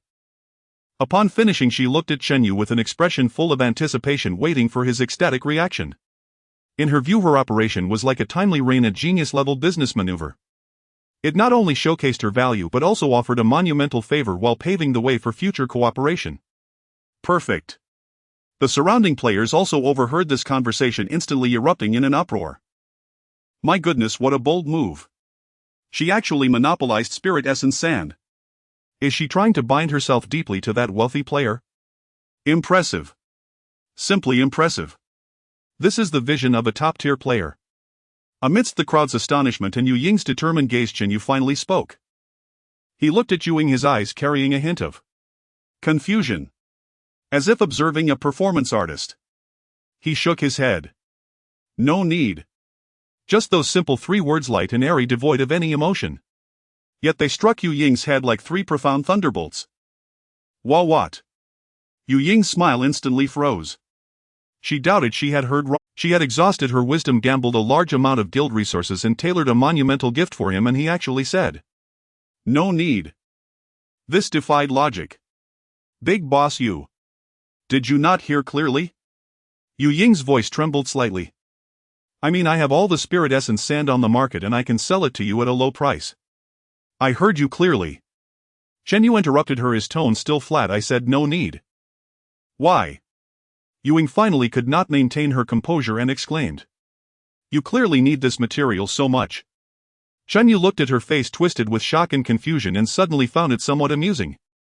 After pondering for a moment, he decided to satisfy her curiosity. "The ones I bought a couple of days ago are enough." "Enough? You cleared out the entire auction house's inventory and now you're telling me it's enough? That was over 5,000 units. What exactly do you intend to use it for?" "To make a bed." Yu Ying felt her mind go blank. All her carefully constructed logic and speculation shattered in an instant by his nonchalant "it's enough." She felt like a clown, performing a breathtaking solo act on a stage of her own making while the audience below didn't even bother to lift an eyelid. The immense sense of humiliation washed over her like a cold tide, instantly drowning her. Shen Yu chose to ignore the already dumbfounded Yu Ying. He focused his thoughts and activated the automatic navigation function of the Supreme Membership. Puff, with a soft-sounded gigantic rabbit comparable in size to a small calf, entirely snow-white with blood-red eyes and a golden bell around its neck, appeared out of nowhere in front of the crowd. Shen Yu took one last look at the ashen-faced Yu Ying, deciding it was best not to be too harsh. "Leave a little room for future encounters." He added a polite remark. "Thank you for your kindness. If I need anything, I will find you." After saying that, he gently patted the rabbit's back. The massive rabbit kicked its hind legs fiercely, transforming into a white flash accompanied by a gust of wind, vanishing at the end of the road. A gale whipped up dust as the colossal white hair blurred into a fleeting shadow, vanishing at the road's end, leaving only the crisp fading chime of golden bells hanging in the air. At the entrance to Wailing Valley, silence reigned absolute.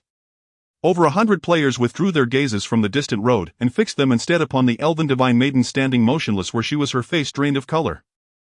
The atmosphere grew subtly charged, pity, mockery, schadenfreude, all interwoven a tapestry of glances. A celestial prodigy of the divine elven clan, prideful and aloof, had voluntarily lowered herself to offer a grand gift. Yet she was dismissed with a single weightless phrase: "That will suffice." The blow to her dignity struck with brutal finality. Mistress." Behind Yu Ying, a male elven divine assassin could no longer contain himself. He stepped forward and murmured low, "That man, he is far too arrogant. Why must you lower yourself so deeply? Our guild, Moonlight Radiance, owes no deference to a reckless greenhorn barely level 10. His voice brimmed with indignation. In his heart, Yu Ying, the brightest pearl of Eternal Night City, had never before endured such humiliation. Silence. Yu Ying whirled around sharply, the rigid smile vanished, instantly replaced by glacial coldness. Her beautiful eyes, now stripped of all obsequiousness, radiated only the austere authority and detached sovereignty of one born to command. "What do you understand?" Her sharp rebuke turned the priest's face ashen. He fell mute on the spot. Spectators nearby instinctively shrank back, holding their tongues. Only then did they recall this was no fragile maiden before them, but the regional director of Moonlight Radiance, a figure whose very footsteps could make Zhao City tremble thrice. Yu Ying paid no further heed to anyone. She stood still, yet her mind raced, retracing every moment with surgical precision. Lowering her stance. No, that was humility befitting a sage ruler. Rejection. No, that was the art of feigned withdrawal to draw closer. The common crowd saw only surface appearances. But she, Yu Ying, perceived what lay beneath. This man Shen Yu, he was different. Faced with her overture, confronted with resource monopolies that would drive any adventurer into frenzy, he remained utterly unruffled. What did that signify? That he simply did not care. His vision, his ambition soared far beyond these so-called treasured resources. What had been his final words? "If I need anything, I'll reach out to you." That was no refusal, it was affirmation. He had acknowledged the intrinsic value of Moonlight Radiance. As clarity dawned, a faint flush rose across Yu Ying's pallid cheeks and her eyes reignited with fierce burning light. Unaware, she had already spiraled into a self-reinforcing cognitive loop, such as human nature. Even the divine elven clan is not exempt. Easy adulation is often met with disdain. Yet the one who dares to refuse her, him alone, ignites within her a near-obsessive drive to conquer. He merely lacks need for spirit essence sand, for now. That does not mean he will never require it. Ewing murmured softly, her lips curving once more into a confident arc. Issue my command. She pivoted sharply and addressed her stunned guild members. From this day forth, double investment across all guild resource nodes. Stockpile every rare material produced, regardless of type. I refuse to believe he can remain self-sufficient forever. Her plan was already formed. She would forge a vast empire of resources. Next time this man required aid across all Zhao City, he would find only her Ewing capable of fulfilling his needs. Watching their mistress regain her commanding poise, the guild members exchanged bewildered glances, then bowed in unison, voices resonant with obedience. Yet deep within their minds lingered an uneasy dissonance, the look in their mistress's eyes when she whispered, "He is different," and Chen Yu's courteous, utterly detached remark, "I'll contact you if needed." It bore all the hallmarks of a deluded devotee and a masterfully elusive charmer. With a sudden graceful halt, the immense white hair came to rest before the supreme pavilion. Chen Yu leapt down and strode directly into the spacious, elegant pavilion of white jade. There as always stood the familiar figure, Hill, her delicate horns arcing gracefully above her slender frame, smiling warmly in the center of the hall as though she had awaited him all along. "Welcome back, Honorable Supreme Member. Your efficiency never ceases to astonish." Chen Yu dispensed with pleasantries. "Hill, upon clearing the dungeon, the system notified me of achieving the destruction condition." "What does that mean?" Hill's smile deepened into reverent warmth. With a gentle wave of her hand, a luminous screen shimmered into existence between them. Destruction mode is a hidden challenge reserved exclusively for peerless warriors, those whose overwhelming strength allows them to clear dungeons at speeds far exceeding conventional limits. Once you have purged an entire dungeon in record time, you earn the right to shatter its entrance steel, the boundary monument. Upon doing so, future entries into that dungeon may be undertaken in destruction mode. Chen Yu raised an eyebrow. "What distinguishes it?" "Three key differences," Hill replied, lifting a slender finger.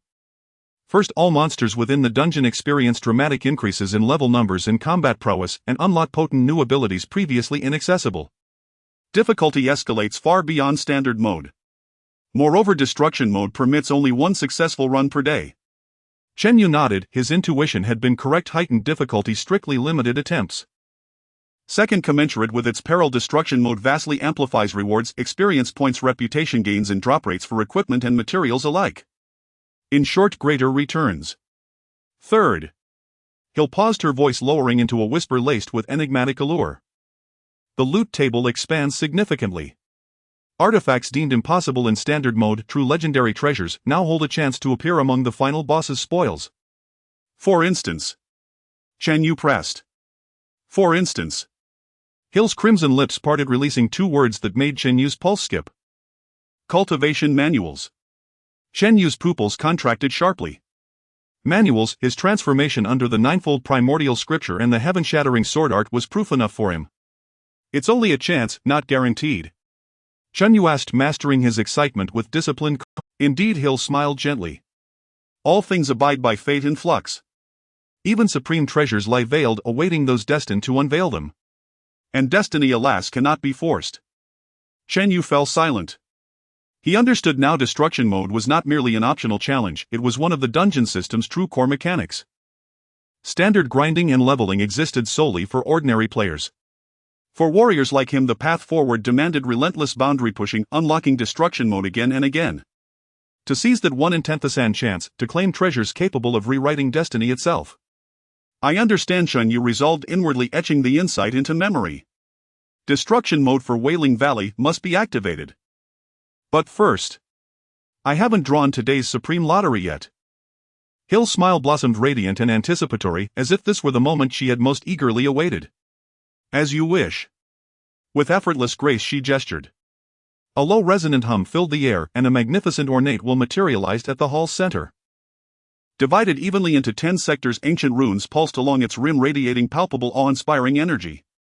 Chen Yu stared at the two gleaming golden segments, and drew a slow, steady breath.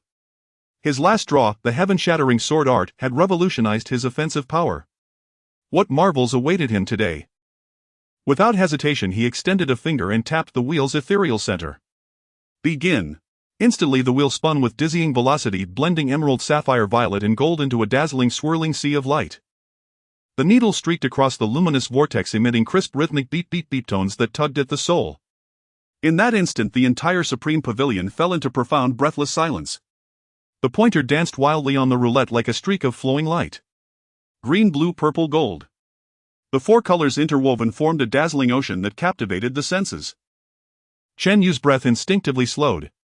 It wasn't that he was greedy wanting another heavenly grade technique. It was just that the thrill of this blind box experience was simply irresistible. It's here. The pointer surged into the dazzling golden area.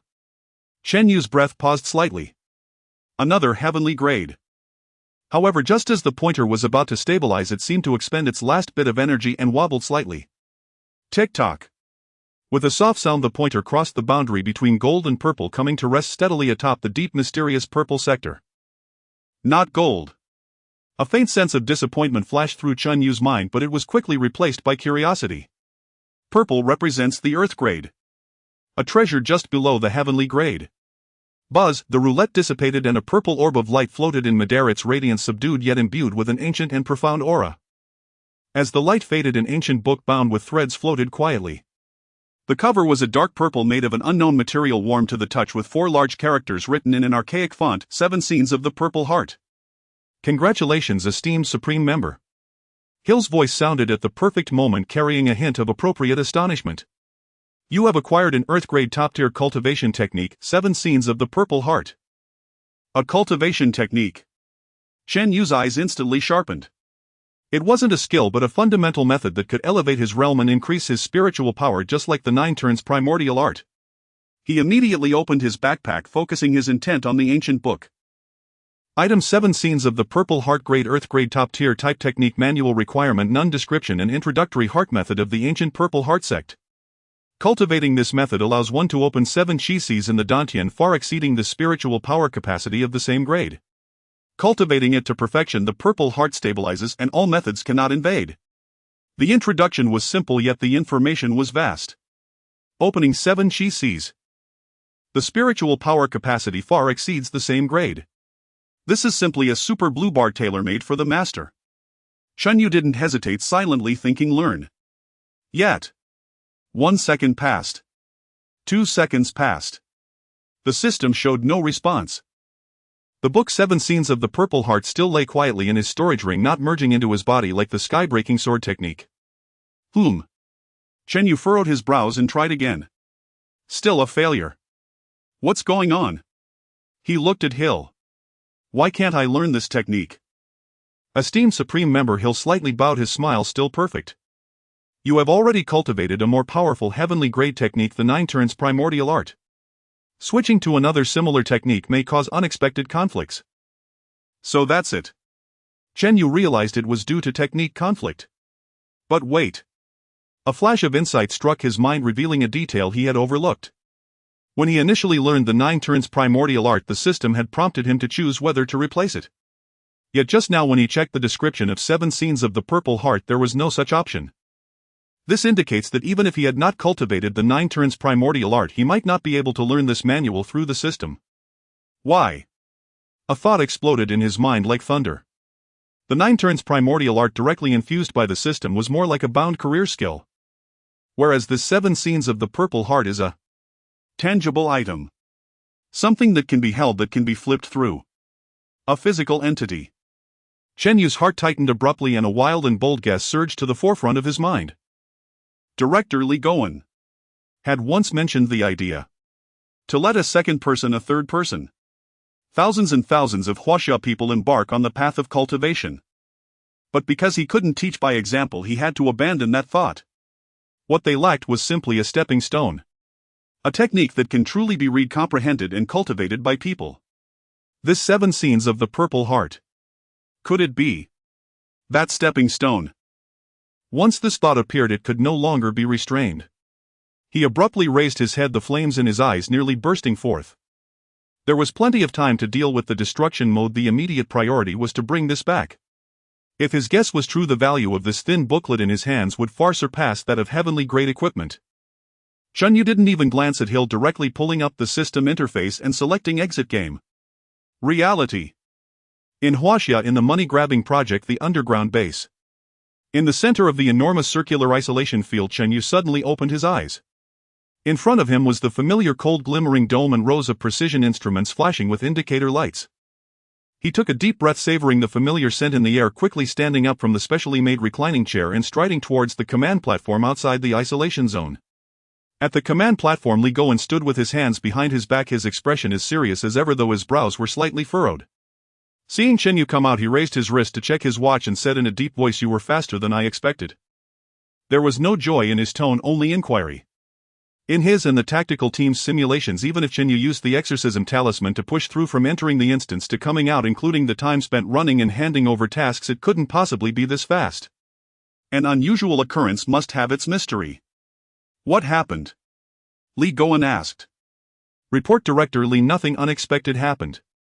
Chen Yu calmed his excited heart, trying to make his voice sound steady. The instance has been cleared. Moreover, due to the excessive speed of completion, it triggered hidden conditions, unlocking the instance's destruction mode. He briefly recounted Hill's explanation about the destruction mode. Destruction mode. A flash of brilliance appeared in Li Goen's eyes. Higher difficulty but better rewards, and it may even drop technique manuals. Yes. Have you cleared it yet? Li Goen pressed further. Destruction mode can only be cleared once per day. This opportunity cannot be wasted. According to the plan, Chen Yu's main task today was to clear the instance. Now that he logged off early, Li Goen was uncertain whether he had already used this opportunity. Chen Yu shook his head. Not yet. I plan to log in later and do it. Li Goen's brows furrowed even tighter. Why? Is it that spiritual power or items are depleted and can't be replenished? No. Chen Yu looked at him and said word by word. Because I obtained something. That might be more important than clearing the destruction mode 10 times.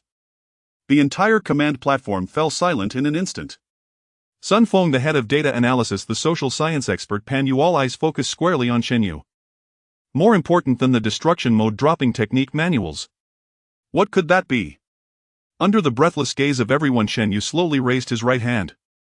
With a thought, without any glamorous light effects or stunning momentum, a thin dark purple glowing ancient book simply appeared in his palm. As if it had always been there. On the cover of the ancient book, 4 archaic characters radiated a faint glow, as if containing some profound truth. This is... Li Goen's pupils suddenly constricted the moment he saw the ancient book. His breath halted. As the highest responsible person for the project, he understood better than anyone what materials or equipment Chen Yu brought back meant. But those were ultimately tools. External objects. Yet this thing in front of him. Chen Yu gently placed the ancient book on the cold metallic command platform. The ancient manual and the sci-fi-like surface formed an absurd yet shocking contrast. He raised his head to meet Li Goen's fiery gaze, his voice clear and powerful. Director Li. You asked earlier whether anyone besides me could cultivate. Now I want. Chen Yu pointed at the 7 scenes of the purple heart, enunciating each word. The answer is right here. In the center of the entire base, a pin drop could be heard. Everyone's gaze was fixated on that thin ancient book bound in dark purple light. It stood in stark contrast to the surrounding cold metal and flickering screens, yet seemed like the only real existence in the room. Li Goen's breath paused for a moment before resuming its depth. He did not reach for it immediately. Instead, he circled around the command platform step by step until he stood before the ancient book. His gaze was not merely that of reading a book, but rather that of scrutinizing a gateway to a new world. Biological expert Zhang Ping was fixated on the 4 archaic characters on the cover, as if trying to decipher a transcendent genetic sequence from the structure of the strokes. Li Goen slowly extended his hand. His movements were slow and steady, and when his fingertips touched the dark purple cover, they hesitated slightly. Warm and heavy. A peculiar tactile sensation inexplicable by science surged from his fingertips. It felt as though he was not holding a book, but rather a still beating heart. He picked up the purple heart 7 scenes and opened the first page. What greeted his eyes was not text, but a complex diagram of human meridians. Beside the illustration was a humanoid figure posed in an unusual manner. The lines were ancient yet precisely outlined the state of every muscle's exertion. Turning the pages further, one page after another revealed similar illustrations documenting different postures accompanied by lines of cryptic incantations. Purple energy comes from the east, sinking into the Qi Sea. When the heart's vision opens, the spirit travels around the heavens. Li Goen frowned deeply. He recognized these characters. Yet when combined, they resembled a celestial script. He silently flipped through the entire book. There were a total of 7 forms, each with 7 movements and 7 corresponding incantations. So this is The cultivation technique. He closed the book, raised his head, and his sharp gaze pierced through to Chenyu. Do you know how to cultivate? This question tightened the atmosphere in the command center once again. Chenyu took the purple heart 7 scenes. The moment he grasped it, he felt a faint wave of spiritual energy that resonated with the 9 turns primordial art within him yet remained distinctly separate. He quickly scanned a few pages. The incantations and illustrations that appeared to Li Gowen and the others as codes were clear and understandable to him. Perhaps it was because he had reached the second level of chi refining and had the prerequisite of cultivation. The incantations merely described how to guide the spiritual energy of the heavens and earth to circulate within the body along specific pathways, ultimately converging in the dantian to open a new chi si. A very basic yet exquisitely refined method of circulating chi. Chenyu set down the secret manual and looked up at Li Gowen, his expression becoming serious. Directorly, I can understand it, but am not sure. He paused, organizing his thoughts. Can the others understand what chi is? This cultivation method to successfully cultivate. The cultivator must be able to sense the drifting spiritual energy in the world and guide it with their mind. Chenyu's words fell like a bucket of cold water on the fiery hearts of those present. Yes. Spiritual energy. A concept that exists only in myths and legends. How to sense it? How to guide it? The command center fell silent once more. The glimmer of hope had just appeared, yet the path was blocked by an invisible wall. However, there was no trace of disappointment on Li Gowen's face. He simply watched Chenyu quietly, and after a moment the corners of his mouth unconsciously lifted. Very good. He uttered 2 words. You have confirmed its authenticity and pointed out its threshold. That is enough. He turned around, facing the enormous map of Huaxia behind the command platform, his voice powerful and resonant. We have 1.4 billion people. I do not believe that among these 1.4 billion we cannot find someone who can sense chi. His gaze swept over every expert present, issuing commands. Sun Feng. Present. Data analysis team leader Sun Feng stood up sharply. Immediately organize personnel to conduct the highest precision replication and 3-dimensional modeling of the first form of Purple Heart 7 scenes, including all 7 movements and incantations. I want to see the electronic and hard copies within an hour. Understood. Zhang Pingpanyu. Here. Both experts replied in unison. You will immediately establish a feasibility theory group for cultivation and from your respective fields research the theoretical possibilities of spiritual energy sensing. Is it genetic mutation? Is it a psychic anomaly? Or some unknown biological field? I do not care what methods you use, I want to see a theoretical model. Understood. Li Gowen's gaze returned to the command platform as he picked up the internal phone, his tone leaving no room for doubt. Connect me to the General Staff Operations Department. The call was quickly connected. It's me, Li Gowen. I have a special physical training program here, codenamed Dragon Scale. Yes, Dragon Scales. I will now send you all the materials for the first phase of the Dragon Scale plan. The requirements are to be immediately distributed to the entire military, including all frontline combat units, special forces, military academies, and reserve units. The only screening criterion is, in addition to standard training, attempt to cultivate this program. Any physical abnormal reactions, regardless of good or bad, must be reported immediately and classified as Level 1 observation. Yes, any reaction. Even if it's just feeling the air becoming fresher, the spirit improving, or even experiencing hallucinations. All must be recorded. The confidentiality level is the highest. Hanging up the phone, Li Gowen heavily placed the receiver back in its position, producing a dull sound. The entire command center fell into silence. Everyone was stunned by Li Gowen's decisive measure. A cultivation technique that had just arrived in their hands not even 10 minutes ago had instantly transformed into a vast screening plan covering the entire military. This was not about finding a genius. This was about casting a net. Casting a spread of dragon scales to the most elite group in Huaxia, then quietly waiting to see where a true dragon might leap out. Chenyu observed this scene and a tumultuous wave surged within him. He finally understood how correct his decision to submit to the state was. This kind of determination and execution capability could not be matched by any individual or organization. Director Li. Chenyu took a deep breath and spoke, I won't be able to help much with what comes next. Li Gowen turned around, his gaze landing on him once more, and a hint of warmth appeared on his serious face. No, you have already done enough. From now on, just do what you are best at. Continue to grow stronger. The country needs the sharpest spear to pierce through all the secrets of the Source Realm. You are that spearhead. Chen Yu nodded heavily. I understand. I will log in to tackle the destruction mode instance right now. Then I will directly go to the training room to cultivate and won't come out for rest. It's faster to cultivate there. Li Goen paused for a moment, then waved his hand. Go ahead, just be sure to rest. I will immediately transfer you 10. As he said this, Li Goen paused again. Destruction mode difficulty increase unknown. Using exorcism talisman may lead to exponentially increased consumption. The reserves should be elevated. 50 billion. Do not hesitate on any consumption that can aid your gameplay. If there are unexpected situations, exit immediately. 50 billion. Shen Yu felt a wave of reassurance wash over him. Understood. Shen Yu no longer hesitated, turning and striding towards the specially designed reclining chair in the center of the isolation area. Watching him lie back down, Li Goen once again picked up the original Purple Heart 7 scenes. He rubbed the ancient cover, his gaze deep as the sea. Shen Yu reappeared in the Supreme Tower. The first thing he saw was Hill's professional smile.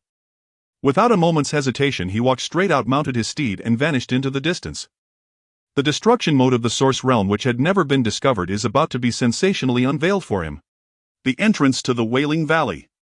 The heat here has long since faded. Only a few adventurers genuinely eager to clear the dungeon gather in small groups, either team up or peddle freshly crafted gear. The air is thick with a sense of dullness and tedium. Damn it, yet another pile of junk. The drop rate is just too low. A sorcerer who just emerged from the dungeon curses as he tosses a few white gear pieces onto the ground. Be grateful, at least you gain some experience. How else will you level up? His companion, a warrior, grumbled in response. Sigh, when will I be able to clear dungeons like that? Wealthy guy as casually as shopping. Before he could finish, a commotion erupted in the distance. Everyone instinctively turned to look in the direction of the sound. On the horizon, a white silhouette rushed toward them at an unreasonable speed, stirring up clouds of dust. That iconic massive figure, its comical snowy appearance and the golden bell around its neck. It's him. That big shot. He's back. What does he want?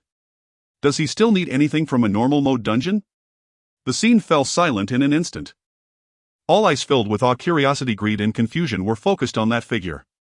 Chen Yu landed gracefully, his ascension robe fluttering without wind, surrounded by a haze of spiritual energy, making him look like an otherworldly being. He didn't spare a glance at the surrounding adventurers. His goal was clear. Under the gaze of everyone, Shen Yu stepped forward, heading straight toward the ancient wooden sign next to the dungeon entrance.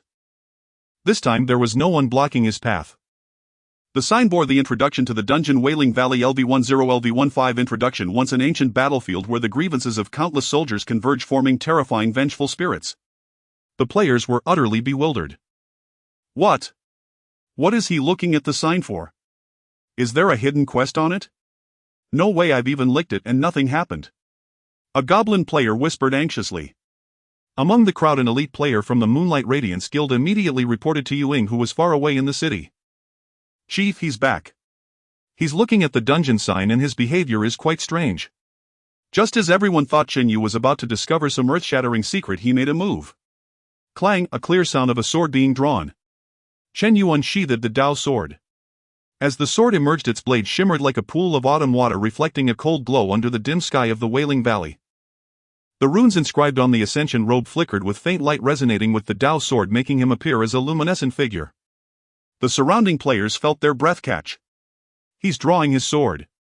What is he planning to do? Is the big shot finally going to make a move? Is that sign some hidden boss? No way, right? I urinated on it last week and nothing happened, a kobold retorted.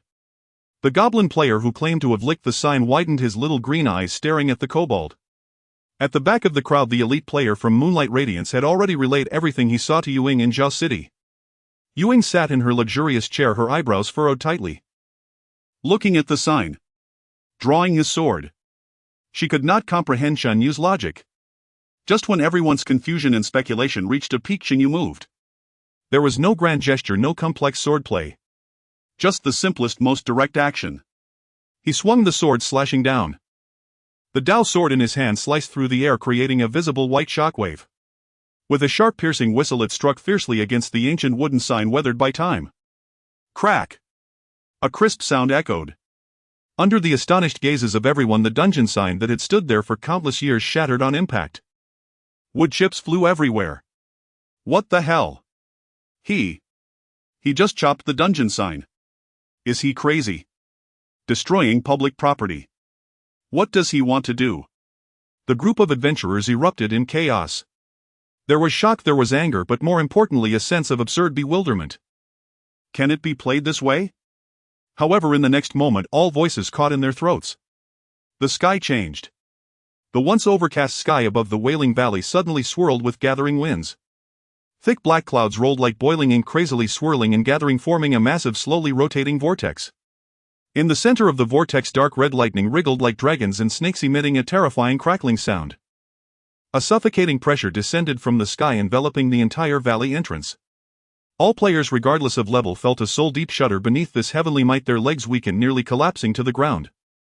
What is happening? Is this a world event? Just as everyone was filled with horror, a thick dark red lightning bolt as thick as a barrel suddenly struck down from the center of the cloud vortex. Its target was not Chun Yu nor any player. Rather, it was the remnants of the wooden sign that had just been shattered. Boo! The thunder struck the ground but emitted no deafening roar, instead it fell eerily silent. The dark red light exploded, forming a massive light shield that completely enveloped that area. Countless broken wooden chips were drawn into the red light by an invisible force, floating upwards as if brought to life. They spun, rapidly reassembling amidst the flickering dark red electricity. A brand new wooden sign slowly condensed into shape in the red light. It was larger than before, presenting a dark blood-like hue. The ancient characters on its surface were no longer mere carvings, they appeared to be written in flowing blood, exuding a sinister and violent aura. Wailing Valley LV10 LV15 Introduction. Once an ancient battlefield where the grievances of countless soldiers converge, forming terrifying, vengeful spirits. In addition to this basic information, 2 lines of crimson new text appeared at the bottom of the sign. Destruction mode has been activated. Destroyer Chun Yu. The red light dissipated, the storm clouds dispersed. The sky returned to its former state, as if the earth-shattering scene just now was merely an illusion. Yet that blood-colored sign, exuding a sinister aura along with the glaring name on it, told everyone the world has changed. The scene fell into a deathly silence. All players stood petrified, staring blankly at the sign, then at the sword-wielding figure with fluttering robes, their minds utterly blank. It turns out it can be played this way. Destruction mode. What does it mean? Just as the adventurers on the scene were still digesting this earth-shattering change, an even more explosive bomb detonated in the skies above the entire source realm. A golden system announcement covering all major cities' maps and players' views suddenly appeared. World announcement: Player Chun Yu has successfully activated the dungeon Wailing Valley destruction mode. As the initiator, his name will be permanently inscribed on the monument of this dungeon. Destruction mode is a high difficulty challenge mode, significantly increasing the strength and number of monsters with a very high difficulty to clear.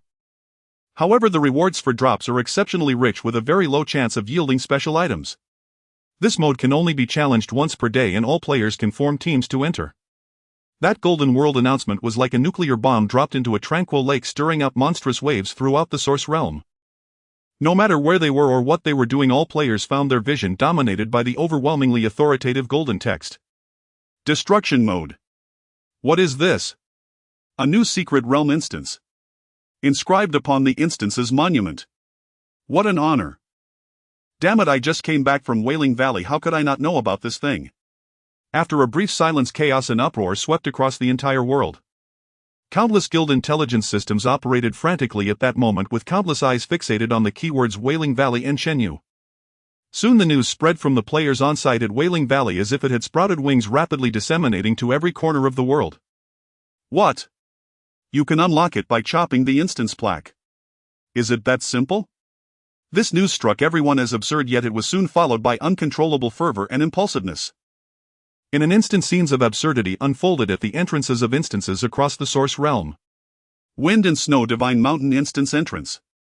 An orc warrior wielding a giant axe under the encouragement of his teammates took a deep breath and struck the instance plaque with all his might. Clang. Sparks flew. The orc warrior was jolted by the immense recoil, nearly losing grip of his giant axe. And that inconspicuous wooden plaque remained motionless, leaving not even a white mark. Corrupted Marsh Instance Entrance. An elven mage chanted a complex spell, sending a massive fireball crashing towards the plaque. Boom!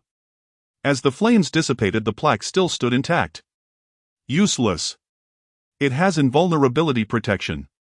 No, there must be special conditions. That Chun Yu must have used some special item. Or there's a prerequisite hidden quest. Countless speculations erupted. Numerous adventurers tried various methods, attacking, burning with fire, flooding with water, and some even attempted to bite with their teeth. But the result was always the same: failure. That battered wooden plaque, usually ignored by countless people, seemed to become the most indestructible object in the world at that moment. The instigator of this storm, Chen Yu.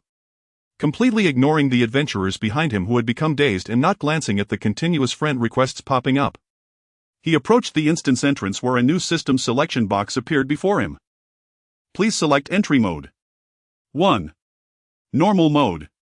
2. Destruction mode. Without any hesitation, Chun Yu's finger tapped on destruction mode. In an instant, the world spun around. The surrounding scenery twisted, blurred, and faded rapidly as if submerged in ink. An irresistible force pulled at him, and when Chen Yu regained his vision, he found himself in an impenetrable darkness. Hiss. Even with his cultivation at the second layer of qi refinement, he couldn't help but take a sharp breath. It wasn't truly cold, but a chilling sensation mentally. It felt as though a bone-chilling coldness seeped into his marrow, invading his body without any gaps. This was entirely different from the ordinary mode's mere eerie atmosphere. The air was thick with the pungent smell of blood and decay. In his ears there were no longer indistinct wails of resentful spirits, but an eerie whisper, as if someone was breathing close to his ear. So cold. I want blood. Return it to me. These voices seemed to carry a magical allure, constantly assaulting his mind. System prompt: you have entered the soul erosion area and your mental resistance is decreasing. Chen Yu frowned. There's something here. He mumbled to himself, but there was no sign of panic on his face. The more dangerous it became, the calmer he needed to be. He calmly opened the system shop, his finger tapping lightly. First, let's get 10 substitute talismans. He casually took one and slapped it onto himself. A faint golden light flickered and vanished over him. Chen Yu didn't even blink. With the first layer of protection in place, he felt considerably more at ease, but it wasn't enough. His gaze fell back on the shop interface. Exorcism talismans, let's get another 1,000. Looking at the yellow talismans in his backpack, Chen Yu felt no more worries. Including the leftovers from before, he had about 1,700 left. Alright, time to get to work. He held the Ascension sword in one hand and had already pinched 2 exorcism talismans in the other as he began walking deeper into the darkness. Visibility was extremely low, about 10 meters at most. Rustle. Rustle. Suddenly a slight scraping sound came from the left front. In any normal adventurer team, they would have immediately formed a defensive formation at this moment, with tanks in front, healers behind cautiously scouting. But Chen Yu's reaction was entirely different. He wasn't even interested in seeing what the monster looked like. Without glancing in that direction, he flicked his wrist, tossing the 2 exorcism talismans directly. Whatever you are, take this. 2 beams of golden light traced beautiful arcs in the darkness, precisely embedding themselves in that shadow. Ziz. The blinding golden light suddenly exploded, illuminating a small area around as bright as day. In the glow, a shadow of a monster wrapped in black gas and more solid and larger than an ordinary resentful spirit flashed by. Then came a wail 10 times more piercing than that of an ordinary mode resentful spirit. You have killed LV-12 Elite Valley resentful spirit, gaining 1,500 experience points. 1 talisman won't do, I need 2. Chen Yu calmly made a judgment based on the resentful spirit's health, with no ripple of emotion inside. For him it was just a simple math problem. 1 wouldn't work, then 2. If 2 didn't work, then 10. He continued forward. Ho!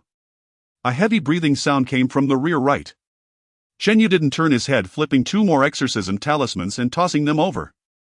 Ziz! A scream, a system prompt. Something seemed to be approaching rapidly ahead. Chen Yu remained expressionless, raising his hand and sending out 4 exorcism talismans in a fan shape. Ziz!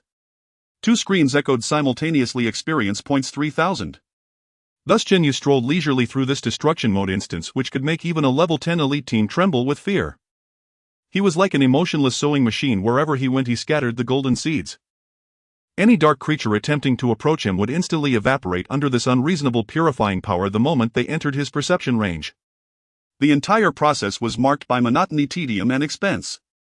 But safe. That was enough. Soon he passed through the long valley passage, reaching the core area of the instance. Here the space opened up dramatically. On a throne several times larger than the last, a thick unyielding black mist was slowly writhing. The coldness surrounding reached its peak here. Wailing Lord Barton enhanced as blood-red name flickered in and out of the black mist. Insignificant living being. Your soul smells so delicious. Daring to trespass into my slumbering domain again, this time I will tear you apart, Anne. The voice still echoed as the entire cave began to tremble violently. Countless resentful spirits seeped from the surrounding stone walls, densely packed, overwhelming and rushing towards Chen Yu. Faced with this scene that could make anyone with a fear of crowds faint, Chen Yu's expression remained calm. He simply scratched his ear in irritation. Talkative, aren't you? He muttered softly, and then he made his move. He didn't draw his sword or cast any techniques. He quietly pulled out a stack of exorcism talismans from his backpack. Then he raised his hand. He threw them towards the massive black mist that was gathering power and preparing to deliver a lengthy monologue. One after another. A frenzied barrage. Whoosh whoosh whoosh whoosh whoosh. Chen Yu transformed into a relentless projectile machine. In that moment time seemed to slow down. Under the incredulous gaze of wailing Lord Barton enhanced. Golden streams of light surged forth like a bursting dam, like an erupting volcano, like the Milky Way spilling out. Hundreds of exorcism talismans formed a vast majestic curtain of death sweeping towards it. That was not a battle. That was carpet bombing. Lord Barton's grand proclamation got stuck in his throat, only managing to emit a distorted syllable "you." In the next second he was completely submerged in the golden ocean. Ziz. The entire cave was engulfed by an unprecedented blinding golden light. That sound was no longer purification but annihilation. Lord Barton's massive form twisted and dissolved in the light, not even able to let out a complete scream. All the power it had amassed, all the skills it had prepared to unleash all its majesty and fury. All appeared so laughable and powerless before this waterfall of holy light constructed by money. In just 3 seconds, the golden light faded. The entire cave fell silent. The densely packed ordinary resentful spirits along with the once mighty final boss on the throne vanished without a trace, as if they had never existed. In the air only a faint scent of sandalwood remained. Chen Yu stood still, gently rubbing his somewhat sore fingers. Phew! Finally quieted down. He glanced at his consumption, having thrown out over 800 exorcism talismans. Not bad. At that moment a flurry of system prompts flooded his vision like a screen of notifications. You have killed Wailing Lord Barton enhanced. You have successfully cleared the instance Wailing Valley Destruction Mode. You have received the solo first clear reward for Wailing Valley Destruction Mode. Experience points 200,000. Your level has increased to LV11. You have received. Until the last line, the most special system prompt popped up and his pupils suddenly constricted. You have received a special reward, Shattered World Stone X1. In Zhao City, at the headquarters of the Moonlight Guild, the atmosphere within the opulent Elven-style building was stifling, almost frozen. Yuying sat dazed in her chair, her delicate features as pale as a ghost, drained of all color. The once proud and graceful elven girl now had cold fingers that trembled slightly. The guild channel was in complete chaos. Destruction mode. In Zhao City. This is the territory of Moonlight Guild. Who is that Chen Yu? What exactly is he? How did he manage this? Where is the guild leader? Shouldn't we also try out the destruction mode? Yuying bit her lip tightly, remaining silent. The emergence of destruction mode held strategic significance that was on par with a major update in the Source Realm. Currently the only instance where this mode was activated was in Zhao City, within the area under Yuying's jurisdiction. Yet she too did not understand how the destruction mode came about. What if the guild leader inquired about it? Yuying's body trembled even more violently. Just then a cold, emotionless private message abruptly appeared in her field of vision. Sender, loss of the moon. The message contained only 3 words: come meet me. Each word struck Yuying's heart like a heavy hammer. The last trace of color drained from her face and fear washed over her like a tide. Yuying didn't even have time to explain to anyone in the guild before she hurriedly exited the Source Realm. On the other side, within the Sorrowful Valley instance, Chen Yu was oblivious to the storm brewing outside. He was examining a newly appeared stone in his backpack. Shattered World Stone type, special item description: a fragment containing the primordial power of the world. It seems eager to reunite with other fragments, or perhaps to take root in a certain piece of land. The description was vague and filled with riddles. Chen Yu attempted to click to use it, but there was no response. It seems like another thing that needs a professional to interpret. He muttered to himself. That professional naturally referred to Hill from the Supreme Tower. Deciding firmly, Chen Yu chose to exit the instance directly. As the light and shadows shifted, he returned to the entrance of the sorrowful valley. Whoosh! The crowd, which had been in an uproar due to the world announcement and then stifled by anticipation, seemed to have hit a mute button the instant he appeared. The air felt like it had solidified. The previously noisy, chaotic entrance to the instance was now so quiet that one could hear a pin drop. Chen Yu ignored the gazes and prepared to summon his mount to leave. At that moment, a rather resolute-looking knight in the crowd mustered all his courage and stammered, "Great One. How exactly was that destruction mode activated?" This question voiced the thoughts of everyone present. They had witnessed Chen Yu shatter the wooden plaque with a single sword strike, yet when they tried, the plaque was unbreakable. There must be secrets they were unaware of. Instantly, everyone's ears perked up, afraid of missing a single word. Chen Yu paused. He slowly turned his head, his calm gaze sweeping over the questioning swordsmen and then the anxious, expectant faces around. He offered no explanation, nor did he mock. He simply left behind a single line. "Did you not all see it?" After saying this, he no longer paid attention to the crowd and focused his thoughts. Poof! The large snow-white blood-eyed giant rabbit mount appeared out of thin air. In the dazed gazes of everyone, it transformed into a streak of white lightning and sped away. Only a group of adventurers remained, exchanging glances, falling deeper into confusion. "Saw it. We did see it. But we can't do it." This statement was more damaging than any complex explanation. It implied I can do it simply because I am who I am. And you cannot. The Supreme Tower. It remained as spacious and elegant as ever, with an abundance of spiritual energy that made one feel refreshed. The white jade door closed silently behind Chen Yu, shutting out all the clamor from the outside world. Hill, with her curved horns and stunning beauty, had long been waiting at the side, bowing and greeting. "Esteemed Supreme Member, welcome back. No need for such formalities." Chen Yu waved his hand, getting straight to the point. "I have a question." He directly summoned the item display for Shattered World Stone. "What use does this thing have?" Hill's eyes, which seemed to contain the stars and the ocean, displayed a rare ripple the moment she saw the information about the stone. She slightly bowed, her tone more respectful than usual. "Esteemed Supreme Member, congratulations on acquiring a treasure capable of altering the course of civilization." "Get to the point." Chen Yu frowned. He didn't appreciate such commercial flattery. "Understood." Hill immediately reined in her emotions and resumed her professional smile. "In simple terms, the World Stone is a coordinator. Bridge. A bridge. Yes, a bridge connecting different worlds, or rather a bridge for opening a stable, independent space within the existing world." Hill explained. "Its most common use is to serve as the core when you establish a guild, allowing you to create a territory that entirely belongs to your guild." Guild territory. Chen Yu's heart stirred.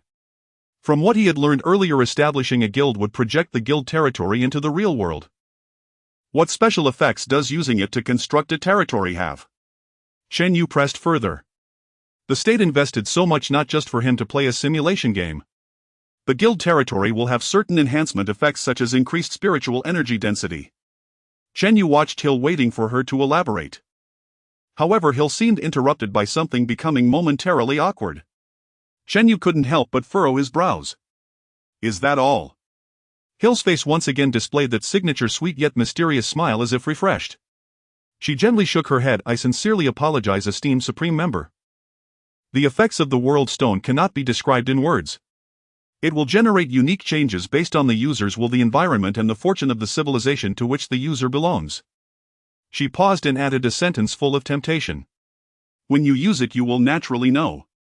I can only assure you that it is definitely a miracle that even the divine would marvel at." "Here we go again." Chen Yu muttered internally, already immune to such riddle-like speech from game NPCs. He pondered for a moment, digesting the information Hill had revealed. Undoubtedly, the stone's function was significant. But why did the system not provide detailed explanations? Could there be some traps? He must report to Director Li immediately. Just as he was about to log off, a startling thought flashed through his mind like lightning. A bridge. A bridge connecting different worlds.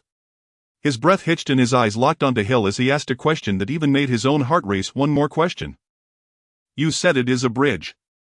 Chen Yu's voice was low tinged with a barely noticeable tremor. If I use it to establish a territory, will people from the real world be able to come to this world through that territory? Chen Yu's voice was soft, yet its meaning was profoundly heavy. He stared intently at Sierra, trying to capture even the slightest emotional fluctuation on that flawless face. However, there was none. The professional smile on Sierra's face showed not a hint of change. Yet a strange glimmer flashed in her starry eyes. It was not surprise nor confusion, but more akin to pity. Or perhaps anticipation. She slightly bent forward, her voice still sweet and gentle, yet laced with a chilling sense of mystery. Esteemed Supreme Member, your question. I cannot directly answer yes or no. Sierra paused. The World Stone does not create a mere space but a promised land. Its rules will be forged by your will, the fortune of your civilization, and the desires of the land itself. When you use it, you will naturally know everything. Once again, it was this riddle-like speech. Continuing to ask would likely yield only more riddles. This system, or rather this world, seemed to adhere to a peculiar principle of neither proactive nor rejecting. It entirely left the choice, along with its immeasurable consequences, to the players themselves. I understand. Chen Yu cast a deep glance at Sierra, not saying another word. With a thought, he decisively chose to log off. In the real world underground base, Chen Yu abruptly opened his eyes, the bloodshot and excitement intertwining in his gaze. At the command center, Li Goen was still waiting. Encountered another unexpected situation. Li Goen's voice was deep and powerful. Chen Yu quickly walked up to him and nodded heavily. Director Li, there might be a significant problem. He spoke at the fastest pace, recounting the function of the World Stone, the speculation about the bridge, and his dialogue with Sierra, leaving nothing out. Li Goen's expression changed repeatedly as Chen Yu narrated. From solemnity to shock, it finally transformed into a deep, unfathomable seriousness. He remained silent for a full 3 seconds before pressing a red emergency button on the command center. Gather all expert teams. Highest level meeting. Immediately. 5 minutes later. In a secret meeting room, the atmosphere was tense to the point of near rigidity. 5 people sat around a large circular conference table. The overall leader Li Goen, the sole player Chen Yu, tactical group leader Zhang Yunhai, data group leader Sun Feng, and social relations expert Pan Yu. In addition, there were more than 10 members of expert teams outside the conference table. Material expert Qian Zhenghua and biology expert Zheng Ping were currently leading their teams in technical breakthroughs, unable to spare any attention. In front of the conference table, a massive projection screen lit up and a video call connected. The screen displayed dozens of experts and scholars dressed in various uniforms, all with serious expressions. They were the infrastructure planning and social simulation special teams secretly formed by the country for the guild territory, which still remained a conceptual entity. Everyone's gaze was focused on the small black stone in the center of the conference table. That was the shattered world stone brought back by Chen Yu. The situation is as follows. Li Goen succinctly recounted Chen Yu's discoveries and speculations. Now we need to judge.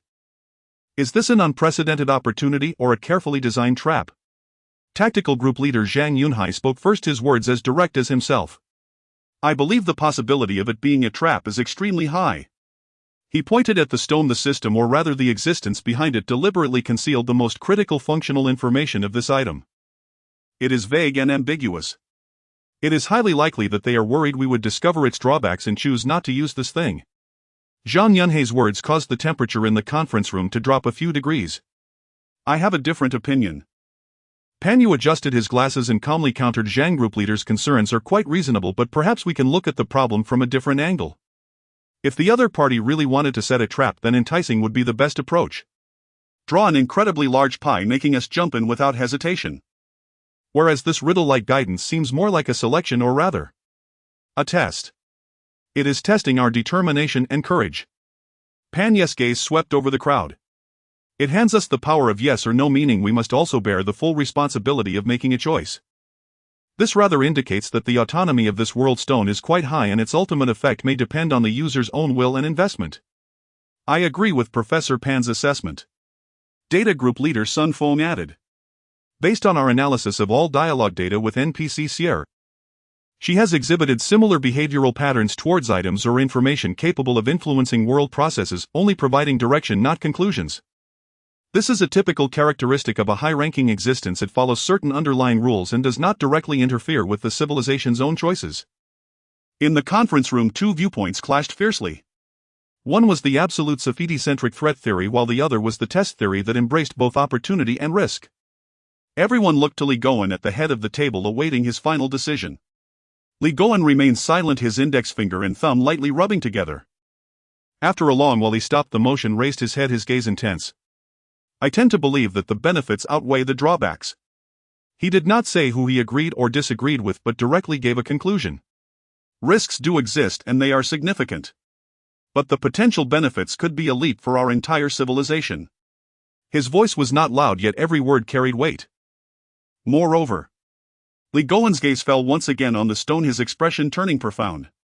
"Let us not forget its current name is the Shattered World Stone. This signifies that it is incomplete. What we have is merely the first fragment. To truly construct the bridge, we will inevitably need to find other fragments. This process may be exceedingly lengthy. And this time is the window we have for preparation. We must not halt our exploration simply because the path ahead is thorny. The Huaxia civilization has never feared challenges." His words rang out firmly, completely unifying everyone's thoughts. The oppressive atmosphere in the conference room dissipated, replaced by a fiery sense of mission. Yes, what is there to fear? If the sky falls, there are 1.4 billion people to bear it together. Since the direction is set, let us push forward with all our might. Li Goen's gaze shifted to the holographic screen, his voice suddenly taking on an authoritative tone. "How is the site selection work progressing?" With Li Goen's question, the images of those dozens of experts on the holographic screen were instantly replaced by a massive high-precision map of Huaxia.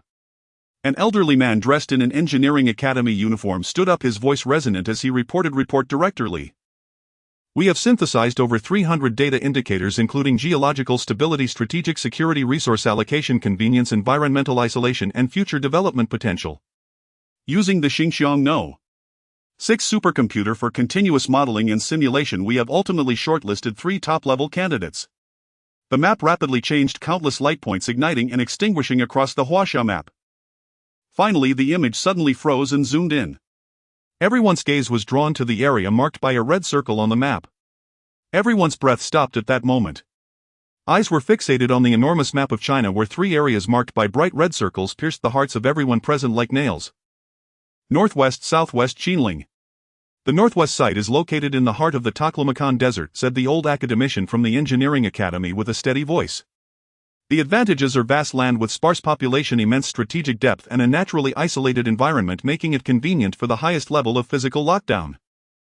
However, the disadvantages are equally evident: the harsh environment, excessively long logistics supply lines, and extreme scarcity of resources. Everything must start from scratch." The scene shifts, focusing on a cloud-wreathed range of towering mountains. The southwest site is located in the core no man's land of the Hangduan Mountains. The advantage is that it is naturally fortified, easy to defend, and hard to attack, with abundant biological and mineral resources around. However, the geological structure is complex and the difficulty of engineering grows geometrically, meaning the development cycle will be more than 3 times that of the northwest. Finally, the scene freezes on the majestic mountain range that spans east to west across China. Qinling. The atmosphere in the conference room instantly became incredibly delicate. Qinling. The old academician's voice grew grave. "The Dragon Vein of China, a decisive point in the Central Plains. The advantage is its central strategic location, capable of radiating across the nation, and the spiritual energy. According to our preliminary estimates, the spiritual energy density here may be the highest in the future. But the disadvantages are also fatal. It is the closest to densely populated areas. Any slightest leakage of energy could lead to catastrophic, irretrievable consequences. Here lies a gamble of risks and opportunities. Each of the 3 locations has its pros and cons." Li Goen's gaze withdrew from the map. He made no decision. Choosing a site requires utmost caution. The planning group should continue in-depth simulations. But the preparatory work cannot wait even a day. As for the final conclusion, it still requires discussion with a few others. Chun Yu. Li Goen's gaze turned towards Chun Yu, becoming profoundly deep. "The road ahead may be even more difficult than we envisioned. However, no matter how tough it gets, this foundation we have established is set. Your main tasks moving forward are twofold. First, quickly elevate your realm. The attribute enhancements brought by levels are far too limited. Only the path of cultivation is the foundation for your survival. Reaching the 2nd level of chi refinement is still far from enough. Second, establish a guild. Take time to understand the relevant tasks. It's straightforward. As for the world stone, since the system wants us to use it, it will inevitably release more fragments. You need not search for it deliberately, just focus on getting stronger and I believe it will come to you. If the system does not act proactively, adjustments can be made later. Understood. Chen Yu nodded earnestly. His heart raced not from fear but from a strange excitement. Especially when looking at those 3 places on the map. He was once just an ordinary person, yet now he had become the fulcrum to leverage the entire civilization's leap. Go ahead. Li Goen waved his hand. We will handle the preparations. In reality, you just need to play the game well. Welcome back to the Source Realm Cultivator. Chen Yu's figure reappeared in the hall of the Supreme Building. He immediately opened the system panel. The friend list icon was flashing red at an almost frenzied pace. 99. Among them were even some of the top few on the leaderboard. However, Chen Yu had no intention of paying attention. He didn't even glance at who was there. With a flick of his finger, he clicked on Reject All. His gaze fell on the skill interface. Heavenly Breaking Sword Technique, First Style, Surging Swallow, Proficiency 98. 3. Just shy of the final 2%. Chen Yu's eyes narrowed slightly. Li Ju was right, the realm is fundamental. But elevating his realm requires patience and cannot be rushed. Conversely, this skill was already at the brink of completion. First he would max it out and see how the complete Tianjia technique differs. What will happen after mastering it? Chen Yu made a quick decision in his heart without any hesitation and turned to Hill. Respected Supreme Member, what do you need me to do? Hill slightly bowed with a flawless smile. Chen Yu wasted no words. Training room 10 hours. He directly deducted 100 gold. Alright, this way please. Hill quickly bowed and led him to the entrance of the Supreme Training Room. This time he arrived at a floating platform where rich spiritual energy surged toward him, almost palpable. Chen Yu walked to the central control panel, gently sliding his finger across the monster list. Ultimately he stopped at the option for LV-15 Skeleton Blade Shield Guard. For levels higher than him. Such monsters had bones harder than fine iron, their left hands wielding heavy bone shields and their right hands sharp bone knives. With both offensive and defensive capabilities, they were a nightmare for all physical classes. You will do. He chose the maximum number 6, then pressed start. Buzz. 6 magic arrays lit up simultaneously on the platform's ground, a chilling aura spreading out. 6 2-meter-tall skeleton monsters, entirely bone-white, slowly rose from the arrays. In their empty eye sockets, 2 points of eerie blue soul flames suddenly ignited, instantly locking onto the center where Chen Yu stood. Crack! Crack! Crack! They began to move with heavy steps, raising their bone shields to form a semicircular encirclement. The sense of oppression was palpable. Chen Yu's expression showed no change, he simply stood quietly in place. At the moment the skeletal blade shield guard entered the attack range and raised its bone knife to strike, Chen Yu moved. His figure seemed like a phantom, instantly disappearing from the spot. A faint silver sword light, nearly invisible, flashed through the air. Surging Swallow. Swish. The sword light did not strike any skeleton but weaved through the 6 skeletal blade shield guards in a bizarre arc, darting and connecting them all. That sword light moved with such speed that it even surpassed sound. 1 second. In just 1 second, the 6 fiercely charged skeletal blade shield guards froze in their actions. The next second. Crack! Crack, crack, crack. A dense sound of shattering suddenly erupted. The 6 skeletons, harder than fine iron, seemed to have been cut by the most precise laser. From head to toe, from bone knife to bone shield, they were instantly pulverized. You have killed LV-15 Skeleton Blade Shield Guard, gaining 1600 experience points. You have killed. A series of notifications scrolled past. Chen Yu glanced at his spiritual power, which had consumed 20 points. Not a significant loss. Bring it on. The 6 skeletal blade shield guards refreshed again. He was completely immersed in this monotonous yet efficient cycle, forgetting the time and everything outside. From needing to intentionally execute it at the start to later having the sword light arise from his thoughts. That surging swallow sword light seemed to have come alive in his hands. Sometimes it was like a cunning serpent emerging from its hole, sharp and fierce. Other times it resembled a celestial being from beyond, ethereal and elusive. On the skill panel, the final progress bar steadily advanced unwaveringly. 99. 2. 99. 5. 99. 8. After an unknown amount of time, when Chen Yu cleared the field with another sword and stood with his sword sheathed, his body jolted suddenly. In his mind it felt as if an invisible membrane had been quietly pierced. Ding! A crisp and pleasant system notification echoed in the depths of his mind. Your surging swallow skill proficiency has reached 100 perfect. However, before Chen Yu could fully comprehend it, almost simultaneously a grander and more solemn system voice followed closely. An icon popped up without warning. Congratulations, you have grasped the true essence of heavenly breaking sword technique. Here is a supreme elevation gift pack. Chen Yu's breath paused slightly. A golden treasure chest icon shimmering with radiant light quietly floated in the center of the system interface, exuding an indescribable aura of nobility and temptation. A line of small text appeared below. Price 2,000 gold coins. 2,000 gold coins. Converted into real currency that amounts to a staggering 2 billion.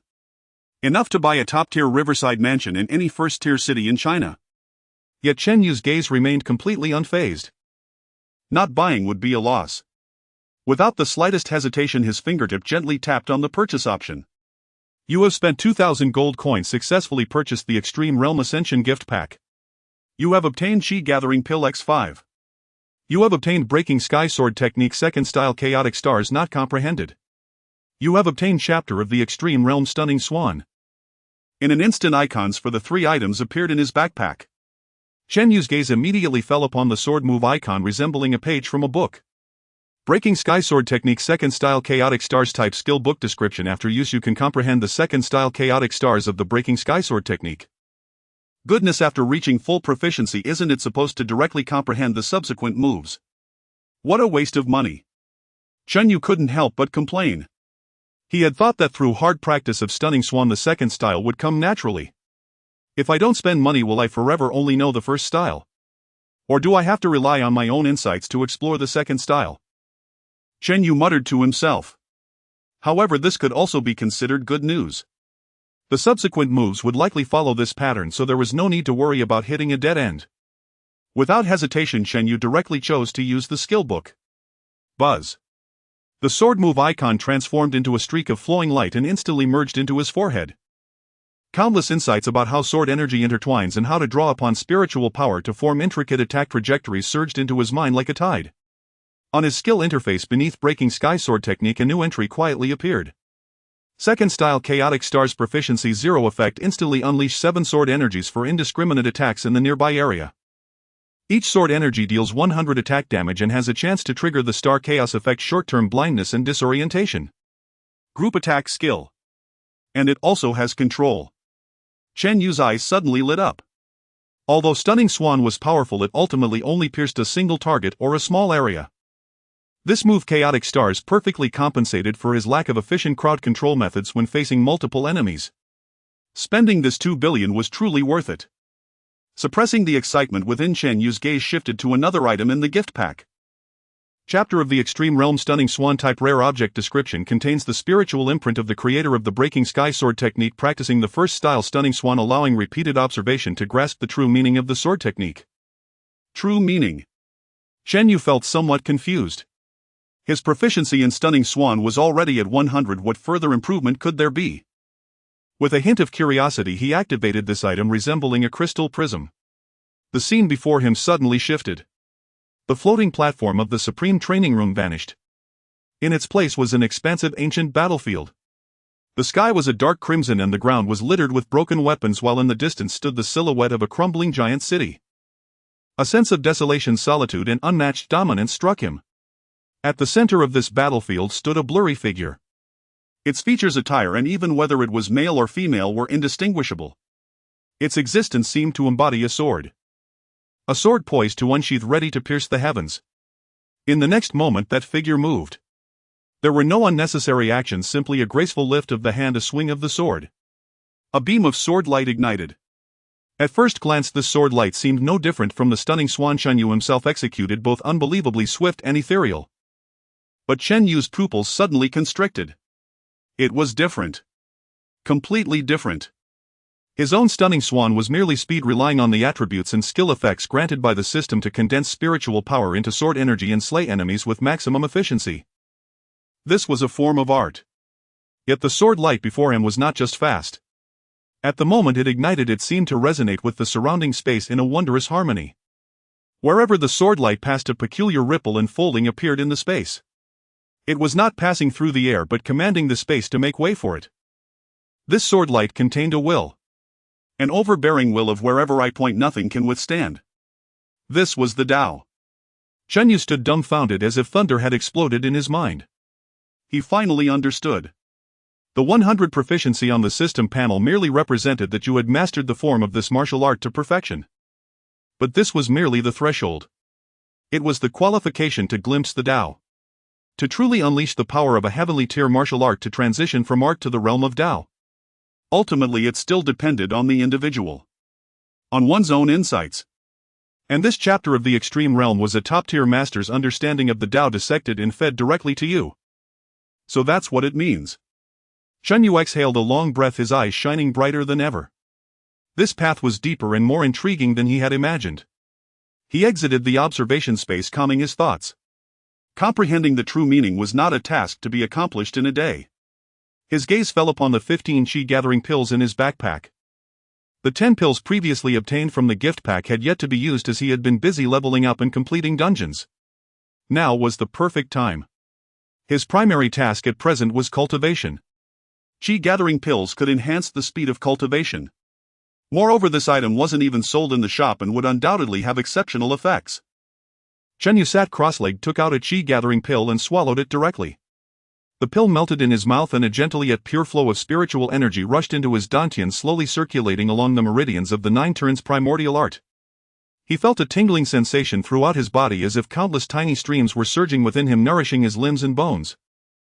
The speed of spiritual power operation evidently accelerated. The spiritual energy that originally required several cycles to refine now seemed to be catalyzed by the pill, with efficiency multiplied. Chen Yu closed his eyes, immersing himself in cultivation. At the headquarters of the Moon God Radiance Guild in Zhao City, Yu Ying's figure once again appeared in the guild hall. Her expression looked rather grim, a hint of persistent gloom etched between her brows. There was also a sense of grievance. She had just been educated by the guild leader Yu Ji Arrow. Though there was no physical confrontation, the tone and manner were laden with disappointment and dissatisfaction. From the mistake regarding the spirit essence sand to the misjudgment of Chen Yu and even her resource hoarding plan. Everything she had done was completely negated. And the root cause was that Chen Yu. Ying felt like she had 1,000 words to say but didn't dare to retort. She took a deep breath, trying to calm the turmoil within. Where are the people? Where have they all gone? Her voice was nearly overflowing with grievance, yet was laced with anger.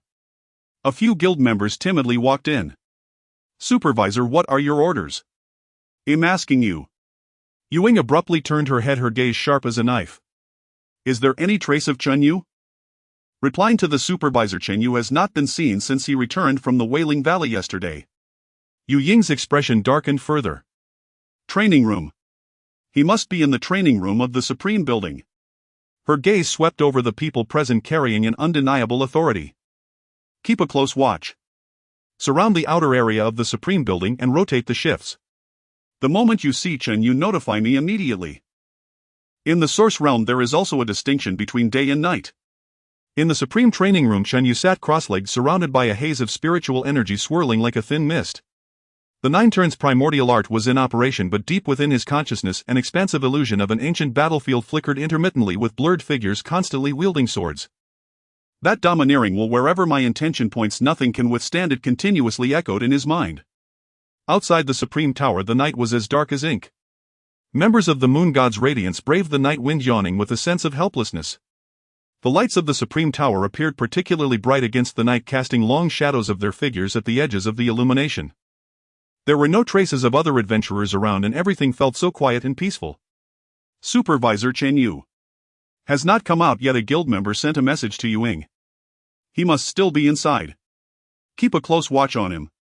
Switch shifts, do you understand? Whoever dares to let him off lightly will face severe punishment. Yu Ying's reply carried an undeniable command along with a hint of unspeakable obsession.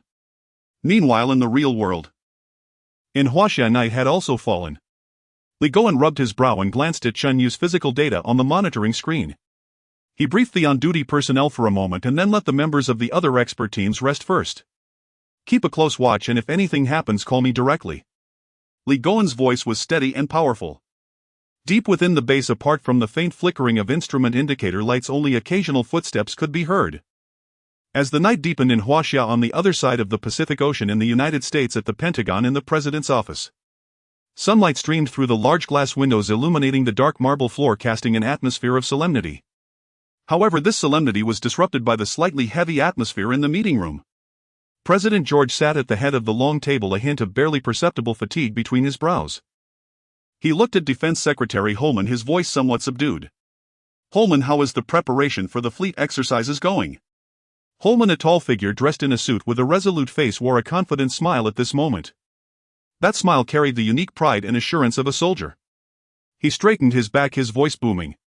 "Report to the President, everything is ready. This afternoon the USS Reagan Carrier Strike Group will depart on time, heading at full speed towards the designated sea area." George nodded slightly, his fingers gently tapping the table. He did not respond immediately, instead falling into a brief moment of contemplation. Holman, he lifted his head, a hint of doubt flashing in his eyes. "Could this lead to any unforeseen circumstances?" "Unforeseen circumstances?" Holman raised an eyebrow, his tone carrying a hint of confusion. George's gaze turned towards the window as if recalling something, his voice lowered a few notches. "I mean from the Huaxia side. You know the unusual energy response that occurred in their territory some time ago. Although Huaxia publicly claimed that it was merely a test of a new type of weather intervention device. Our intelligence department, however, has never been able to find solid evidence to support this claim." He paused, his tone becoming somewhat complex. "Moreover, our spies have not been able to uncover any specific reasons. That energy fluctuation was even once misjudged by our satellites as the explosive yield of a strategic nuclear weapon." George's words carried a hint of concern. He did not fully believe Huaxia's explanation, but was hindered by the intelligence vacuum, unable to make an accurate judgment. It was that unknown that was most unsettling.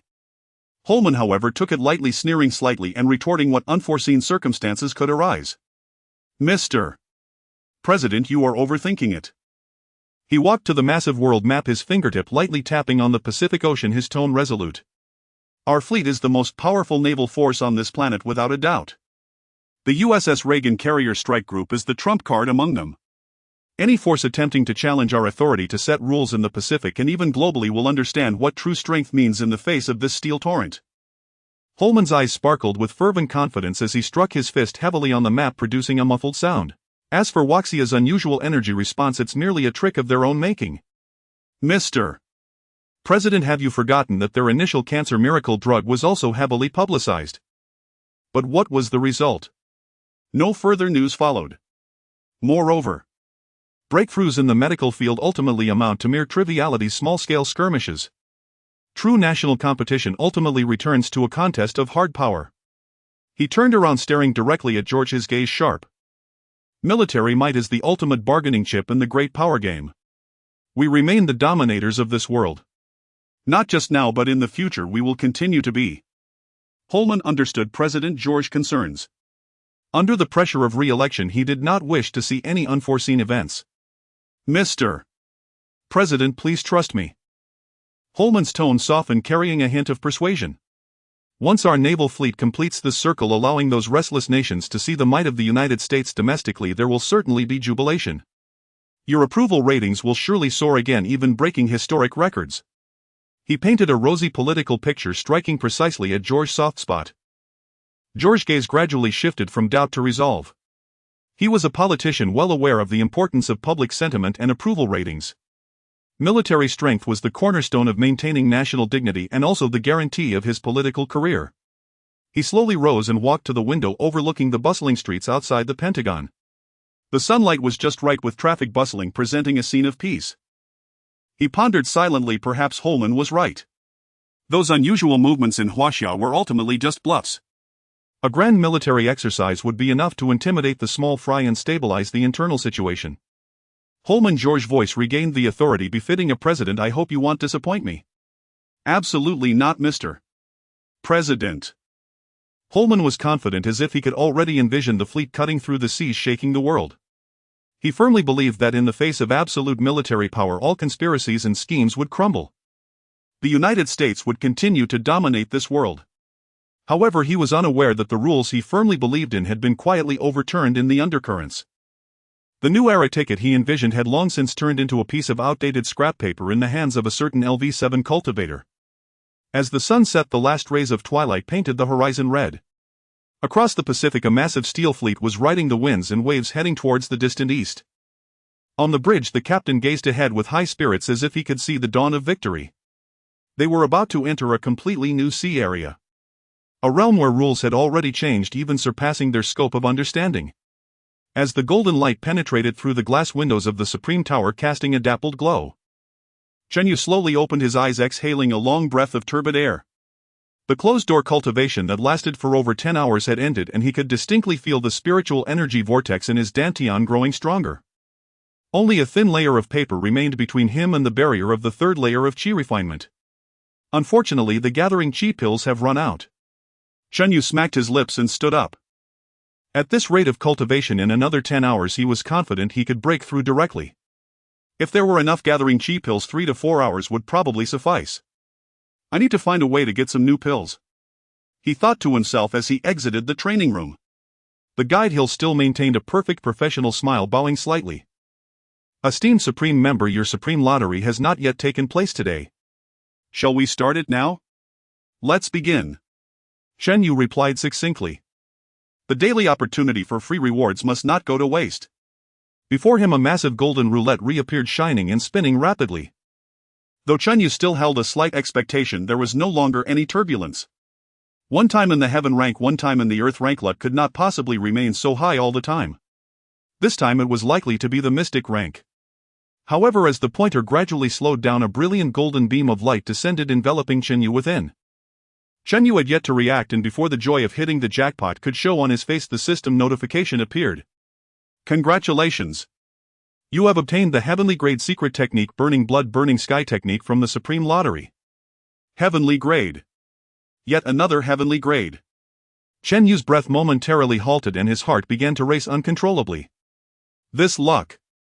Is it a bit excessive? He eagerly opened the skill description.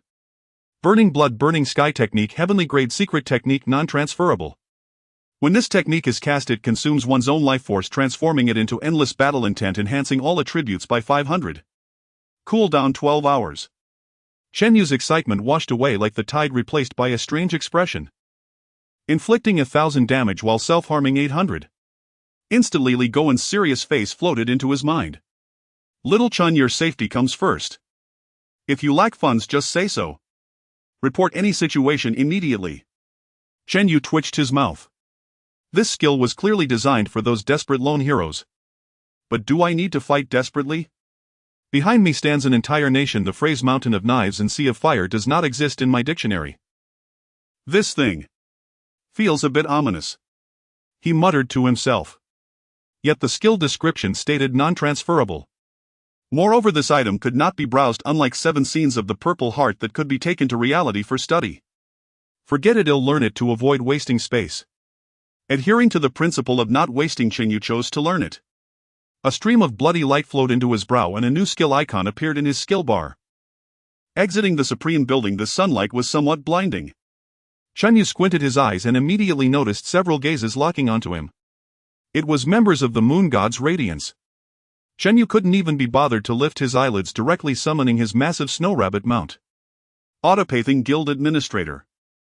The snow rabbit exerted its 4 legs and transformed into a white bolt of lightning, racing through the streets of Zhao City. Those players tailing him had yet to react before they only saw a white shadow vanish. Not even the rabbit's tail was visible. In the northern district of Zhao City, the guild management office. Unlike the bustling noise of the city center, this place seemed solemn and dignified, with a massive stone building standing like a silent giant. Adventurers passing by mostly wore solemn expressions, hurrying along. Chen Yu leapt off his mount and entered the grand hall. In the center of the hall stood a middle-aged NPC clad in heavy armor with a resolute face topped with a golden exclamation mark. Guild Administrator Rodney. Chen Yu approached and chose to interact. Immediately 2 options popped up. I want to join a guild quest, the Lost Territory unique quest. Chen Yu's heart stirred and he directly clicked on the second option. Quest details: the Guild Alliance is located 30 miles southeast outside the city at Echo Valley, which was once an important strategic stronghold. 3 days ago a large number of corrupted creatures suddenly surged from deep within the valley, causing the loss of this territory. Please head to Echo Valley, eliminate all monsters and reignite the Guardian Stone located at the center of the valley. Quest reward: proof of territory. This is a necessary credential for creating a guild. Sure enough, Chen Yu's eyes lit up. This quest must be the prerequisite for creating a guild. Li Golan's words echoed in his ears. If the quest is simple, you can do it while walking and get a feel for the situation. This quest was merely about clearing minor monsters, appearing uncomplicated. Accept quest. Ding. You have successfully accepted the quest, the Lost Territory. Putting away the quest panel, Chen Yu turned to prepare to set off. However, just as he stepped out of the guild management office's door, a rapid and heavy sound of footsteps approached from afar. Boo! Boo! Boo! A large white tiger with fur like snow carrying a striking figure rushed down the street at breakneck speed. It came to a screeching halt right in front of Chen Yu. The powerful impact created a gust of wind, causing Chen Yu's robe to flutter. The newcomer was none other than Yu Ying. However, at this moment she had long lost the pride and composure from their first meeting. Her pretty face was somewhat pale, her eyes slightly reddened, and her tightly pursed lips revealed an indescribable sense of grievance and anger. In her beautiful eyes a complex flame burned at this moment, glaring at Chen Yu. You finally came out. Her voice trembled with suppressed emotions, as if questioning yet also venting. Chen Yu looked at her agitated and wronged expression, his brows slightly furrowing. This expression was almost written with "I am wronged because of you" on her face. What? Did I provoke you? Chen Yu replied in a bland tone laced with confusion. Yu Ying took a deep breath, trying to calm the turmoil within. Her chest heaved violently as if suppressing an impending emotional outburst. Provoked me? What do you think you did? Her tone was aggressive. Because of you I was scolded by the guild leader. Do you know I stayed up all night waiting for you? Chen Yu was taken aback. Scolded? That should be blamed on the one who scolded you. Stayed up all night. I didn't force you to stay up. Oh. Chen Yu responded. Did you need something from me? I need something from you. Yu Ying's anger reignited, pointing at herself.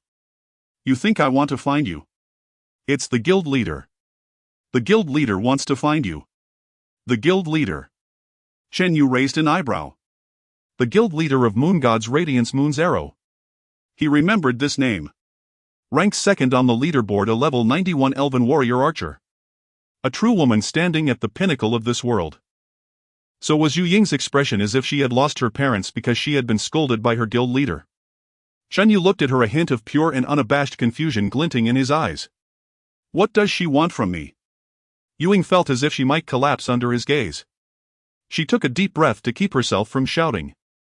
She forced herself to calm down and said slowly, the guild leader previously sent a friend request to you.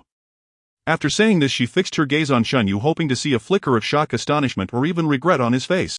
That was Moon's Arrow. Referred to as the Moon Goddess. A goddess high above. To have her actively send a friend request was such an honor. However, Chen Yu's face remained as calm as ever. Oh, so that's how it is. He recalled that previously, to maintain peace, he had rejected all friend requests with a single click. Little did he know there was such a big fish among them. Seeing Chen Yu's "Is that all?" expression, the anger that had just flared up in Yu Ying curiously extinguished. In its place was an absurd sense of calm. Yes. Even the guild leader was rejected without hesitation by him. What did it matter that she was deleted by him before? Thinking of the guild leader who usually spoke with authority and was as cold and proud as a goddess. In the friend request list she was treated like those insignificant players casually dismissed by this man. Yu Ying felt inexplicably better. Moreover, a hint of secret pleasure surged within her. In front of this man, the guild leader was even inferior to her. At least she could still talk to him. Chen Yu had no interest in analyzing her complex psychological state, he was simply weighing the situation. Add or not add? From a personal standpoint, adding her didn't seem to pose any harm. But this matter needs to be assessed by the expert group. A thought flashed through his mind. Adding any top-tier player as a friend could trigger unpredictable chain reactions. This was not a decision a mere worker like him could make. I'll think about it. Chen Yu gave a response he deemed very rigorous and responsible. Let me think about it. When these 5 words escaped from Chen Yu's lips, Yu Ying froze completely. Her beautiful eyes widened as if she had heard some fantastical tale. Think about it. He actually said he needs to think about it. That's the moon's arrow. Ranked second on the leaderboard. The goddess of the moon revered by countless players. She took the initiative to add him as a friend, yet this man did not express gratitude and instantly agree but instead wanted to think about it. A sense of absurdity surged to the top of her head. Yu Ying's lips twitched uncontrollably, unsure whether to be angry or to laugh. She quickly lowered her head, sending a message filled with her pent-up frustration and shock to the lofty president. Yu Ying, President, he said he needs to think about it.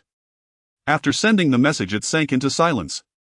Yu Ying clenched her fists, awaiting the president's thunderous wrath. Soon Moon's arrow replied. There were no lengthy inquiries, no angry roars, only two cold words. Moon's arrow coordinates. Yu Ying was taken aback. Coordinates? What does the president need her coordinates for? Without a moment to ponder, she almost instinctively sent her location information. After doing all this, she raised her head only to find Chen Yu had already turned around, looking ready to leave. Nothing else, I'll be going now. Chen Yu said indifferently. This matter could be big or small. As a worker, he could not make decisions on his own. For safety's sake, it was better to go offline and report first. Wait a minute. As Chen Yu really seemed about to leave, Yu Ying hurriedly called out, her tone changing. Chen Yu frowned again. Is there something else? That impatient tone pierced Yu Ying's heart once more. Do you really dislike me this much? Taking a deep breath, she forcibly suppressed her grievances, adopting a businesslike tone, attempting to approach from another angle. You came to the guild management office intending to establish your own guild, right? So what? Chen Yu retorted. Establishing a guild requires a core team of at least 10 people, and they must be elite. Yu Ying stared at him closely. What about your teammates? I mean your kin who entered this world with you, where are they? This was the question that had puzzled her. This man had always been alone. If he truly had backing, why were there no signs of it? If he were just a lucky solo player, then where did his gold and resources come from? According to the intelligence they had, establishing a guild was not as simple as completing a dungeon. How could one person manage it? Chen Yu instantly understood her thoughts. Teammates. My teammates are in another world, calculating data, sending reports, and transferring money from behind the screen. He couldn't be bothered to explain, nor did he need to. Just as he was about to ignore her and log off, a faint yet profound vibration suddenly emanated from beneath his feet. The ground seemed to be a drum gently struck. An earthquake. Yu Ying's expression changed, startled by the sudden anomaly. She nervously looked around, yet the adventurers in the street appeared oblivious, continuing their chatter as usual. But Chen Yu's perception was entirely different. Having advanced to the second layer of qi, refining his senses had long surpassed that of an ordinary person. He could distinctly hear that the tremor did not originate from the ground but from the sky. He suddenly looked up. In the clear sky, a barely visible black dot was rapidly enlarging at a terrifying speed. What could that be? In the next moment, a sharp howling sound belatedly arrived, as if tearing through space. The black dot transformed into a streak of light, like a meteor falling, carrying unparalleled momentum, straight crashing down towards the entrance of the guild management office. Boom! The trembling sensation beneath his feet instantly intensified tenfold, 100-fold. The ground began to crack, fine fissures spreading wildly. At this moment, the adventurers on the streets of Zhao City finally became aware, and chaos ensued. Yu Ying's face drained of color, a primal fear rooted in her very being left her frozen. She wanted to flee but found her body would not obey her commands. However, just as the world-shattering force was about to reach the ground, an anomaly occurred. That streak of light seemed to collide with an invisible wall, and the violent momentum came to an abrupt halt. All the sharpness and killing intent retracted completely in an instant. Whoosh! A silver light flashed. An arrow entirely translucent, as if formed from moonlight, silently pinned itself between Chen Yu and Yu Ying. The hard stone floor felt as fragile as tofu before it. The tail feathers of the arrow quivered slightly, emitting a series of clear humming sounds. The surrounding air was terrifyingly quiet. One moment it was shaking the earth, the next it was calm. Only the area within 3 feet of the arrow, riddled with cracks, proved that what had just occurred was not an illusion. Yu Ying stared blankly at the arrow, her mind a complete blank. After a few seconds, she finally reacted, a thought striking her soul like lightning. This arrow, it's from the president. But this is Zhao City. The president is thousands of kilometers away in the city of eternal night. Crossing such a distance, a single arrow precisely pinned between the two, overwhelming yet restrained. What terrifying power this is! Ying felt as if the world was spinning, and her gaze towards Chen Yu shifted from anger and grievance to complete horror and fear. The president, she actually used a divine skill for this man. However, the shocked expression she had anticipated from Chen Yu did not appear. Chen Yu's gaze had been fixed on that arrow the entire time. He did not look at Ying, nor did he show any hint of astonishment. His eyes were calm and profound, as if appreciating a work of art or like a top-tier engineer analyzing the structure and principles of this piece. Such powerful energy control. He could feel that the force contained within this arrow far exceeded his own. But what was most terrifying was not the strength but the extreme precision and restraint. To compress enough power to destroy a city into a single arrow crossing countless kilometers, ultimately only causing damage within a 1-meter radius. This level of control was unfathomable. He slowly extended his hand, seemingly wanting to touch the arrow. "Don't touch it!" Ying screamed, her voice laced with a sob. "You'll be shattered." Chen Yu's finger stopped an inch away from the arrow's body. "I have beginner protection, it shouldn't be a problem, right? Forget it, safety first." Through spiritual sight he saw things that ordinary people could not. This arrow was not a physical entity. It was composed of an extremely pure, highly compressed energy particle and maintained the form of an arrow in this space thanks to some incomprehensible rule. Chen Yu slowly withdrew his hand and finally looked up at Ying, who was pale as a ghost. He had guessed it. This arrow was shot by the second-ranked Elven Archmage Moon's arrow. From hundreds of kilometers. Or thousands of kilometers away. He did not know. But he understood that this was the other party showcasing their leverage. It was telling him, "I have the right to make you sit down and listen to me." Chen Yu looked at the arrow, emitting a faint glow, magnificent yet harboring lethal intent. The corners of his mouth suddenly lifted, revealing a smile that completely puzzled Ying. "Leverage. Why should I care about that? Anyway, I don't need to worry for myself, I just need to follow orders. You tell her." Chen Yu spoke, his voice not loud but clearly reaching Ying's ears. "I said I need to think about it." After saying this, Chen Yu opened the system interface. A new friend request popped up. Chen Yu ignored it and directly logged off. In the underground base of a monetization project, the conference room was filled with the top minds from various fields across Huaxia. The atmosphere was oppressive, akin to the sea before a storm. This time even the materials expert Qian Zhonghua, who had always buried himself in the laboratory, was present. His eyes were dark, yet his expression was exceedingly excited. Report to Director Li. Qian Zhonghua was the first to speak, his voice a bit hoarse. According to the reverse analysis of the Vengeful Spirit Battle Blade and the research on the application of Spirit Sand, the first batch of ghost invisibility coating materials has been trial assembled. Preliminary tests show that its absorption rate of all existing radar wave bands reaches an astonishing 99.9. This means... He paused, each word like a thunderclap. "We have gained an asymmetric advantage that leads the world by at least one era." A suppressed gasp echoed in the conference room. However, Li Goen merely nodded calmly, signaling him to sit down. Such a breakthrough capable of altering the global landscape could only be considered an appetizer at this moment. His gaze shifted to Chen Yu. Chen Yu immediately recounted all his experiences in the game, including the Burning Blood Flames technique, the chapter of Extreme Realms, and the guild's prerequisite task, Lost Territory. He meticulously synchronized every detail, including that earth-shattering arrow, to everyone present.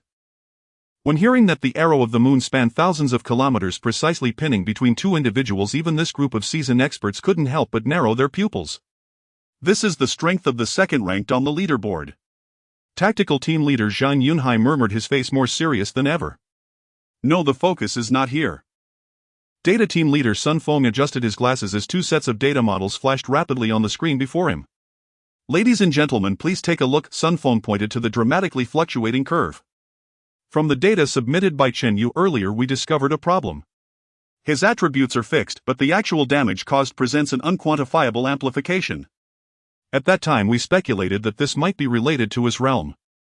Now the emergence of the chapter of Extreme Realms has once again validated this conjecture." Sun Feng's tone became resolute. "In this game, some things cannot be quantified by data. Or rather, they cannot be simulated by the system." He looked at Chen Yu. "Martial arts techniques can be learned as skills, but the true intention or Tao must be comprehended by the player themselves. This means that the system can generate a cultivation framework, but the true core of cultivation, that kind of idealistic rule-defying intention, cannot be controlled by the system, nor can it be fully understood. As soon as these words were spoken, everyone was astonished. Chen Yu nodded thoughtfully. He recalled the sensation he experienced when breaking through to the second layer of qi refinement, which was not merely an increase in health and spiritual power. It was a leap in the level of life and elevation in the perception of the world. It was something data could not describe. Tactical team leader Zhang Yunhai immediately pressed on. Does this mean that if Chen Yu continues down this path, his strength will surpass the limits imposed by the system? As it stands, yes, Sun Feng affirmed. The air in the entire conference room seemed to solidify. If Sun Feng's inference proved true, then Chen Yu's value would be countless times greater than they imagined. He was not playing a fixed program but was racing down a truly infinitely evolving extraordinary path. Li Goen did not respond, his deep gaze turning towards social relations expert Pan Yu. Pan Yu understood, cleared her throat and began. The arrow of the moon. The Elven God Clan. Zhao City. She linked the three key terms together. Currently it can be speculated that many main cities like Zhao City in the Source Realm likely belong to the radiation range of different top-tier forces. So far among the three great divine clan guilds, only the Elven God Clan has been continuously and proactively contacting Chen Yu. This indicates that Zhao City is likely within the sphere of influence of the Elven God Clan. As for the recent demonstration by the Arrow of the Moon, or rather, the chat invitation, Pan Yu paused slightly, a glint flashing in her eyes. The reason is simple, it's because of the destruction mode. Before this, Chen Yu was merely viewed as a somewhat mysterious and affluent rogue player in their eyes. Such players might hold some value but not enough to warrant the second ranked on the leaderboard to take such matters seriously. However, the emergence of destruction mode changed everything. This is the only verified efficient hidden mechanism in the entire server that can yield excessive rewards. And the key to unlocking this mechanism is known only to one person in the world, and that is Chen Yu. He has only unlocked the Wailing Valley so far. This means that there are hundreds or even thousands of dungeons in the Source Realm waiting for him to destroy. Whoever masters this secret will have the qualification to be the first to destroy. Pan Yu's words enlightened everyone present. So that's it. The astonishing arrow of the moon was not out of anger or provocation but rather a display of strength elevating her negotiation leverage. She wanted to buy this information. I understand now. The previously silent Li Goen finally spoke, slowly rising to his feet. The commanding presence he exuded instantly settled the restlessness in the conference room. First, Chen Yu's core mission remains unchanged. Enhancing his realm and strength is the foundation of all actions. Second, the guild's prerequisite tasks can begin to be undertaken, but there's no need to rush stop if there are difficulties. Third, regarding the arrow of the moon. Li Goen turned around, his gaze sweeping over the crowd. Approve her friend request. This decision slightly stunned everyone. If she wants to chat, then we will chat with her. Li Goen's lips curled up slightly. Not a single word about Wuxia's core information can be mentioned. For example, the source of gold coins or whether there are any of the same race. These questions should be answered with "it's none of your concern." If she wants to know the conditions to unlock destruction mode. Li Goen pondered for a moment, a glimmer of cunning flashing in his eyes. We can tell her. What? Zhang Yunhai exclaimed directly, this is our greatest information advantage at present. Advantage if it cannot be monetized is worthless. Li Goen waved his hand, interrupting him. How long can this secret last? A few days. A few months. As time goes on, those top players will eventually figure out the key. By then, this information will be outdated. Extend one condition to her, within her capabilities, help us unconditionally with something. Using an information that may expire at any time to exchange for a promise from a god-tier expert ranked second on the leaderboard. This deal is worth it. Moreover, we will only tell her the conclusion. Li Goen looked at Chen Yu and added, as for how to accomplish it, that is her affair. Knowing the condition is one thing, whether she can fulfill it is another. The Wailing Valley is accessible because there are exorcism charms available. What about the other dungeons? Even Chen Yu might not be able to achieve it again. This is equivalent to giving the other party a tangible yet intangible goal. To accomplish this goal, the Arrow of the Moon would undoubtedly have to pay a hefty price to try, even risking incurring a debt of gratitude. This deal is incredibly profitable. As for any suggestions she makes about leveling up or giving you equipment, refuse them all, Li Goen concluded. You need to make her understand that we do not lack those things. We are in an equal cooperative relationship with her. Understood. Chen Yu nodded emphatically. He felt a surge of heat in his blood. This is the national team. A crisis that could make any solo player feel overwhelmed and even lose sleep. After several rounds of analysis by these top minds, it was dissected like a skilled chef carving beef, ultimately transforming into a surefire strategic investment. All he had to do was log into the game and reiterate the instructions from the leadership. Chun Yu took a deep breath and looked at Li Goen again. "I'm going now, Director Li." Chun Yu logged in again. The brief chaos had passed and Yuing was still waiting there. Seeing Chen Yu, Yuing instinctively took a couple of steps forward, then froze. "You." Chen Yu looked at her expression and suddenly felt a pang of pity. "I will talk to her." Chun Yu opened the system interface, looked at the friend request and clicked agree. A crisp system notification chimed. "Chen Yu has accepted your friend request." Simultaneously, an eerie silence fell upon both Eternal Night City and Zhao City. Yuing stood frozen in place, gazing at Chen Yu's retreating back, her expression a storm of shock, humiliation and bitter resentment, all finally settling into quiet, trembling relief. The Guildmaster had not been rejected again. Chen Yu paid no mind to the elven girl's turbulent inner world behind him. With a casual wave of his hand, a colossal snow hare mount materialized out of thin air. He plopped down onto its soft silken fur and activated auto-navigation for his quest. Destination Echo Valley. The snow hare sprang forward with all four limbs transforming into a streak of white lightning that shot beyond the city walls, leaving Yuing standing dumbfounded in its wake, mouth full of dust. She hesitated for a moment, then clenched her teeth and summoned her own mount, following far behind. Chen Yu sat atop the bouncing hare, perfectly still, unshaken as ancient stone. Before his eyes, a pale blue chat window flickered into view. The sender was the name ranked second on the leaderboard, Yu Zhishir. The first message was brief, only 5 characters. "Yu Zhishir, you are unlike any other." Chen Yu nearly burst into laughter upon reading it. Well now, wasn't this the textbook opening line of a domineering CEO? "Man, you've caught my attention." Suppressing the urge to snark, he typed a reply. "Chen Yu, your arrow is exquisite." A polished reciprocal compliment, designed to let the other party steer the conversation toward substance. Meanwhile, thousands of li away in Eternal Night City. Beneath a towering ancient tree radiating gentle moonlight, a young woman in a simple white gown sat upon a swing, her fair calf swaying lightly in the air.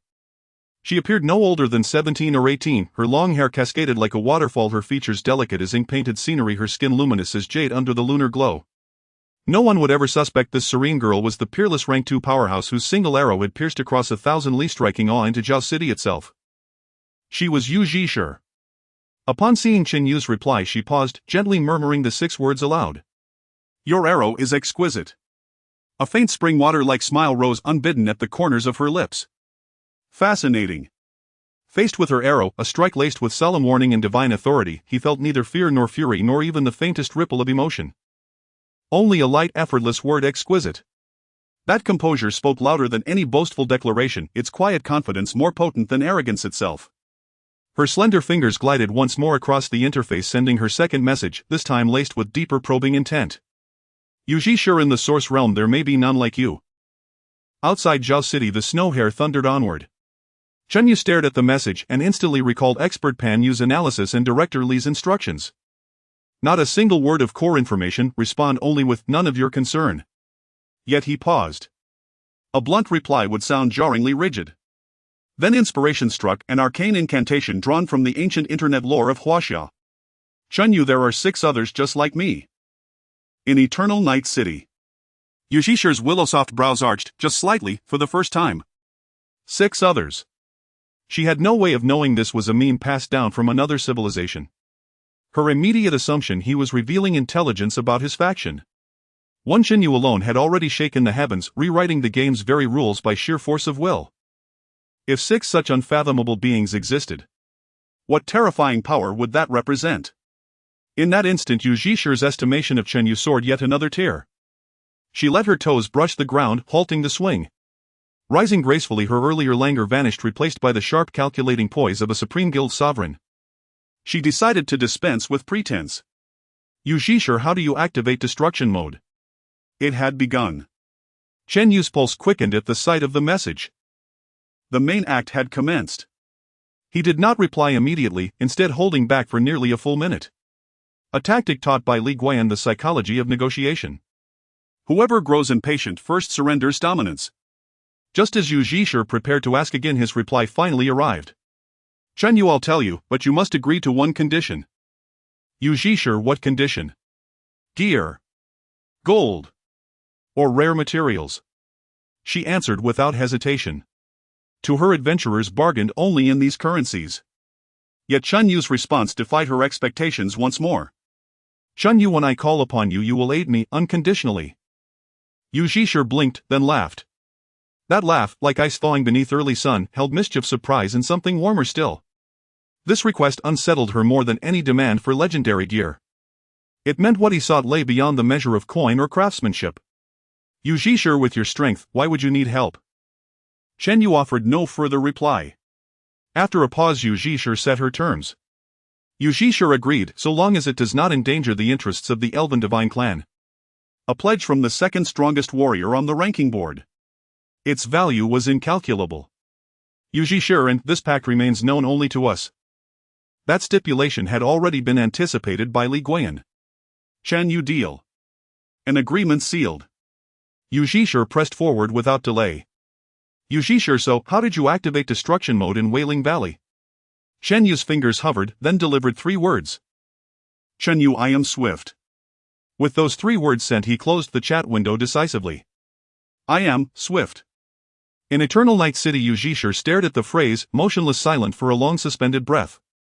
The very air behind her seemed to freeze solid. "I am swift." What audacious phrasing. Swift. Was it attack speed? Movement speed, or perhaps? Seconds later, a revelation flashed across her mind like lightning.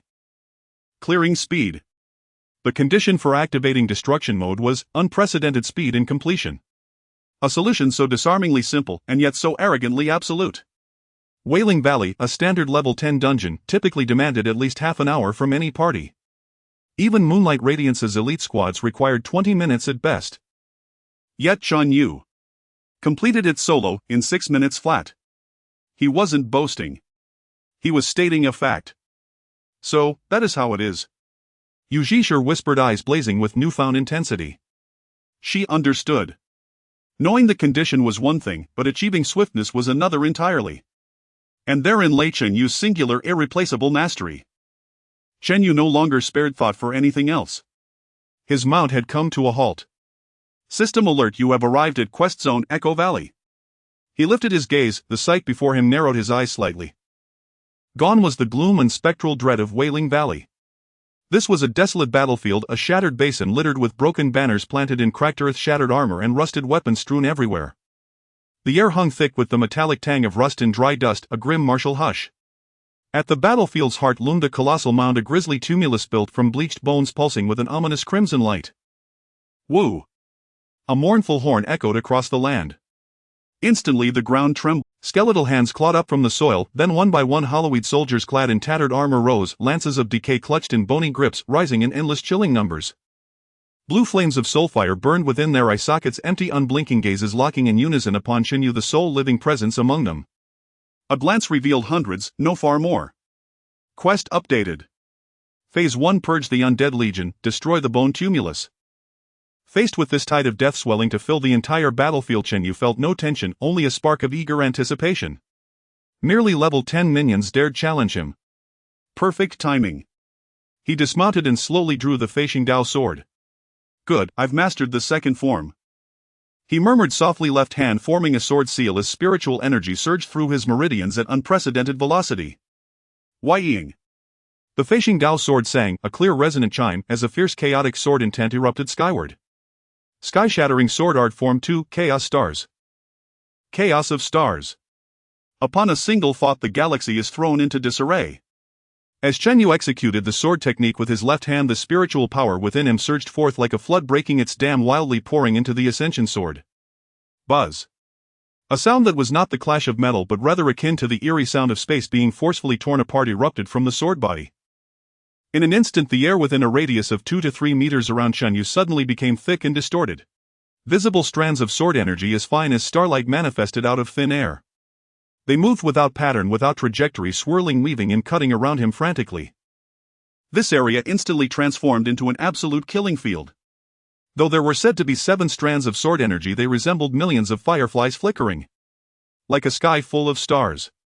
Kill. The skeletal soldier at the front line had the flames of soul within its eye sockets flickering violently. They brandished their decayed spears and shields, charging forward fearlessly.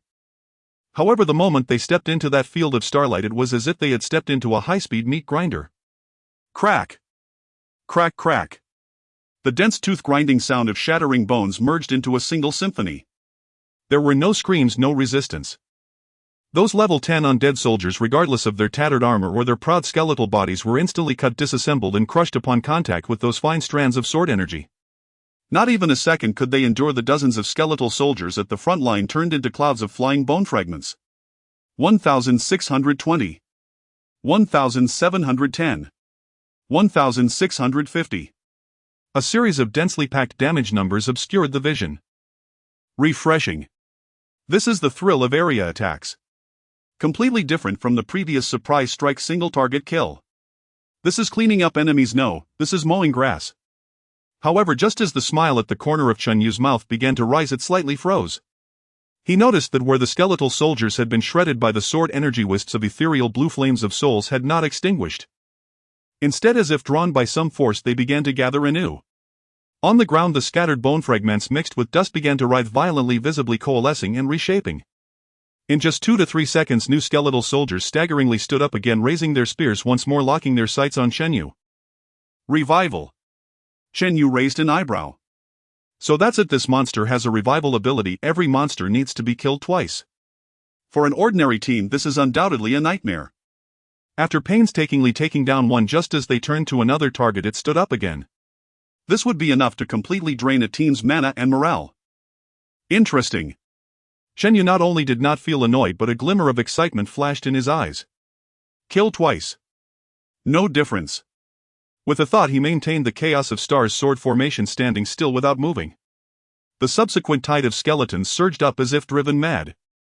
Then a scene that would make any player feel their scalp tingle unfolded. Charge touched the sword formation, shatter. The flames of the soul coalesced, the bone dust reshapes, reviving. Charge again, touched the sword formation again, shatter again. The entire process formed a perfect closed loop.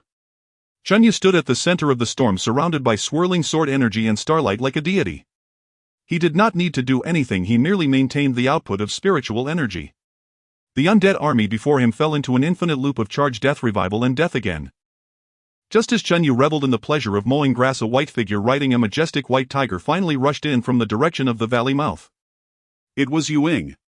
She had been chasing after Chen Yu, her heart filled with anxiety and anticipation. The guild leader actually agreed to be friends. What does this imply? It means this man named Chen Yu is not impervious, he just has high standards.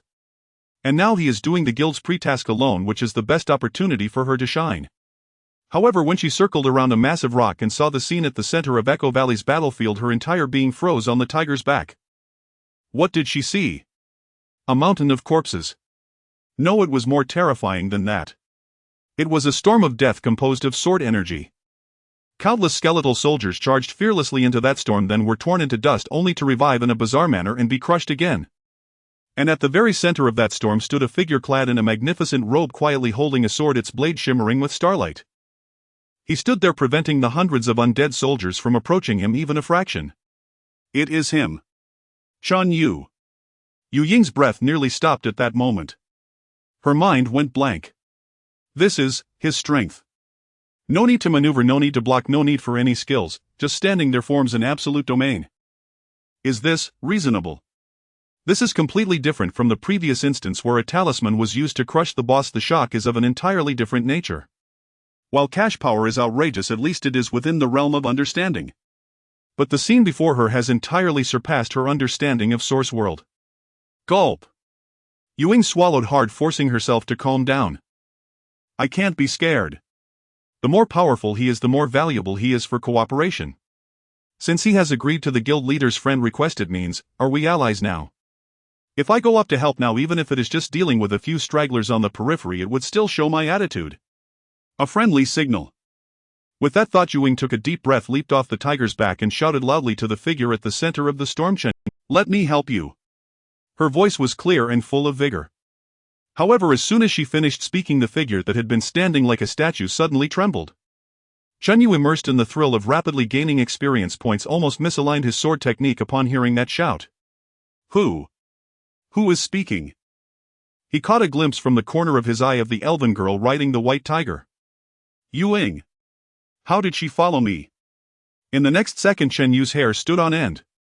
Help me. No way, buddy. My chaos of stars is an indiscriminate area attack. This thing doesn't have a friend or foe identification system. If you rush over and get hit by my sword energy and the system determines that I attacked you actively, my newbie protection period would be gone on the spot. Even more likely, you might get killed by me.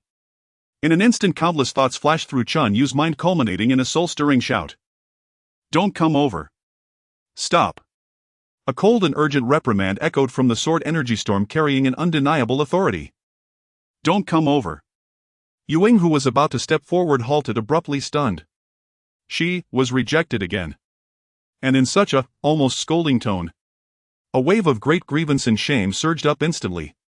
I came to help out of goodwill, and even if you don't need it, there's no need for this kind of attitude. However, when she lifted her head and met Chen Yu's side profile, that grievance immediately froze. What a cold face it was. There was not a shred of emotion, and his gaze was as sharp as a blade, as if a single glance could pierce the soul. He didn't look at her at all, his focus remained locked on the endless undead around. Ying's heart sank. She suddenly understood. He wasn't scolding her. He was protecting her. That's right. Look at that raging storm of sword energy, look at those skeletons being crushed in an instant. Is that the kind of battlefield I can step onto? If I rashly charge, and not only will I not be able to help, but I would become a burden to him, distracting him. His don't come over wasn't disdain, it was a warning. It was a reminder. He just isn't good at expressing himself. He used the coldest tone to convey the gentlest message. Having realized this, Ying no longer felt any resentment. Instead, a warm current surged within her and her cheeks flushed slightly. So it turns out, he isn't that unapproachable. Looking at that figure standing firm amidst the sea of monsters, Ying's gaze grew increasingly complex. Meanwhile, in the center of the storm, Chen Yu sensed that Ying had stopped and finally sighed in relief. My dear aunt finally scared you off. Ying felt a surge of emotion within her heart. A line of concise yet cold text floated before her eyes. Arrow of the moon returned swiftly. Just 2 words, yet they carried an undeniable sense of command. Ying's delicate body trembled slightly, and she instinctively looked up towards the center of the sword energy storm. That figure remained as steady as a mountain, as if the sea of the undead was merely insignificant waves at its feet. He seemed to have no further regard for her. A sense of inexplicable loss surged in her heart, but it was soon replaced by a more intense awe. Not daring to delay, Ying took a deep look at that figure, as if wanting to imprint this scene deep within her soul forever. Then she resolutely turned and transformed into a beam of white light, vanishing at the entrance of the valley. At the center of the storm, Chen Yu sensed that the burning gaze had finally disappeared, and he let out a long sigh of relief. Finally gone. He was genuinely afraid that the other party, in a moment of impulsiveness, would charge over, and his indiscriminate Chaos Star Sword formation might just send her back to the city on the spot. He even thought that if it came to it, he should gather a team just in case. Shaking off the distractions, Chen Yu refocused on the battlefield ahead. Experience 100, experience 100, experience 100. A flurry of experience notifications poured in like a waterfall. The corners of his mouth curled up slightly. This guild's preliminary task suggested that an elite team of over 10 should come to challenge it. Now that seemed to be the case. These undead soldiers, while not strong individually, had the advantage of overwhelming numbers along with the disgusting ability to revive. An ordinary team coming here would surely fall into a prolonged war of attrition. The tank's aggro, the healer's mana, the rhythm of damage output, any mistake in these aspects could lead to a total wipe. But that was for ordinary players. For him, it was merely a gift of experience. Almost there. A few minutes later, when the last skeleton soldier turned to dust in the sword energy and could not rise again, the entire Echo Valley finally fell into a deathly silence. In the air, only the slowly dissipating Chaos Star Sword formation remained, accompanied by a resonating hum. As his skill proficiency increased, the range of sword energy even expanded by a notch. Chen Yu strolled to the center of the battlefield. There, a capital view constructed from countless bones and solidified resentment stood ominously, exuding an ominous black aura. This was the core of the undead army. Without the slightest hesitation, Chen Yu raised his ascension sword and struck down simply and plainly. He did not employ any sword techniques. Just a basic strike infused with the second layer of chi. Boom! The capital view exploded. Countless fragments of bone shot out in all directions, resembling a brutal rain of bones. At the core of the explosion, a half-human tall guardian stone flickering with a faint white light stood silently. However, before Chen Yu could approach, roar! A roar filled with endless resentment and anger erupted from the pile of shattered bones. The dark energy surged like it had found an outlet, wildly gathering towards the Guardian Stone. A tall figure wielding a bone staff and draped in tattered black robes with two flames of ghostly purple soulfire burning in its eye sockets slowly began to coalesce. It was surrounded by visible death energy, causing the temperature in the entire valley to drop sharply by several degrees. Undead Mage Angmar Lord level LV-15. At the same time, Chen Yu's system panel also displayed a new prompt. Task updated. Stage 2: eliminate Undead Mage Angmar. Finally, a worthy opponent has arrived. Chen Yu murmured. The Lord designation already indicated its identity. This should be the final boss of this task. Out of basic respect for the final BOSS and to adhere to Director Li Goen's highest directive of safety first, Chen Yu calmly took out a shining golden talisman. With a pop, he slapped it directly onto his chest. Substitute talisman. Better safe than sorry. A cautious approach ensures long-term safety. What if this boss has some bizarre skill that could kill in an instant? After doing all this, Chen Yu leisurely turned to face the recently formed undead mage. He saw Angmar raise its bone staff, its skeletal jaw constantly opening and closing as it began to chant an ancient and obscure incantation. Accompanied by its chanting, the scattered fragments of bones around began to tremble violently once more. Waves of black energy rose from the ground, seemingly about to coalesce into undead soldiers again. It was going to summon minions. A standard boss battle process. First, the boss appears, makes threats, then summons minions, increasing the battle's difficulty and complexity. Unfortunately. What are you gibbering about? Chen Yu had no interest in letting it finish its spell, nor did he want to wait for it to summon all its minions. With a single step, his figure instantly vanished from the spot. In the next moment, he appeared like a ghost behind the undead mage Angmar. There was no flourish whatsoever. He treated the handle of the Ascension sword like a brick, striking down with tremendous force against the back of the boss's head, landing 2 solid hits. Bang! 2855. Weak point attack. Critical hit. Bang! 2910. Weak point attack. Critical hit. 2 terrifying crimson numbers floated above the undead mage's head. As a mage, it was still casting spells before being struck. Its not-so-thick health bar was instantly depleted. Ha! Angmar's incantation abruptly stopped. The soul fire in its eye sockets flickered violently, seemingly filled with disbelief and astonishment. It didn't even have time to turn around to see who had attacked it. Its massive body collapsed with a crash, transforming into a swirling mass of black energy, ultimately dissipating into the air. You have killed Undead Mage Angmar, gaining 3,000 experience points. Task updated. Stage 3: activate the Guardian Stone. Chen Yu looked at the empty battlefield, blinking. Is this it? He hadn't even used the blade of his sword. It felt a bit lackluster. Shaking his head, Chen Yu walked over to the half-human tall Guardian Stone. The stone was covered with ancient runes, but at this moment it was dull and filled with cracks. He reached out his hand and slowly pressed it against the Guardian Stone. Buzz. A warm energy surged from his palm. The Guardian Stone seemed like land long parched, greedily absorbing Chen Yu's spiritual energy. In an instant, the entire stone radiated brilliance. A soft white beam shot up into the sky, dispelling the last trace of gloom in the valley. The cracks on the stone healed at a visible speed, and the dim runes gradually lit up, emanating a sacred and pure aura. The entire Echo Valley seemed to have been thoroughly purified. At that moment, a somewhat ethereal figure slowly materialized beside the Guardian Stone. Guild Administrator Rodney. Brave adventurer, thank you. Rodney slightly bowed to Chen Yu, performing a standard noble gesture. You have reclaimed our lost territory and rescued it from the clutches of the undead. The city of Zhao will forever remember your contributions. Lost territory task completed. Experience gain 10,000. Zhao City reputation 5,000. Is that it? Chen Yu raised an eyebrow. This sole task and only this reward? Seemingly sensing Chen Yu's confusion, Rodney smiled slightly, a hint of mystery in his expression. Material rewards are merely a superficial praise for your courage. He paused and changed the subject. I believe that a powerful existence like you might also yearn for a piece of land that truly belongs to you. A piece of land that truly belongs to him. Chen Yu's heart suddenly stirred as he thought of something. Rodney's gaze seemed to pierce through to the heart. He continued, this Echo Valley is a piece of unclaimed land under the jurisdiction of Zhao City. Now that you have reclaimed it with your own hands according to the ancient pact, you have the highest priority to establish a force here. Go forth, brave adventurer. Take your token and seek out Territory Administrator Byrne. You have received proof of Territory X1. Rodney's figure gradually grew transparent. In the last moment of disappearance, his voice clearly reached Chen Yu's ears. The era will change because of you. As the words fell, Rodney completely vanished. In the entire valley, only Chen Yu was left quietly standing beside the purified guardian stone. He slowly opened his backpack.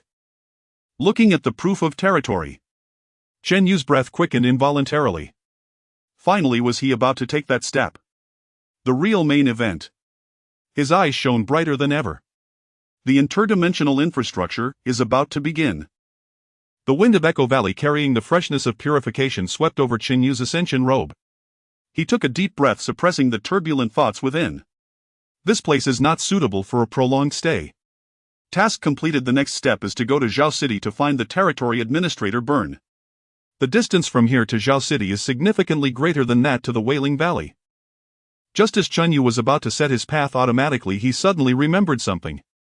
He opened the system store. In the search bar he entered Return to City. Return to City talisman consumable can teleport back to the nearest bound city upon use. That's it. A smile crept onto his lips as he directly entered 10 in the purchase quantity. Purchase successful. Directly using it. Buzz! A beam of white light shot into the sky, completely enveloping him.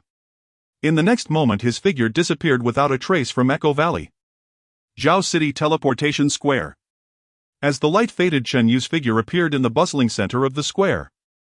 Surrounding players were hurrying by, some loudly hawking their wares, others forming teams to recruit, the cacophony of voices striking him.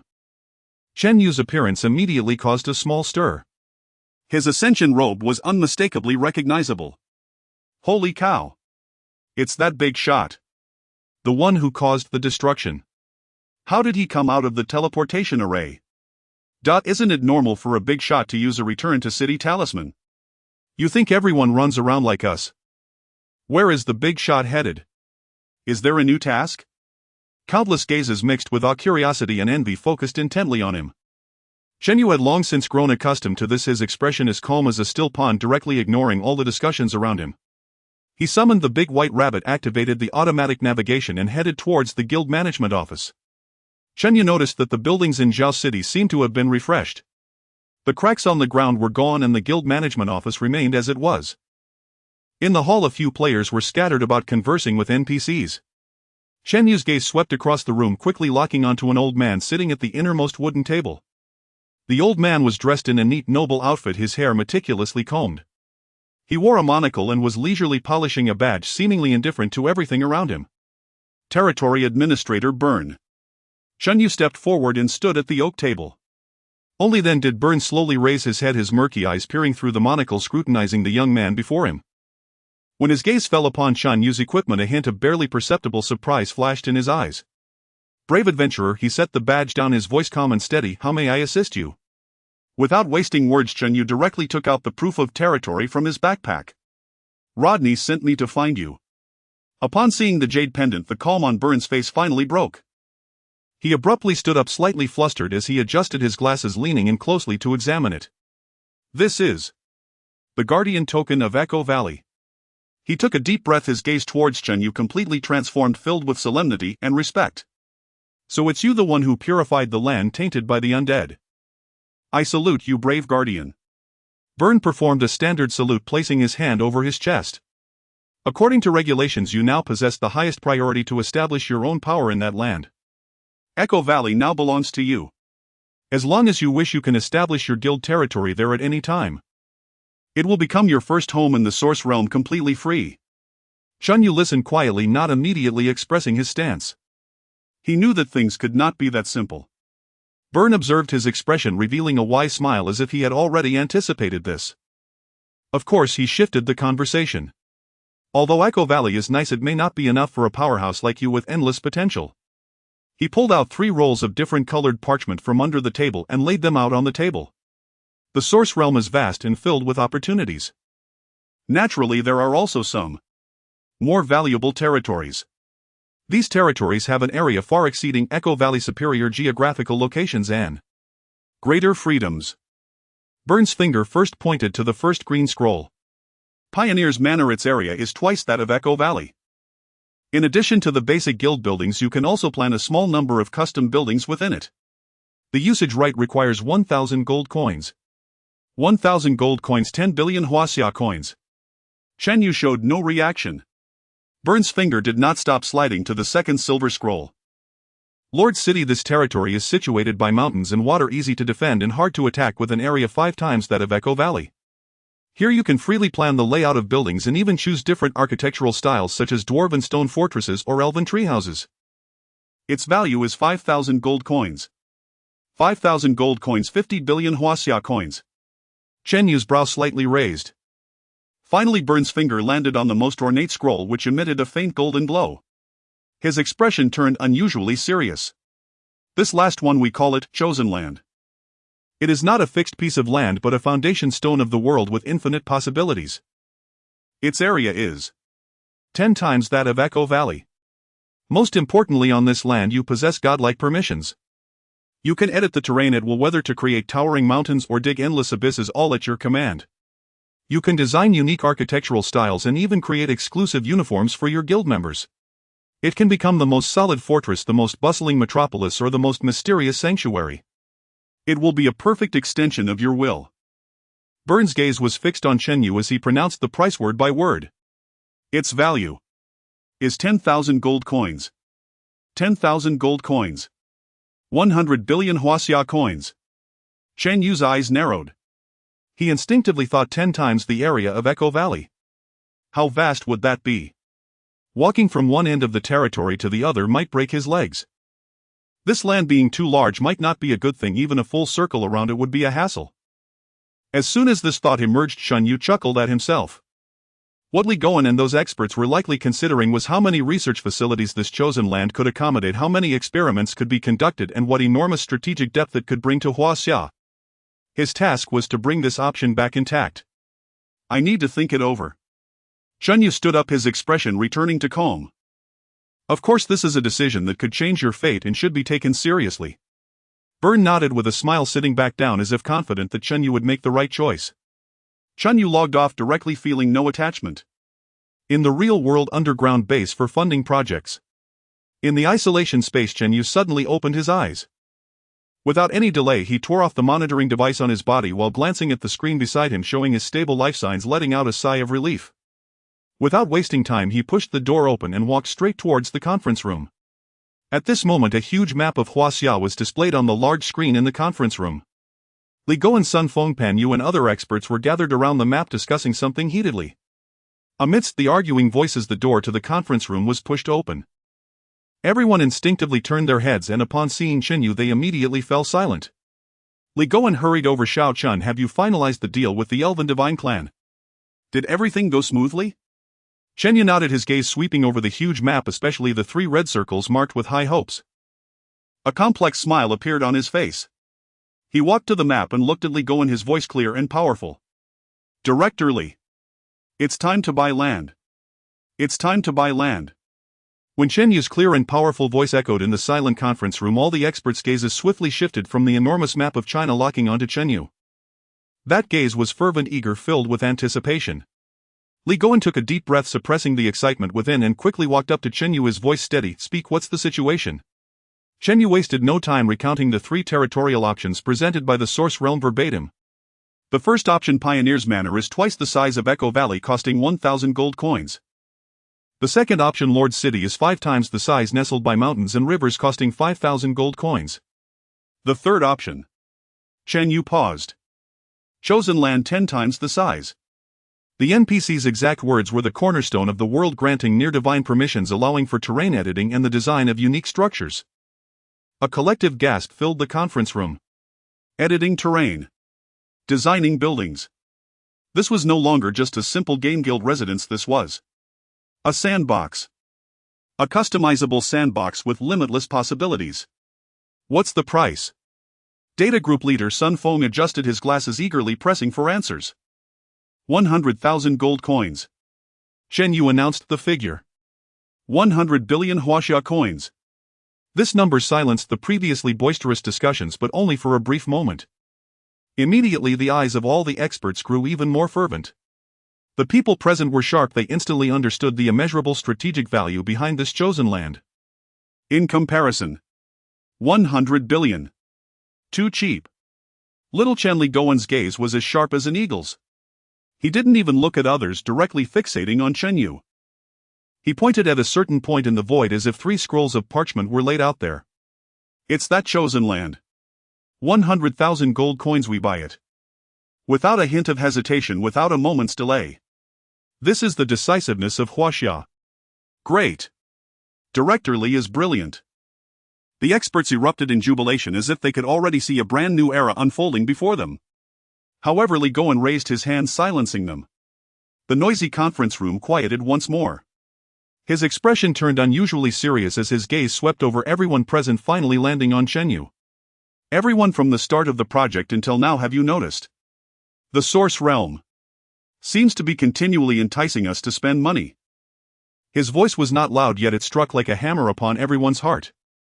I have been pondering a question lately. Why does the existence that created the Source Realm need us to spend money? Does it desire Huaxia coins? A form of credit currency circulating within us. You are all top experts, tell me. For a being capable of creating extraordinary power, distorting physical rules, and constructing a real world, what use are these worthless pieces of paper to it? As soon as the question was raised, the room fell into silence. Indeed. Why? This question was so fundamental that they had subconsciously ignored it all along. Just like breathing air, spending money in games felt entirely natural. But now, with Li Gowen pointing it out, the deep-seated sense of unease instantly engulfed everyone. Does a god need you to burn worthless paper for it? This is unreasonable. Could it be a kind of selection mechanism? Testing the cohesion and execution power of civilization. Sociology expert Pan Yu was the first to break the silence, proposing a hypothesis. It's possible, data group leader Sun Feng quickly added. Or perhaps the act of recharging itself is a ritual of energy exchange. Huaxia coins represent the credit and fortune of our entire national system. What it seeks is not money but this. Various hypotheses poured in, but none had any evidence. Chen Yu stood aside, feeling a chill in his heart. He had previously harbored this doubt but had not thought it through to this extent. Now, after the analysis by this group of top minds, he felt the truth behind it was beyond imagination. All these speculations are just speculations. Li Gowen interrupted the discussion, his gaze sharp as a blade. Unverified theories are castles in the air. So this time we will conduct an experiment. He turned to Chen Yu. Little Chen, don't rush to recharge just yet. I will immediately coordinate with the bank to modify the electronic data of your bank account from the backend, adding 100 billion to it. At the same time, I will have the Ministry of Finance transfer an additional 200 billion of real funds into this account. Then you can enter the game and recharge. Li Gowen's voice lowered a bit. We will see if you can ultimately exchange for 30,000 gold coins or only 20,000 gold coins. We are testing whether the Source Realm system verifies a string of numbers in the bank database or the money that truly circulates in our real society, bearing the credit of the nation. I understand now, Chen Yu said, swallowing hard and nodding. The results of this experiment would directly reveal part of the truth behind the Source Realm's recharge system. If virtual data can also be recharged, it indicates a significant flaw in the Source Realm system, or it simply doesn't care about money. If it doesn't work, it shows that it can accurately identify the value of every real credit. Regardless of the outcome, its strategic significance is immeasurable. Alright, hold on a moment, Li Gowen said decisively, I will make the call right now. About 5 minutes later, everything was taken care of. Chen Yu received a text message from the bank, and looking at the extra 300 billion, he could hardly resist the urge to jump into the game and verify it. Little Chen, go ahead. Verification is one thing, that 200 billion besides buying land, see if there's anything else you can buy with it. If it's not enough, I will immediately transfer more to you. Chen Yu nodded in agreement. He wouldn't hold back now. As he watched Chen Yu enter the transparent isolation space, Li Gowen seemed to remember something and turned to his assistant, instructing, contact a few experts for me immediately. I want them to report to the base as quickly as possible. Academician Lu Xiqing from the National Academy of Building Research. Chief Engineer Zhang Bai from the Aerospace Engineering Space Station Structural Design Group. Li Gowen paused and mentioned the last name. Professor Wang Qiuzi from the Central Academy of Fine Arts. Wang Qiuzi. A towering figure in contemporary Huaxia aesthetics design. Her works have been hailed as integrating the spirit of the prosperous Tang dynasty with the cosmos into an Eastern myth. Hearing these names, everyone was once again deeply shocked. This was no longer just a simple group of experts. This was a lineup of Huaxia's top infrastructure enthusiasts, space masters, and aesthetic grandmasters. A celestial ensemble. What they were building was not just a simple guild base. What they were creating was a true city of celestial beings. A blinding white light coalesced into form. Chen Yu reappeared in the grand hall of the Zhaochun Guild administration office. A system prompt echoed silently, connection to the source realm established. Welcome back, pioneer of the immortal path. He did not rush toward any NPC. Instead, he took a slow deep breath and opened the recharge interface, its gilded frame and ancient arcane runes shimmering with an irresistible seductive aura. This was the culmination of the entire project team's hypothesis, their decisive experiment. Shen Yu's fingers trembled faintly as he entered 30 billion into the amount field. That figure represented the sum of his actual bank balance and virtual data. He tapped confirm. A cold system message flashed: system alert, insufficient bank account balance. Recharge failed. The sterile text appeared without inflection, no hesitation, no ambiguity. Failure. A weight settled in Shen Yu's chest, but beneath it surged a quiet, unwavering certainty. This was exactly as expected. The source realm system had precisely identified the 100 billion as fabricated phantom digits. It rejected the illusion outright. He erased the number and typed anew. This time 200 billion and 1 million. He sought to gauge the system's verification precision, to test its threshold of discernment. He tapped confirm. System alert, insufficient bank account balance. Recharge failed. Still failure. A fine sheen of cold sweat broke out across Chen Yu's spine. This was insight bordering on omniscience, not merely knowing how much one possessed but distinguishing down to the atom the authenticity of every single unit. The implications sent a shiver down his scalp. Calmly he cleared all digits and solemnly entered the sole legitimate sum, 200 billion yuan, directly allocated by the Ministry of Finance. The instant his finger pressed confirm, a resonant hum vibrated through the air, VVVVRRR. The entire recharge interface erupted in unprecedented golden radiance. Intricate resplendent golden sigils cascaded like celestial waterfalls, converging into a luminous pillar that pierced straight through the screen. A melodious system chime rang out, pure as heavenly music. System alert, recharge successful. You have added 20000 gold coins to your account. It worked. Chen Yu exhaled slowly, watching his coin balance surge to 22319. The experimental result was unambiguous. The source realm system did not seek mere strings of digits in a banking database, digits easily altered or forged. What it demanded was money itself, real sovereign-backed currency circulating authentically within the tangible world. What did it intend to do with these worthless slips of paper? Energy transmutation. Auspicious fate sacrifice. Or some unfathomable equivalence beyond human comprehension. Merely contemplating such questions made his scalp prickle. Enough, I'll stop now. He shook his head sharply, banishing those mind-bending paradoxes from his thoughts. Let the experts handle this. If the sky fell directly in, his team would bear the weight. His sole duty remained singular and gloriously simple: spend. He strode forward once more toward Byrne, the stern-faced land administrator standing deep within the hall. I wish to purchase land. Byrne lifted his clouded eyelids, regarded Chen Yu for a moment, then nodded. Young man, have you truly decided? Once chosen, it cannot be changed. I have. Then which plot will you select? Without hesitation, Chen Yu pointed directly at the most ornate, most costly parchment scroll displayed before them. The divine appointed land. A subtle glint flickered in Byrne's eyes. He studied Chen Yu deeply. As you wish.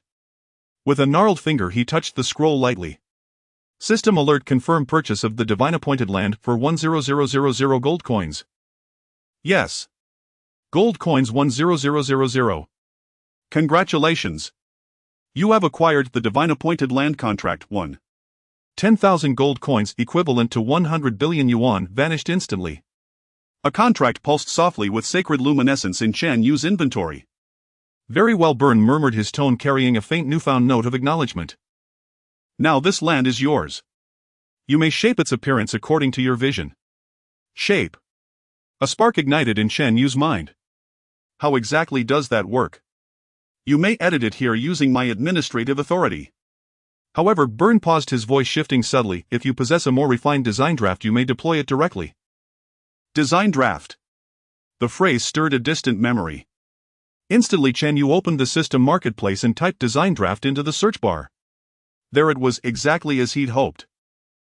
Design draft, blank 100 gold coins per sheet, a mystical parchment capable of manifesting the grandest blueprints from your mind, bearing the wisdom and aesthetics of an entire civilization. 100 gold coins per sheet. Ridiculously steep. He muttered inwardly, but his hands moved swiftly. To ordinary players, this was prohibitively expensive junk. To China's expert task force, however, it was priceless. Purchase 10 sheets. Gold coins 1000. 10 blank design drafts appeared in his inventory. Confidence settled over him. He turned again to Byrne. Once I complete the design, may I establish my guild? Young man, founding a sovereign power is never simple. Byrne shook his head. Upon finalizing your design draft, the Source Realm will autonomously generate mountains, rivers, and structures within your territory, laying its foundational resources. But that is only the first step. Byrne's gaze grew grave. You will also require a civilization anchor. A civilization anchor. Chen Yu frowned.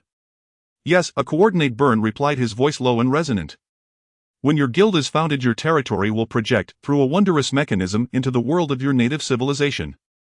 The civilization anchor serves as the focal point of that projection. Chen Yu swallowed audibly. Projection into the real world. Though he'd known this in theory, hearing it confirmed here sent a fresh wave of tension through him. At that very moment, Chinese experts were finalizing the projection coordinates. I understand, Chen Yu said, steadying his pulse. And after placing the anchor, return here to confirm. At that moment, your guild territory, the divine appointed land, will officially activate within the Source Realm and simultaneously manifest within your civilization's domain. Byrne paused, his clouded eyes lifting, as if piercing through the ceiling, gazing far beyond the horizon. But what? Chen Yu's breath caught again. Byrne raised his head slowly, his gaze distant and heavy. Be prepared. The birth of any new power inevitably shatters existing balances. Its presence will blaze like a torch in midnight darkness, drawing countless unseen gazes, covetous and calculating. His voice dropped to a hushed ritualistic whisper, as though unveiling an ancient taboo. The moment your territory activates, unknown monsters will be drawn to it, surging forth to assault your land. You must withstand every wave of that assault.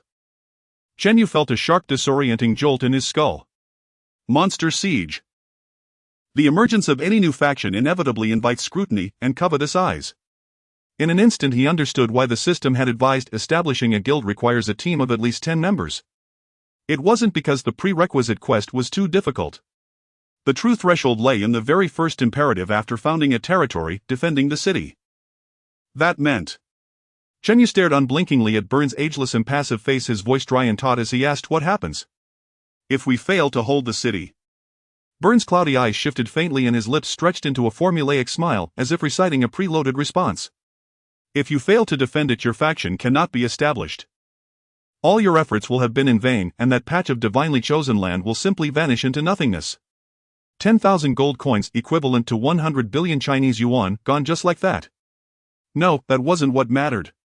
Chen Yu's heart clenched, but almost immediately a far deeper unease surged through him. Something was wrong.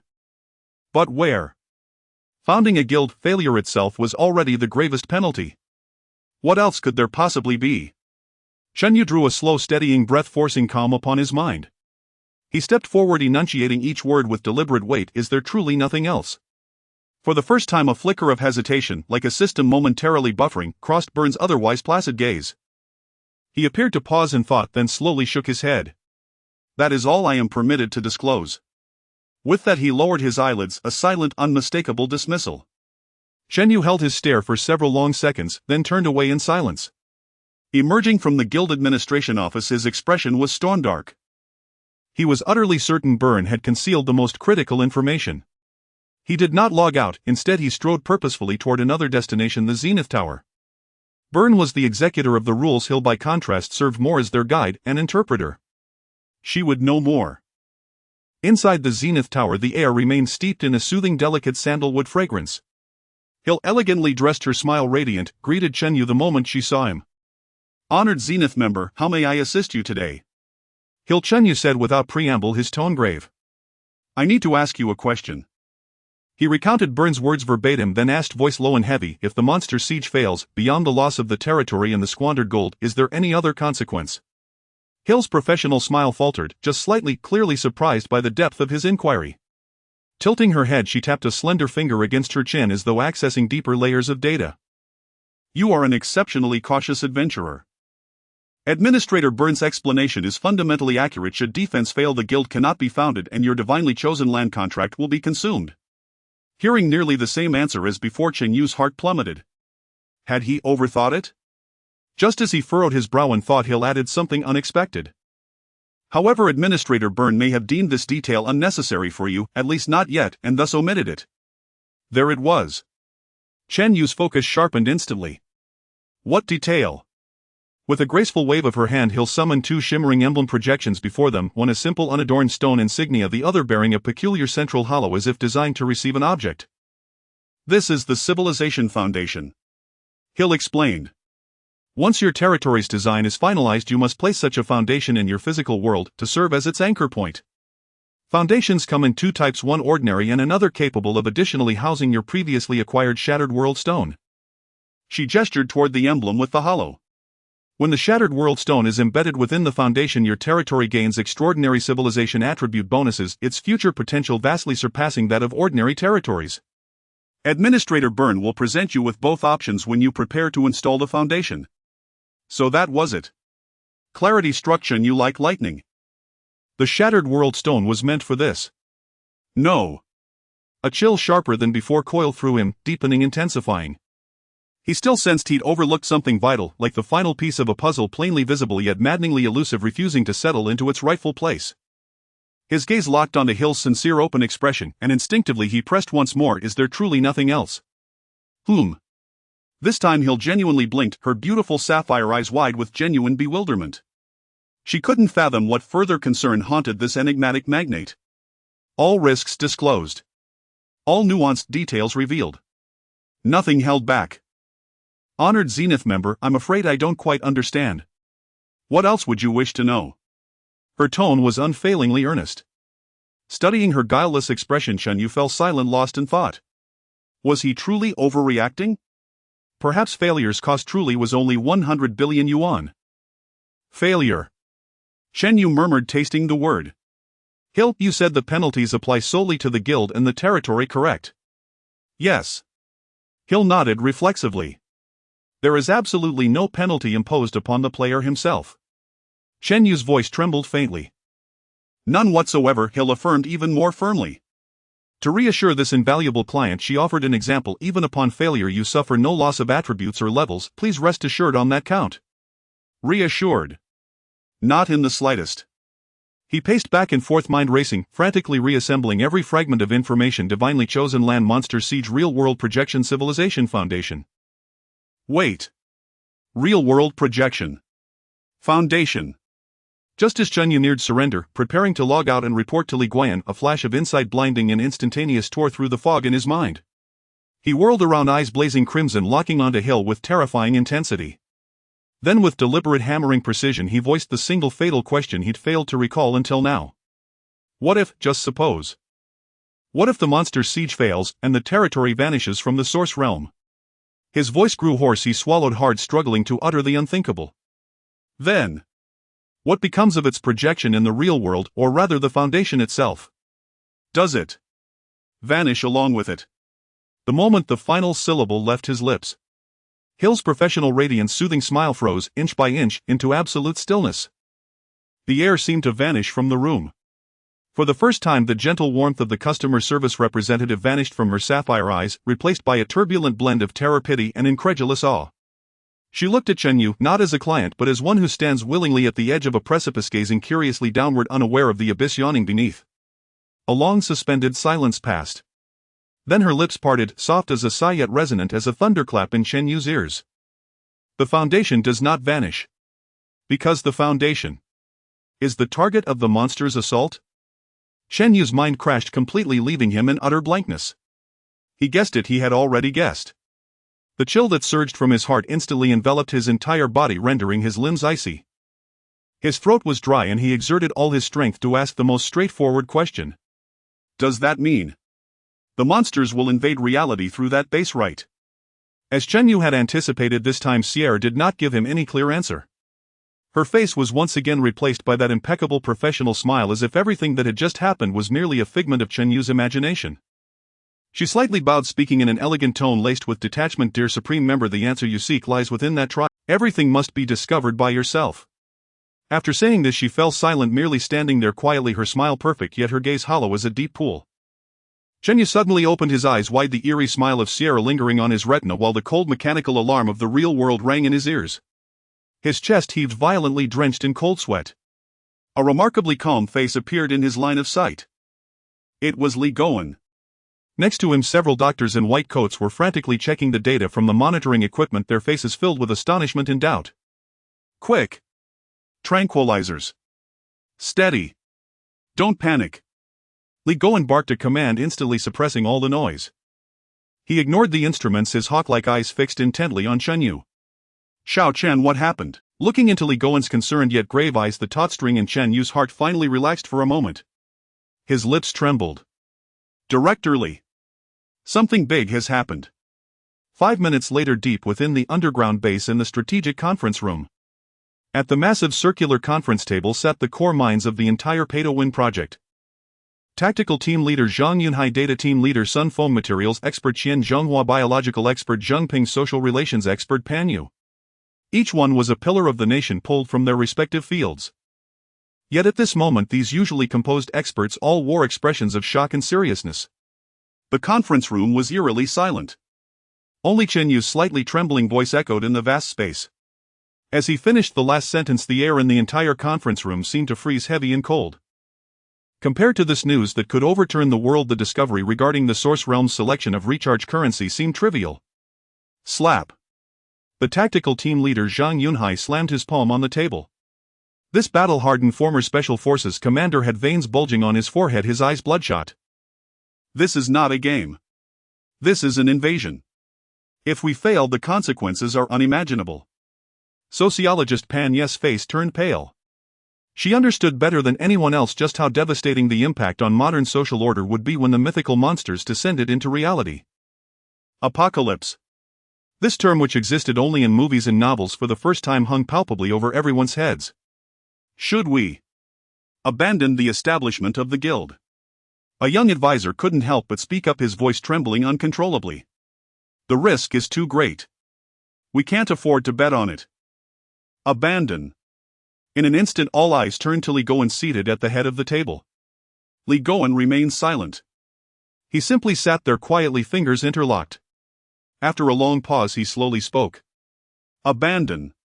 Li Gowen raised his eyes, his sharp gaze sweeping across the room. Comrades, how did the land beneath our feet come to be?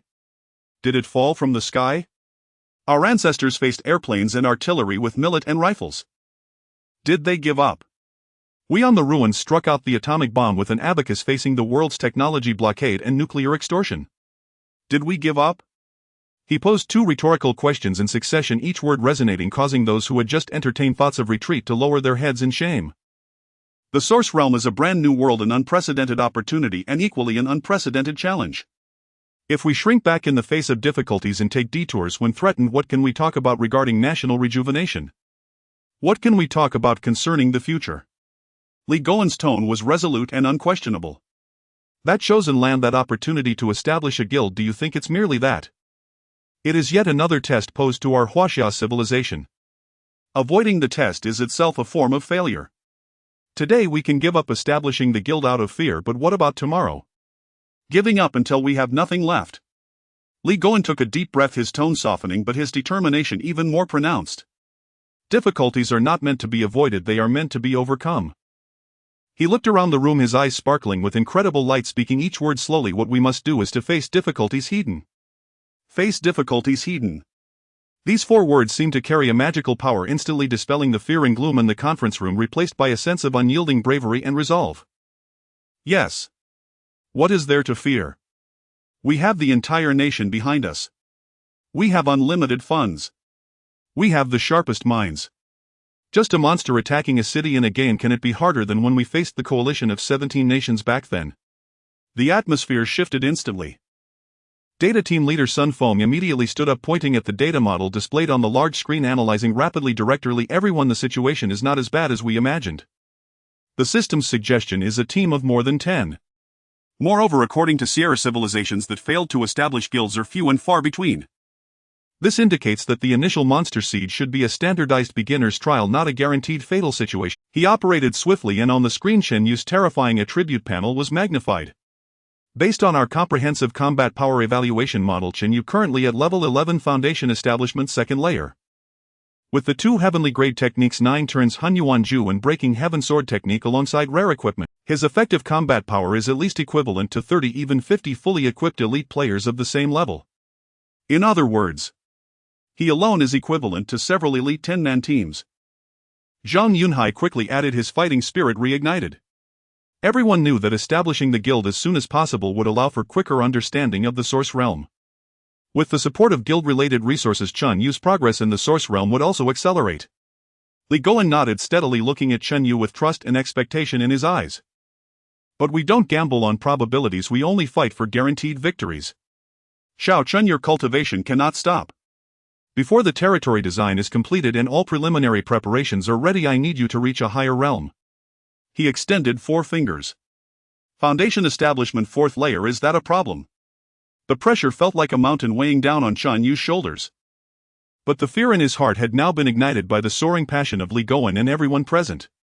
He was no longer the wage earner who feared for his life. He was the sharpest spear of Huaxia civilization, the only hope. Chen Yu stood up straight, nodding vigorously, his eyes bursting with unprecedented brilliance. Report to Director Li. I guarantee I will complete the mission. Good. Li Goen waved his hand, a strategic smile emerging on his face. He turned around, facing all the top experts and scholars in the conference room, his voice suddenly rising, filled with unparalleled ambition and spirit. Everyone, from now on we must hurry. What we are designing is not a virtual city in a game, nor a simple military fortress. It will integrate our most advanced engineering technology, the sturdiest architectural structures, and the deepest aesthetic heritage of Huaxia. I want you to create for our country a truly indomitable divine fortress. Chen Yu logged in again, heading straight for the Wailing Valley. Compared to last time, the number of adventurers here had at least tripled. Countless eyes instantly focused on him like searchlights. It's him. The godly player who activated destruction mode. Look, he's back. Is he going to do it again? Damn it, our guild has assembled the finest team, but we can't possibly compete. Ignoring the discussions around him, Chen Yu walked directly to the dungeon entrance and chose destruction mode.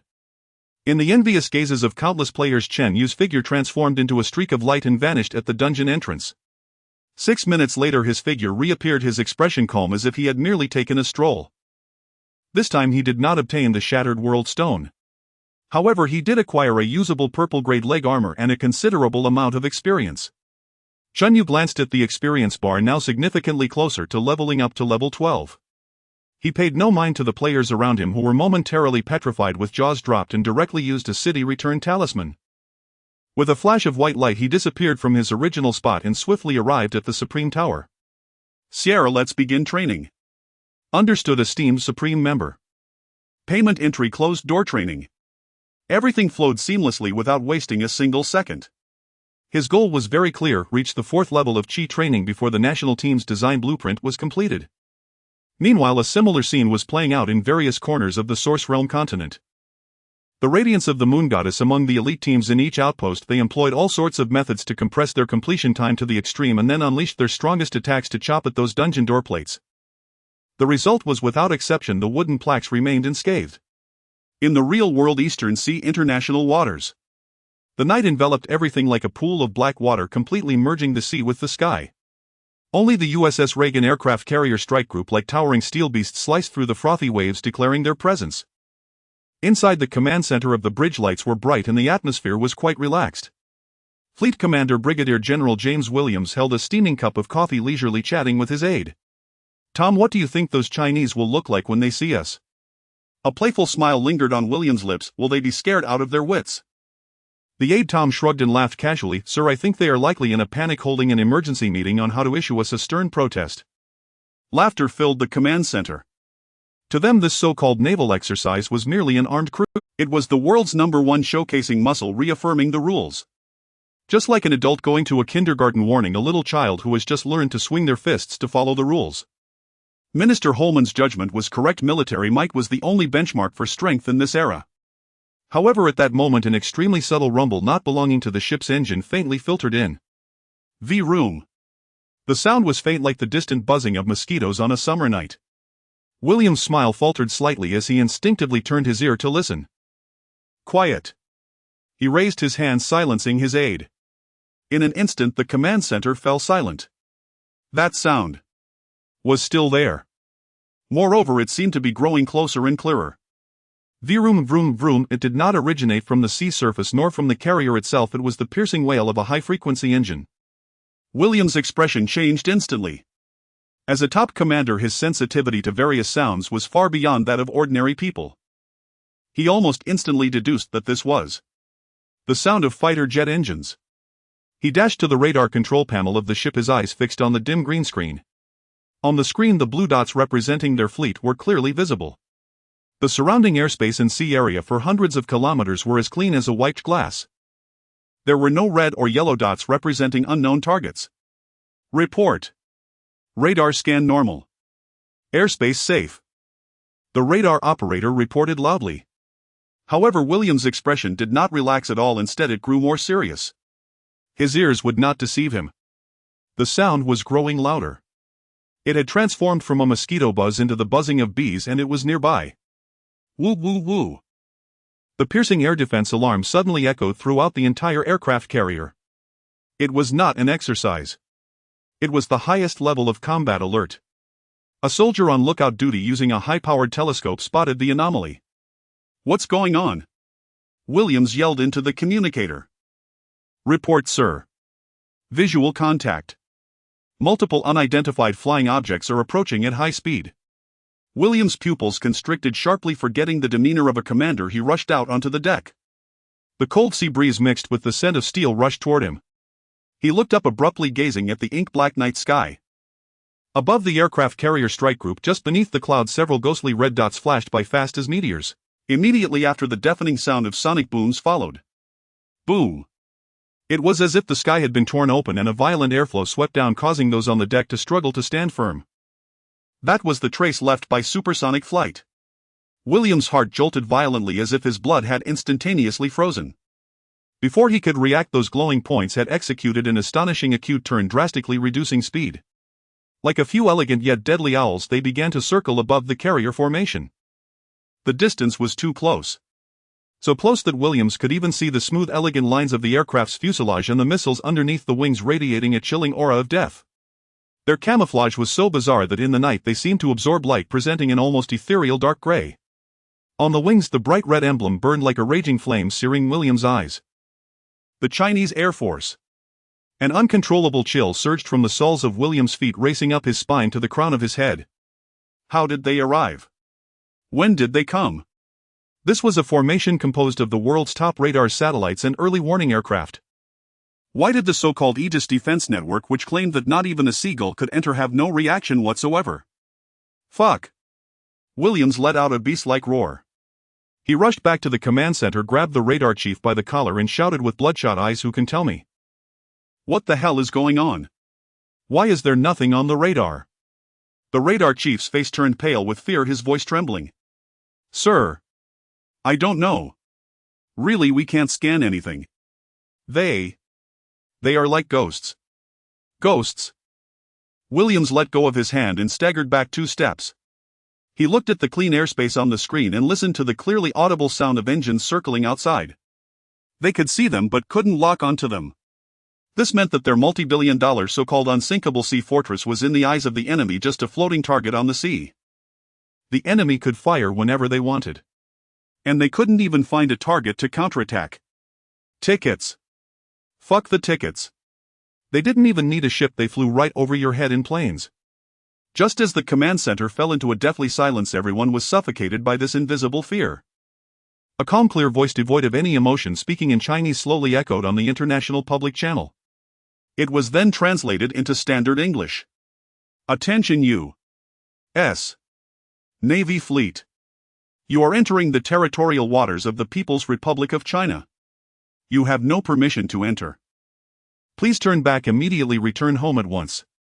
Repeat, please turn back immediately, return home at once. The voice was calm and restrained, without warnings or accusations, as if stating an undeniable fact. Yet this calmness bore a greater sense of oppression than any roar. Williams was frozen in place. He could even hear the frantic beating of his own heart. Entering the territorial waters of the People's Republic of China. He glanced at the global positioning system, which clearly marked this area as international waters. Absolutely international waters. A surge of fury blasted to the top of Williams' head, and he almost instinctively roared out a counterattack order. However, the words stuck in his throat, unable to be uttered. Counterattack. On what? The radar control panel displayed a dim green screen, clean as an abstract painting. Apart from the blue dot representing their side, there was nothing. Counterattack whom? Attack the air. Then retreat. No. The dignity of the United States, the glory of the Navy, did not allow him to do so. Just as the balance in Williams' heart swung madly between dignity and fear, beep. A sharp, ear-piercing beep exploded without warning throughout the command center. It was not the air defense alarm. It was a sound more terrifying and deadly than the air defense alarm. Everyone's gaze suddenly focused on the fire control radar operation console. Fire control radar locked. Repeat. Fire control radar locked. A young operator screamed hoarsely, his face drained of color as if he had seen the Grim Reaper. Fire control radar locked. This meant that the enemy had completed all preparations for the attack. As long as the enemy pilot moved a finger, this $100 billion floating fortress, along with the thousands of soldiers aboard, would be torn into a pile of burning scrap metal and sink to the cold seabed in seconds. Williams shuddered all over. Dignity. Glory. In the face of absolute death threats, they were utterly worthless. He dashed to the communication station, snatching the main communication microphone. All units. Everyone in the command center held their breath, staring at him intently. Williams closed his eyes as if using all his strength to squeeze out the order that would bring him lifelong shame. Turn. Immediately turn. Full speed return. The order was given. Silence. After the silence came a slightly flustered but swift response. First battle group acknowledges. Escort formation acknowledges. Supply ship acknowledges. The morning sun began to dispel the chill, casting warm spots of light on the carpet. President George of the United States held a cup of freshly ground Blue Mountain coffee, feeling as cheerful as the clear skies outside. He flipped through a polling report on the table, unable to suppress a smile at the corners of his mouth. The approval rating was warming up. All that was needed was a perfectly timed display of strength to transform this warming trend into a celebration of support. According to plan, the USS Reagan should be arriving in the designated waters shortly, George casually remarked to his chief of staff. I believe our friends in the East have already received our friendly greetings. The chief of staff nodded with a smile. The headlines for the news in the coming days are already booked for you. The world's police are once again patrolling globally. There is nothing that can soothe the public's anxiety caused by economic downturn more than this. At that moment, bang. The heavy oak door of the office was violently flung open and Defense Secretary Holman rushed in. He ignored everyone, his grizzled hair slightly disheveled. His normally sharp eyes, akin to those of a hawk, were now bloodshot, and his expression was so dark that it seemed one could wring water from it. The relaxed atmosphere in the office instantly froze. George furrowed his brow. He set down his coffee cup, his tone laced with displeasure at the interruption. Holman, I believe my secretary should have informed you that I need quiet this morning. Quiet. Holman's voice was as hoarse as if stones were being crushed. We may never have quiet days again. George's heart sank, an ominous premonition surged within him. He waved for the chief of staff to leave first, and the office door was gently closed. What's happening? George asked in a deep voice. Did something go wrong with the exercise? Holman fixed his gaze on George, squeezing out a few words through clenched teeth. The fleet has returned. What? George was stunned, doubting his own hearing. They completed the mission early. Not at all. Holman's volume suddenly rose. They were forced to retreat. Under the orders of our own fleet commander, Brigadier General Williams, they turned back like a pack of frightened dogs. George suddenly stood up from his chair, the color draining from his face. Forced back. Who? The Huaxia people. Do they dare to lay a hand on the USS Reagan? What? He could hardly believe his ears. What did they use? The entire Eastern Theater's Air Force and Navy. Why didn't Williams retaliate? Holman's face revealed a grim smile mingled with fear and absurdity. He walked to Georges' desk and slammed a recently encrypted battle report onto the table. Retaliate. Mr. President, tell me, who should we retaliate against? Georges seized the report, quickly scanning its contents. The USS Reagan carrier strike group reached the waters of 28 degrees north latitude and 125 degrees east longitude. At 2013 Beijing time, the Bridge Command Center received the highest level combat alert. Visual confirmation of multiple unidentified high-speed flying targets painted in dark gray bearing the red emblem of the Huaxia Air Force. Seeing this, Georges' breath quickened. He continued reading, his pupils suddenly constricting. The Aegis system radar onboard early warning radar and satellite reconnaissance network. Show no signal feedback. Repeat, radar shows the airspace is clean. At 2015 our USS Reagan along with the USS Princeton and USS Normandy cruisers and the USS Zhongyun destroyer. A total of 7 major vessels were simultaneously locked by fire control radar. At 2016 Brigadier General Williams ordered the strike group to abandon the exercise task and immediately turn back at full speed to avoid an unpredictable catastrophic strike. Georges slammed the report to the ground, his chest heaving violently, feeling as if his blood had rushed to his head. Visible to the naked eye yet undetectable by radar. They can lock onto you while you can't even find a shadow of the enemy. What does this mean? It meant that the fleet costing hundreds of billions of dollars and hailed as the unsinkable maritime fortress was in the eyes of the adversary nothing more than a row of floating defenseless targets. A wave of unprecedented humiliation and fear surged within Georges' heart. He abruptly lifted his head, glaring at Holman with bloodshot eyes, his voice trembling with rage. Is this what you assured me, that military force is the ultimate bargaining chip? Is this what you said, that the ticket to the new era is still firmly in our hands? Georges' voice rose higher and higher as he grabbed the crystal globe on the table and smashed it to the ground. Crash! The crystal globe shattered into pieces, littering the floor. Ticket! Holman! They don't even want the boat. They've flown their ghost planes right over us to defecate on our heads. Georges pointed a finger at Holman, screaming hysterically. And you arrogant fool! You led our most elite fleet right to the doorstep of their slaughterhouse. Holman's face turned pale, a mix of blue and white. His proud military judgment, the power he had built over a lifetime, was shattered in this moment. I don't know. How could I know they had such things? He mumbled to himself, his gaze filled with confusion and unwillingness. This doesn't make sense. It can't be. There must be some mistake. Perhaps it was the Russians. Enough! Georges interrupted him brusquely. Can't you see the Huaxia emblem in the report? As the defense secretary, what else can you do besides flaunting our fleet? What do you want then? Driven to a dead end, Holman exploded as well, slamming the table and shouting, Declare war on them. With our blind radar system. Or have our pilots engage in ghostly duels. This statement poured cold water on Georges' rage. Yes. Declare war. And then what? Watch helplessly as our fleet and bases are wiped off the map one by attacks from an unknown direction. The office fell into a deathly silence.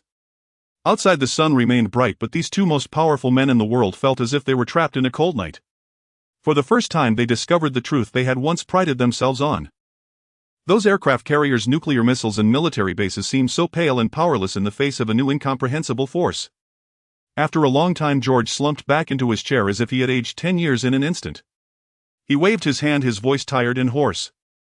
Withdraw, Williams, find a reason and don't let things escalate. Announce to the public that the exercise encountered severe weather and ended early. This was an incredibly frustrating yet the only decision that could save the last shred of face. Holman opened his mouth but ultimately did not refute acquiescing to this humiliating plan. Georges lifted his head, the former sharpness and confidence completely gone, replaced by deep apprehension and fear. I want to know where they got these things that don't belong to this era. Georges' voice was low but carried an undeniable command. Additionally, I need to divert attention to other targets while maintaining my approval rating. Holman hurriedly agreed. I understand, Mr. President. The troublemaker in South America is due for a cleanup. Within the Supreme Training Chamber, the turbulent spiritual power surrounding Chen Yu gradually calmed, returning to his Dantian Qi Si. Upon introspection he realized that the source of his spiritual power had once again grown stronger, subtly resembling the rushing flow of a river. Foundation establishment completed. This breakthrough was nowhere near as earth-shattering as the second turn of the 9 turns Hun Yuan art. It felt more like a natural progression and sublime elevation. There wasn't even a prompt to force him out of the training chamber, everything felt perfectly logical. Yet Chen Yu decided not to continue. With a thought he chose to exit the training chamber. In the real world he could not initiate contact, it was best to log off and report back periodically. In case Director Li and the others had any new instructions or if something unexpected happened in reality, he would be informed at the earliest. Chen Yu's figure coalesced in the hall of the Supreme Building where Sierra had long been waiting, sporting an impeccable professional smile. Esteemed Supreme VIP, congratulations on your further advancement in cultivation. A new month has arrived and your exclusive monthly battle order has been refreshed. Would you like to activate it now? Battle order. Just as Chen Yu was about to log off, he hesitated. He recalled that this was somewhat similar to a monthly card, a long-term paid feature in the game designed to stimulate player engagement. What options are available? Chen Yu casually inquired. With an elegant wave of her hand, Sierra unveiled 3 glowing screens before him, each displaying a different ornate frame in bronze, silver and gold. The monthly battle order is divided into 3 tiers: the Brave Warrior Order, priced at 100 gold coins, the Epic Order at 500 gold coins, and the Mythical Order at 1000 gold coins. The higher the tier, the greater the quality of the reward list generated at the moment you purchase and activate it. Chen Yu raised an eyebrow, instantly grasping the key point. Generated reward list. Are you saying the rewards are random? Yes, esteemed guest, Sierra replied with a smile. The system will tailor a complete set of monthly rewards based on your luck and the tier of the battle order you select. Once generated, it cannot be changed for the month. You just need to remain active in the game to gain activity points, which will gradually unlock all rewards. Chen Yu understood. Wasn't this just a plus version of blind boxes? First spend money to draw a reward list, with the quality of the list relying entirely on luck. If he had bad luck and spent 1000 gold coins only to draw a bunch of trash, then this month would be wasted. Can this thing be drawn repeatedly? Is there a guarantee? How many times until the highest reward appears? A series of questions common among seasoned players flashed through his mind, but seeing Sierra's smile that seemed to imply "I hold the final say," Chen Yu wisely refrained from voicing them. After contemplating for a moment, his gaze swept across the 3 battle order options.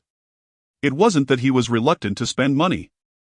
For him, or rather for the nation behind him, there was simply no difficulty in choosing. If he were to engage, it had to be the highest specification. However, given the randomness. Yesterday the Supreme Lottery had just yielded the Burning Blood in Heaven heavenly level secret art. His luck could be said to be through the roof.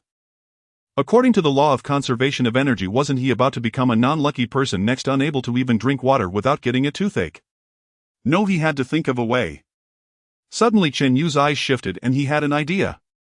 He looked at Sierra and said, "Let's not rush to activate the battle order. I'll first take a shot at the daily Supreme Lottery." All right, as you wish. Sierra maintained her perfect smile, skillfully summoning the magnificent Supreme Roulette.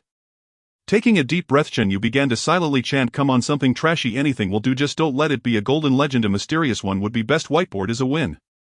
He needed to consume the bad luck, using the daily draw to eliminate any potential bad luck. This was a mystical ritual believed by every gambler. Having completed his prayer in his mind, Chen Yu resolutely pressed the start button of the roulette. Virum, the roulette spun rapidly, the colorful pointer tracing streaks of light. Chen Yu's heart leaped to his throat. It better not be gold. It can't be. The brilliance flickered and the roulette gradually came to a halt. The pointer finally landed on a square glowing with a faint green light. Ding! Congratulations, you have obtained a mysterious level equipment, Wind Binding Bracers. Completed. A heavy weight lifted off Chen Yu's heart and he couldn't help but reveal a hint of joy on his face. Mysterious level equipment. And it was the bracers he had always lacked. This was exactly what he wanted. A perfect knife pad. The law of luck conservation truly did not deceive me. Seeing the peculiar smile on Chen Yu's face, even Sierra, being an advanced intelligence, showed a flash of incomprehension in her eyes. Why was this guest so happy after drawing a mysterious level equipment? Very good. Chen Yu nodded in satisfaction, waving his hand grandly to point at the highest specification battle order option.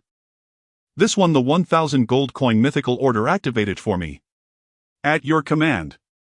As 1,000 gold coins were deducted, the pure golden light screen instantly burst forth with dazzling brilliance. This radiance was far more resplendent than any previous draw. Colorful rays of light soared to the sky, intertwining into a splendid celebratory cloud above the Supreme Building. Vaguely it seemed as if the sound of grand laws resonated in the void and an ancient vast supreme aura suddenly descended. The entire Supreme Building trembled lightly at that moment. It felt as though an ancient deity sleeping through the river of time was stirred by this activation and cast a glance. The smile on Chen Yu's face instantly froze. Something was off. This commotion was too great, wasn't it? Even the last time he drew the heavenly level sword technique, it didn't have such exaggerated effects. The thought of being settled in his mind was instantly replaced by a foreboding sense of dread. Had the knife pad gone awry? Ding! Monthly battle order mythical activated successfully. Reward list generation in progress. Detecting super specification causality fluctuation. System reward repository is undergoing emergency calibration. Calibration complete. Congratulations! You have successfully unlocked this month's mythical battle order and the reward list has been generated. A series of urgent system prompts exploded in Chen Yu's ears. Following that, a stream of chaotic aura descended from the sky. It did not condense into any form of equipment or secret art but directly merged into Chen Yu's brow. Boom! Chen Yu felt as if his soul had been knocked back, his consciousness instantly pulled into a boundless chaotic void. Here there was no time, no space, no matter, only the most primitive Tao and principle interweaving. After an indeterminate amount of time, a system prompt sounded like the first thunder of creation resounding explosively in his mind. Congratulations, you have unlocked the ultimate reward of the monthly battle order, innate spiritual treasure. Innate spiritual treasure. Chen Yu felt as if he was about to soar into the sky. Heavenly spiritual treasure. These 4 words seemed to contain a certain might that dispelled all nothingness and chaos in an instant. Chen Yu's consciousness suddenly returned to his body, his breath nearly halting. He was not an inexperienced novice based on his understanding. He had gained knowledge from reading novels or watching television. The so-called heavenly treasure is a supreme treasure born before the heavens opened and chaos was separated. Each one possesses the terrifying power to reverse the universe and reshape the laws. This game is playing way too big, isn't it? He even suspected whether he was experiencing an illusion from continuous high-intensity cultivation. Just as he was filled with doubt, the chaotic stream of light descending from the 9 heavens had completely merged into his brow. Immediately after, an ancient-looking immortal sword silently floated before him. There were no dazzling light effects, no brilliant treasures. It radiated a warm jade color as if carved from the finest mutton fat white jade. The sword body bore no unnecessary patterns, only the smooth lines of ultimate simplicity. Yet this seemingly unadorned jade sword made Chen Yu feel an unprecedented connection of spirit. As if this sword were an extension of his own body, a part of his soul. Item name: Heavenly Spiritual Treasure. Yu Huang. Growth type: basic. Attributes: attack power 300, armor penetration 50, spiritual power conduction efficiency 80. Unique effect: Sword Spirit Rebirth. After activation, the Sword Spirit Yu Huang will automatically manifest, attacking autonomously with 100 of the holder's basic attributes for 10 minutes. Cooldown time 6 hours. Unique effect: Tao Essence Heaven formed. This sword is nurtured by the source of heaven and earth, ignoring all great suppression. Looking at the seemingly perverse attribute panel before him, Chen Yu couldn't help but gasp. Just the basic attributes directly crushed his previous Ascension sword. Even more terrifying were those 2 unique effects. Sword Spirit Rebirth. Isn't this just an autonomous battle puppet that can last for 10 minutes with all its basic attributes? And it's a puppet wielding a divine weapon. By himself he was equivalent to a perfectly coordinated dual-person top-tier team. And that Tao Essence Heaven formed ignoring great suppression. This meant that even if he encountered a myth-level boss in the future, striking with this sword would be as easy as cutting through tofu with no damage reduction whatsoever. Chen Yu felt his mouth watering. This is truly a cheat. Before he could recover from the shock, the image of the Yu Huang immortal sword flickered and transformed into a stream of light, merging into his palm. In its place, a massive golden scroll slowly unfolded before him. The scroll was densely filled with battle order rewards from level 1 to level 50. LV1 Heavenly Spiritual Treasure Yu Huang X1 LV2 Chi Gathering Pill X5 LV3 Chi Gathering Pill X5 LV4 Chi Gathering Pill X5 LV5 Gold X10 LV10 Yu Huang Essence X1 Note contains the essence of the Heavenly Spiritual Treasure source, allowing Yu Huang to gain an additional avatar. LV20 Yu Huang Essence X1 Chen Yu's gaze was fixed on each of those rewards, his breath becoming rapid once again. Besides the level 1 reward of the Great Yu Huang, every subsequent 10 levels actually granted another Yu Huang essence to gain an avatar. If he reached level 50, wouldn't that mean he could control 6 heavenly spiritual treasures by himself? 6-fold happiness. No, this is an exponential increase in combat power. Moreover, aside from these core rewards, the most abundant filler was actually the chi-gathering pills he had been worried about finding. 5 pills each level.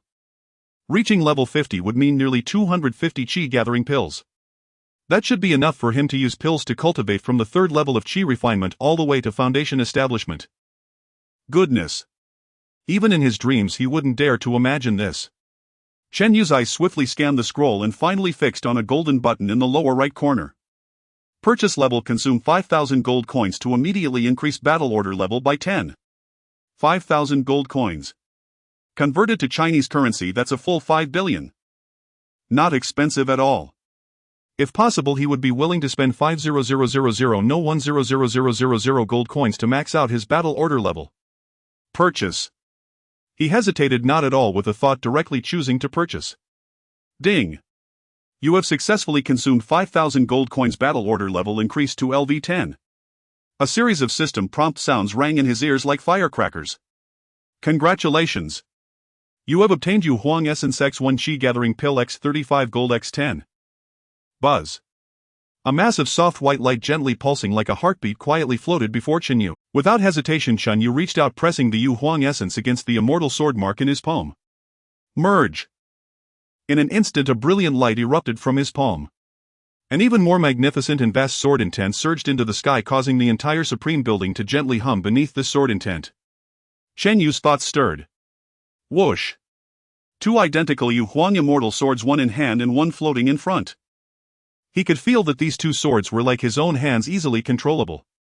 This thing. Chen Yu couldn't help but murmur. This was not merely double the attack power. This meant he could simultaneously perform 2 sets of sword techniques. Left hand Chaos Star to clear small monsters, right hand Surprise Swan to target the boss. Or both swords simultaneously, unleashing a sword chi storm that doubles the range and density of Chaos Star. In an instant, countless ruthless tactical combinations flashed through his mind. Monster Siege. Chen Yu's lips curled slightly. Previously he had felt a bit of pressure regarding the unknown trial, but now he only felt comfortable and clear-headed. Is this little setup enough for anyone to drink a jar? He was even looking forward to how long those so-called monsters could withstand his Chaos Star sword formation. Dear Supreme Member, your battle order for this month has taken effect. Don't forget to upgrade your level. The melodious voice of Sierra pulled Chen Yu back from his fantasies. Suppressing his excitement, Chen Yu nodded with only one thought in his mind. Log off. I must log off immediately. Such a significant matter must be reported to Director Li at the first opportunity. This will completely dispel the expert's doubts. I have something to attend to. I'll leave for a bit. Chen Yu said to Sierra, then directly opened the system menu. All right, looking forward to your next visit. Sierra slightly bowed, and beneath her impeccable etiquette a fleeting glimmer seemed to flash in her deep-set eyes. In the underground base, in a circular isolation space, Chen Yu opened his eyes. The medical and security personnel waiting there immediately approached. Comrade Chen Yu, how do you feel? A staff member handed him warm water, asking with concern. Just a moment ago Chen Yu's body monitoring had triggered an alarm. This is not a laboratory, it is clearly a temple that gathers the pinnacle wisdom of Chinese civilization. The entire space was as bright as day, with dozens of elderly experts and scholars, their hair gray and their demeanor elegant, engaged in heated discussions around 10 floating blueprints emitting a soft glow. Those were the design drafts that Chen Yu had brought out from the game. At this moment these papers were no longer blank, they were filled with countless intricate lines, data and three-dimensional models that were mind-bogglingly complex. Old Lu, look here, said Zhang Bai, the chief engineer of the Aerospace Engineering Space Station structural design team, pointing at a cross-section of a magnificent city wall on a blueprint, his brow furrowed. The city wall module provided by the system, while having an ancient appearance, has an internal load-bearing structure that follows a logic of bricks and stones, only capable of effectively resisting kinetic impacts in the horizontal direction. Based on our simulations, the demonic beast attack is very likely to be multidimensional, potentially including spatial rifts and gravitational collapses. The person referred to as Old Lu was academician Lu Xiqing from the National Academy of Building Research. He adjusted his reading glasses and said solemnly, Chief Engineer Zhang is right. Therefore my idea is to retain only its form as the facade of our divine fortress. He gently tapped on the design draft and the 3D model of the city wall instantly became transparent, revealing its internal structure. This is a preliminary plan I created referencing the composite structures of modern fortresses and nuclear shelters and combining it with the honeycomb stress buffering design of the core module of the Heavenly Palace space station that you provided, Chief Engineer Zhang. Additionally, there's old Xian's suggestion regarding the materials. Yu felt a twitch at the corner of his eye. Goodness, using the pressure-resistant structure of a space station to build a city wall. These big shots are truly serious. On the other side, Professor Wang Qiuzi from the Central Academy of Fine Arts, a gentle and graceful elderly woman, was shaking her head repeatedly at the details of the flying eaves of the city tower. No, this standard dugong is too rigid and lacks soul. Her slender fingers traced over the design draft and the originally stiff lines instantly became lively and graceful. Our indestructible divine fortress is not just a stronghold, it is the face of our Chinese civilization projected into another dimension. It must possess spirit and grace. I suggest adopting the majestic atmosphere of Tang Dynasty style as the overall tone while incorporating the exquisite elegance of Song Dynasty gardens. Look at this corner tower, the flying eaves must curl upward, creating an artistic conception of like wings in flight. Yu stared blankly at this scene, feeling somewhat overwhelmed. He initially thought that so-called design merely meant drawing a more scientific and sturdy shell. However, this group of people was evidently using the concept of constructing national treasures, merging the aesthetic essence of millennia of civilization to create an unprecedented miracle. Every detail they discussed, from a stress point on the city wall to a single tile on the roof, sparkled with the brilliance of wisdom and imagination. At this moment, a sense of reverence and mission rose unprecedentedly in Chen Yu's heart. Just then the laboratory door opened and Li Goen strode in with a powerful presence. He bore a hint of fatigue on his face, but his eyes shone with incredible brightness as if aflame. Xiao Chun, you've emerged from seclusion. Perfect. He grabbed Chen Yu and pointed at the central design blueprint, which had already taken shape and was the most magnificent. His voice was filled with barely contained excitement. Come look. The overall design blueprint for the first phase of the project is already 70% complete. Chen Yu's gaze turned toward that design draft. He saw the outline of a colossal city so magnificent that it defied description, quietly floating above the light screen. The city wall towered into the clouds, resembling a black mountain ridge exuding a sense of power. Within the city, pavilions and towers were arranged in an orderly manner, perfectly blending classical aesthetics with a futuristic sense of technology. The colossal city rose along the mountains, conforming to their contours. Just by looking at this blueprint, a tremendous momentum of as solid as gold and immortal for eternity surged forward. Chen Yu felt as if his breath had stopped. This is what we are building, that's right.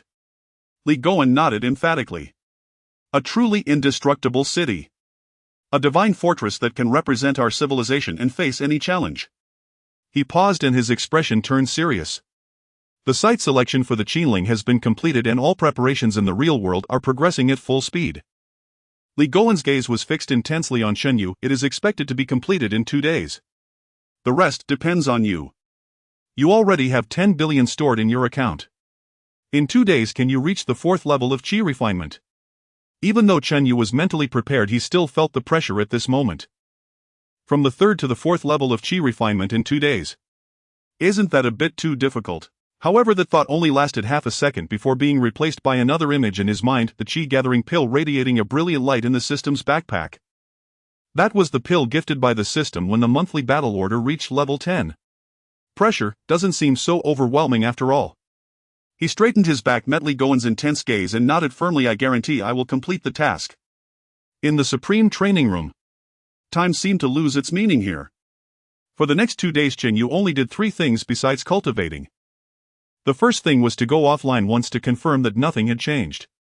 The second was to draw every day in the Supreme Lottery. The third was to enter the Wailing Valley in destruction mode. As expected, none of the rewards were good. The innate spiritual treasure consumed too much luck. However, with this innate spiritual treasure, Chen Yu didn't feel any loss at all. Every 6 hours the Yu Huang dual swords hovering beside him would emit a soft sound, automatically flying out and creating a dazzling storm of sword light in the training room. Automatically farming monsters.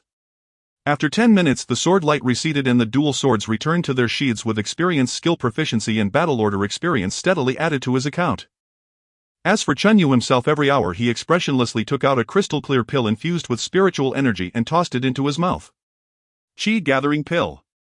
After 2 days of instances monster farming and lotteries, the monthly battle order rose to level 14, granting a total of 20 additional pills. Adding the previous 35 pills, that made a total of 55. Instances, lotteries, idling, popping pills, a perfect closed loop. On the evening of the second day, Chen Yu's body suddenly trembled. The 9 turns primordial technique that had been operating steadily suddenly accelerated, and the vortex of spiritual power in his dantian spun and compressed at an unprecedented speed. It's here. There were no earth-shattering phenomena, no thunderous momentum. Everything fell into place naturally. Pale golden droplets of spiritual power continuously condensed and dripped at the center of the vortex, merging into a shallow golden pond at the bottom of his dantian. His meridians under the washing of the liquid spiritual power became more resilient and wider, even developing a faint jade-like sheen on the surface. Ding! Congratulations, you have broken through your realm. Current realm 4th level of Qi refinement. Chen Yu slowly opened his eyes, a flash of golden light flickering deep within his pupils. He could not help but open his attribute panel. Character: Chen Yu. Occupation: Cultivator. Level 12, 4th level of Qi refinement. Title: Pioneer of Immortal Path. Health 4235, Spiritual Power 1540, Attack 1986, Defense 833. Goodness. Are you telling me this is level 12? Isn't level 30 supposed to be this insane? Chen Yu forced a smile as he exited the training room. The elegant Sierra, dressed in a white gown, maintained her perfect smile and slightly bowed her head. Congratulations, esteemed Supreme Member, your aura has undergone a qualitative leap. Chen Yu did not pause his steps as he walked past her, leaving only a faint remark. Sierra, have you forgotten something? Sierra's smile faltered slightly before she took 2 steps forward, tilting her head. A hint of just the right amount of confusion appeared in her azure eyes. Esteemed Supreme Member, I do not understand your meaning. Chen Yu frowned slightly. As a high-level guiding NPC of the system, Sierra should know what he was about to do. And what was that piece of shattered world stone in his hand for? Was it just a decoration? According to Li Gowen's speculation, the other fragments should have been actively presented by the system. However, over the past 2 days, whether through lotteries or destruction modes, he had seen nothing. He stopped, turned around, and looked calmly at Sierra. How can I obtain the remaining shattered world stone? He asked directly. Sierra blinked, seemingly pondering, and after a moment she spoke slowly. The world stone is a treasure of civilization, its appearance often accompanied by the intertwining of miracles and fate. Perhaps it lies with a formidable enemy, or perhaps hidden within a forgotten treasure chest. Anything is possible. She then shifted her tone and added, of course, establishing a guild territory does not necessarily require a complete world stone. Even just a fragment embedded in the civilization base can endow your territory with unique characteristics. If you can gather more fragments in the future, you can always synthesize and replace it. Its power will only grow stronger. So it was. Chen Yu nodded, seemingly accepting this explanation, but suddenly shifted his tone. However, building a guild doesn't necessarily have to be done immediately. We can wait until we gather the fragments and then synthesize a complete one, can't we? That cannot be done, Sierra almost instinctively disagreed. The power of the world stone can be replaced by a stronger source, but it can never be added after the base has been established.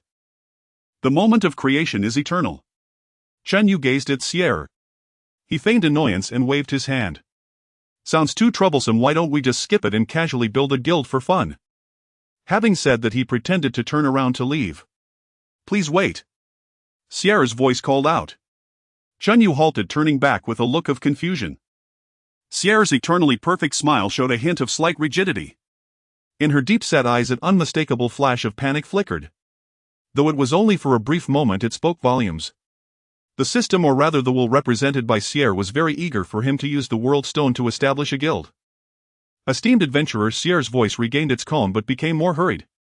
The world stone can significantly enhance your territory based on the fortunes of your civilization. It may even evolve into a unique, miraculous characteristic. To give it up would be an irreplaceable great loss. Chen Yu was lost in thought. Was it really only beneficial and harmless? Were there really no traps? However, from the current perspective, the system indeed did not pose any threats to him or to Huaxia. He cast a deep glance at Sierra. I won't fail in establishing the guild, right? Sierra fell silent for a moment. With your strength based on the precedents and the history of the Source Realm, I believe you will not fail. Understood.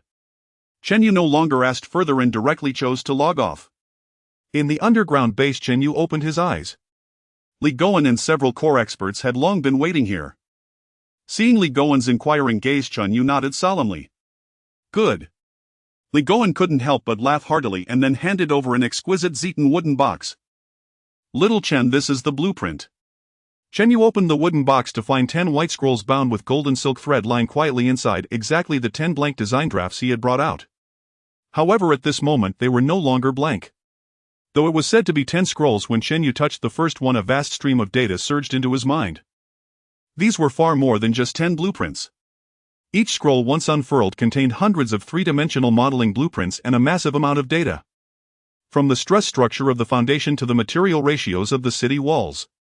From the shooting blind spots of the arrow towers to the dragon vein direction of the central axis. From drainage systems to flying eaves of the city towers. Chen Yu took a deep breath, suppressing his shock deep within. I understand now, Director Li. Go ahead. Li Goen patted his shoulder, his voice steady and powerful. We are all waiting for you. Chen Yu closed his eyes once more. Log in. In the Source Realm, Zhao City. Guild Management Office. Unlike the bustling auction house, this place felt a bit desolate. Chen Yu walked straight to the innermost part, finding the elderly man with white hair and beard wearing monocle. Burn. Young man, what business do you need to handle? Burn asked without looking up. Chen Yu said nothing, merely placing the 10 design drafts on the counter. Burn's gaze fell on the design drafts, initially somewhat casual, but soon his hand halted its action of cleaning the lenses. He adjusted his glasses and picked up one of the scrolls, probing with his spiritual sense. In the next second, this well-versed guild administrator's murky eyes suddenly burst forth with astonishing light. Incredible craftsmanship. No, this is a miracle. This is a miracle that can only be born from the combination of mortal wisdom and divine power. Burn cradled the design draft, his hands trembling slightly, and looked at Chen Yu with awe and fervor. Such a magnificent design should not just exist on paper. It must be built. Let the whole world witness its grandeur. Chen Yu's expression remained calm. So I am here to establish a guild. Of course. Of course. Burn excitedly waved his hand, and the counter before him transformed instantly, revealing 2 stone bases emanating different glows. Civilization base, ordinary price 10 gold coins. Used to carry the guild design blueprint and construct territory projections. Civilization base, immortal, price 100 gold coins. Used to carry the guild design blueprint and construct territory projections. Features a special groove for embedding the world stone and can withstand more powerful energy impacts. Chen Yu showed no hesitation. I'll buy this. He pointed at the immortal base. Ding! You have obtained Civilization Base Immortal X1. A stone base identical to the Phantom, adorned with ancient patterns and featuring a peculiar groove at its center, quietly appeared in Chen Yu's backpack. Everything was ready. Chen Yu did not linger and directly logged off again. The atmosphere in the underground base was unprecedentedly heavy. When Chen Yu opened his eyes again, he was greeted not by Li Goen but by a guard in military attire. Comrade Chen Yu, please follow me. They passed through several security checkpoints and arrived at a secret hangar. A sleek, entirely gray-black private jet with no markings stood quietly in the center of the hangar. Li Goen stood at the foot of the ladder, dressed in a sharp Zhongshan suit, his expression solemn. Let's go, they have arrived. As Chen Yu boarded the plane, he discovered that the cabin was already filled with people. Most of these individuals he had seen in the previous laboratory. Academician Lu Xiqing, Chief Zhang Bo, Professor Wang Qiuzi, as well as Zhang Yunhai, Pan Yu, and others. They did not converse, nor did they glance out the window, they simply sat quietly. An invisible and solemn atmosphere filled the cabin. This was not an ordinary journey.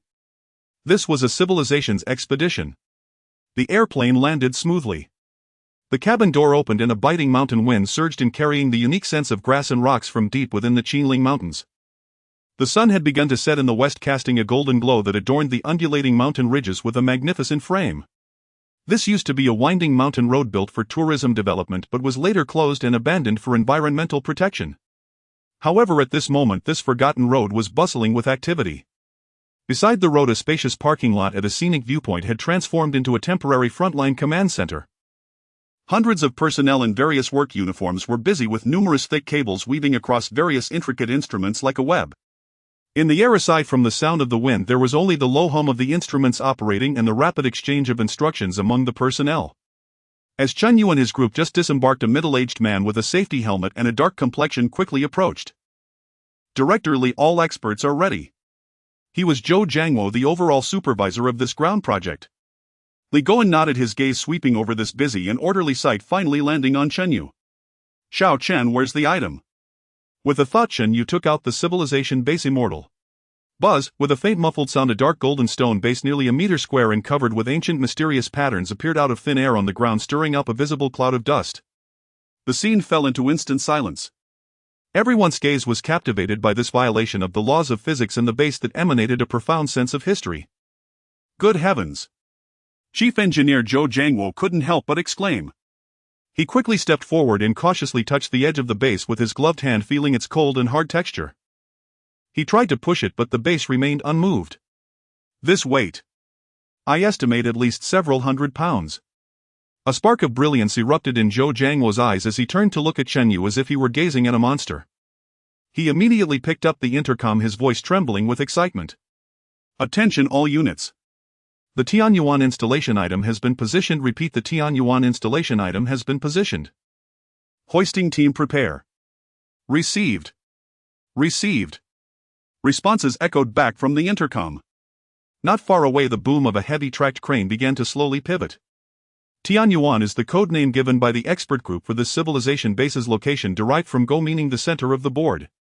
No need to go through such trouble. Chenyu spoke up. He looked at Zhou Jiangwo and then at the bulky crane in the distance. I can just deliver it myself, quick and safe. Zhou Jiangwo was taken aback. Academics Wang Chotzi and Lu Siqing exchanged glances, both with a hint of a smile on their lips. This viewpoint had an excellent sightline overlooking a vast valley basin below. Zhou Jiangwo raised his arm and pointed to a circle marked by white lime in the center of the valley. At this distance, an ordinary person might not see it clearly, but Chenyu could. The designated position for Tianyuan is right there, approximately 5 kilometers in a straight line. It would take nearly 40 minutes to go around the mountain road. Understood. Chenyu nodded. Under the gaze of hundreds of inquisitive eyes on site, he walked to the base and placed one hand on it. In the next moment, the base vanished, reappearing in his backpack. Following that, Chenyu walked to the edge of the viewpoint, taking a deep breath. What is he going to do? A young engineer couldn't help but murmur. Before the words were finished, Chenyu slightly bent his legs and like a cannonball he shot straight up into the sky, soaring over the guardrail and leaping off the 100-meter high cliff. Ah! A wave of uncontrollable gasps erupted from the crowd. Everyone rushed to the guardrail, their hearts in their throats, peering down in terror. Yet the anticipated scene of blood and flesh did not unfold. Chenyu's figure traced an incredible arc in the air and his descent suddenly slowed mid-flight. His feet lightly touched the steep rock face and his body floated like a weightless feather, gliding horizontally for dozens of meters. With every step he accurately landed on protruding rocks or tree trunks, moving gracefully as if walking on level ground. In just a moment he had crossed several thousand meters, landing lightly within that white circle. On the viewpoint there was a deathly silence. The wind howled, tugging at everyone's clothes, yet failing to disperse the dazed shock on their faces. Zhou Jiangwo opened his mouth, unable to help but murmur, Is this a movie being filmed? Academician Lu Siqing adjusted his glasses, his eyes behind the lenses sparkling with unprecedented light. He tightly clenched his fists and quietly said to Li Goen beside him, This is extraordinary power. Witnessing it firsthand is far more shocking than any data. Li Goen remained silent, but the steady gaze in his eyes burned with a flame called hope. At the bottom of the valley, Chenyu stabilized himself and once again took out the base, placing it firmly at the center of Tianyuan. He took a deep breath and retrieved the fragmented world stone.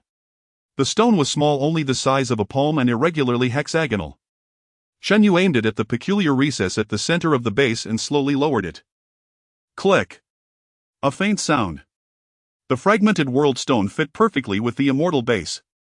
In an instant an invisible energy ripple surged from the base, rapidly expanding outward. Buzz! The air in the entire valley seemed to tremble. On the viewpoint alarms from all instruments blared simultaneously, sharp and piercing, echoing through the sky. Report. High-intensity unknown energy field detected. Increasing exponentially. Magnetic field anomaly. Spatial parameters are distorting. Zhou Jiangwo abruptly picked up the intercom, shouting with all his might, Highest command. All personnel within a 15-kilometer radius of Tianyuan evacuate immediately. Repeat. All personnel evacuate immediately. The command was given and everyone sprang into action. There was no panicked running, only hurried yet orderly footsteps. They worked in teams, quickly unplugging cables, locking core data hard drives into explosion-proof boxes, and boarding the military transport vehicles that had already started their engines. The convoy moved like a dragon, swiftly departing along the winding mountain road. Not a single person looked back. Discipline was ingrained in the bones of this team. In less than 10 minutes, including the once bustling viewpoint, it had become deserted, leaving only the howling mountain wind and abandoned empty tents. Outside the 15-kilometer lockdown zone centered on Tianyuan, however, was an entirely different scene. Cold, murderous. The earth trembled slightly, not due to the energy anomaly in the valley but because of the roar of steel tracks crushing the ground. One after another, dark green painted 99Z main battle tanks rolled out from under camouflage nets, their massive barrels slowly elevating, pointing toward the valley. Behind the turrets, infrared countermeasure systems and millimeter wave radars silently rotated, creating a death zone. Further down the ridge, rows of truck-mounted rocket launchers unveiled their covers, densely packed launch tubes gleaming with a cold light like a steel jungle. With just a command, tens of thousands of steel rain could plow through the entire valley. A low howling sound came from the clouds. Fighter jets flew in a diamond formation, spiraling at an altitude of 10,000 meters. The combat missiles and medium-range missiles beneath them had long since unlocked their firing permissions. Below them, a fleet of armed helicopters flew just above the treetops, the wind from their rotors overwhelming large swaths of forest. Inside the cabin, fully armed Special Forces soldiers silently checked their weapons. 15 kilometers away from the Tianyuan landing site, the second command camp. The air seemed to have solidified. Inside the command tent, the sound of a pin dropping could be heard. Only the deep hum of server cooling fans and the hissing sound of electricity filled the air. Hundreds of top experts and advisors from various fields held their breath, their gazes converging in unison at the center of the tent. Everyone knew that the most critical moment was about to arrive. Chunyu sat on a military chair, appearing somewhat restless. He was surrounded by dozens of national treasure-level academicians, generals and technical experts, all watching him with the eyes reserved for observing a decisive weapon. Even as a master of the fourth level of chi refinement, he felt a bit overwhelmed. He understood what he was about to do and what it meant for the country behind him. Observing the tense, expectant and serious expressions of those around him, Chunyu felt he should say something to ease the atmosphere. He scratched his head and forced a smile. "Everyone, don't be so serious, it feels like I'm about to go to the guillotine." Chunyu held up two fingers as if making a peace sign. "Don't worry, according to the data team's estimates for this test, I only need to exert 20% of my strength at most." In the crowd, someone couldn't hold back a laugh, and suddenly the tense atmosphere burst like a popped balloon, lightening considerably. "Good kid." Academician Lu Sicheng, with his graying hair, laughed and patted his shoulder. "You're quite calm under pressure. When you return victorious, I'll have the cafeteria add a chicken leg for you." The logistics team leader also made a joke. Li Goen approached Chunyu, his face still tense but his eyes softened considerably. He squatted down to meet Chenyu's gaze, his voice low yet laden with meaning. "Xiao Chen, remember, after establishing the guild, the system is likely to open new exchange channels such as the guild mall. You have 500 billion in your account." Li Goen's pupils reflected Chenyu's figure as he said slowly, "I have only one request: use money to bring the difficulty down to the lowest possible level. At any cost, regardless of expense. Do you understand? Remember, safety first. 500 billion. The national team's financial capability is always so plain yet reassuring." Chunyu nodded heavily, putting away all traces of jest. "Understood." He closed his eyes, his mind sinking into the wristband. "Attention everyone." After Chunyu closed his eyes, Li Goen suddenly stood up, grabbed the intercom, and his voice returned to a cold and resolute steel tone. "Final phase about to commence.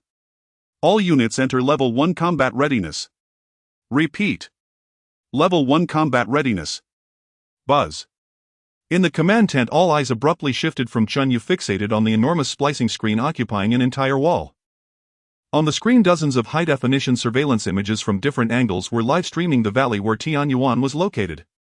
The valley was tranquil, empty of any presence. Only the wind traversed the forest. It was as if every blade of grass and every tree was on alert. Source Realm. Chenyu's figure appeared in the familiar guild management office. He wasted no time skillfully opening the recharge interface. "Please select recharge amount 500 billion. Account ending in XXXX, recharge 500,000,000,000,000,000. 00 yuan, please confirm." Confirm. Ding. Recharge successful. You have received 500,000 gold coins. Watching the gold balance in his account surge to 60229, Chunyu felt a surge of reassurance before stepping towards the administrator, Burn, behind the counter. I'm here, Chen Yu stated succinctly. The civilization foundation has been successfully installed. Burns' calm eyes seemed to flicker with a barely perceptible ripple. He looked deeply at Chen Yu, slowly nodding. Adventurer from another land, will you now begin to construct your own immortal domain? As the words fell, a gigantic semi-transparent light curtain popped up in front of Chen Yu. Would you like to now inject the design draft to build your guild domain? Yes, no. Chen Yu extended his finger without a hint of hesitation, firmly pressing on yes. In an instant, the world spun around. The world before him shattered into countless broken light and shadow, pulled into an endless darkness by an irresistible force. When Chen Yu regained his vision, he found himself suspended in a void of chaos. Beneath him lay an abyss of darkness. The next second, buzz, a faint light flickered beneath his feet. Immediately centered around that point of light, a land formed of data streams began to crazily spread out like an inkwash paint. The familiar terrain, mountains and rivers of the Qinling Mountains, were perfectly replicated in mere seconds, giving rise to a vast valley basin out of thin air. This was just the beginning. Boom! It was as if an invisible giant hand was painting with vigor a torrent of data streaming down from the void, transforming into dazzling beams of light that precisely struck the newly formed land below. As the first beam of light fell, a grand and majestic fortress city rose from the ground. It perfectly fused aerospace-grade honeycomb load-bearing structures with the solidity of a nuclear bunker, yet its appearance was the purest classical Chinese style. The city walls towered into the clouds, appearing as if carved from a single block of white jade, shimmering with a warm glow. On top of the walls, the eaves and brackets rose layer upon layer, pointing towards the heavens. The vermilion glazed tiles reflected a dignified and solemn halo under the ethereal light. Then the second, third beams of light fell one after another. Guild altars, plantations, refining workshops, and training grounds.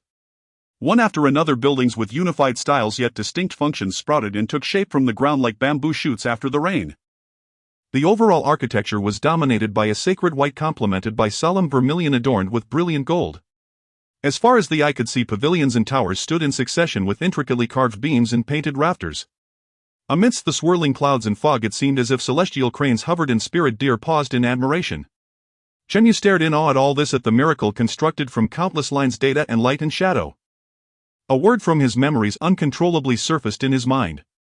White Jade Capital. In the sky, the White Jade Capital, 12 towers and 5 cities.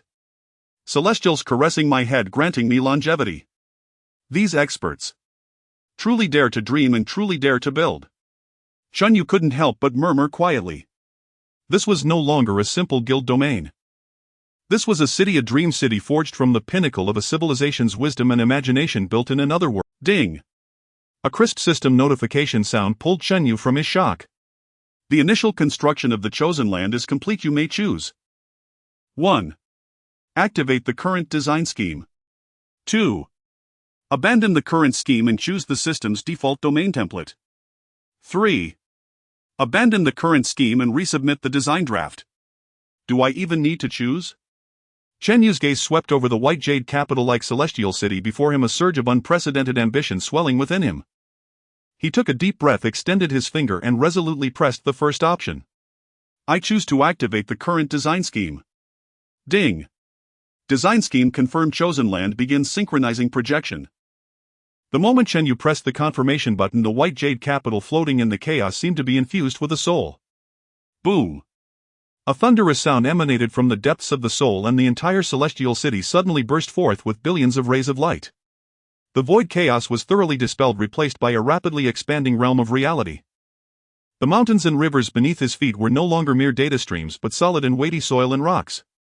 The warm luster of white jade on the city walls became more restrained, while the crimson glazed tiles under the invisible light source reflected a heavy texture.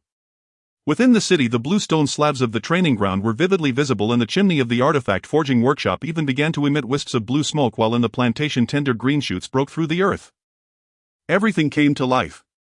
Chen Yu's figure also slowly descended from the void, his feet landing on the central white jade tile of the town square. He could feel the wind carrying the unique fragrance of the Qinling Mountains brushing against his cheek. He could even hear the distant roar of rushing water. Game and reality finally overlapped at this moment. In the real-world Qinling Second Command Camp. Report. The energy reading of the Tianyuan coordinates has gone off the charts. All sensor signals are interrupted. Switch to backup lines. Optical observation system is normal. Drone no. 03 transmitting real-time images. The shrill alarm and urgent reports shattered the deathly silence within the tent. Li Goen clenched his fists tightly, staring intently at the center of the splice screen. In the image, the once empty valley basin was undergoing miraculous changes. The air twisted violently like rippling water, and strands of pale golden light appeared out of thin air. They crisscrossed in the valley, rapidly outlining the contours of buildings. At first it was merely a blurred gigantic phantom akin to a mirage. But as time passed, the phantom became increasingly solid. Lofty city walls overlapping flying eaves, towering pavilions. A city of immortals that should only exist in myth was gradually born from the void in the ancient Qinling Mountains under the fading light of sunset. It grew and spread in a dreamlike manner, ultimately forming a magnificent celestial city of imposing proportions. It perfectly blended with the surrounding mountains, rivers, and forests, as if it had been standing there since the dawn of creation. Heavens! Academician Lu Siqing removed his glasses and rubbed his eyes vigorously with the back of his hand, tears glimmering in his murky eye sockets. Exactly the same. Just like our three-dimensional model. Aerospace engineering expert Chief Zhang Bai was also stunned, muttering to himself. This defies any physical laws. It's a miracle. Professor Wang Qiuzi from the Central Academy of Fine Arts was even more excited, trembling as she pointed at the screen, her voice choked with emotion. This light and shadow, this ambience. This is the celestial city we envision in Huaxia. The White Jade Capital. This is the White Jade Capital in the heavens. The entire command tent, from top experts to ordinary staff, stood up, staring blankly at the miracle on the screen. That was the crystallization of their wisdom, the manifestation of their dreams. A city designed by mortals, yet descending to the mortal realm in a miraculous way from another dimension. Li Goen's lips also rarely curled up slightly. He took a deep breath, suppressing the excitement in his heart, and picked up the intercom again. Location of Tianyuan, zoom in. In the center of the screen, the figure of the celestial city emerged. It was Chen Yu. It's really synchronized. The image continued to zoom in, clearly presenting his facial expression to everyone. However, everyone's smiles froze on their faces as the image became clearer. The anticipated excitement, joy, and pride were all absent. On the screen, Chen Yu's brows were tightly furrowed. A hint of deep confusion flashed across his youthful face. Then that confusion was quickly replaced by a deeper emotion. It was surprise, disbelief, and even a sense of impending dread. What was he afraid of? The Source Realm. Chen Yu truly wanted to laugh, but he couldn't. At the moment the projection of White Jade Capital was completed, a blood-red announcement covering the entire Source Realm exploded before his eyes. World announcement: a forgotten chosen land has welcomed a new master. A civilization from a distant world has planted the first seed here. The chosen land has been activated and a new order is about to be established. Civilization correlation degree 3000. Upon the announcement, the entire Source Realm fell into silence for 3 seconds. After 3 seconds, it erupted into chaos. In the Titan city, Solos, who was tearing apart a hellish dragon barehanded in the arena, paused. The massive dragon head was casually thrown to the ground, splattering lava. He furrowed his brow, looking at the still dissipating blood-red text in the sky. Civilization correlation degree 3000. When he established Titan City, this value was 620, already the highest record in history. 3000. What does that even mean? In the City of Eternal Night, the headquarters of the Moon Goddess Glory Guild, Yuji looked at the announcement quietly, her delicate face revealing no expression at all. In the floating holy hall, the Oracle Oro interrupted his prayers, gently tapping the crystal ball in front of him where countless data streams flashed by. Correlation degree 3000. Has something taboo been triggered, or has an era that should not be opened begun? Countless adventurers exploded in their respective cities. 3000. Am I seeing this wrong?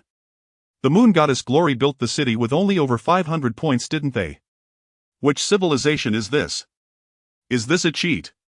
Is the system bugging out? No way can it hold such a high value. The clamor of the outside world was entirely unknown to Qinyu. Because at the same time the world announcement rang out, a series of system prompts that only he could see clearly appeared in his field of vision. Ding! Territory projection completed. Evaluating based on your design plan, civilization heritage and interaction level. Evaluation complete. Basic civilization correlation degree 650. Special item bonus: the shattered world stone you embedded contains a trace of ancient world origin, granting a huge bonus. Final civilization correlation degree 3000. Chen Yu's heart sank suddenly. 3000 correlation degree. Why did it feel like it wasn't a good thing? That broken stone, was it a trap? Just as he was filled with suspicion, a brand new interface popped. Civilization Trial Rebirth Trial Description: the birth of every new civilization will attract the scrutiny and challenge of the old order. The intensity of the trial will be uniquely determined by your civilization correlation degree. Current civilization correlation degree 3000. Chen Yu's gaze was fixed on the next line, his pupils contracting suddenly. Trial difficulty: hell difficulty. Explanation: the scale, intensity, type, and wisdom level of the monster army will be proportional to your civilization correlation degree. Expected waves. Final boss. System prompt: when the civilization correlation degree reaches 500, the trial difficulty is difficult. When the civilization correlation degree reaches 1000, the trial difficulty is nightmare. Your civilization seems to have attracted the attention of some existence far beyond specifications. Please be fully prepared. Boom. Chen Yu's mind buzzed, blanking out. Hell level. He instinctively looked up, his gaze locked on the drone's camera aimed directly at him in the sky. Inside the command tent, the smiles on everyone's faces froze. It was a complex smile mixed with pride, excitement, and relief, yet it solidified into shock upon seeing Chen Yu's suddenly tense face on the screen. What happened? Li Goen's voice broke the silence, carrying a hint of inexplicable tremor. He stared intently at Chen Yu's young face on the screen, shifting from confusion to shock and then to a near horrifying vigilance. His expression is wrong. He looks scared. The voice of the data analysis team leader Sun Feng rang out. Scared? Why would he feel fear just after the completion of this city of immortals, which condensed the pinnacle of wisdom from all of Huaxia? No one had the chance to think it through. Alarm! Alarm! Super high-spec spatial distortion detected. Energy readings cannot be calculated. It has exceeded the threshold limit. The piercing buzzing sound echoed throughout the command center. Everyone's gaze suddenly shifted from Chen Yu's face to the other side of the spliced screen. It was the wide-angle image transmitted from Drone 05. Above the tranquil valley on the western side of Baiyu Jing, the space shattered like fragile glass without warning. Dark cracks appeared out of thin air, rapidly intertwining and expanding, ultimately forming a pitch-black vortex over 100 meters in diameter, slowly rotating. This was no elegant teleportation effect from a game, but a pure emptiness that devoured light, representing ominousness and destruction. Order drones Tson Long 01 and 02 to conduct close reconnaissance. The overall commander Zhou Jiangwo seized the microphone and shouted hoarsely. However, before the drones could arrive, an enormous claw covered in pale white bony armor suddenly emerged from that pitch black. Just a single claw was larger than a heavy tank. Following that was its head. It had no eyes, only two deep sockets burning with crimson flames, and its hooked mandibles opened and closed slightly, emitting a silent roar. In the next second, this terrifying creature, standing over 50 meters tall, stepped out completely from the spatial rift. Boom! When its feet landed on the Qinling Mountains, everyone in the command center several kilometers away seemed to feel a violent tremor beneath their feet. Academician Lu Siqing's thermos dropped to the ground with a clatter, his murky eyes wide open. Aerospace Chief Zhan Bai opened his mouth but couldn't utter a single word.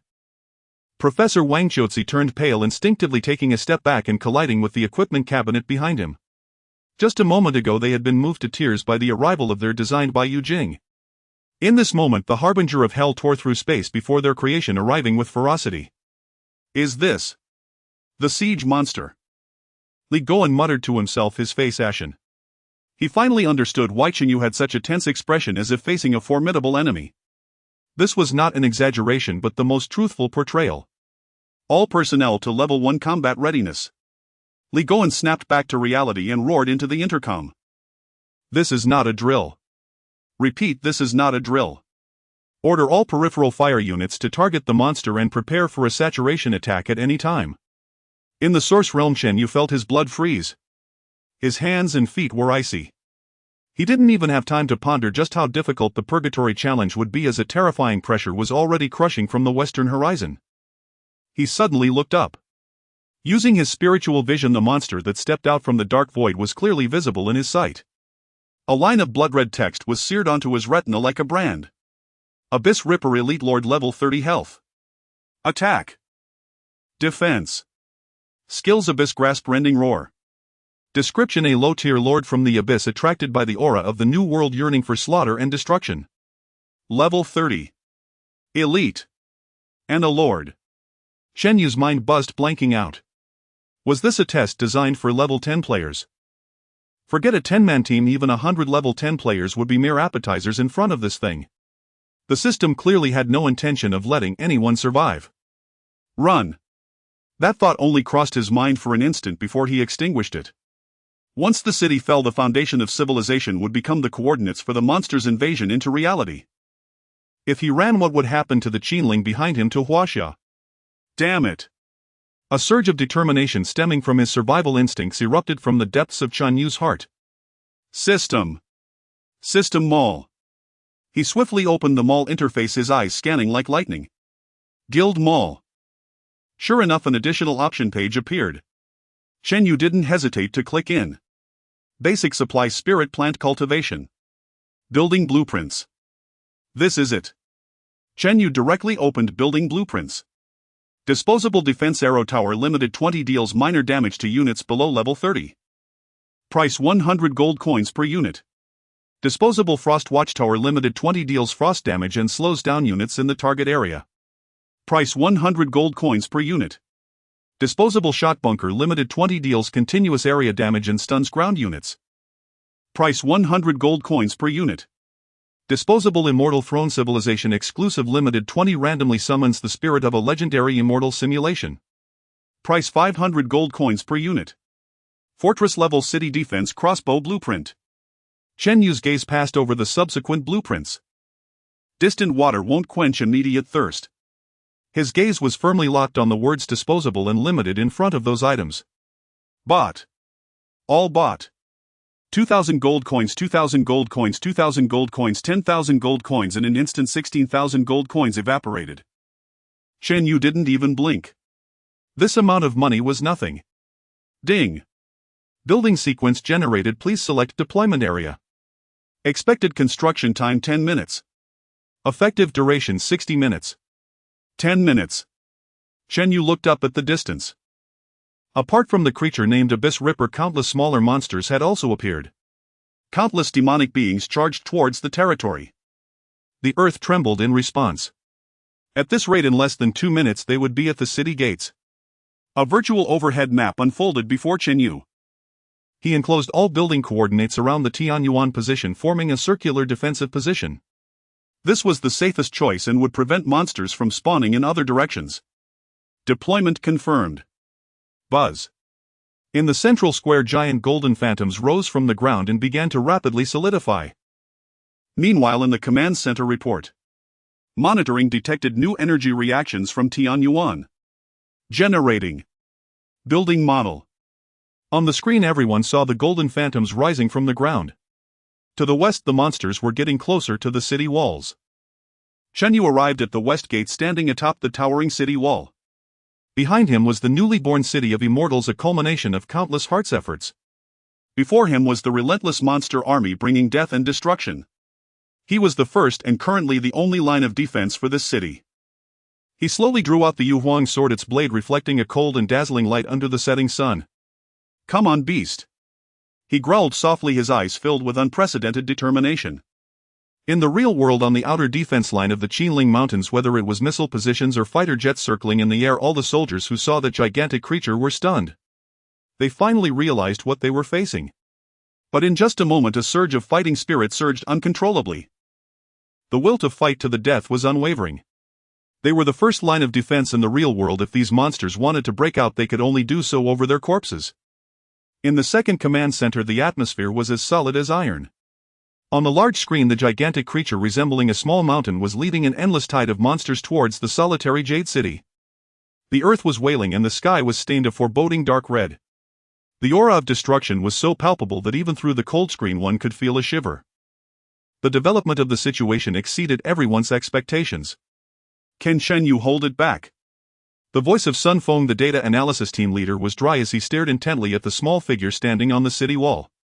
In the face of the overwhelming army of monsters, Chen Yu's figure was as insignificant as a speck of dust. He has no choice.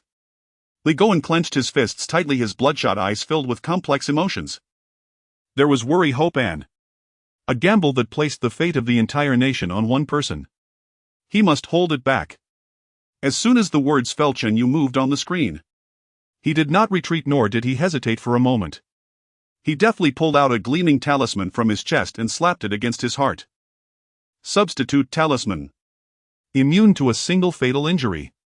After completing this standard life-saving procedure, Chen Yu felt slightly reassured. He was fearful of death, which was why he chose the safest way to face the trial of death. In the next second he leaped down from the 100-meter-high city wall. He jumped down. There was a chorus of gasps in the command center. In the source realm outside the western gate of Jade City, the wind howled, stirring up dust and debris. Chen Yu's figure crashed to the ground like a meteor, kicking up a cloud of dust. He landed steadily, holding his sword in one hand, coldly gazing at the oncoming monstrous army which swarmed like a black tide. The nearest monster was less than 100 meters away.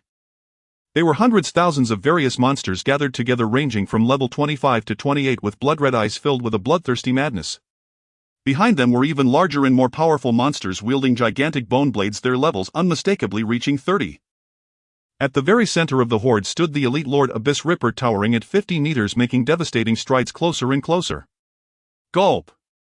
Chen Yu swallowed hard. It would be a lie to say he wasn't nervous. His palms were already drenched in cold sweat. But he knew better. At this moment he could not retreat. Director Lee, if we can't hold this wave, remember to give me the title of martyr and increase the compensation. He murmured to himself, providing his final psychological reassurance. Then the last trace of distraction was completely cut away, leaving only a sharpness like the edge of a sword. The sword technique of breaking heaven.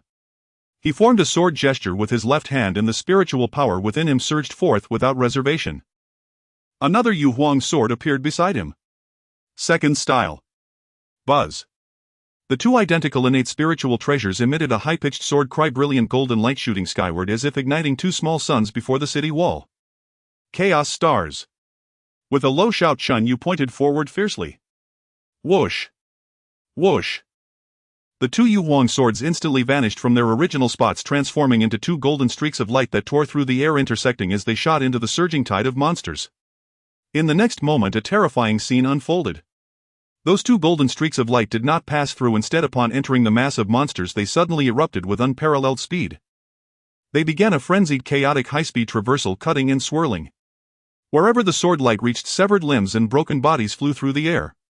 Those grotesque little monsters even failed to emit a half-hearted scream as they were instantly cut into countless pieces upon making contact with the golden sword light. Their sharp claws and tough skin were as weak as paper against the brilliance of the innate spiritual treasures. The two Yu Huang swords acted like two never-stopping death grinders, carving out two expanding circular vacuum zones amidst the vanguard of the monstrous army. In the blink of an eye, dozens of monsters were slaughtered. The black tide, composed of countless monsters, crashed against an invisible dam. The vanguard was being slaughtered mercilessly, yet the subsequent monsters continued to push forward fearlessly, filling the void. In an instant, flesh and blood flew and the stench of blood stained the earth. Chen Yu stood in place, not even moving a step. He only needed to maintain the output of spiritual power, controlling the two killing machines, creating a death vortex before the gates of Jade City that no small monster could surpass. In the command center there was a deathly silence.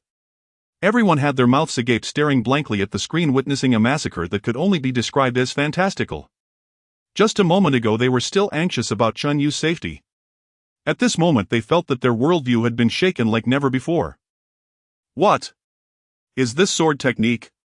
Material expert Qian Zhonghua adjusted his glasses, his eyes behind the lenses filled with confusion. In his understanding, shouldn't sword techniques be about unknown duels? What is this? A sword chi storm. An automatic lawnmower. The monsters can't break his defense. He alone is a line of defense. Academician Lu Siqing's murky eyes shone brilliantly at this moment. Before Jade City, the twin swords held back the monsters. On the battlefield, Chen Yu's tense heartstrings relaxed ever so slightly. Not bad, it's not as difficult as I imagined.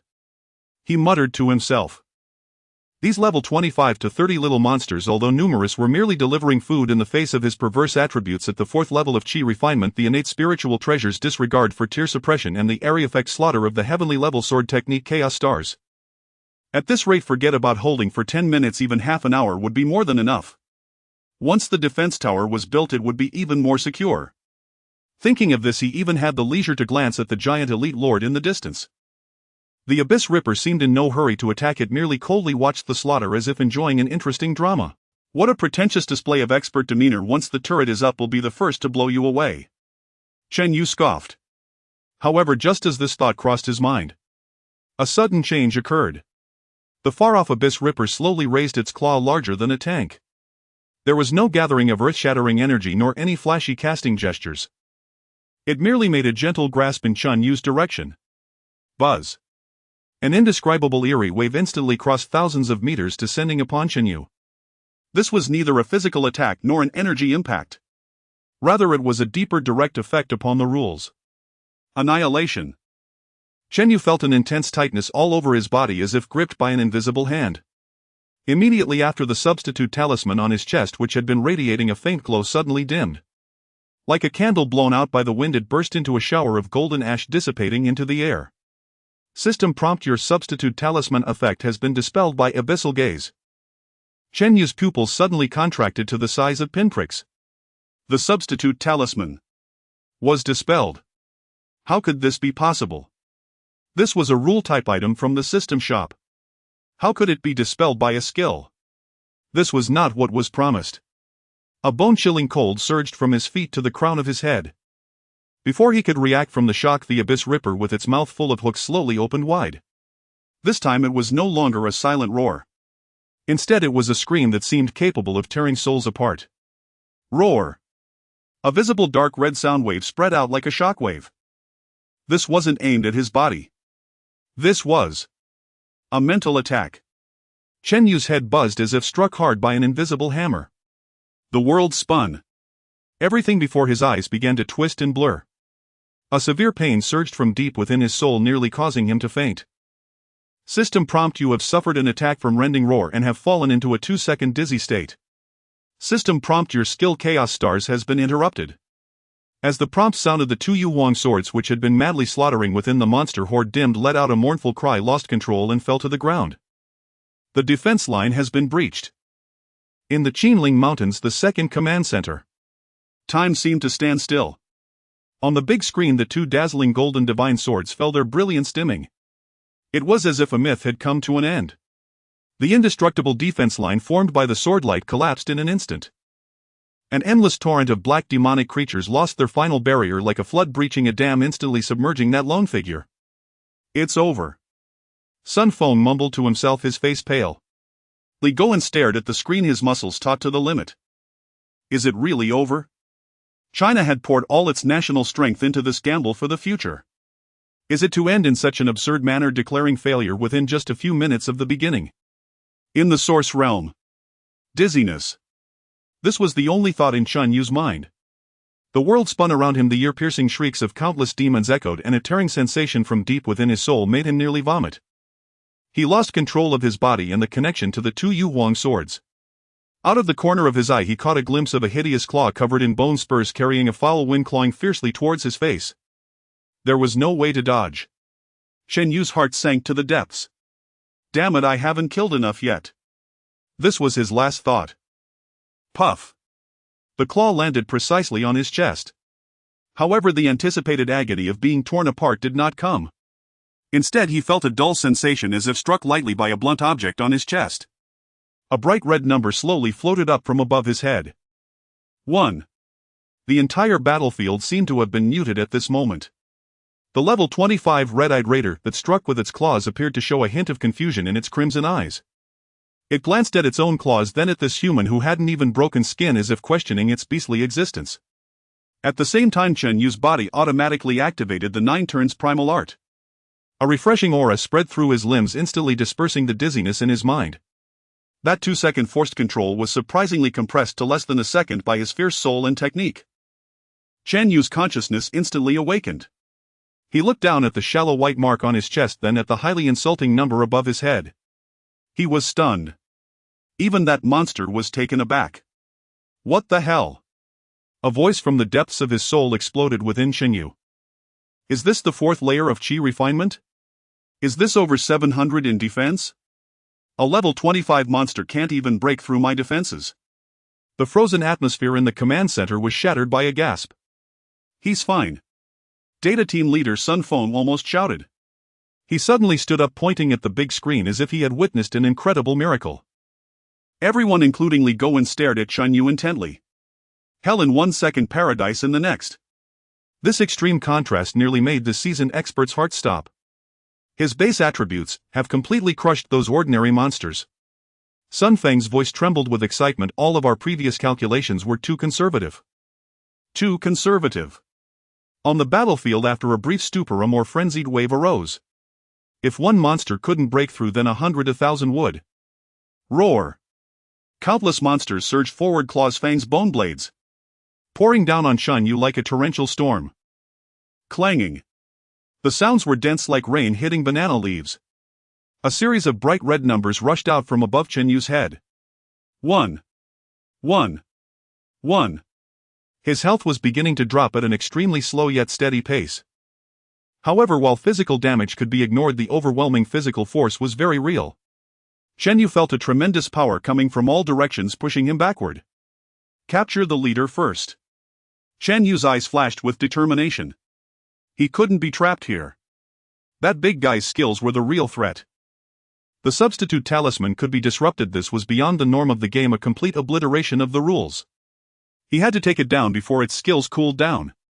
Get away from me.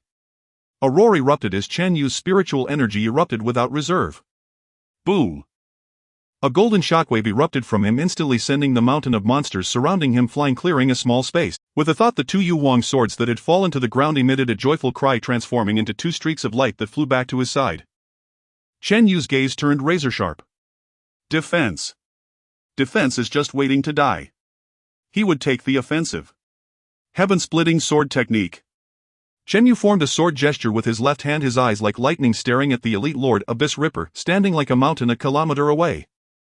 Buzz. One Yu Wang sword suddenly accelerated, circling around his body, transforming into an ever-expanding, rapidly spinning golden sword wheel. Falling stars. Wherever the sword wheel passed, all monsters attempting to approach were instantly sliced into a sky of flesh. This was no longer a fixed defense but a mobile absolute domain of protection. After completing all this, Chen Yu took a deep breath, pouring all his spiritual energy into the other Yu Huang sword in his right hand. The sword tip pointed straight ahead. On that black death road formed by countless monsters, the only destination. First move. His voice was cold and resolute. Surging Phoenix. Whoosh. A golden sword light honed to perfection shot straight out without any unnecessary momentum. This was no longer the fleeting assassination sword from practicing proficiency.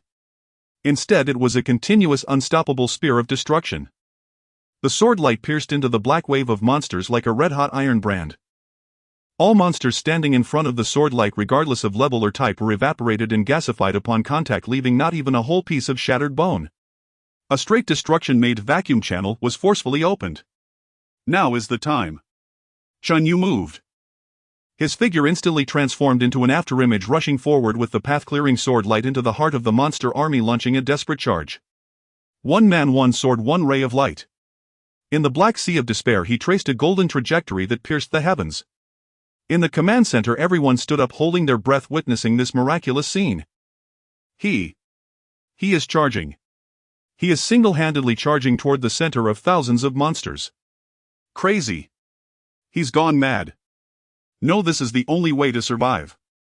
Li Goen slammed his fist on the table, his bloodshot eyes filled with uncontrollable excitement and fervor. Decapitation. He wants to decapitate the boss. One sword to guard himself, one sword to break through. Chen Yu's figure moved at high speed, nearly transforming into a golden lightning bolt. He could even see the grotesque yet bewildered expressions on the faces of the surrounding monsters. 800 meters. 500 meters. 100 meters. He was getting closer and closer to the Abyss Ripper. His spiritual energy was rapidly depleting, and Chen Yu unhesitatingly took out a recovery pill and stuffed it into his mouth. As long as I can kill you, this little consumption is nothing. The Abyssal Terror, a level 30 elite lord. It sensed the provocation of the insignificant human, its eyes reflecting the straight golden sword light along with the figure that followed closely behind. It let out a deafening roar, its massive body displaying an agility that belied its size. Huge bony blades crossed over its chest, forming a solid barrier in an attempt to block this devastating strike. Boom! The golden Jinghong sword light clashed violently with the pale bony blade. There was no stalemate as imagined. It was a crushing blow. The bony blade, capable of splitting mountains, disintegrated upon contact with the sword light, shattering instantly. The sword light surged onward, piercing through the abyssal terror's heavy chest armor, leaving a gaping hole. 3,999. A terrifying damage number floated above the boss's head. Roar! The deep pain drove the abyssal terror into madness. It abandoned all defense, its arms swinging like scythes, striking down at the already close Chenyu. However, the other launching sword will formed from the jade-hued Yu Wang sword had already turned the area within 3 meters of Chenyu into an absolute domain. Ding ding ding ding. Amidst the dense clashing of metal, those claws capable of tearing steel couldn't even approach the hem of Chenyu's clothing, being shredded to pieces by the rapidly spinning sword wheel. Now's the time. Chenyu's gaze was as cold as ice. He had rushed to the boss's front. With the protection of the sword wheel, his figure resembled a walking god of death amidst the tide of demons, ignoring all attacks from the boss. His right hand formed a sword finger and thrust forward. The Jinghong sword light that pierced through the boss's body erupted violently, transforming into thousands of fragmented sword energies rampaging within its body. The abyssal terror's massive body stiffened suddenly, its health bar plummeting at a visible speed. Meanwhile, Chenyu caught a glimpse out of the corner of his eye, noticing that several hundred nimble small monsters had escaped the main battlefield. Like a stream of black, they surged towards the distant western wall of Baiyu Jing. His heart sank suddenly. Damn it, these small monsters are so clever. No, that's not it. These monsters shouldn't possess such high intelligence. This seems more like a system preset mechanism. He quickly calculated in his mind. Based on my damage, I can kill this guy in no more than 10 seconds. That group of small monsters would take at least 30 seconds to reach the city wall. There's time, I can make it. In the blink of an eye, Chenyu made the most decisive judgment. Kill the BOSS, then return to defend. It's over. He held nothing back, pouring spiritual energy into the 2 jade-hued swords which shone brilliantly. One sword wheel defended while the other sword light attacked. He seemed to merge with the sword light, transforming into a golden storm of death surrounding the abyssal terror. Each flicker left a wound deep enough to see bone on its massive body. 3,820. 4,033. 3,887. The damage numbers fell like a waterfall. The abyssal terror's last health was swiftly depleted. It let out a roar filled with unwillingness and despair, its massive body collapsing to the ground. Its crimson eyes fixated on the human before it, resembling a god or demon before the light faded, leaving it lifeless. Its massive body crumbled like a collapsed mountain, transforming into countless black specks of light dissipating into the air. System notification: you have successfully defeated the Elite Lord Abyssal Terror, earning 100000 experience points. As the Abyssal Terror collapsed, the entire command hall erupted into cheers like a mountain roaring and the sea surging after a moment of deathly silence. We won. He did it. He really did it. Sun Feng excitedly hugged a nearby colleague, shouting incoherently. Single-handedly charging the formation, beheading the Lord. My God. This is reality. This is not a movie. Li Goen stared intently at the screen when he saw the boss dissipate into light. His tense body finally relaxed and he almost slumped into his chair. He braced himself, slamming his fist hard on the table. Good. Good. Good. 3 consecutive goods, his voice hoarse but filled with indescribable joy and pride. The crisis was averted. China had won. Everyone was immersed in the immense joy of survival. However, on the battlefield, Chenyu did not relax at all. At the moment of defeating the BOSS, he did not hesitate for a second, turning to intercept the hundreds of small monsters that had slipped through. But just as he turned around, rumble. The entire Qinling Valley, no, the entire territory of Baiyu Jing, began to shake violently. This tremor was far more terrifying than when the abyssal terror had descended, as if the heavens were collapsing and the earth was splitting. In the command center, the cheers that had just erupted came to an abrupt halt. All the smiles on everyone's faces froze instantly as they stared in shock at the big screen. What's going on? An earthquake? No. Energy reaction. A spatial energy reaction over 10 times stronger than before. The piercing alarm sounded throughout the hall once more. Chenyu suddenly stopped, his pupils contracting sharply as he fixed his gaze on the spot where monsters were pouring out. The portal there was shaking, expanding. A chilling, ominous green light seeped out from the portal. Thump. Thump. On the battlefield, all surviving monsters, whether charging or besieging, stopped all movements at this moment. They turned around, kneeling before the portal with a sense of reverence and fear. Even the hundreds of small monsters that were almost at the city wall seemed to have been paused, turning to kneel down. Chenyu's heart sank to the lowest point in an instant. No way. His throat felt a bit dry. The ominous green light grew stronger and a giant claw covered in slippery green skin swollen with pus reached out. Then a figure so large it was despair-inducing slowly stepped out of the portal one step at a time. It stood 100 meters tall, its surface writhing like intestines. At its head a gigantic murky eye radiating an evil green light slowly opened. That gaze crossed a distance of 1,000 meters, locking precisely onto Chen Yu. Abyssal Green Water Demon King, Lord level, BOSS level, LV35 health. Attack, defense. A series of question marks made Chen Yu's scalp tingle. This was a creature from a completely different dimension than the previous level 30 elite lord. This was the true face of the Purgatory level trial. Roar. The Abyssal Green Water Demon King let out a roar unlike anything any creature could produce. That sound seemed to directly affect the soul, causing Chen Yu's head to ring, nearly plunging him into dizziness once again. With its roar, all the monsters kneeling on the ground had their eyes turn even redder, their bodies subtly swelling, their aura surged. At the same time, an unknown green liquid spread out from beneath the Abyssal Green Water Demon King's feet. In the blink of an eye, it extended to below the city wall. Chen Yu didn't have time to react before he felt the surrounding environment spinning. When he regained clarity, he found himself back at the city gate. The dizzying sensation of spatial displacement flickered and vanished. Chen Yu steadied himself, and before him stood the towering city gate of Baiyujing, soaring 100 meters high. Above it resembled a mythical beast carved from white jade, with every detail embodying the exquisite essence of ancient Chinese aesthetics. Yet at this moment before the city gate, it had become a hell on earth teeming with chaotic demons. The Abyssal Green Water Demon King, towering at 100 meters, was scrutinizing the city wall that barred its entry.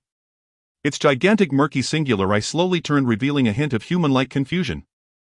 It seemed unable to comprehend. According to the rules of the Abyss, it was the temporary sovereign of this polluted land. A mere thought could teleport all its minions along with that insignificant bug to the alluring civilization base nearby. But just moments ago it had failed. An invisible force had forcibly prevented it from crossing the majestic white jade city wall. A massive number of high-energy biological readings have breached the city wall defenses. Their target is the central base. In the second command center, Sun Feng's voice trembled, barely concealing his fear. Everyone knew their objective was the connection to Huaxia. On the screen, countless red dots representing demons had already crossed the symbolic city gate, rushing frantically towards the central Tianyuan position. And the countdown for the city defenses still had a long 6 minutes and 37 seconds. Decapitate. In a flash, only these two words remained in Chen Yu's mind. The plan remains unchanged. Capture the king before the minions. As long as this leading behemoth is slain, the remaining minions pose no threat. Without a moment's hesitation, he placed another substitute talisman directly on his chest. Regardless of whether it could dispel it, having it was better than not. Buzz. The golden Yu Wang sword reappeared, and without any hesitation Chen Yu pushed his spiritual power to the limit, transforming into a streak of light that tore through the darkness. Once again unleashing the Jinghong sword technique, he aimed directly at the Demon King's singular eye. In the face of this insignificant human's provocation, the Demon King's murky eye flashed with a hint of disdain. It even refrained from blocking, allowing the golden sword light capable of piercing mountains to strike fiercely against its eyelid. Clang! A dull thud echoed. Chen Yu felt as though he hadn't struck an eyeball but rather collided with an iron wall. His grip trembled and the flying sword recoiled. Yet the Demon King's eyelid merely bore a shallow white mark. 789. A damage number that was frankly humiliating floated lazily above the boss's head. Its health bar, represented by a series of question marks, showed almost no visible change. Chen Yu's heart sank to the depths in an instant. The defenses had been breached. But only just a little. The Yu Wang's characteristic of ignoring tear suppression granted him the qualification to deal damage to this level 35 Lord-level boss. But that was all. Roar! The Demon King opened its massive maw filled with fangs, spewing forth a viscous dark green liquid like a high-pressure water gun. Chen Yu's pupils constricted, and with a push of his foot his figure instantly darted several meters sideways. Hiss! The green liquid struck the tiles where he had just stood, instantly corroding a bottomless pit that emitted nauseating black smoke. Such a domineering corrosiveness. If it hit, I'd probably be sent straight to my ancestors. While dodging, Chen Yu frantically calculated. With the damage dealt just now, even if he stood still and attacked, it would take at least 5 minutes to wear it down. 5 minutes. His peripheral vision glanced towards the city. The black tide of demons had advanced nearly 1,000 meters. At most there was only 1 minute left. After 1 minute the first demon would reach the civilization base. At that point everything would be over. How to stop them? Around the Qinling projection all weapons were on high alert. Once the demons entered, reality artillery would rain down. Yet no one knew how effective it would be. In the second command center all experts were fixated on the screen, not daring to breathe. Academician Lu Xiqing and Chief Zhangbo, two venerable pillars of the nation, clenched their hands tightly. The fruits of their labor were right before their eyes, yet they were about to be tarnished and destroyed by a tide of monsters. And they could do nothing. Everyone here could only watch helplessly. They watched the solitary golden figure standing before the 100-meter demon king like an ant that could be crushed at any moment. On the battlefield, Chen Yu's eyes were blood red. On one side was the nearly immovable terrifying boss. On the other side was the army of demons about to breach the last line of defense. This was a deadlock. Damn it! Chen Yu suddenly let out a furious roar, his voice carrying a frantic determination. I'm going all out against you. He abruptly halted his retreat, allowing the Demon King's acidic breath to graze his protective sword while sparking a dazzling shower of sparks. He abruptly clasped his hands together in front of his chest, forming an intricate sword gesture. Go! With a single command, the two Yuhuang swords that had been circling around him, transforming into a protective sword wheel, let out a high-pitched cry. They instantly broke free from their guard over Chen Yu, becoming two brilliant golden lightning bolts that shot skyward. They traced a magnificent arc in the air, crossing over half the city like two falling meteors, accurately targeting the forefront of the black tide. Boom! Boom! The two swords, one to the left and one to the right, plunged fiercely into the central square of Baiyujing. Just before the army of demons, less than 100 meters away. Buzz, the golden light erupted.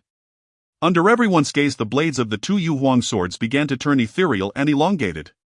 Amidst the interplay of light and shadow, two blurred humanoid figures slowly coalesced and stepped out from the sword light. They were two golden figures resembling Chen Yu with 7-part similarity, yet expressionless, entirely composed of pure sword energy. They had become sword spirits fighting autonomously. The moment the two sword spirits appeared, they said nothing, they merely raised their hands. The two Yuhuang swords flew automatically into their grasp. The next second, Chaos Star. The two identical second forms of the Breaking Heaven sword technique were unleashed simultaneously. Countless sharp sword energies erupted, centered around the two sword spirits, forming two deadly tornadoes with diameters exceeding 10 meters. The nearly 100 demons at the forefront didn't even have time to emit a mournful cry before being engulfed in the storm of sword energy. In an instant they were shredded into a sky of minced flesh. The mottled blood stained the pristine square black. An insurmountable line of death composed of sword energy was forcibly constructed before this civilization base. Did it stop? Sun Feng stared at the screen displaying the abruptly halted tide of demons, stuttering. Could one person split into two combatants fighting on two battlefields simultaneously? What kind of divine technique was this? However, before they could breathe a sigh of relief, everyone was struck dumb by another scene displayed on the main screen. At the West City Gate, Chen Yu, having lost the protection of the twin swords, stood there alone. All the sword light around him had dissipated, leaving only the exquisite ascension robe fluttering in the bloody wind stirred by the Demon King. Roar! The Demon King's massive singular eye also flashed with a hint of confusion. It did not understand why this insignificant human had discarded its only weapon. But that was unimportant. What mattered was that now this bug, daring to challenge it, was completely defenseless. A faint smile crept across the Demon King's lips. It slowly raised its gigantic claw covered in slick green skin. On the claw a sickly green energy surged violently, forming a rapidly spinning, horrifying energy ball. The shadow of death loomed over Chen Yu. He's gone mad. Why did he throw away his sword? In the command center, Zhang Yunhai slammed his fist on the table, his eyes bulging with rage. Without a sword, how can he fight the boss? With his head. He could guess Chen Yu's thoughts, but this was tantamount to suicide. Chen Yu stared intently at the ever-growing energy ball, feeling the terrifying power within, capable of annihilating everything. Sweat began to bead on his forehead. He certainly knew how dangerous he was right now. But he had no choice. This was the only way to break the deadlock. Use the sword spirits to hold off the minions and buy time for the city defenses. Using his life to stall this most terrifying boss. Come on. Chen Yu raised his head, sneering at the 100-meter Demon King. My defense at the 4th layer of Qi refinement is for you to scratch me with. Today if you can kill me in one blow I'll acknowledge you as my big brother right here. He spat on the ground, his eyes filled only with madness and determination. In the giant single eye of the abyssal greenwater demon king the small and solitary figure of Chun Yu was reflected. Die bug. Boom. A grim green energy beam enveloping a terrifying force capable of melting steel instantly engulfed the spot where Chun Yu stood. The earth trembled violently and the hard tiles were vaporized in an instant, leaving a terrifying pit several dozen meters deep. With a single blow it seemed as if even space had been torn apart. Chun Yu. Zhang Yunhai roared in disbelief. However, before the roar had faded he froze in place. In the command center everyone was as if frozen in time, staring intently at the main screen. At the edge of the smoke-filled pit a figure staggered into view. It was Chun Yu.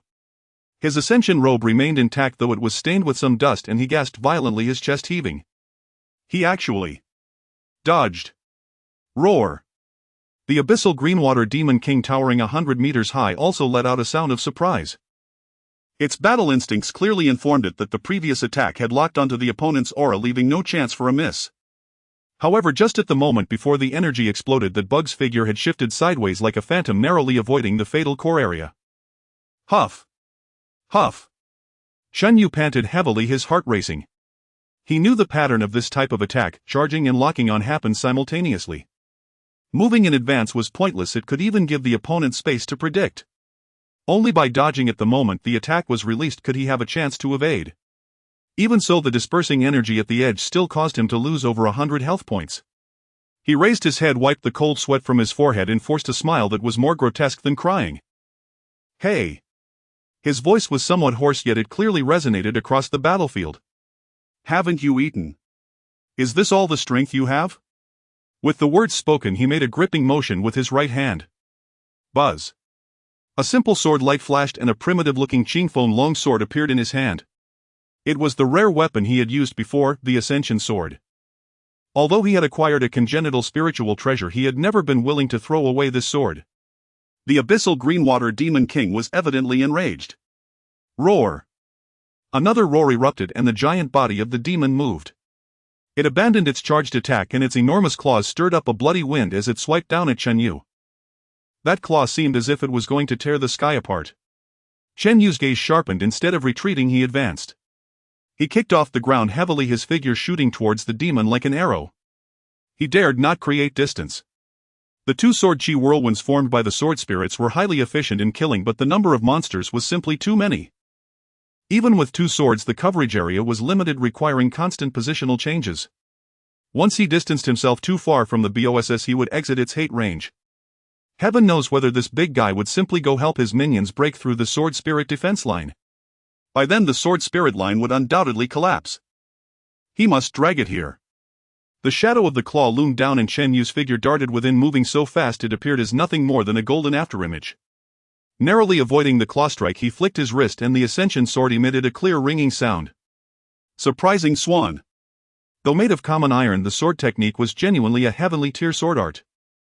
A faint sword light like a firefly piercing through the night accurately stabbed towards the Demon King's thick ankle. Ding!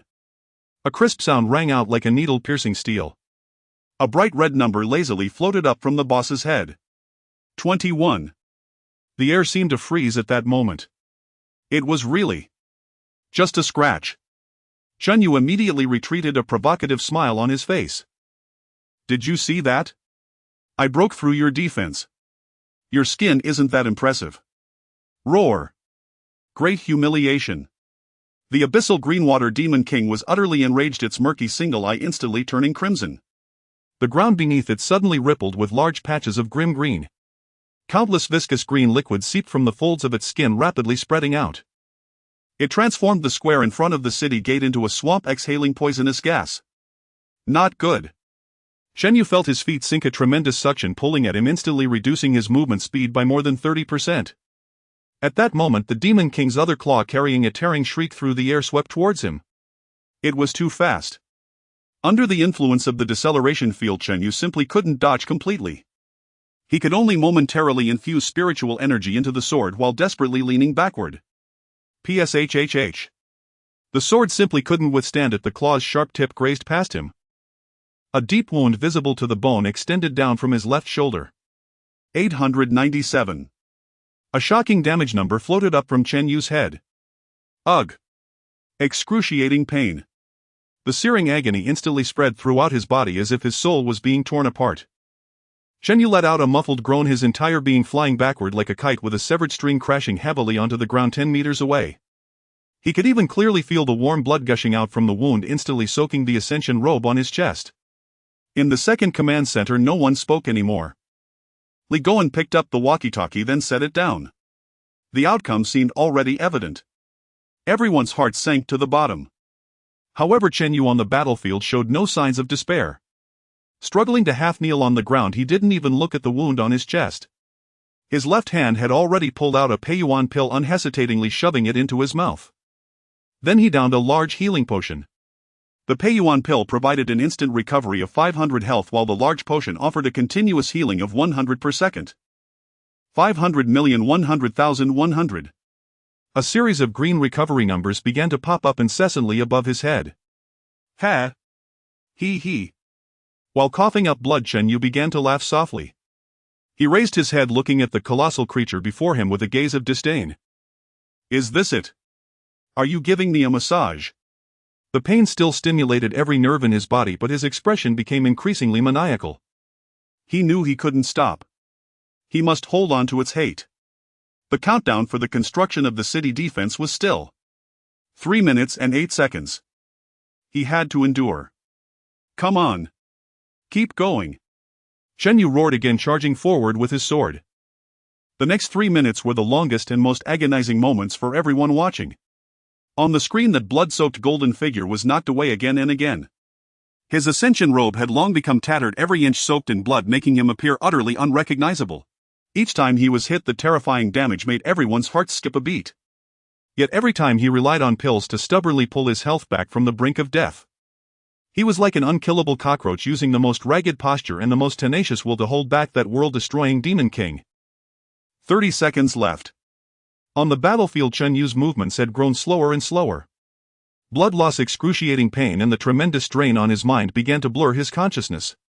Bracing himself against the sword, he made a face at the Demon King. Roar! The abyssal greenwater Demon King seemed to have finally lost patience. It suddenly opened its massive mouth and a grim green energy ball began to rapidly coalesce. This was a finishing blow. Chen Yu's pupils constricted. He wanted to dodge, but his body felt as heavy as if filled with lead. The pills were still on cooldown. If he couldn't avoid the charged attack, it would also cause multiple instances of damage and the substitution talisman would be meaningless. The image of death had never been so clear. In the second command center, many people turned away, unable to bear to watch any longer. Is it going to end? The last thought flashed through Chen Yu's mind. At that moment, Dong, a deep and majestic bell tolled, echoing throughout the Qinling Mountains without warning. Dozens of light beams shot up into the sky. What does death feel like? Chen Yu had never known until now. He sensed it would soon become clear. He had exhausted every means at his disposal. The faces of Li Goen, Zhang Yunhai, and others flickered across his mind. I'm sorry. In that final instant, as consciousness began to sink into darkness, Dong! A deep ancient chime resonated across heaven and earth, as if emanating from the primordial source itself. Bearing an unassailable sovereign authority, its reverberation instantly dispelled all fear and despair within Chen Yu's heart. Immediately afterward, a rapid cascade of system notifications erupted in his ears, sharp, insistent, unrelenting. Ding! City defense structures completed. Defensive arrow tower activated. Frost Sentinel Tower activated. Shock Bastion activated. Immortal Sovereign Throne activated. Within the gleaming Bayou capital, 60 ordinary defensive towers, already constructed, flared with soft luminescence and whirred to life. Yet every gaze, Chen Yu's on the battlefield, Li Goen's and the others in the command center, was drawn irresistibly toward the anomaly unfolding at the city's central plaza. Boom! Boom! Boom! 20 radiant golden pillars surged skyward from 20 distinct points across the plaza, piercing through clouds and heavens alike. Within each pillar, a unique white jade throne ascended slowly, carved with dragons and phoenixes wreathed in auspicious chi, radiating an overwhelming, awe-inducing majesty. Upon each throne loomed a hazy august specter, gradually coalescing from mist into substance. 19 wore standardized silver armor and gripped celestial halberds or long spears, their auras stern and lethal. But the most striking throne dwarfed the other 19, its scale immense, its occupant towering beyond mortal proportion. He wore golden scale armor, a triple-peaked phoenix crown, and wielded a three-pronged double-edged divine blade, his presence thunderous, his aura boundless. Most astonishing of all, a single tightly shut vertical eye centered upon his brow. Even his mere silhouette exuded an ineffable transcendent divinity, the power to pierce the three realms and discern illusion from truth. This is... Professor Zhang Ping trembled violently inside the command center, pointing at the figure on screen, speechless with awe. This is... Before he could utter another word, the battlefield convulsed anew. The colossal immortal specter, still only half manifest, seemed to sense the abyssal greenwater demon king's energy sphere poised to launch. Without fully solidifying, his vertical eye snapped open, just a sliver. A golden divine light, beyond description, blazed forth. WHUM. The entire world seemed frozen mid-breath. The winds ceased. Roaring demons froze mid-lunge, limbs locked in motion. The demon king's apocalyptic energy sphere hung suspended in air, its violent surges abruptly stilled. Even the main display screen in the Qinling command center, its scrolling data streams blinking status lights, froze utterly still. Time itself was imprisoned. Within that golden radiance, the figure upon the central throne solidified completely. He did not glance at the colossal demon king, nor deign to acknowledge the tens of thousands of demonic troops. His eyes, deep wells of infinite authority and serene indifference, first swept downward past the ramparts to settle upon a small battered blood-soaked figure below. His gaze lingered upon Shunyu for but a breath. Then slowly he turned his head toward the immobilized abyssal greenwater demon king. That look, cold, detached, utterly devoid of emotion, was how a human might regard an ant. And then a voice resonated, not in the ears but deep within every soul, vast sovereign, echoing the immutable laws of heaven. How dare a mere fiend from a foreign realm dare desecrate this realm? Even before the final syllable faded, his three-pronged double-edged blade shot forth a streak of pure light. No cataclysmic explosion. No world-shattering roar. The blade simply flashed, ripping through space, and pierced the demon king's forehead with flawless precision. Put. A soft, hollow sound. The 100-meter-tall demon king shuddered violently. Its massive solitary eye, once blazing with crimson fury, now flooded with bottomless terror and bewildered confusion. In the next instant, its body began disintegrating from the forehead outward, shattering into dust, scattering silently into the arrested air. Not even a cry escaped its lips. Annihilation in a single stroke. A level 35 elite overlord erased with effortless finality. The divine blade continued its flight, embedding itself deep into the western gate of the Bayou capital with a resonant clang. Krakum. From the weapon's epicenter, countless serpentine bolts of golden lightning erupted, spreading outward in an instant to form a colossal thunder domain spanning 1,000 square meters. The temporal stasis shattered. Roar. Behind the demon king, fresh waves of monsters poured endlessly from the portal, rushing forward blindly, heedless, undeterred. Yet the moment they crossed the boundary of that thunder domain, golden arcs lashed out like living things coiling around the grotesque forms. Before they could scream, the monsters blackened into charred husks, then crumbled into ash, vanishing without trace. One man holds the pass against 10,000, no. This was no mere pass. It was an uncrossable celestial chasm. Meanwhile, the other 19 celestial warriors stirred. With impassive faces, they leapt from their thrones, weapons drawn, and plunged into the remaining horde like tigers among sheep. It was a slaughter. A sweep of the celestial halberd cleaved dozens in two. A horizontal slash of the long spear cleared entire swaths of ground. Their movements were precise, efficient, merciless, like the most perfect killing engines ever forged. By comparison, the 60 defensive towers seemed like child's toys. Arrows from the arrow towers were still arcing through the air, while the target had already been impaled by a celestial warrior's spear. Frost Sentinel towers had barely conjured a slowing field when the celestial warriors had already slaughtered every monster within its radius. This was not merely superior strength. It was a battle across dimensions.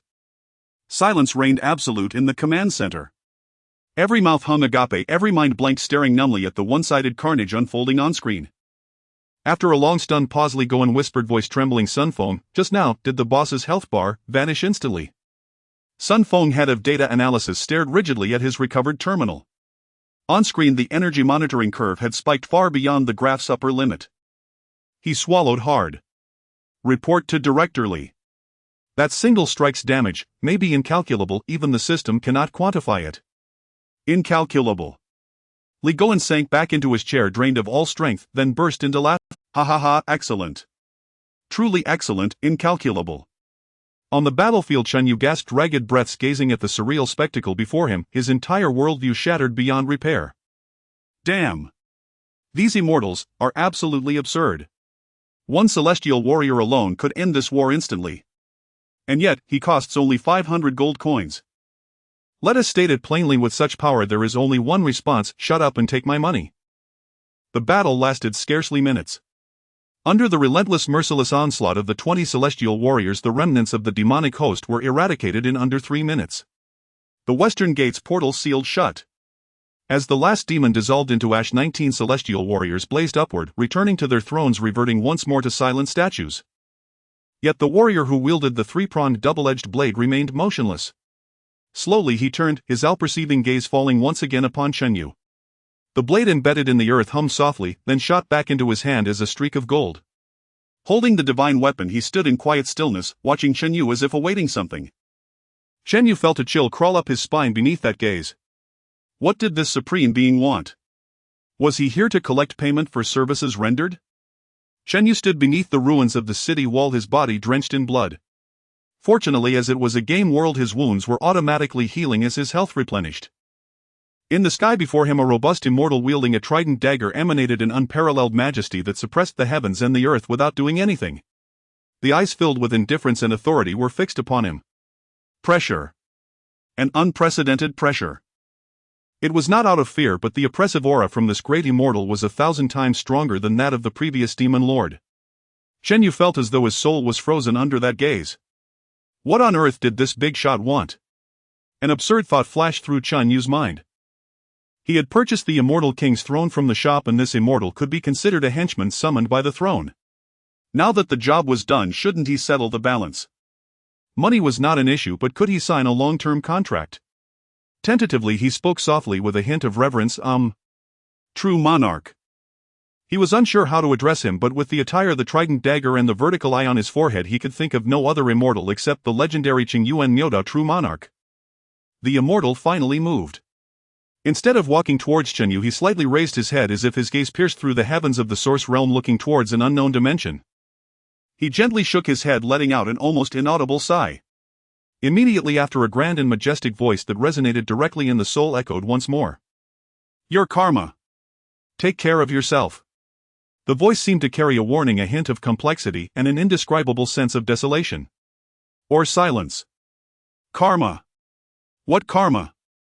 Chun Yu was filled with questions, just about to inquire further, when he noticed the figure of the divine general beginning to fade into illusion. Golden specks of light radiated from him as he took one last deep look at the recently ravaged Baiyu Jing. In a flash he transformed into a dazzling golden light, instantly merging into the largest throne in the central square. Clang! With a soft chime, the sculpture on the throne returned to its original form, as if everything that had just occurred had never happened. Before Chun Yu had the chance to digest the meaning of karma, a series of cold system notification sounds finally arrived, pulling him back to reality. Ding! Congratulations, you have successfully withstood the impact of the hell-level civilization trials monsters. Ding! Shattered World Stone effect triggered civilization luck 100. Your guild territory chosen land has been successfully activated, and the territorial contract is now officially in effect. Your guild is officially established and will become renowned throughout the source realm. Now please name your guild. Here it comes. Chun Yu took a deep breath, suppressing the turmoil within his heart. He raised his head, his gaze sweeping over the 20 majestic immortal thrones in the central square. He recalled the faces of Li Go and Lu Siqing and others in the command center, filled with hope and determination. This guild would not only carry his dream of gaming, but also the hope and expedition of a civilization. Immortal Dao Huaxia. His lips moved as he solemnly entered 2 words into the naming box. Xianxia. Ding! The guild Xianxia has been successfully created. System notification: your guild territory chosen land has been bound to the guild Xianxia. Would you like to rename this territory? Chun Yu's gaze shifted once again to the city that had been reborn from the flames of war, a grand city that fused the top wisdom of Huaxia with classical aesthetics. The name that first appeared in his mind, he entered it without hesitation. Baiyu Jing. Ding! Naming successful. Your guild Xianxia has officially settled in the territory Baiyu Jing. Almost at the moment the naming was completed, a blood-red beam of light shot into the sky, instantly staining the entire sky of the source realm red. The grand and majestic world announcement resonated in every player's ears. World announcement: a magnificent immortal city named Baiyujing has risen and a new guild at Xianxia is hereby declared established. The ancient fire of civilization has been ignited and a new chapter of the era has begun to unfold. World announcement. World announcement. A series of 3 world announcements flooded the screen, instantly igniting the entire source realm. Xianxia. What guild is that? Where did it come from? Baiyujing. That name feels a bit strange. Do you all remember that announcement about the 3,000-point civilization relevance? It must be this Xianxia guild that caused it. My goodness, with a 3,000-point relevance, what kind of hellish trials did they go through? Countless players murmured, speculating about the mysterious guild that had suddenly emerged. In the city of Titans, Salros sat on the massive throne observing the world announcement with an inscrutable expression. However, those familiar with him and the guild hierarchy knew that when he was silent it was the most dangerous time. When he established the Titan Temple, the civilization relevance was just over 600. In that battle, their top 100-man group lost nearly 30% before barely passing. He could not imagine what a 3,000-point relevance would entail in terms of a brutal trial. What made him even more uneasy was that the other party had succeeded. This meant that a newly emerging force with an extremely terrifying foundation had quietly risen. "President, should we send someone to scout?" a steward asked cautiously. Salros slowly shook his head, his voice deep as thunder. "No need. We have more important matters to attend to." In the floating holy hall, the Oracle Aro shifted his gaze away from the announcement, his brow furrowed.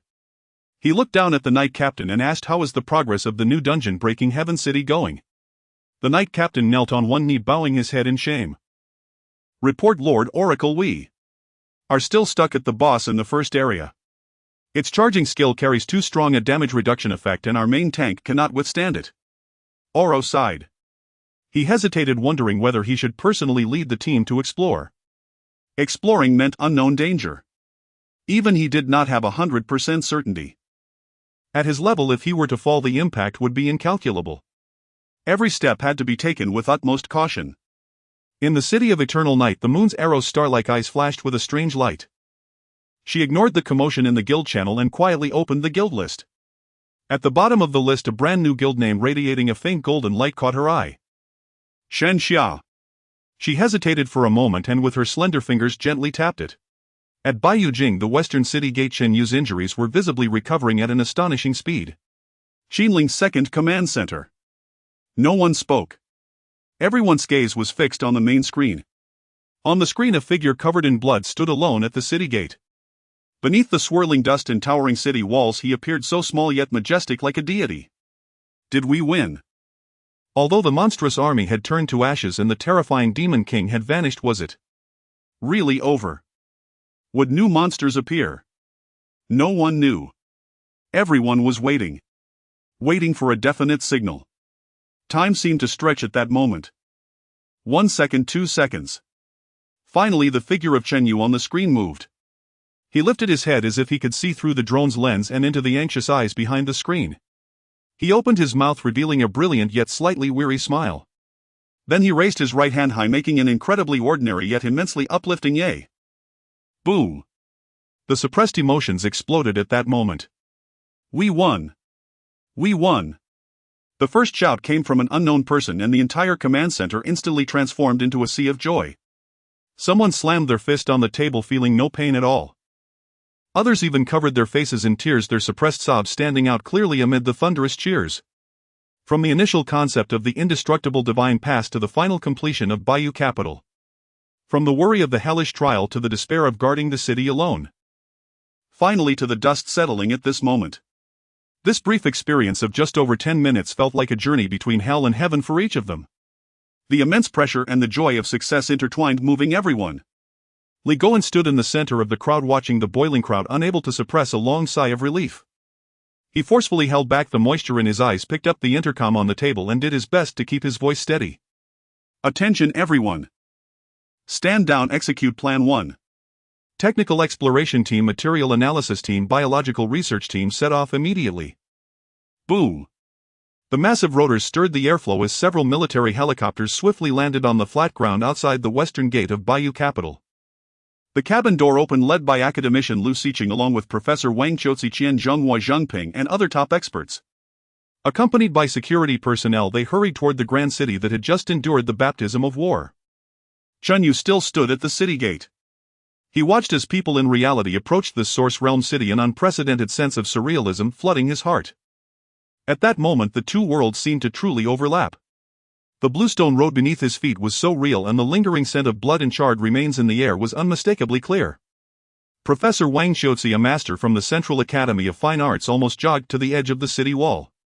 As she passed by Chen Yu, she paused slightly and simply nodded. She stood beneath the towering city wall without speaking. She just reached out her slightly trembling hand cautiously, as if caressing a rare treasure, and gently pressed it against the surface of the wall. The icy sensation. Deeply engraved with ancient and war-torn patterns. It's real. Professor Wang Qiuzi's eyes instantly reddened, her voice choked with emotion. It is real. Not just her, academician Lu Siqing and Chief Zhang Bo behind her also stepped forward. Using their hands and portable precision instruments, they began the preliminary exploration of the wall's structure and material. Every piece of data, every touch proved to them that this dream city, which only existed on paper and in data, had truly descended into reality. Li Goen quickly walked in front of Chen Yu. Looking at the young man who had almost single-handedly protected all of this, his eyes were filled with complex emotions. There was relief, approval, and a hint of fear. He tentatively reached out his hand, wanting to pat Chen Yu's shoulder. However, in the next second a strange scene occurred. Li Goen's palm passed through Chen Yu's body without any obstruction. It was as if he had passed through a holographic projection without substance. This. Li Goen was stunned. The tactical team leader Zhang Yunhai immediately stepped forward, speaking in a deep voice. It seems our initial hypothesis is correct. The Source Realm's territory is synchronously projected into reality, but the two spaces themselves exist independently. He paused and provided a more vivid analogy. It's more like a mirror. There is an identical territory in reality, and there is also one in the Source Realm. Their states are forcibly synchronized, but we in reality cannot interact with the Chen Yu in the Source Realm. In other words, Chen Yu is still in his game world while Li Goen and the others are in a replica of the real world. Li Goen frowned slightly, immediately grasping the key point. Can information be synchronized? For example, sound. Yes, Chen Yu replied directly, very clearly, just like you were speaking in my ear. Physically isolated, but information flows freely.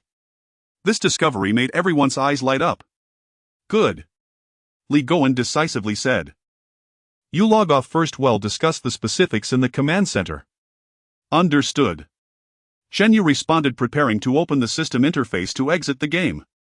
But at that moment he suddenly caught a glimpse of a bright red exclamation mark flashing wildly on the guild icon in the lower right corner of the system interface. New message. He felt a stir in his heart and reached out to click on the guild icon. Two system prompts instantly popped up. System prompt: the president of the guild Moon God's Radiance Moon's Arrow has sent a request for an alliance with your guild Xianxia. Do you agree? Chen Yu raised his eyebrows slightly. Moon God's Radiance. Moon's Arrow. This woman is quite perceptive. He temporarily ignored it and shifted his gaze to the second prompt. System prompt: your guild event calendar has been updated, please check it promptly. An ancient scroll interface slowly unfolded before him.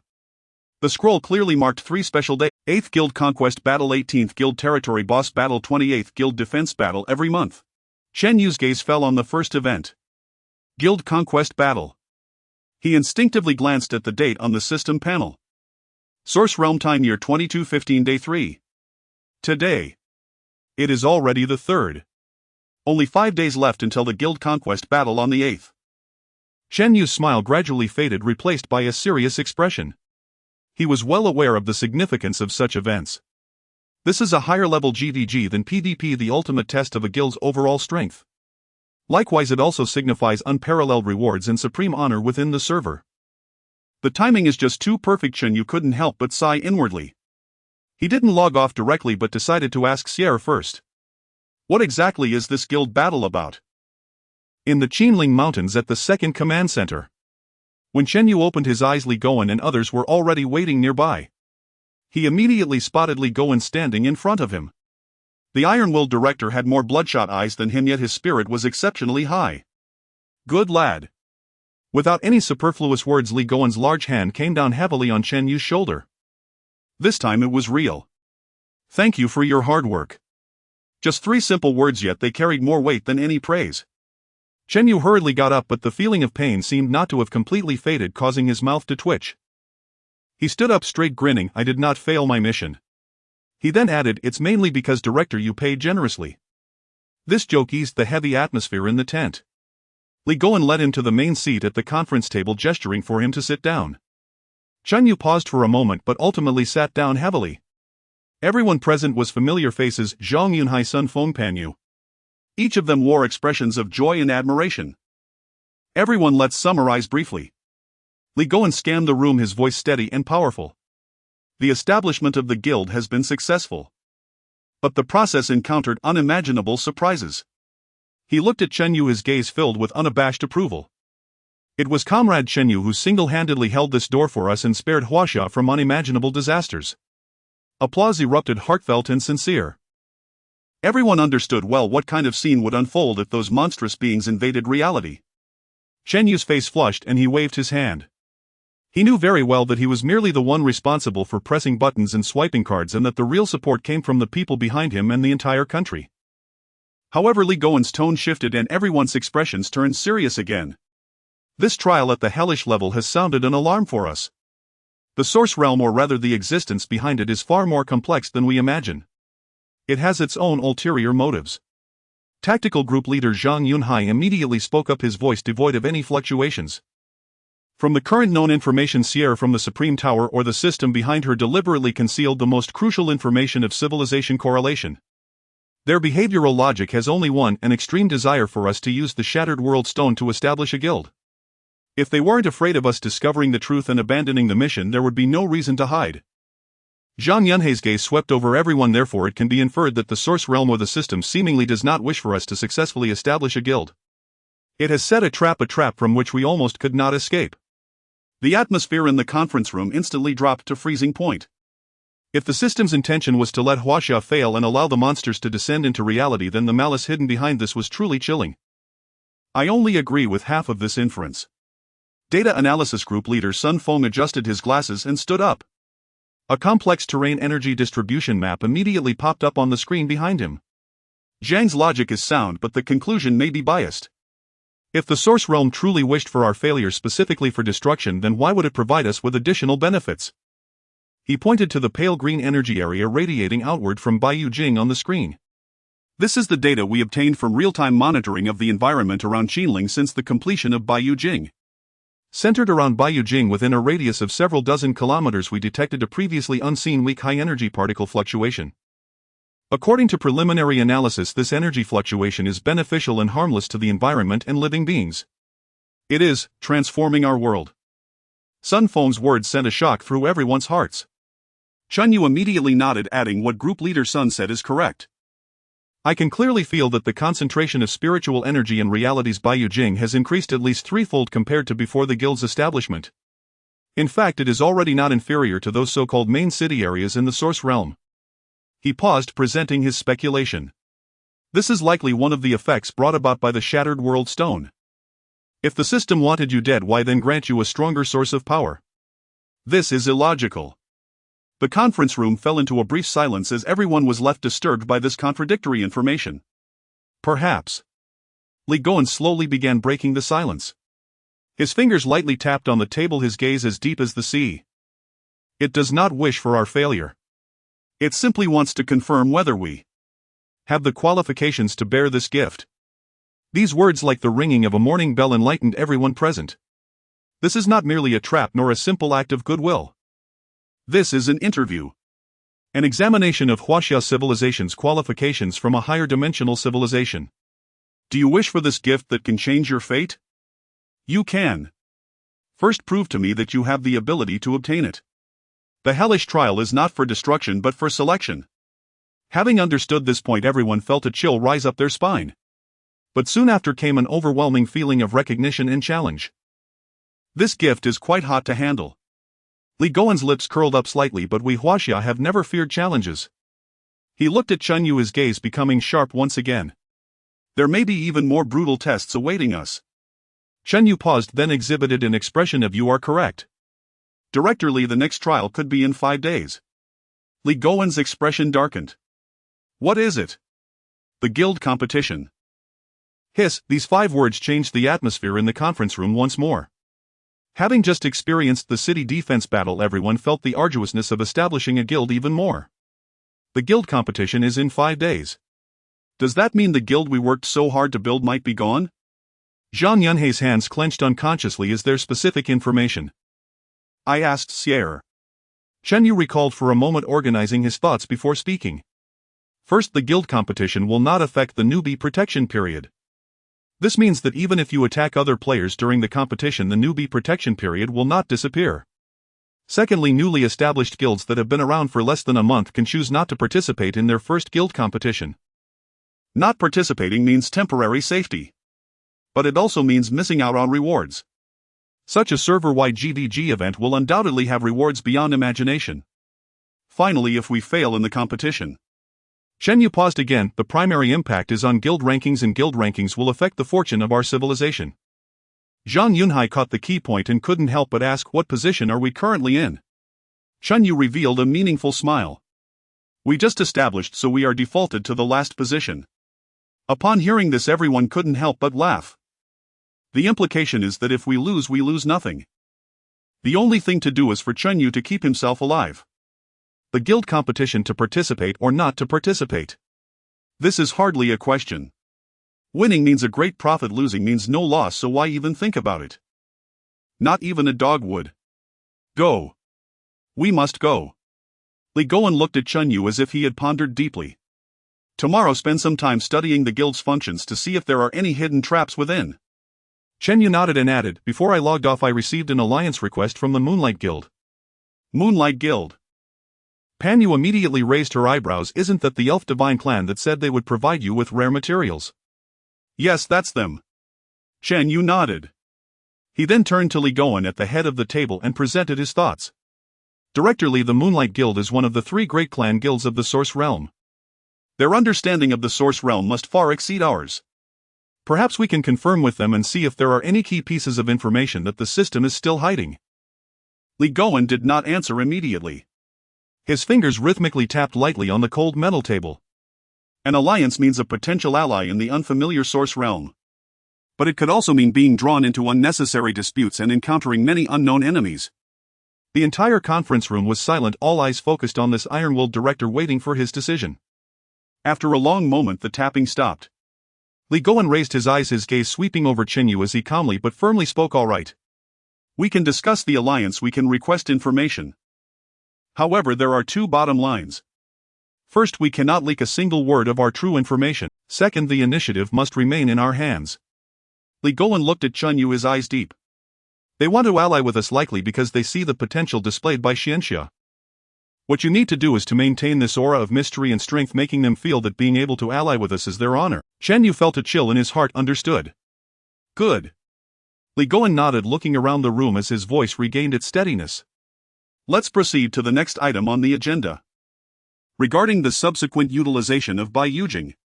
He looked at the material expert Qian Zhonghua and the biological expert Zhang Ping. Old Qian, Professor Zhang, what you proposed before about materials and biological research in the Source Realm can now be prepared for relocation. We have reserved the highest standard research center within Bai Yujing. Subsequently, all research projects related to the Source Realm will be conducted directly within Bai Yujing. Qian Zhonghua and Zhang Ping, both white-haired experts of national treasure status, instantly lit up with astonishment at these words. Conducting research directly in Bai Yujing. This means they can access the freshest materials at the first opportunity. They might even be able to use the special environment there to conduct experiments that are usually impossible. This is like opening a door to a new world for them. However, tactical leader Zhang Yunhai frowned, pointing at the ceiling, raising a practical concern. Bai Yujing has already materialized. Such a large-scale architectural complex cannot escape the eyes above. If a large number of equipment and personnel are stationed and are captured by foreign satellites.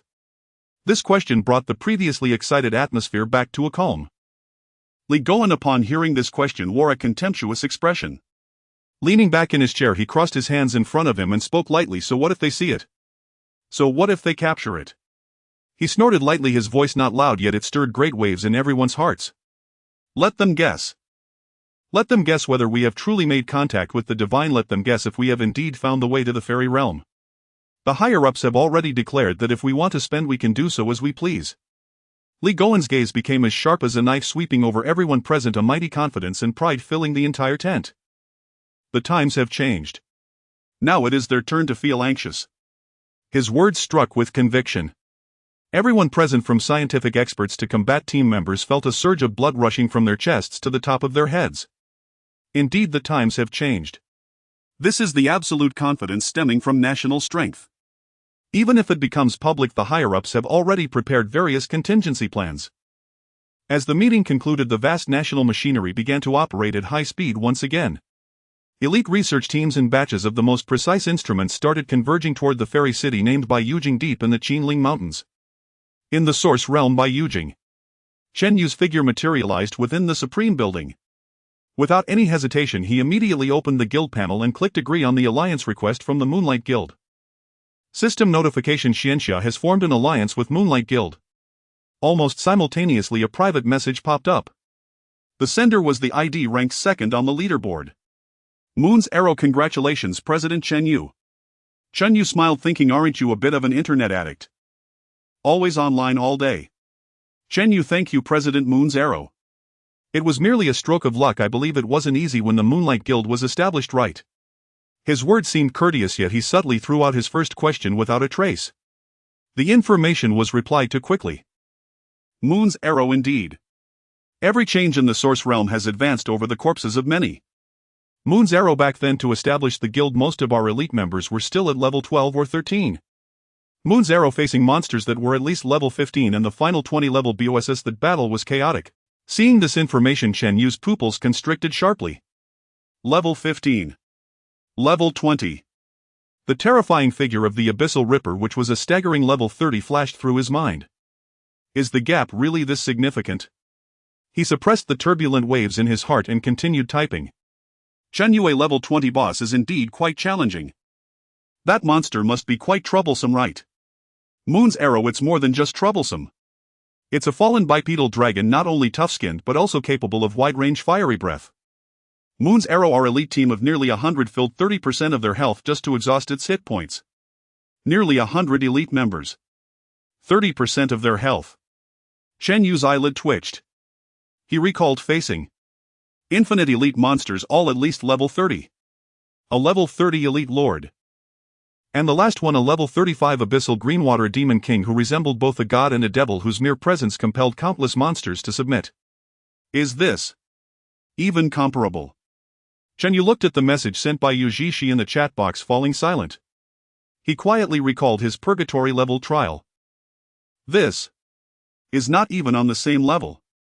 Before he could comprehend, a new message from Yu Zhishi popped up, clearly filled with curiosity about the establishment process of Xianxia. Yu Zhishi: President Chen, your trial must also be extraordinary, right? Here it comes. Chen Yu cleared his throat, although the other party couldn't hear. It felt like a ritual. Chen Yu: yes, roughly. The monsters were indeed quite strong, but we were well prepared.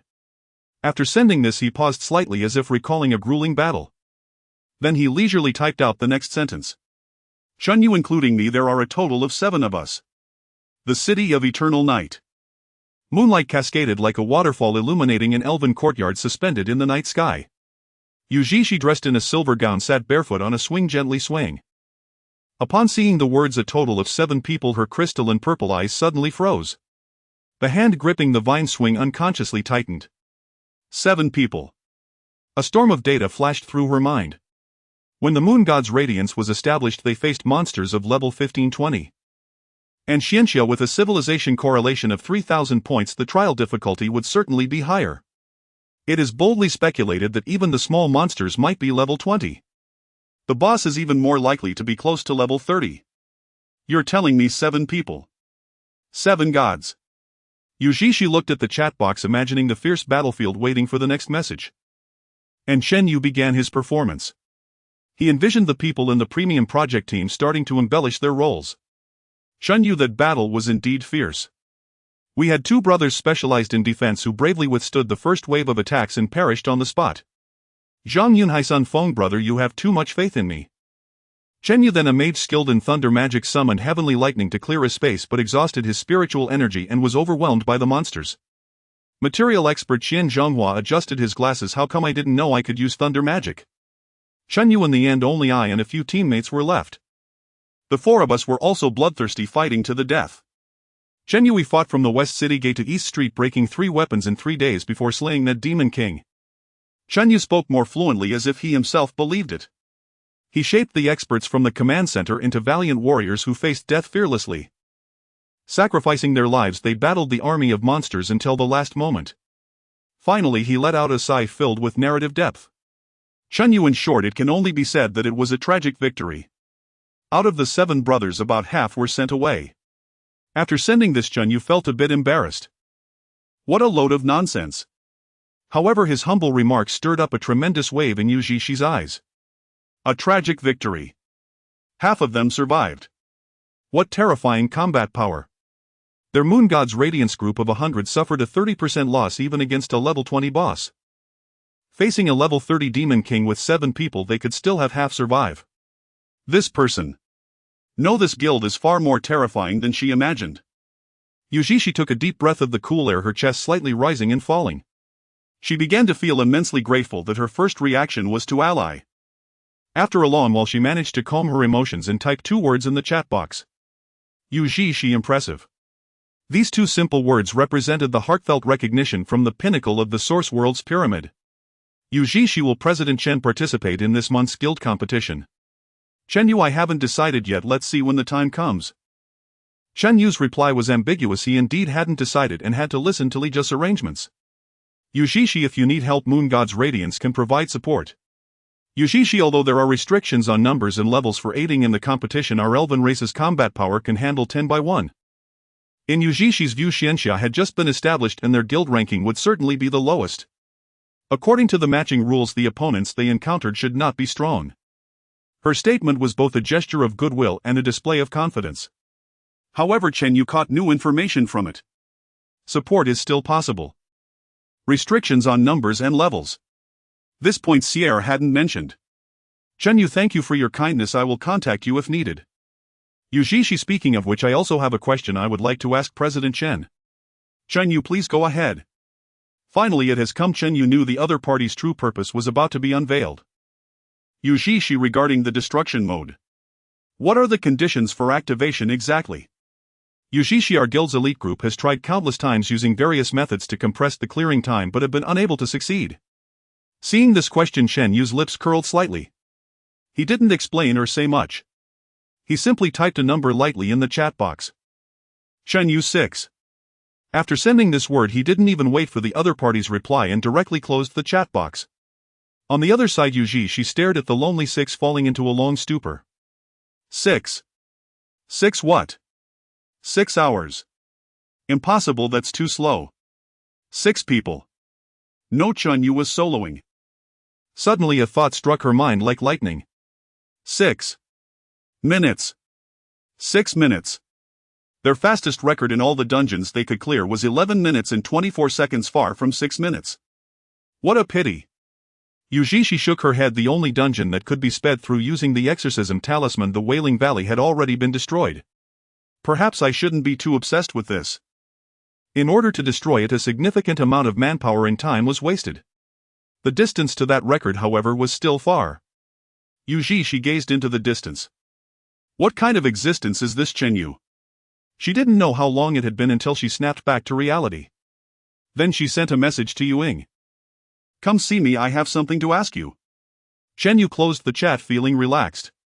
He didn't delay and ignored Sierra beside him, directly bringing up the system interface and selecting Guild Enter Territory. In the next second, his figure vanished from the Supreme Tower and appeared in the central square of Baiyu Jing. Looking around, the city was no longer empty. Many researchers in white lab coats moving hurriedly were pushing various precision instruments in and out. These people were top experts brought from the real world. Chen Yu did not disturb them and walked straight towards the most magnificent building, the Guild Affairs Center. A plaque with the word Xianxia hung above the Grand Hall, written in a flamboyant style. The hall was spacious, with a gigantic sand table placed in the center representing a miniature model of the entire Baiyu Jing. A light curtain unfolded before Chen Yu, displaying the functions currently available in the guild. Guild forging, guild alchemy, guild construction, guild quests. Numerous functions, but Chen Yu quickly discovered the key issue. Whether it was to unlock higher-level equipment blueprints, exchange for rare recipes, or build more powerful defense towers, all required one thing: guild honor. And the main source of guild honor only came from one place: the guild competition. Chen Yu's brows furrowed. Didn't this just lead back to the starting point? Can't I just directly buy honor with money? Chen Yu was not willing to give up and searched the system for a long time but couldn't find an option to recharge honor. What is this? Something that can't be bought with money. This doesn't align with the core values of a pay-to-win game. He unhesitatingly chose to leave the guild territory, reappearing in the Supreme Tower. Sierre. Honored Supreme Member, how may I assist you? Sierre elegantly bowed. Chen Yu directly asked, can those blueprints and recipes from the guild be bought directly with gold coins? In principle it is not possible. Guild honor is vital and irreplaceable, Sierre said with a professional smile. In principle. Chen Yu keenly caught the keyword. Yes, Sierra's smile held a hint of mystery. However, in various districts a mysterious merchant occasionally appears. It is said that as long as you can afford the price, he has everything. Chen Yu looked at the standard professional smile on Hill's face, feeling a wave of disgust in his heart. When will that mysterious merchant appear, he asked. Is what he sells genuine? When the threads of fate intertwine, he will naturally appear. Hill's answer was cryptic, as if he had said nothing at all. Chen Yu finally understood. This was an NPC with an unpredictable refresh time and unknown location. There was no use in rushing. All right then. He waved his hand, too lazy to ask further. Reflecting on his previous stroll through the city, he had no impression of any mysterious merchant. Wait. Chen Yu suddenly had an idea. I should go offline and report first. Meanwhile, on the other side of the real world. In the United States, at the Pentagon. The atmosphere in the conference room was as oppressive as if it had solidified. The smoke from cigars lingered, mingling with the bitter aroma of coffee.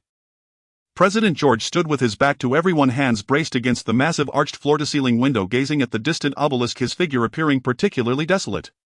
Behind him on the long conference table was only a satellite image that had been magnified countless times. At the center of the image was a towering mountain range shrouded in thick fog. Deep within the rugged and perilous Qinling Mountains, a magnificent city resembling one carved from white jade stood silently.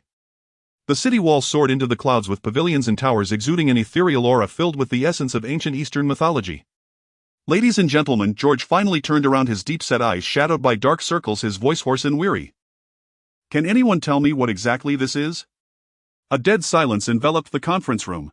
Defense Secretary Holman, the CIA Director, the National Security Advisor. A group of influential figures who could shake the world with a stomp were now collectively silent, like schoolchildren caught unprepared by a teacher's question. At that moment, the door to the conference room was gently knocked. The President's Chief Secretary entered with a pale face, holding a freshly printed document that seemed to still carry warmth. Mr. President, the Secretary's voice was somewhat dry. The Chinese Ministry of Foreign Affairs has just given an official response to our inquiry. George's eyes sharpened instantly. Speak. The secretary took a deep breath and began to speak slowly, word by word. They said, that place is the latest planned Kunlun myth-themed film city by China. Currently they are filming a large-scale epic mythical drama, and to prevent spoilers they have enforced a regional lockdown. Someone couldn't hold back and sprayed coffee everywhere. The entire conference room fell into a strange silence, followed by an uncontrollable buzz of low discussions. Film city. Filming a movie. You call that a film city? Which production team could conjure such a ghost city in the Qinling?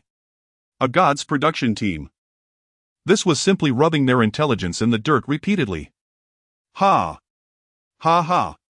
George suddenly began to laugh softly, his laughter growing louder until it turned into a near-manic roar. He grabbed the satellite image from the table, crumpled it into a ball, and slammed it to the ground. Fuck! They are humiliating us. They know we are watching, and they are using this method to shamelessly humiliate us. The last time was when phantom warplanes hovered over the USS Reagan, turning the most advanced radar into scrap metal.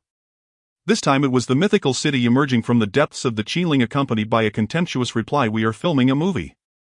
The consecutive defeats made the leader of the world's #1 superpower feel unprecedented frustration and fear. His fear was not of that city but of the unknown forces it represented, which they could neither understand nor control. Defense Secretary Holman coughed heavily, breaking the suffocating atmosphere. He stood up and distributed a new document to everyone. Mr. President, everyone perhaps. We should take a look at this. Holman's expression was extremely grave. According to our latest intelligence before the city appeared, the Chinese military, some universities and even certain civilian organizations have been promoting a kind of gymnastics with remarkable efficiency. Gymnastics. George frowned slightly, calming from his rage. Yes, a very strange kind of radio gymnastics. Holman pressed the remote and the large screen on the wall lit up. On the screen, thousands of Chinese soldiers in military uniforms were performing slow, expansive movements on the playground. Those movements resembled none of the known martial arts or exercise methods. Sometimes they resembled cranes spreading their wings, sometimes ancient apes stretching their arms, filled with an indescribable sense of rhythm and antiquity. The scene switched from the military to schools, all practicing these movements that seemed like gymnastics. Our linguists and behavioral analysts have conducted preliminary studies, Holman said in a deep voice. They believe that the commands of this gymnastics are less about exercise guidance than a kind of a spiritual guidance or meditation incantation.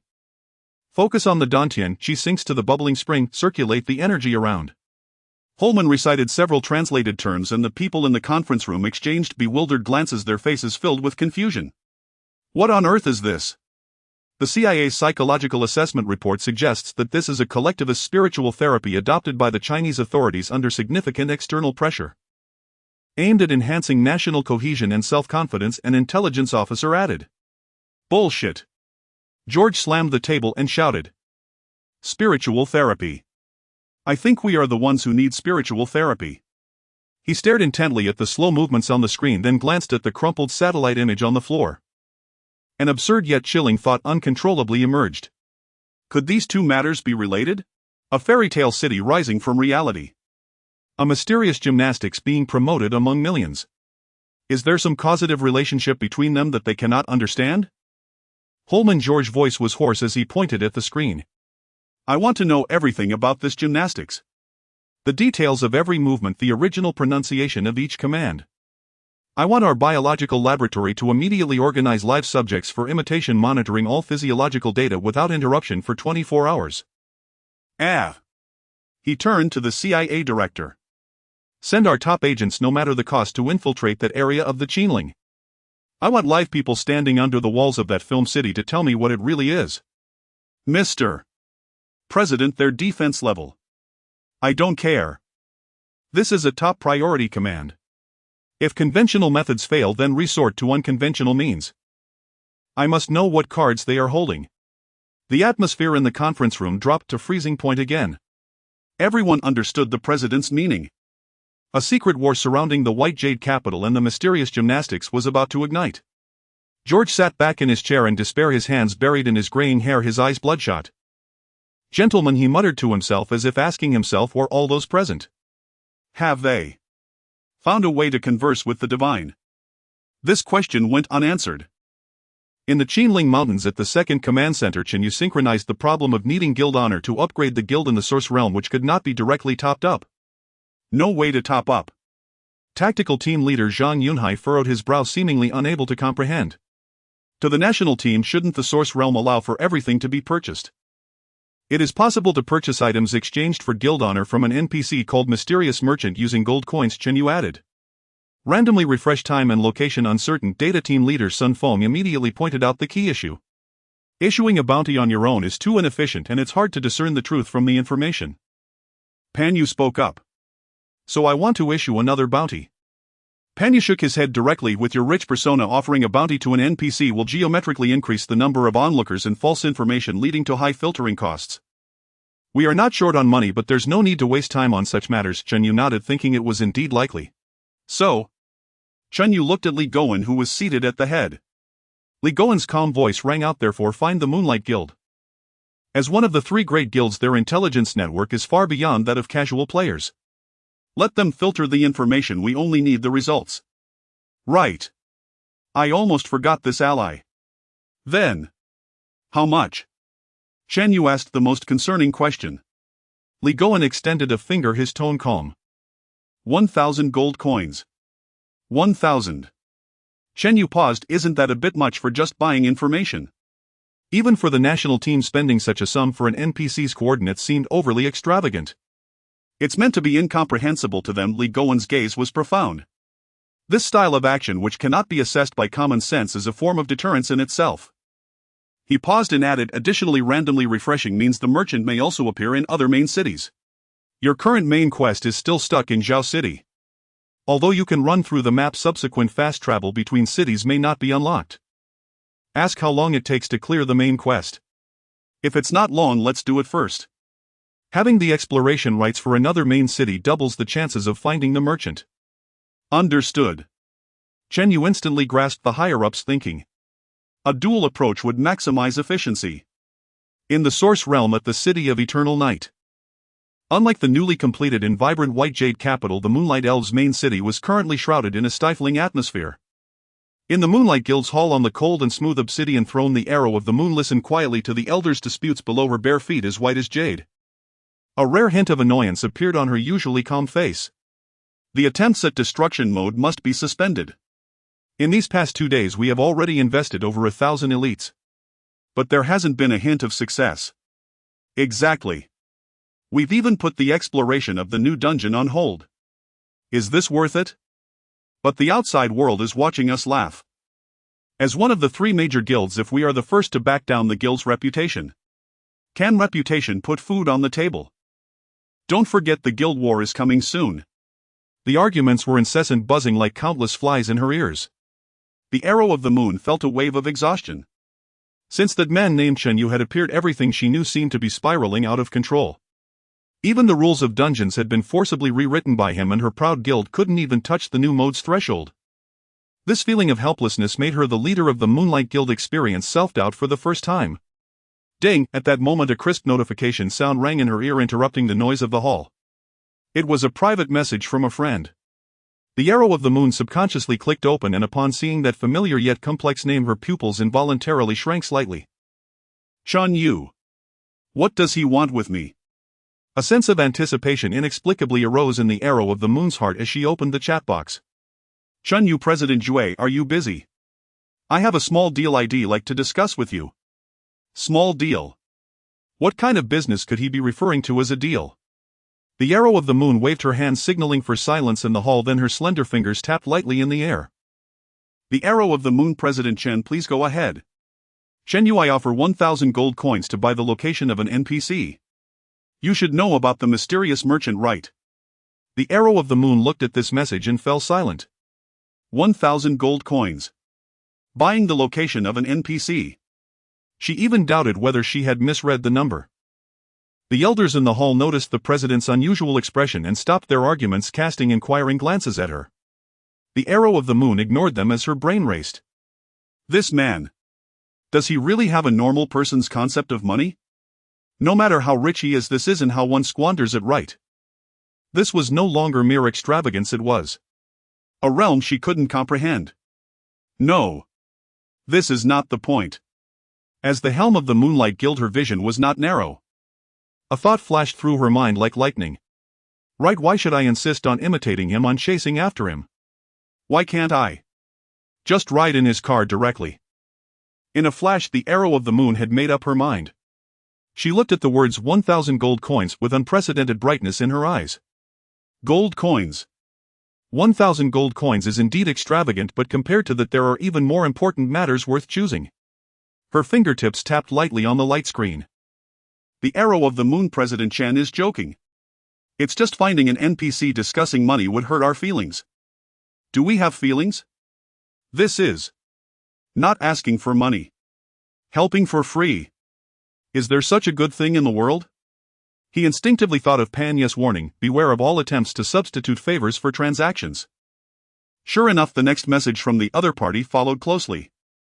The Arrow of the Moon, the Moonlight Guild is more than happy to provide this trivial assistance to our allies. However, we also have a small request. Here it comes. Chen Yu understood in his heart. Chen Yu, please state. The Arrow of the Moon, when President Chen challenges the next dungeon, I hope you can bring along a few members of our Moonlight Guild. The next dungeon. Chen Yu instantly understood the other party's intentions. The Moonlight Guild was obviously stuck in the destruction mode, and they wanted to observe closely to learn his clearance techniques. Or rather, they had given up on learning and simply chose to clutch the thigh and share in the spoils. This was hardly an issue for Chen Yu. Bringing a few people is no different from bringing a few dogs. However, Chen Yu tried to put himself in Li Gowen's mindset. Of course he could bring them. After all, no one could guarantee that each time would go that smoothly right. Chen Yu nodded. It must be that way.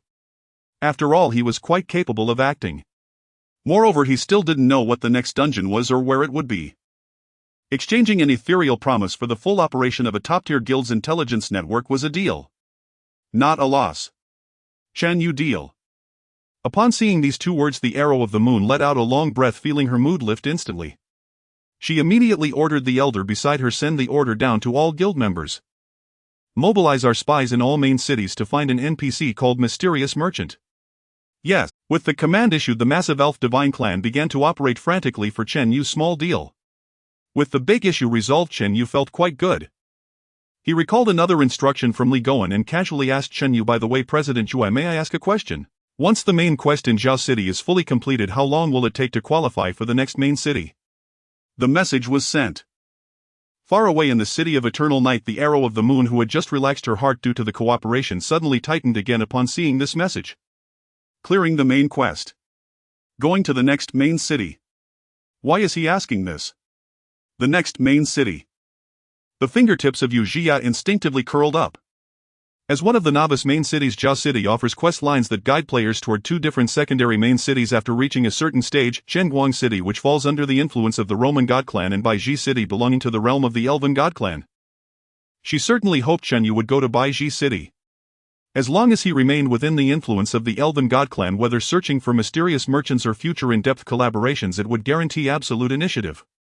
But she couldn't quite recall which specific quest determined the divergence of the route.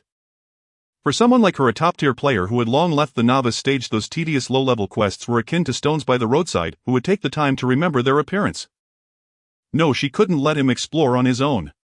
What if he chose wrong? A decision surged within Yu Jia's heart. Yu Jia, the main quest in Zhao City is quite complex. Different choices lead to completely different areas. Yu Jia, Chairman Chen, if you're unfamiliar, I can immediately arrange for the most knowledgeable elite in the guild to guide you, ensuring you take the most optimal route, saving you a great deal of time. Seeing this reply, Chen Yu raised an eyebrow. So enthusiastic.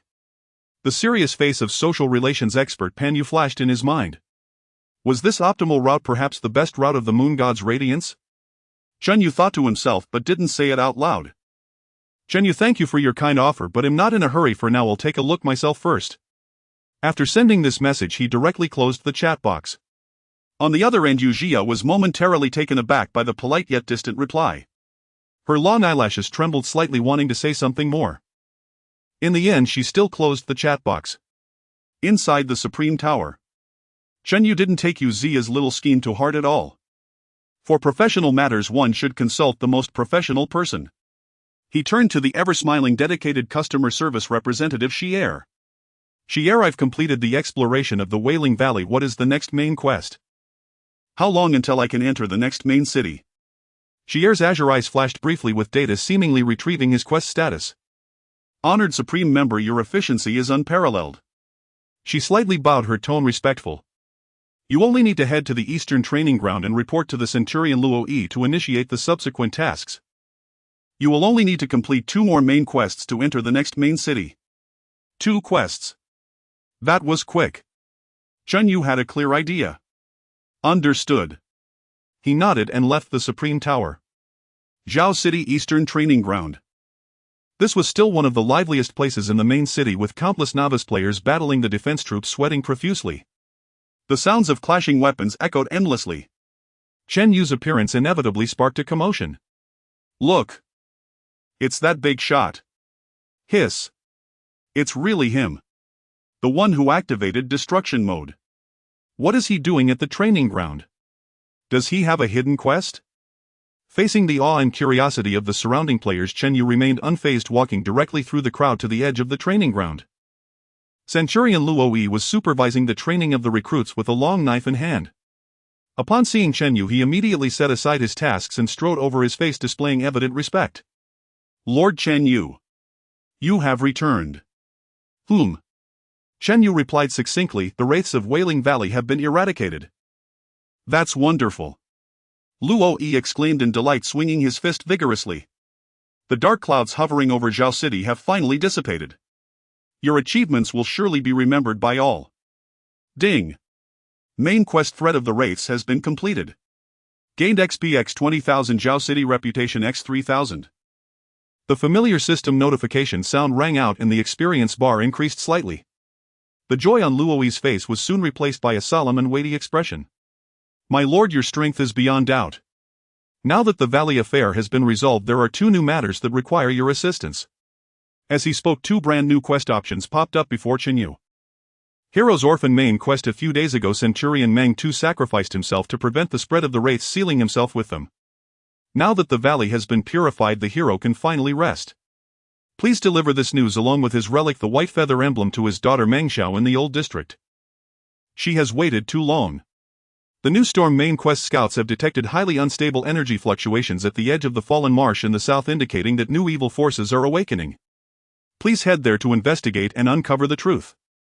One is a narrative quest and the other is an exploration quest. Chen Yu hesitated little. His goal was clear: to unlock the main city teleportation as quickly as possible, paving the way for the national team's subsequent plans. Hero's Orphan was the quest given by Xier. I choose Hero's Orphan. Luo Yi sighed, taking out a white feather emblem stained with dried blood, and solemnly handed it to Chen Yu.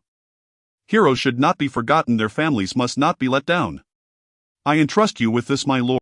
Acquired quest item, white feather emblem. After bidding farewell to Luo Yi, Chen Yu followed the quest guidance to the so-called old district. Unlike the broad streets paved with pristine white stones on the main road, the path to the old district was a slate road of bluish-gray. The buildings along the way transformed from grand stone towers to low, quaint wooden and stone mixed cottages. The clamor gradually faded and the surroundings became unusually quiet, with only the sound of his footsteps echoing in the narrow alley. Time seemed to flow more slowly here than in the bustling city. Chen Yu soon found the address marked by the quest. It was a very ordinary small courtyard, the wooden fence somewhat worn but well kept. There were no rare flowers or plants in the courtyard, only a few patches of green herbs giving off a faint fragrance. A half-worn wooden door stood quietly. Taking a deep breath, Chen Yu raised his hand and knocked on the door. Knock, knock, knock. After a moment, faint footsteps could be heard from within and the wooden door creaked open slightly. A slightly wary yet delicate face peeked out from behind the door. It was a girl who appeared to be only 6 or 7 years old, dressed in a faded linen dress, her hair simply tied back. Her eyes were large and bright, like a startled fawn anxiously sizing up the unfamiliar visitor. Chen Yu. May I ask? Who are you looking for? The girl's voice was somewhat timid. Are you Meng Xiao? Chen Yu asked. The girl hesitated and nodded. I come on behalf of Centurion Luo Yi of the defense troops to bring you news of your father Meng Tu. Father.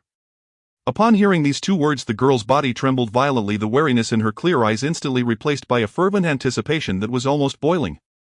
She abruptly pulled open the door, staring nervously at Chen Yu, her voice trembling. Is my father? Is he coming back? Looking into her hopeful eyes, Chen Yu felt a strange pause in his heart. Though he knew this was merely a fictional story, those eyes were so sincere. He remained silent for a moment, slowly handing over the white feather emblem. The threat of Wailing Valley has been eliminated. He chose the gentlest way to express it. Your father was a true hero. He protected Zhao City with his life. Meng Xiao's gaze was fixated on the familiar emblem. It still bore traces of dark brown blood. The heart-wrenching cries echoed for a long time in the quiet alley. Chen Yu did not urge or awkwardly comfort. He merely stood quietly aside like an emotionless stone statue. This was the sorrow and joy of an NPC, a story long inscribed within the data. He was merely a passerby, a messenger. After an unknown amount of time, the cries gradually ceased, leaving only suppressed sobs. Meng Xiao wiped her face randomly with her faded sleeve, her swollen eyes looking up again at Chen Yu, her voice hoarse. Big brother. I want to take this to show my mother. She opened her small hand, revealing the white feather insignia lying quietly in her palm, dampened by her tears and sweat. My father always said that he promised my mother he would definitely return. Chen Yu's heart stirred. Ding. The task Hero's Orphan has been updated. Task objective: escort Meng Xiao to the tranquil cemetery in the northern suburbs of Zhao City for the final farewell. Task reward: experience x 50,000, Zhao City reputation x 500. The final reward was unexpectedly 3 question marks. Chen Yu raised an eyebrow. Random reward. Alright, he nodded succinctly, I'll take you there. From the old town to the northern suburb cemetery was a bit far. Chen Yu initially wanted to spend money to hire a system carriage, but Meng Xiao simply shook her head silently, insisting on walking there herself. As if this road was also part of the farewell ceremony. Chen Yu was indifferent, following behind her and walking at a leisurely pace. The journey was silent. The further north they went, the sparser the population became. The air was filled with a damp, earthy scent, calm yet somewhat oppressive. The two exited the city and walked for about 5 more minutes. Finally they stopped in front of a cemetery surrounded by low stone walls. The tranquil cemetery. Here lay mostly the ordinary residents of Zhao City, as well as the nameless soldiers who sacrificed themselves to protect the city. Meng Xiao skillfully navigated through the tombstones, eventually stopping in front of a rather inconspicuous stone tablet and slowly knelt down. The stone tablet bore no ornate inscriptions, only a gentle name inscribed, "Beloved wife Lin Wangqing's grave." Meng Xiao said nothing, merely extending her small hand to gently brush the dust off the tablet. Then she carefully placed the white feather insignia in front of the tablet. After completing this, she remained there, kneeling unmoving like a small statue. The wind blew, lifting a few fallen leaves rustling between the tombstones. Chen Yu stood a short distance away, waiting for 5 minutes. Meng Xiao did not move. He waited another 10 minutes. Meng Xiao still did not move. Chen Yu tried to call out, but there was no response. The task was to escort her, but now that she was delivered, what next? Could it be that the task ends here? How would he get to the next main city? The main storyline task shouldn't just end like this. But how long would he have to wait? Waiting like this, it would be better to find a place to grind some monsters. Chen Yu looked up again, and at that moment his peripheral vision suddenly caught a hint of something unusual. Something was amiss. Chen Yu squinted under the passive skill spiritual sight. A strange change was occurring to Meng Xiao, who was kneeling in front of the stone tablet. Thin strands of black mist finer than hair began to rise slowly from the damp earth from the surrounding nameless tombstones. As if drawn by some invisible force, they rushed toward Meng Xiao's small body, eager to burrow inside her. It was like a form of pure cold negative energy. Sadness deftly silenced despair. This black mist seemed to be a collection of all the negative emotions that had accumulated in this cemetery for centuries. And Meng Xiao's currently extreme sorrow was like a giant vortex, crazily attracting this energy. Her health was slowly but steadily decreasing at a rate of 1 per second. Meng Xiao, weak health 79120. If this continued, the little girl might just die from sadness, wouldn't she? What is this situation? Chen Yu felt puzzled. Was the task plot like this? Or would the task fail if Meng Xiao was lost? He couldn't just watch. With a thought, he raised his sword fingers, a strand of pure golden spiritual energy coalescing at his fingertips. This was the pure yang energy that came from condensing spiritual energy through the 9 revolutions chaos art, which had a certain purifying effect on this formless negative energy. Without a moment's hesitation, he flicked his fingers. Whoosh! A grain-sized golden light shot into the air, silently, accurately targeting the thickest cluster of black mist swirling around Meng Xiao. In his mind, this should be enough to disperse these filthy entities and bring the task back on track. However, the moment the golden light touched the black mist, an unexpected change occurred. Sizzle! A harsh sound like boiling oil splashing onto ice rang out. The golden light not only failed to disperse the black mist, but instead ignited it like a spark thrown into hot oil, instantly exploding the entire scene. The countless black mists that had been slowly permeating suddenly seemed to be violently stimulated and shrank back sharply. Then they transformed into streaks of black lightning, tearing through the air, wildly rushing into Meng Xiao's body at a speed 100 times faster than before. Ugh! Meng Xiao let out a pained grunt, her small body trembling violently for a moment. She slowly raised her head in an extremely rigid posture. On her tear-streaked little face, all traces of sadness and fragility vanished, without a trace, replaced by a profound indifference and coldness. Her once swollen eyes had completely transformed into an unfathomable deep black. The air around them grew icy. Why? Disturb. Horror. Peace. A cold, bizarre voice, as if overlapped by countless men, women, and children, was slowly articulated from Meng Xiao's mouth. Chen Yu was taken aback. What was happening now? Before he could react, a new system prompt appeared. Ding! Because your actions deeply wounded the heart of the hero's orphan, you have triggered the hidden task, Disturbed Rest. Task description: the girl's resentment has awakened a certain power slumbering here. She will use the bloodline of heroes as a guide, making you pay the price for your arrogance and rudeness. Task objective: survive for 10 minutes under Meng Xiao's revenge. Task hint: during the battle you cannot leave the area of the tranquil cemetery nor can you inflict any harm on Meng Xiao. Immediately after, another world announcement appeared.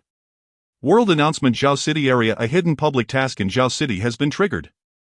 Huge crimson characters exploded across the sky of the Source Realm. The tide of vengeful spirits has awakened and the wrath of the deceased will sweep over the living city. Mission objective: defend Zhao City and resist the attack of the Vengeful Spirit Army. What the hell? Another world announcement. The Vengeful Spirit Army is attacking the city. What's going on? Big trouble in Zhao City. Public mission. Rich rewards. We're hitting the jackpot, brothers. In an instant the whole Zhao City was in an uproar. After a brief moment of shock, uncontainable joy followed. In these times, aside from the mundane monster grinding, what other benefits could there be? This is like a pie falling from the sky. North Suburban Cemetery direction. Quick! Gather at the North Gate. Form a team. We need a strong warrior at the front. Mages and healers, hurry up. Haha, I wonder which big shot triggered the hidden mission. Truly a living bodhisattva. The adventurers excitedly called their friends, high on adrenaline. The clang of weapons resonated as streams of people surged towards the North Gate of Zhao City. In their eyes, what was coming was not a disaster but a celebration, a grand feast of monster grinding. However, the initiator of this feast was currently wearing a face of despair. In the cemetery, accompanied by the notification, an invisible force enveloped him. Chen Yu felt completely numbed. I just wanted to save an NPC. Is this monster really that advanced? Directly using people to attack the city. He suddenly looked up at that small figure. He saw Meng Xiao slowly standing up from the ground, her once crimson eyes now devoid of life, a pitch-black void. Threads of black resentment emerged from the ground beneath her feet, wrapping around her body, forming a simple black dress. Her small figure exuded a chilling aura of terror. Chen Yu instantly understood. This little girl had been possessed. Or rather, due to her bloodline and resentment, she had become a temporary host for some powerful entity. This cemetery was like a ticking time bomb. And the whoosh of the sword he had just wielded was the new fuse. Wait, let me sort this out. Chen Yu stroked his chin. Mission objective: survive for 10 minutes under Meng Xiao's revenge. Mission hint: cannot leave the cemetery, cannot inflict any harm on Meng Xiao. Isn't this just a target standing there to be hit? What made him even more uneasy was that from the corner of his eye he caught sight of something in the southern part of the cemetery. Right near Zhao City, the ground began to roll like mud. One rotting pale arm after another burst forth from the soil, followed by vengeful spirits of various forms surrounded by swirling black mist.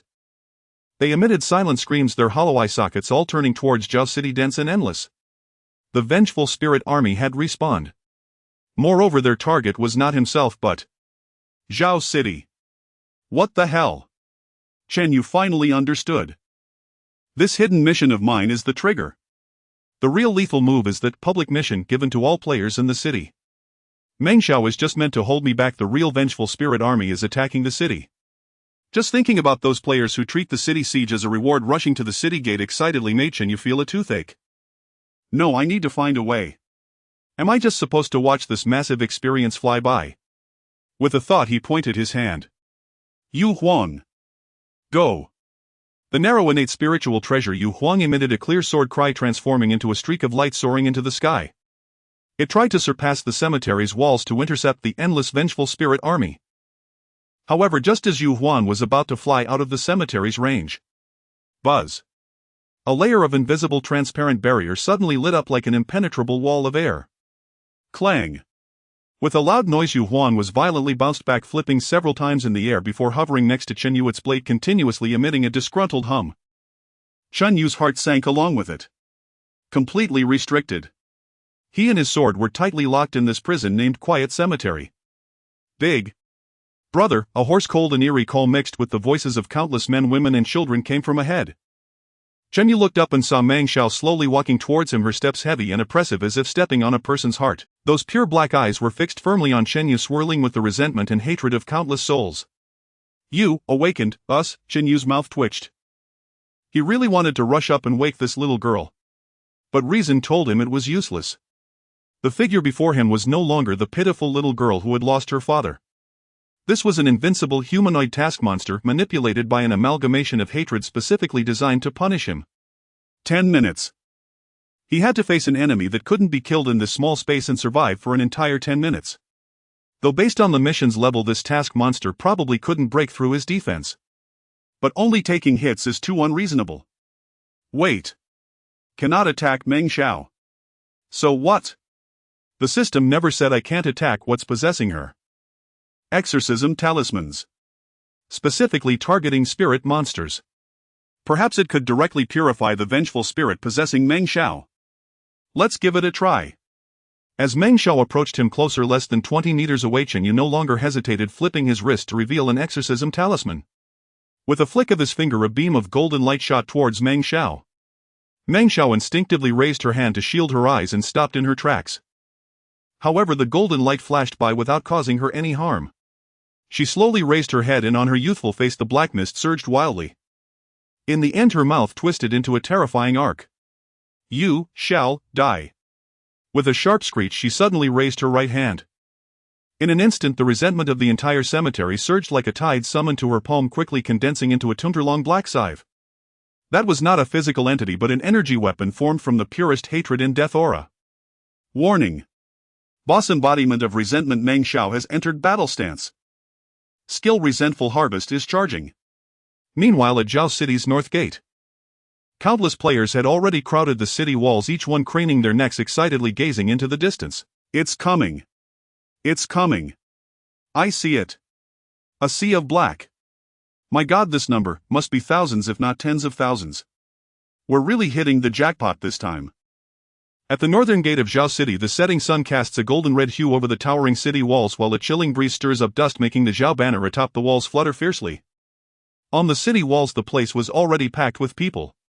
Brothers, squeeze in a bit, let me take a look. I've never seen a siege in my life. Don't push. If you push any harder you'll fall. Damn, whose stick is this? It's poking me. This is it. How much experience will this give us? Leveling up isn't a dream. Countless adventurers filled with excitement squeezed at the battlements, stretching their necks to gaze at the approaching black horizon. Their eyes shimmered with greed and fervor. The sounds of clashing weapons, excited shouts and bargaining for teams mixed together.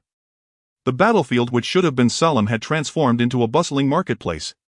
In stark contrast to the players' revelry, the defensive army below the walls stood in complete silence.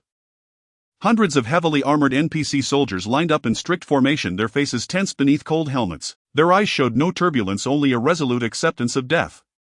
In front of them stood a middle-aged NPC in the attire of a city lord, looking dignified as he stood with his sword drawn. He was the lord of Zhao City, Gouda. Gouda surveyed the excited adventurers on the city walls, then glanced at the distant army of vengeful spirits bringing an aura of endless death, taking a deep breath. A loud and steady voice resonated across the entire northern gate square. Warriors of Zhao City. I am Gouda, the lord of Zhao City. Behind us are the unarmed civilians of Zhao City. They are our home. Now the wrath of the dead seeks to engulf our city and tear apart our loved ones. I implore you all, fight alongside us for the glory of Zhao City, for the dignity of the living. In this battle all warriors participating in the defense will earn the friendship of Zhao City. After the battle, rewards will be distributed based on your contributions. As his words fell, a counter appeared on every player's system panel. Defend Zhao City, defeat Undead X0, Long Live the Lord. For Zhao City. Charge. Haha, the NPC has spoken, brothers, get ready to make some money. The players were completely stirred up, their shouts echoing high into the sky, and the atmosphere reached its peak. Amidst this chaotic revelry, a clear and penetrating female voice suddenly rang out. Those of the Moonlight Divine heed my command. The voice was not loud, yet it instantly overshadowed all the noise. Countless players instinctively turned to follow the sound as the crowd parted to create a path. A tall elven woman clad in a magnificent moonlight robe walked over gracefully. Her beauty was enchanting and her aura was cool as her silver moonlike eyes scanned the scene. She was the area leader of the Moonlight Divine in Zhao City, Yuing. She had been offline resting but was urgently pulled back online by guild members. Upon seeing the world announcement that overshadowed everything, she immediately thought of one person. It must be that man. Who else could create such a stir? It's the great Yuing. The people of the Moonlight Divine have arrived. This is secured. Look, they are so professional. With the odd gazes of surrounding players, Yuing approached the front lines, glancing at the distant army of vengeful spirits with a slight frown. She ignored the city Lord Gauda and quickly and calmly issued commands. Scout team advance 200 meters, set up warning traps and report enemy movements at all times. 1st to 3rd squads spread out on the left flank and form a shield wall. 4th to 6th squads spread out on the right flank. Archers and mages ascend the walls and prepare for the first wave of fire coverage. 7th and 8th elite squads stay with me in the center as the reserve team ready to support at any moment. All priests spread out to ensure healing coverage. Her commands were clear, concise and efficient. The previously chaotic members of the Moonlight Divine began to operate like a well-oiled machine under her guidance. In just 1 minute, hundreds of guild members moved in unison, establishing a clear and orderly professional defense line in the chaotic northern gate square. The scattered players stared in astonishment, realizing the gap between themselves and top-tier guilds. Ewing stood at the front lines, her gaze sharp, surveying the black tide now within inches. In her heart there was only one thought: to create such a scene. Where was that man? Meanwhile, at the tranquil graveyard. Boom! A 2-meter black scythe formed from endless resentment screamed as it struck Chen Yu with a tearing force. 1. 1. 1. A series of crimson numbers floated above Chen Yu's head, accompanied by a crisp system prompt. Warning: you have been attacked by the skill Vengeful Harvest, entering haunted status, losing 1 point of health per second, lasting 10 seconds. Chen Yu. He looked down at his health bar, which had barely changed. Then he looked up at the Meng Xiao opposite him, who had assumed a full power attack stance, and he couldn't help but twitch his mouth. As expected, this was just a scratch. His health was nearly 4,000 with a defense exceeding 700. This quest was below level 15. Even if it were a quest boss, it would be at most level 20. If it weren't for the invincibility protection granted by the system, just a glance would have taken her out. How could she possibly hurt him? Why? Don't you die. The tone of Meng Xiao, mixed with countless voices, carried a hint of confusion. Chen Yu was too annoyed to respond. Outside were tens of thousands of vengeful spirits, a sea of experience and contribution waiting to be claimed. Yet here he was, the living bodhisattva who triggered all this, trapped in this godforsaken graveyard, playing a game of you hit me with a little brat. Is this reasonable? He glanced at the quest timer, still 9 minutes left. Forget it, it is what it is, I might as well cultivate for now. Chen Yu sat down cross-legged, ignoring Meng Xiao, who was giving him scratches. The little girl had it hard too, he thought. This hidden quest was a bit ridiculous. Wait a minute. A flash of insight struck Chen Yu. He had accidentally triggered a hidden quest during the main task, and the forced survival for 10 minutes was so unreasonable. Did that mean there had to be another way to break the deadlock? And then unlock the hidden within the hidden? If even the exorcism talisman was useless, what other options were left? Leaving the graveyard was also impossible. Chen Yu's eyes narrowed suddenly. Unable to inflict any damage on Meng Xiao. This wording is very subtle. The exorcism talisman was ineffective on Meng Xiao because she was merely a host, a puppet controlled by a collection of resentments. The purifying power of the exorcism talisman was negated by her invincibility status. But what if he targeted not her but the resentments surrounding her? For example, the flashy black scythe she wielded. That thing was purely an energy entity. With that thought, Chen Yu's heart stirred and a bold plan quickly took shape. He watched as Meng Xiao began to gather resentment again, preparing for her second attack. Instead of dodging, she revealed a strange smile. Chen Yu dusted off the non-existent dirt on his robe, his gaze fixed upon the cold gravestones. You are laughing at what? The voice of Meng Xiao, intermingled with the howls of countless lost souls, was intermittent, filled with condescension and fury. Its logic was incomprehensible. Why was this insignificant human, when faced with the embodiment of death, not only unafraid but somewhat pleased? It's nothing. Chen Yu flexed his wrist. I just feel like it's a bit of a waste of time to keep dragging this out with you. You are insulting me. Meng Xiao roared, raising the enormous vengeful scythe once more. Countless resentful thoughts gathered at the blade. The air around them seemed to be drained, becoming thick and cold. However, facing this world-destroying strike, Chen Yu merely tilted his head. Insulting you? No, I just want you to find true peace more thoroughly. As his words fell, he moved. Yu Huan emitted a clear dragon's roar, and a brilliantly resplendent golden swordlight surged forth. The first form of the breaking sky sword technique, Surging Phoenix. The target of this strike was not Meng Xiao herself but the colossal vengeful scythe. V-room. The sword light collided with the scythe in midair. Crack! Crack crack! Countless fissures spread across the scythe which then shattered inch by inch. Boom! The enormous vengeful scythe exploded in midair, transforming into a pure black mist scattering in all directions. Meng Xiao's form trembled violently, the black aura around her visibly dimming, her roar tinged with a hint of weakness. It really can be done. Chen Yu was certain in his heart. His guess was correct. The system's determination of invincibility was limited to Meng Xiao's physical form. However, the next moment the dissipating black mist transformed into streams of black energy rushing back into Meng Xiao's body from all directions. Simultaneously, the ground of the entire cemetery began to tremble slightly.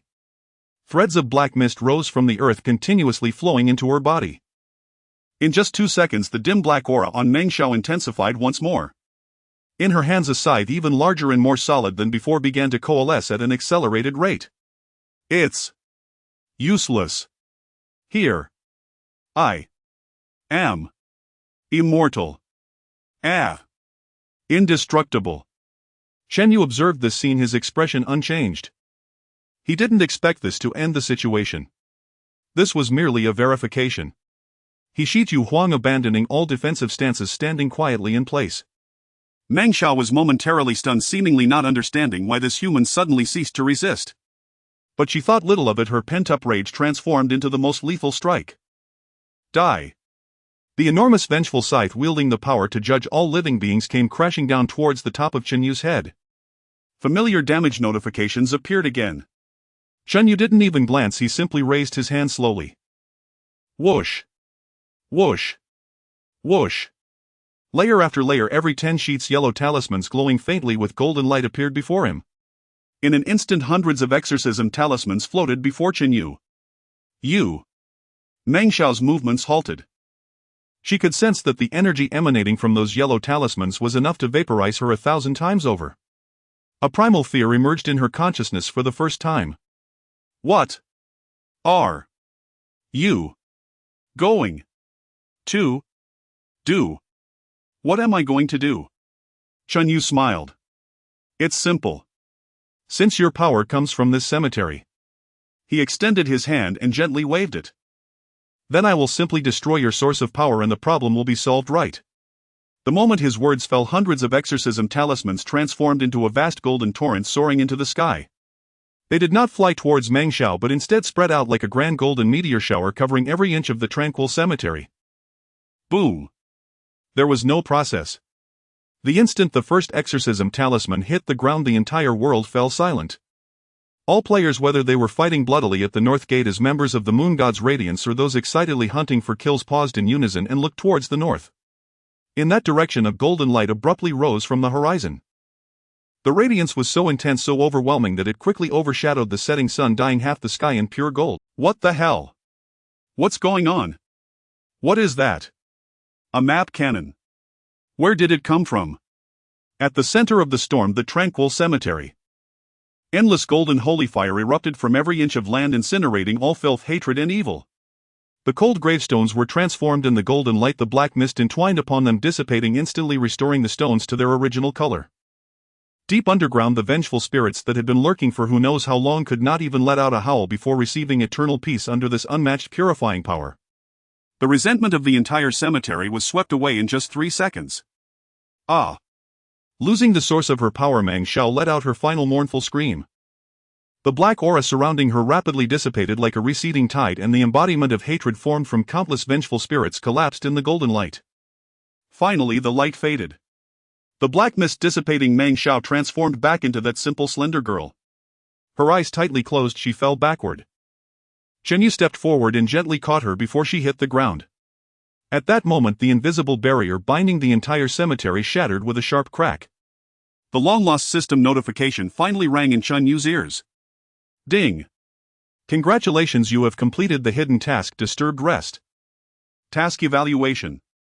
The system's judgment logic has encountered a severe conflict, making effective rating impossible due to your purification of the tranquil cemetery with overwhelming force. You have thoroughly cleansed the soil where evil spirits thrived, altered the regional energy structure, triggering a special clue. You have received a special reward, Hero's Gaze Unique. You have received a special title, Fear of Ghosts, Chen Yu. Fear of Ghosts. What kind of ridiculous title is that? It's too ominous. Before he could take a closer look at the rewards, the girl in his arms, Meng Xiao, slightly trembled her eyelashes and slowly awakened. She opened her eyes, looking around in confusion. The cemetery was still the same cemetery, but it seemed much cleaner, with even the air feeling fresher. Then her gaze fell upon Shen Yu's face, who was supporting her, and her memories began to return. She remembered her father's emblem, her mother's gravestone, and how she had been tormented by evil spirits. The girl's eyes instantly turned red. You. Just as she was about to say something, Shen Yu could no longer wait. Wait here for me, I'll be right back. In Zhao City at the northern gate, the sky has been scorched to a grayish by the flames of war. Hold the line. Mage team, focus on controlling the blue mana. The third and fourth waves prepare to take over the front lines. Yuing stood atop the city wall, her voice hoarse from prolonged shouting. A gash had been etched across her fair cheek, a wound inflicted just moments ago while dodging an ambush from an undead archer grazed by an arrow infused with vengeful energy. Beneath the city walls surged an endless tide of darkness. Skeleton soldiers, zombies, vengeful spirits, and stitched monstrosities. Tens of thousands of undead creatures relentlessly assailed the city gates and walls. The oppressive aura of death felt almost tangible, chilling the northern gate as if it were the depths of winter. The player's defensive line resembled a fragile dam amidst a raging sea, poised to collapse at any moment. Captain. The western defense line can't hold much longer. There are too many undead mages, and they keep summoning more. Yuing clenched her silver teeth, glancing at the constantly refreshing messages in the guild channel. This was no welfare mission at all. The player count in Zhao City couldn't hold out much longer. The monsters ranged from level 10 to 20, and their numbers were overwhelming. The most repugnant were those undead mages mixed among the monsters, capable of continuously resurrecting fallen skeletons. As the situation escalated, the defensive line was increasingly compressed. Just moments ago, beside the blood-red moon above the northern gate, a vast golden light had abruptly risen on the distant horizon. The light was domineering and blazing as if a sun had risen from the ground, illuminating half the sky as if it were daylight. In that instant, the monster's assault strangely halted for 3 seconds. Those precious 3 seconds gave the crumbling defense line a brief moment to catch its breath. But it was only 3 seconds. Soon after, the monster's onslaught grew even more frenzied, as if venting some interrupted rage. Yuing had no time to think further. A new crisis had emerged. Roar! A deep muffled roar echoed from behind the waves of monsters. A gigantic creature towering 10 meters high and stitched together from countless corpses and remains lumbered toward the city gates. With every step it took, the ground trembled. It's an elite. A stitched giant. Quick! Concentrate fire. Don't let it near the city gates. The commanders on the walls shouted hoarsely. Countless arrows and spells rained down upon the stitched giant, yet they couldn't even pierce its skin effectively. At this moment, most of the adventurers defending the city were around level 15. The highest among them was not even level 20. Facing a level 20 elite monster was an overwhelming challenge. There was little time for the brave adventurers to react. The massive stitched giant lifted its foot for a stomp. The earth trembled instantly. All adventurers casting spells found their abilities interrupted immediately. Even the melee fighters felt unsteady, their movements slowed. A single control skill swiftly removed dozens of adventurers. But that was not the end. The stitched giant let out a roar and charged toward the city gates. It's over. Yuing clenched her fists, preparing to order a retreat. If it crashed through, the northern gate of Zhao City would surely fall. Compared to experience, life was far more precious. Just at that critical moment, a voice no one had anticipated pierced through the chaotic battlefield. It was not thunder, nor was it a roar. It was an exceptionally clear sword sound. Clang! The sound was not loud, yet it seemed to resonate directly in everyone's ears, instantly overshadowing the undead's howls and the clashing of weapons. Immediately after, an incredibly brilliant golden light tore through the dim sky. So fast, so overpowering. In the astonished gazes of all, that golden light approached in an instant without the slightest pause. With a posture that pierced through heaven and earth, it accurately stabbed through the stitched giant's back, erupting from its massive chest. Puff! Dark green rancid blood gushed forth, mixing with countless shattered corpses and vengeful energy erupting like a volcanic explosion. Time seemed to be paused at that moment. The stitched giant lowered its head, composed of dozens of skulls, looking incredulously at the massive transparent hole in its chest, the edges sizzling with golden flames.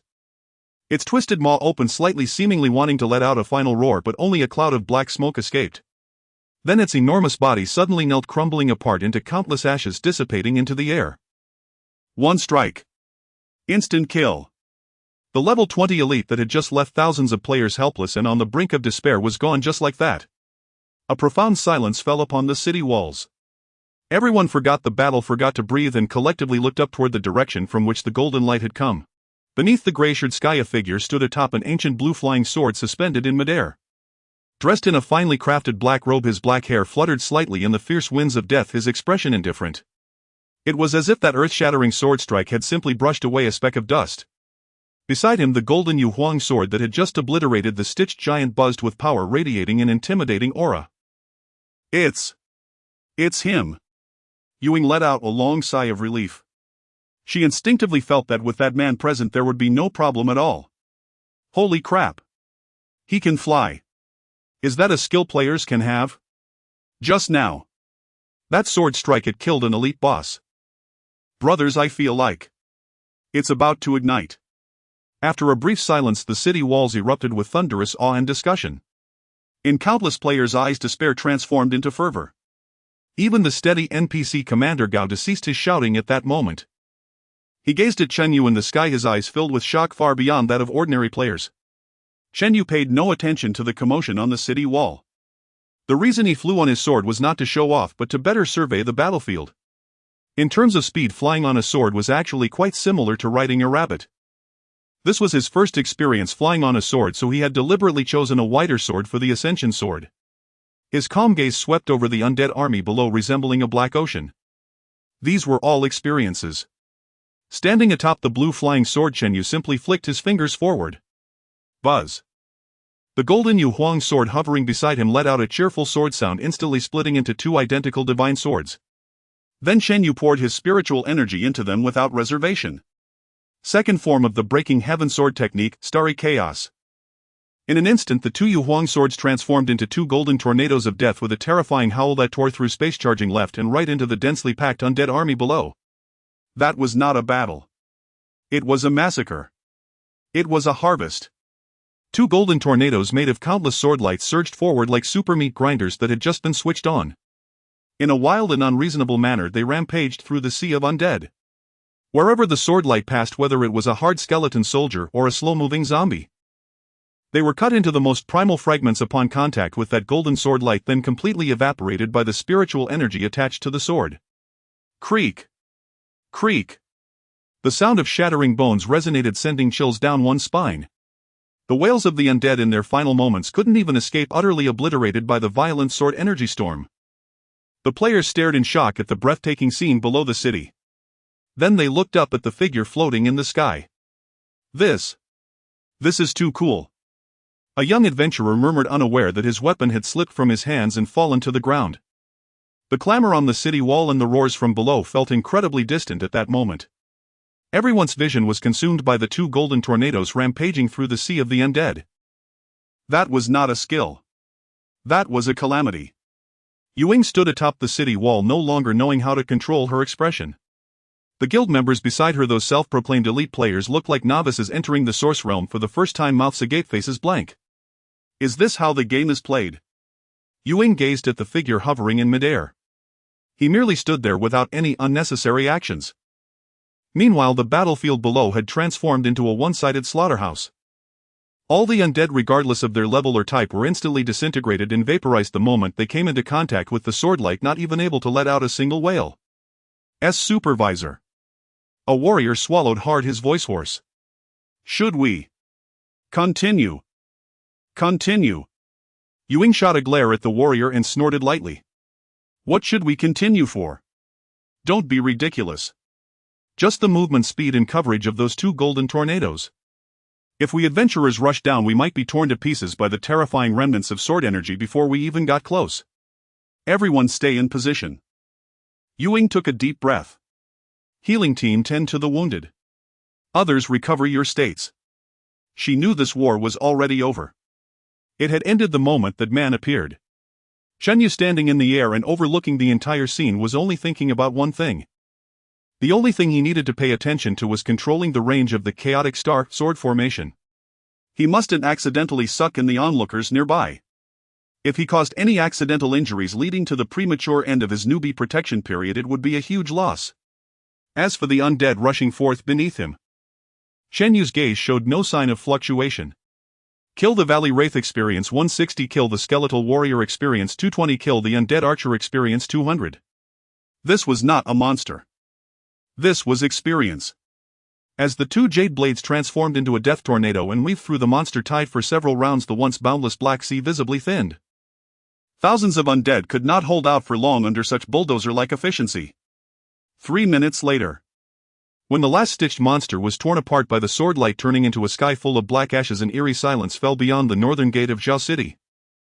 Buzz, the two Jade Blades let out a light hum, drawing two beautiful golden arcs before returning to Chen Yu's side, quietly hovering. The sword bodies shimmered pristine and untarnished. The flying sword beneath Chen Yu slowly descended, landing on the empty battlefield.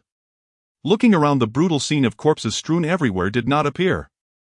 Those monsters had all vanished into light spots. What remained was Chen Yu's rapidly increasing level. He leveled up 5 times. Level 18. Awesome. Chen Yu couldn't help but shout inwardly. This was so much faster than secluded cultivation in the Supreme Training Room. However, this kind of thing couldn't be done just whenever he wanted. At that moment, 3 magnificent world announcements resounded in the ears of every player in the Source Realm. World announcement: Zhao City region adventurers of Zhao City successfully repelled the invasion of the Wraith Tide, safeguarding the peace of their homeland. World announcement: Zhao City region, the Zhao City defense battle has ended. All adventurers who participated in the defense will receive generous rewards based on their contributions. Please head to the Lord's Manor military supply officer to claim your rewards. World announcement: Zhao City region adventurer Chen Yu played a crucial role in this battle, achieving remarkable merit, and his heroic deeds will be recorded in the annals of Zhao City. As the announcements concluded, the entire Zhao City erupted in excitement. He is truly impressive. If I hadn't seen it with my own eyes, I would have doubted it. Wait, I suddenly realize I don't know how to play anymore. Recorded in the annals. This is quite a big deal. At that moment, on the city wall of Zhao City's northern gate, players looked at the 3 blood-red world announcements, then at the seemingly unremarkable figure below. One by one they fell into a prolonged silence. Supervisor, did we really ally with such an existence? A core member of the Moonlight Guild trembled as he asked Yuing. Yuing did not answer. She just stared intently at Chen Yu. She suddenly understood the warning that the Arrow of the Moon had given her. This man exceeded her imagination. She couldn't grasp it. Finish up, let's call it a day. Chen Yu patted the non-existent dust off his robe, feeling quite pleased. He glanced at the task list. Disturbed rest was already marked as complete, but the follow-up had not yet triggered. I need to go back and find that little girl Meng Sha to turn in the task. Chen Yu made up his mind and was just about to fly back toward the cemetery. Suddenly a golden system prompt box popped up in front of him. System prompt: esteemed Pathfinder of the Immortal Way, you stepped forward during Zhao City's peril, and your bravery and strength have earned the respect of all. The Lord Gaude admires you greatly and wishes to meet with you at the Lord's Manor. Would you like to accept? The Lord wants to see me again. Chen Yu was taken aback. He instinctively looked up at the city wall where the NPC Lord Gaude had just been commanding the battle. The figure had already vanished. Could this be a hidden plot? His intuition told him that there must be additional rewards to be gained. On one hand was the unclear follow-up of the hidden task, and on the other was the guaranteed generous reward. Only children make choices. Chen Yu thought for a moment. There was no rush with Meng Xiao, after all she wouldn't run away. It was better to claim the Lord's reward first. Accept. Chen Yu disregarded the fervent gazes around him, summoned his big white rabbit, and sped toward the center of Zhao City. Zhao City Lord's Manor. Soldiers in standard armor stood in 2 rows, their gazes sharp and their breaths steady. However, when Chen Yu appeared, the soldiers couldn't help but lower their heads slightly. This was a sign of respect for the strong. Guided by an NPC that looked like a steward, Chen Yu passed through layer upon layer of courtyards. He was not taken to the Lord's Hall but to a spacious study. There were no elaborate decorations, only rows of bookshelves reaching the ceiling, and the air was filled with a faint scent of ink and sandalwood. A middle-aged man with slightly graying temples was standing with his back to him, gazing at a giant map on the wall. He did not turn around, only spoke calmly. You have arrived. Lord of the city. Chen Yu cupped his hands respectfully. Gauda slowly turned around. His demeanor was refined, yet his gaze was deep as the sea. He did not immediately discuss the battle achievements, but instead looked Chen Yu up and down before nodding slightly. Pathfinder of the immortal way, your name is well deserved. His voice was not loud, carrying the calmness and authority of one who has long held a high position. This time I owe much to you. You flatter me, Lord of the City. Guarding Zhao City is also my duty. Chen Yu replied perfunctorily, but inwardly he thought, just hurry up and give me the reward. Gao De leaned slightly forward, his tone becoming serious. I have heard that you have just established your own territory, by Yujing. Chen Yu frowned slightly. As a system NPC, it's not surprising that he knew about his guild establishment. But what does it mean for you to bring it up now? You are well-informed, Lord of the City, Chen Yu replied nonchalantly, but he began to feel wary. A newly established territory is like a candle in the wind, fragile and easily extinguished. Gao De's voice carried a hint of warning. Especially in this stormy age. Stormy age. Chen Yu keenly caught onto this phrase. Gao De did not explain but continued. You stepped forward during Zhao City's peril and protected tens of thousands of people. In return, Zhao City is also willing to be your most solid backing. He paused and spoke clearly. I know your territory is newly established and short-handed. In the name of the Lord of Zhao City, I am specifically approving a garrison to be sent to your territory by Yujing for defense. To help you solidify your foundation. In the study, the scent of sandalwood wafted through the air. Chen Yu was momentarily stunned after hearing Gao De's words. A garrison army. For me. This turn of events was truly unexpected. He originally thought that Gao De had called him over merely to go through the motions of providing some experience and reputation. Or at best to give him some decent equipment. But instead of money or gear, he was being given people. A whole organized military regiment. Chen Yu's mind raced. Does this mean that Bai Yujing now has its own soldier NPCs? Doesn't this imply that in the future, when Bai Yujing faces monster invasions, he won't even need to take the field himself? He could simply let these NPCs hold the front lines while he stood on the city wall shouting 666. Is there such a good fortune? To verify his speculation, a system notification popped up. System notification: your guild has unlocked a new feature. Please check your territory. Thank you for your kindness, Lord City Master. Chen Yu suppressed the overwhelming joy in his heart and maintained a humble demeanor as he respectfully cupped his hands towards Gao De. He had just judged the master with a petty mind and acted rashly. I won't decline such an honor. Gao De looked at him, a hint of satisfaction appearing on his refined face. There's no need for such formality, pioneer of the immortal path. He waved his hand, speaking in a calm tone. In comparison to your contributions to Zhao City, this trivial assistance is nothing. Zhao City and Bai Yujing are closely linked. Your territory's stability adds to the security of Zhao City. This is not merely a gift but a mutual aid. Just listen to how eloquently he speaks. Chen Yu couldn't help but admire internally. Although these were all meaningless formalities, they were still pleasing to hear. Upon exiting the city master's residence, Chen Yu felt invigorated, walking with a spring in his step. He ignored the looks of awe, jealousy, or fervor from the players on the street and directly chose to enter the guild territory in the system interface. After a slight spatial fluctuation, Chen Yu's figure vanished from Zhao City in the source realm. Bai Yujing's central area. With a flash of light, Chen Yu slowly solidified into existence. As soon as he stabilized his footing, he saw Li Goen, who was directing something along with Sun Foam and others. However, he was still in the source realm while Li Goen and the others were in reality at Qinling. Little Chen, why did you suddenly return to the territory? Li Goen quickly approached, his tone grave. Did something happen in Bai Yujing? Director Li, don't be tense. Chen Yu couldn't help but laugh at the serious expressions of the crowd. Nothing bad has happened, it's an incredible good fortune. As he spoke, he recounted Gao De's reward in detail. Unlocking the garrison army. Upon hearing this, Li Goen's eyes instantly sharpened. He exchanged glances with several experts beside him and they all saw astonishment in each other's eyes. Let's go quickly, take us to see. Li Goen decisively declared. The group swiftly arrived at the guild hall, which served as the control center. In front of the central sandbox, Chen Yu skillfully brought up the guild management interface. Indeed, next to the regular options like guild forging, guild alchemy, and guild construction, there was a brand new golden territory garrison. With a hint of anticipation, Chen Yu clicked on this option. A completely new interface popped up. The line of text at the top caused the smile on Chen Yu's face to freeze instantly. Current garrison quota 1010, initial gift only 10. Chen Yu was taken aback. What happened to a whole garrison army? 10 people can be called an army. That's not even enough for a squad. He felt like he had been played by that city master named Gouda.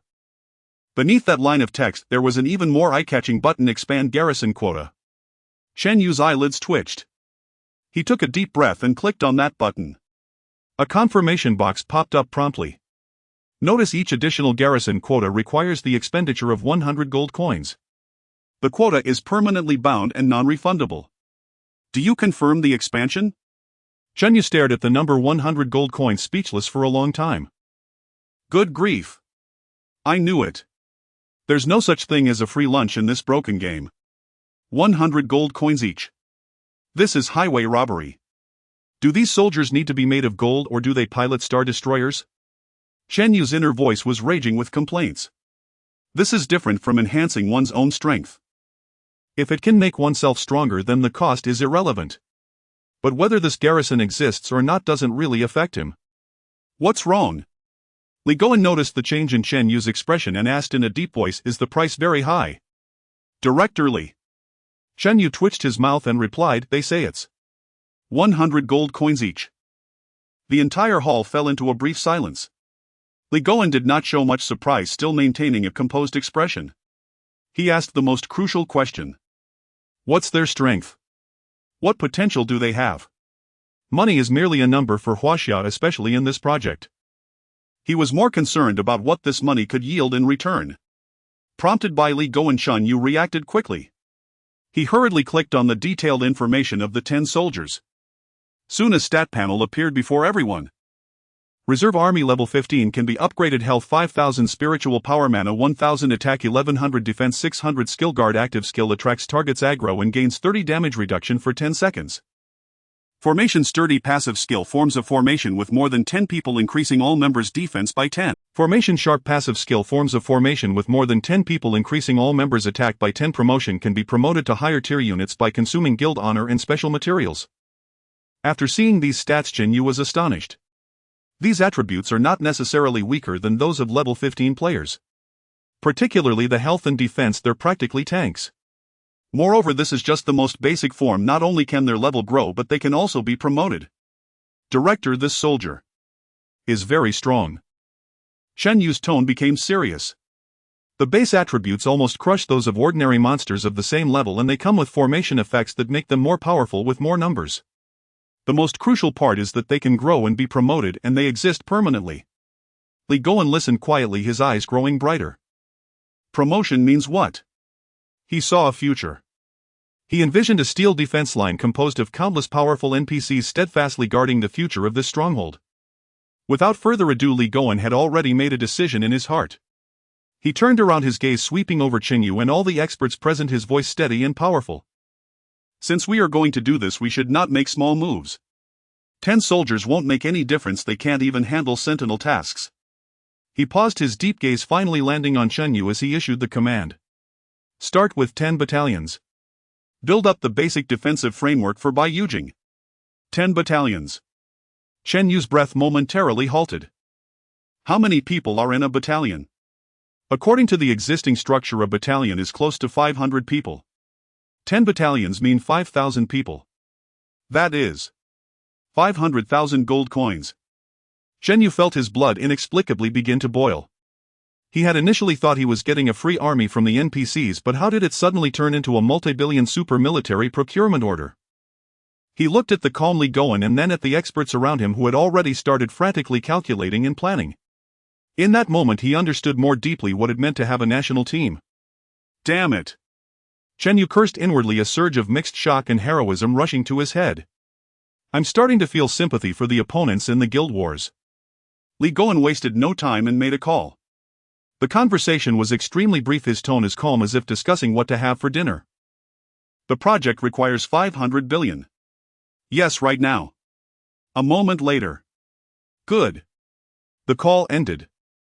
The entire process took less than a minute. Charge it. Li Goen's voice came through calm and steady. All right. Chen Yu took a deep breath, forcibly suppressing the restless surge of blood within him.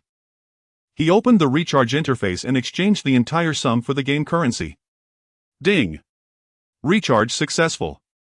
You have successfully recharged 500,000 gold coins. Ding! Congratulations, your total recharge amount has reached a new milestone, earning you the unique title, Wealthy Beyond Measure. Wealthy Beyond Measure. While wearing this title, there is a very small chance to trigger the spendthrift effect when trading with any NPC, resulting in unexpected discounts or gifts. Chunyu glanced at the gleaming title, the corner of his mouth twitching. Wealthy Beyond Measure. This is just the beginning. He was now completely numb and nearly immune to these system notifications. He clicked on the Territory Garrison interface, his gaze landing on the Expand Garrison button. 100 gold coins each. 5,000 slots meant 500,000 gold coins. Chunyu no longer hesitated and decisively tapped the button. The numbers didn't increase one by one, instead the entire interface lagged for a moment. Immediately after, a brand new prompt box dramatically covered the screen. Detected that the player has just made a large recharge. Batch processing mode has been activated for you. Please enter the number of slots to expand. Chenyu's finger hovered over the input box, pausing slightly. His obsessive-compulsive tendencies kicked in. Adding 5,000 would make it 5,010. Better to make it a round number. He entered 4,990. Click to confirm. Do you confirm the consumption of 499,000 gold coins to permanently expand 4,990 garrison slots? Yes. Buzz. An invisible wave radiated from the guild hall, spreading rapidly. Current garrison slots 5,000,50,000. It's done. Chunyu exhaled a long breath, feeling as though he had completed a daunting task. Is it done? Li Goen asked. Yes. Chunyu nodded. Now there are a total of 5,000 garrison slots. Very good. Li Goen nodded and turned his gaze to the tactical leader Zhang Yunhai. Yunhai, you handle this. Yes, Director. Zhang Yunhai immediately stepped forward, his expression radiating professionalism. He gazed at the grand model of Bayou Capital on the sand table and said solemnly, Bayou Capital covers a vast area with a north-south axis extending 10 kilometers and a total area exceeding 100,000 mu. There is currently no conflict, so concentrated deployment is unnecessary. I suggest organizing small teams of 10 with 5 teams forming a medium squad conducting grid patrols in designated areas. This way all key areas will be covered, and in case of any sudden situations, reinforcements can be gathered at the fastest speed. Chunyu couldn't be bothered to think further. All right. I'll arrange that right away. Under Zhang Yunhai's guidance, Chunyu performed a series of operations in the guild management interface. He deployed the 5,000 reserve troops according to the established plan, spreading them throughout the corners of Bayou Capital. As Zhang Yunhai had said, the massive Bayou Capital resembled a giant beast throwing 5,000 troops and was like tossing a handful of sand into a lake, not even creating a ripple. The entire territory still appeared spacious and tranquil. Just as everyone thought the matter had come to a close, a sudden synchronized powerful sound of footsteps echoed outside the guild hall. Tap. Tap. Tap. The sound seemed to resonate with everyone's heartbeat, carrying an aura of iron-blooded solemnity approaching from the distance. Li Goen and the others' expressions changed and they quickly exited the hall. In the distance, a squad of soldiers in standard silver armor wielding long guns was marching toward the hall with impeccable steps. There were 10 of them standing tall like pines, their gazes sharp like eagles. The rustling of armor emitted a cold metallic sheen. Clearly just NPCs within the game, yet they exuded an overwhelming sense of pressure. These were the garrison troops just created. Until they were 3 meters in front of Chunyu, the leading captain called out sharply, "Halt!" Swish! The 10 of them moved in perfect unison, stopping abruptly, their long guns planted with a heavy thud. Then, amidst the astonished gazes of all, the 10 soldiers bowed their heads toward Chunyu. "Greetings, Lord." Their voices were loud, echoing through the sky. Chunyu was momentarily taken aback by the spectacle, followed by an indescribable sense of grandeur surging within him. Is this my army? Goodness, if I promote them, what will I have left to do? He cleared his throat, trying to appear more authoritative. He pointed to Li Goen beside him and said solemnly to the captain, "This is Director Li Goen. From now on his orders are the highest command." The captain raised his head, his gaze sweeping over Li Goen. There was no fluctuation in his eyes, as if he could not see this being who did not belong to the source realm. Yet he still replied solemnly, "As you command, my lord." Under the system's rules, they would only obey Chenyu's commands unconditionally. Li Goen was not surprised by this. He understood that reality and the source realm were still 2 different worlds. These soldiers were the force guarding the land of Bayou Capital within the source realm and could not directly impact reality. But that was enough. He merely nodded calmly. Then he turned to Chunyu, his tone devoid of any emotion. "The territory matter has been resolved. Where is your main quest progress now? A single sentence instantly extinguished the rising sentiment within Shenyu, that feeling of all heroes of the world are now within my grasp. The authority on his face had yet to dissipate, but the corners of his mouth couldn't help but twitch slightly. Goodness. I just finished reviewing the troops and you're already rushing me to clock in for work. This feeling was eerily similar to just attending a company annual meeting, being patted on the shoulder by the boss saying, "Good job, make sure to finish those PPTs by tomorrow." I'll write the task. Shenyu snapped back to reality. I'll go right now. If he delayed any longer, he suspected Director Li's next sentence would be, "Let's discuss your KPI for the next quarter." Shenyu practically fled in a panic, quickly exiting the guild territory. Watching Shenyu's slightly flustered disappearing figure, Zhang Yunhai and Sun Feng behind Li Goen couldn't help but smirk slightly, but quickly restrained themselves. A hint of barely noticeable amusement flashed in Li Goen's eyes, but he soon returned to his usual calm demeanor. Considering the possible monster invasions and guild wars to come, he instructed lightly. The application plan for Bayou Capital in the real world needs further adjustments. Yes. Just then a young assistant ran over delivering a report. Director, the first batch of candidates for the Dragon Scale plan has been screened. The assistant's voice trembled slightly. Chen Yu's figure reappeared at the entrance of the Lord's Manor in Zhao City. Without lingering, he focused his thoughts and the large white rabbit steed manifested once more. Then the man and the rabbit transformed into a white shadow dashing towards the northern part of Zhao City. Chen Yu sat atop the rabbit's back, completely accustomed to the roller coaster-like sensation. On this day, not bouncing around would feel off. He also wasn't idle. He hadn't yet had the chance to study the rewards received from purifying the spirits in the cemetery. He opened the title interface. Ghost's Dread type, unique special title effect. When wearing this title, you will emit a terrifying pressure that causes all spiritual beings, undead and ghostly creatures, to tremble. When facing you, their attributes will be significantly reduced, and there is a high probability they will fall into a state of fear, abandoning resistance and submitting. Description: where you pass, even ghosts will be troubled. Chen Yu.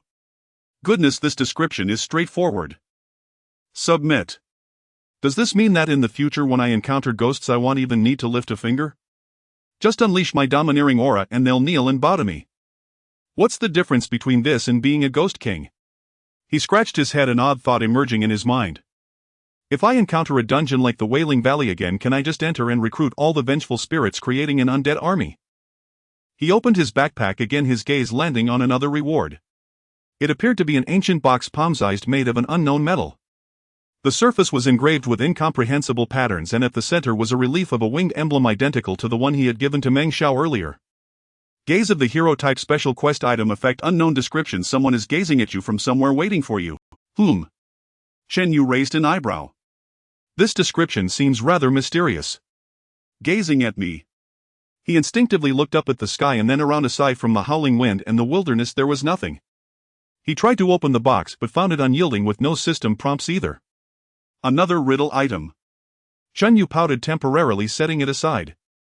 The pressing matter was to continue with the quest.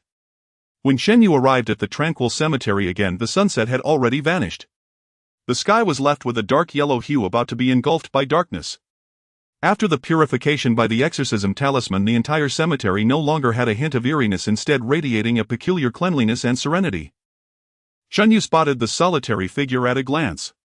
Meng Xiao was sitting in front of her mother's gravestone, her small body curled up, hugging her knees, burying her head in her arms, motionless. Hearing footsteps, she looked up, her eyes red and swollen from crying appeared exceptionally bright in the night. Chen Yu slowed his pace and walked over to her. The quest is complete, he said softly, momentarily at a loss for words. Meng Xiao tightly clutched the emblem in her small hand. She didn't cry anymore, only lowering her head, remaining silent for a long time. After Chen Yu completed the system prompt of deliver the quest, he was about to say something comforting when Meng Xiao suddenly raised her head to look at him. In a tone that belied her age, she said, "Sir, I no longer want to stay in Zhao City." Chen Yu was taken aback. Here. There is no longer my home. The girl's voice was soft but carried a hint of determination.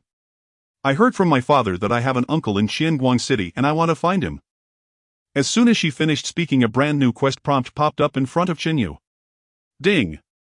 You have triggered the chain quest, The Last Relative. Quest content: escort Meng Xiao safely to Qianguang City and find her uncle Mengde. Quest reward 80000 experience points. Do you accept? Chen Yu looked at the quest panel, then at the girl in front of him whose eyes held the last spark of hope without hesitation. Qianguang City. It was the next main city Chen Yu was about to head to. That name sounds bright. Accept. Almost the moment the system prompt finished, Chen Yu made his decision. His goal was to head to the next main city. He glanced at Meng Xiao, who was curled up in front of the gravestone, and chose not to say more. He didn't bend down to help her up. Instead, with a swift motion, he scooped Meng Xiao up as if she were a small kitten. The girl, caught off guard, let out a short gasp, her body becoming stiff. However, perhaps due to Chen Yu's decisive and clean actions, or perhaps because she had lost her family and felt no attachment to this world, she didn't struggle at all. The next moment, with a thought from Chen Yu, the massive white rabbit steed resembling a small mountain of flesh appeared out of thin air. The three of them transformed into a white streak tearing through the night towards the north. The howling wind rushed past her ears, and Meng Xiao instinctively tightened her grip on Chen Yu's arm, burying her face into it, eyes tightly shut without uttering a word. The journey from Zhao City to Qianguang City was long. Along the way, the monster levels rose from level 12 to level 18, and occasionally level 20 elite monsters could be seen. For ordinary players at this stage, this was a perilous migration path. Typically, it would require forming a well-equipped 5-person team, proceeding cautiously, spending several hours or even most of the day to arrive safely. But for Chen Yu, this was merely a mundane, slightly bumpy high-speed train journey. He didn't even draw his sword. Those beasts and monsters didn't even get close before being left far behind by the terrifying speed of the white rabbit steed, unable to catch even a whiff of its scent. Occasionally, a few flying monsters that lacked awareness attempted to block their path, but before they could launch an attack, the invisible Chaos Star Sword energy shredded them into a cloud of blood mist in midair. Initially, Meng Xiao's body tensed up from fear, but as time passed, she discovered the journey was eerily calm. Calm yet not stable. So bumpy. When a silhouette of a massive city more magnificent than Zhao City with cold-colored walls appeared at the end of her line of sight, Chen Yu knew they had arrived. Qianguang City. Unlike Zhao City's ancient bluestone structure, Qianguang City's walls were forged from massive black iron rock. The city gate towered over 100 meters, bustling with crowds, its prosperity far exceeding that of Zhao City. What caught Chen Yu's attention even more were the players here. Everywhere he looked, he could hardly see adventurers below level 20. Their equipment was exquisite, and many had faint blue or purple glimmers on their weapons, clearly indicating they possessed quality or even rare-grade gear. The air here seemed tenser and more competitive than in Zhao City. Whoosh! The white figure showed no signs of slowing down, darting into the southern gate of Qianguang City amid the astonished gazes of countless players. Not until Chen Yu set Meng Xiao down did the massive white rabbit steed instantly vanish, and the surrounding players finally reacted. What the hell? What was that just now? A mount. What incredible speed! What kind of beast was that? I've never seen it before. However, the discussions were quickly interrupted by a discordant voice. As soon as Meng Xiao stood firm, the dizziness from the prolonged high-speed jolting surged to her head. Unable to bear it any longer, her small face turned pale as she bent down and vomited the little bit of sour liquid in her stomach. It splashed right onto a pair of shiny black combat boots. Voices, footsteps, and the sounds of vendors suddenly fell silent. The southern gate of Qianguang City plunged into a deathly stillness. All eyes were focused on a pair of expensive black combat boots. And on the surface of the boots there was a foul substance emitting a faint sour smell. The owner of the boots was a burly member of the Roman divine clan with distinctive metallic scaled patterns glinting coldly on his jaw.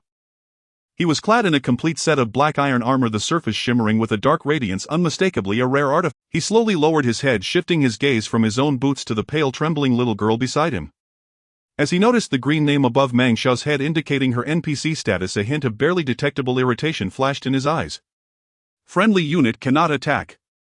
Thus his cold gaze, filled with unabashed fury, turned towards Chen Yu, who stood beside Meng Xiao. Kid, what are you doing with a child? The man's voice was low and hoarse, brimming with an oppressive aura. The surrounding players instinctively stepped back, fearing they might incur the wrath of this formidable figure. Tsk tisk, this newcomer is unlucky, provoking the mad knight Mank as soon as he enters the city. Ha! The elite knight from the Roman Shadow Guild. Yes, apparently he has a terrible temper.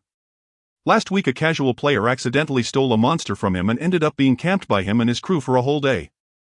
Among the murmurs, someone looked at the LV-18 above Chen Yu's head, frowning in contemplation.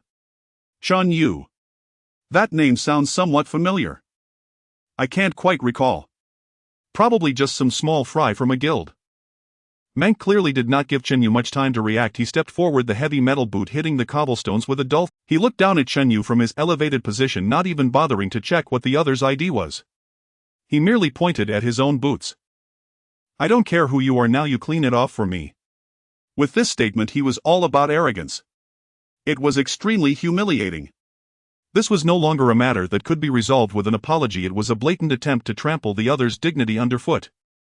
Meng Xiao's small face instantly drained of color. She bit her lip tightly, hiding behind Chen Yu, clutching his clothing tightly. However, Chen Yu showed no expression on his face. He didn't even raise an eyebrow. Clean it off. What era is this? Such an outdated scenario. He was only focused on the task at hand, thinking of Meng Xiao's uncle Mengde, who was the main storyline in Qianguang City. Was it meaningful to waste time with this mad dog? Amidst the astonished, sympathetic and watchful gazes of everyone, Chen Yu moved. He felt no anger, made no arguments, and didn't even glance at Mank. He simply extended his hand calmly, lightly brushing through his virtual backpack. The next moment, ding! A crisp, melodious sound of metal clashing rang out startlingly loud in the silent city gate. A circular coin shimmering with brilliant golden light was flicked from Chen Yu's fingers, tracing a graceful parabolic arc through the air before landing precisely beside the soiled combat boots. A gold coin. A complete gold coin. Instantly all players present had their pupils sharply constrict at the gleaming reflection of the gold. Mank was also taken aback, instinctively looking down at his feet. Then he heard Chen Yu's voice, which was flat to the point of indifference. "Whoever cleans it, this gold coin belongs to them." After speaking, Chen Yu did not linger. He took Meng Xiao, who was still dazed, by the hand and turned to walk straight into the city. The entire process was fluid and seamless, without a trace of hesitation. The scene remained eerily quiet as everyone was left dumbfounded by Chen Yu's actions. What kind of approach is this? Shouldn't it be an angry draw of the sword for a duel or a humiliating bow of apology? What was this nonsense about throwing money? Moreover, that was a gold coin. Just for wiping a shoe. Manka's face instantly flushed red. The other party clearly did not regard his so-called humiliation at all. He attacked the other's dignity in the most vicious way, while the other used the simplest method to tell him, "Your humiliation is worth less than a gold coin I casually tossed aside." This was 100 times harsher than a direct slap to the face. "You stop right there!" Mank bellowed just as he intended to step forward to give chase. However, he couldn't move. Because at the moment he lifted his foot, the surrounding silent crowd suddenly erupted. "Gold coin! It's a gold coin! No one take it from me! Get lost! I saw it first! I can't earn a single gold coin in a month of hard work!" Boom! The crowd exploded. Dozens of adventurers just over level 20 had their eyes turn red, their rationality completely consumed by greed. They charged at the gold coin like sharks sensing blood, going mad. "What are you doing? Get away!" Mank was both shocked and furious. He wanted to wave his weapon to disperse the crowd, but he was instantly overwhelmed. Countless hands shoved against him, all with one goal, the gold coin on the ground. "Ah! My hand! Don't push! Damn it! Who the hell touched my butt? That's mine! It's mine!" In the chaos, a small-statured thief player swiftly squeezed through the crowd. He pulled out a rag and swiftly wiped it on Manka's boot. Then lightning fast he grabbed the gold coin and vanished into thin air. The thief who snatched the gold coin ran off, but the chaos did not cease. Thud! Clang! This once proud divine knight was jostled and tossed about by the frenzied crowd. He was like a small boat in a storm, completely submerged in the ocean of adventurers. The player who had been pondering suddenly slapped his thigh, his face revealing an expression of extreme shock and horror as he exclaimed, I've remembered.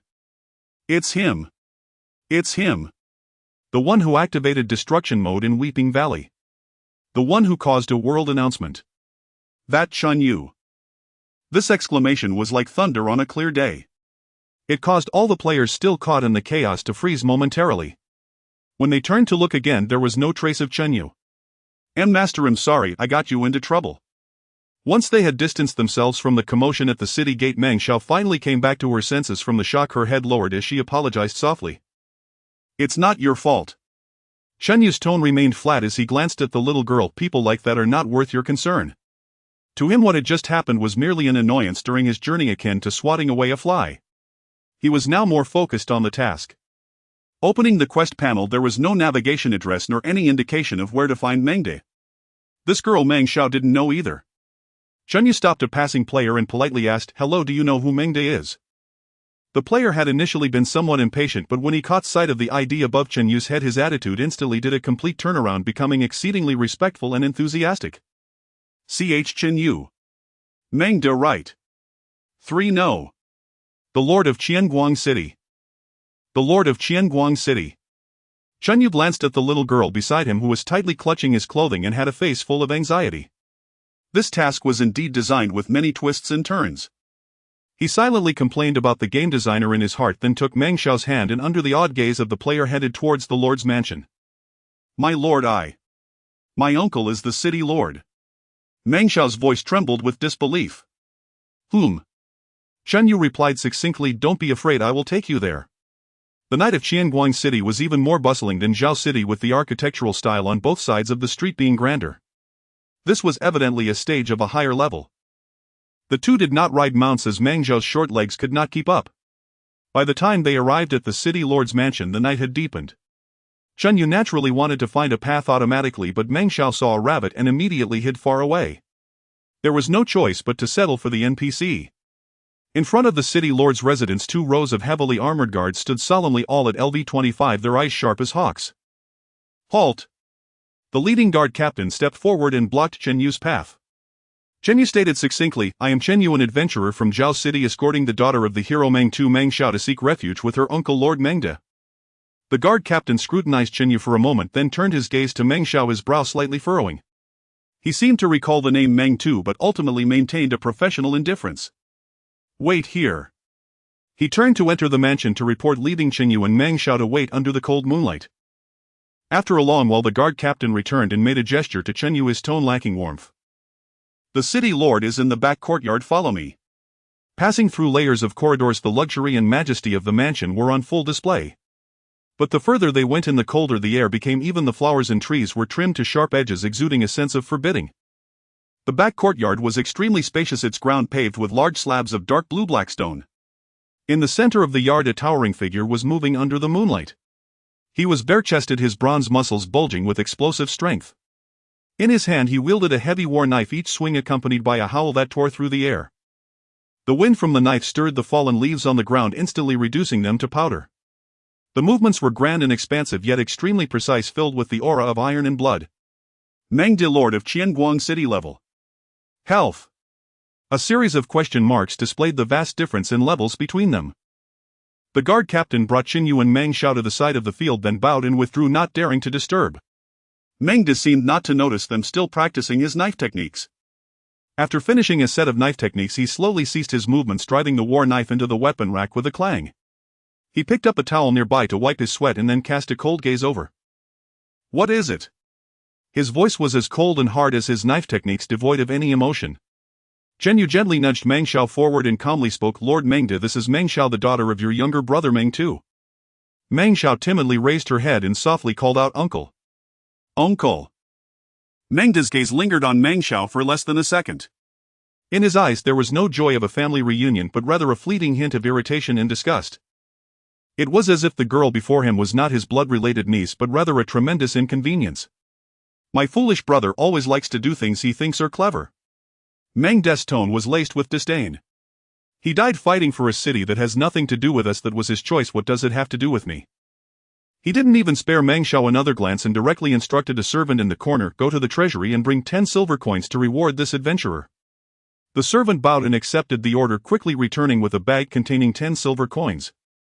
Mengde waved his hand as if shooing away a fly. "You may leave now."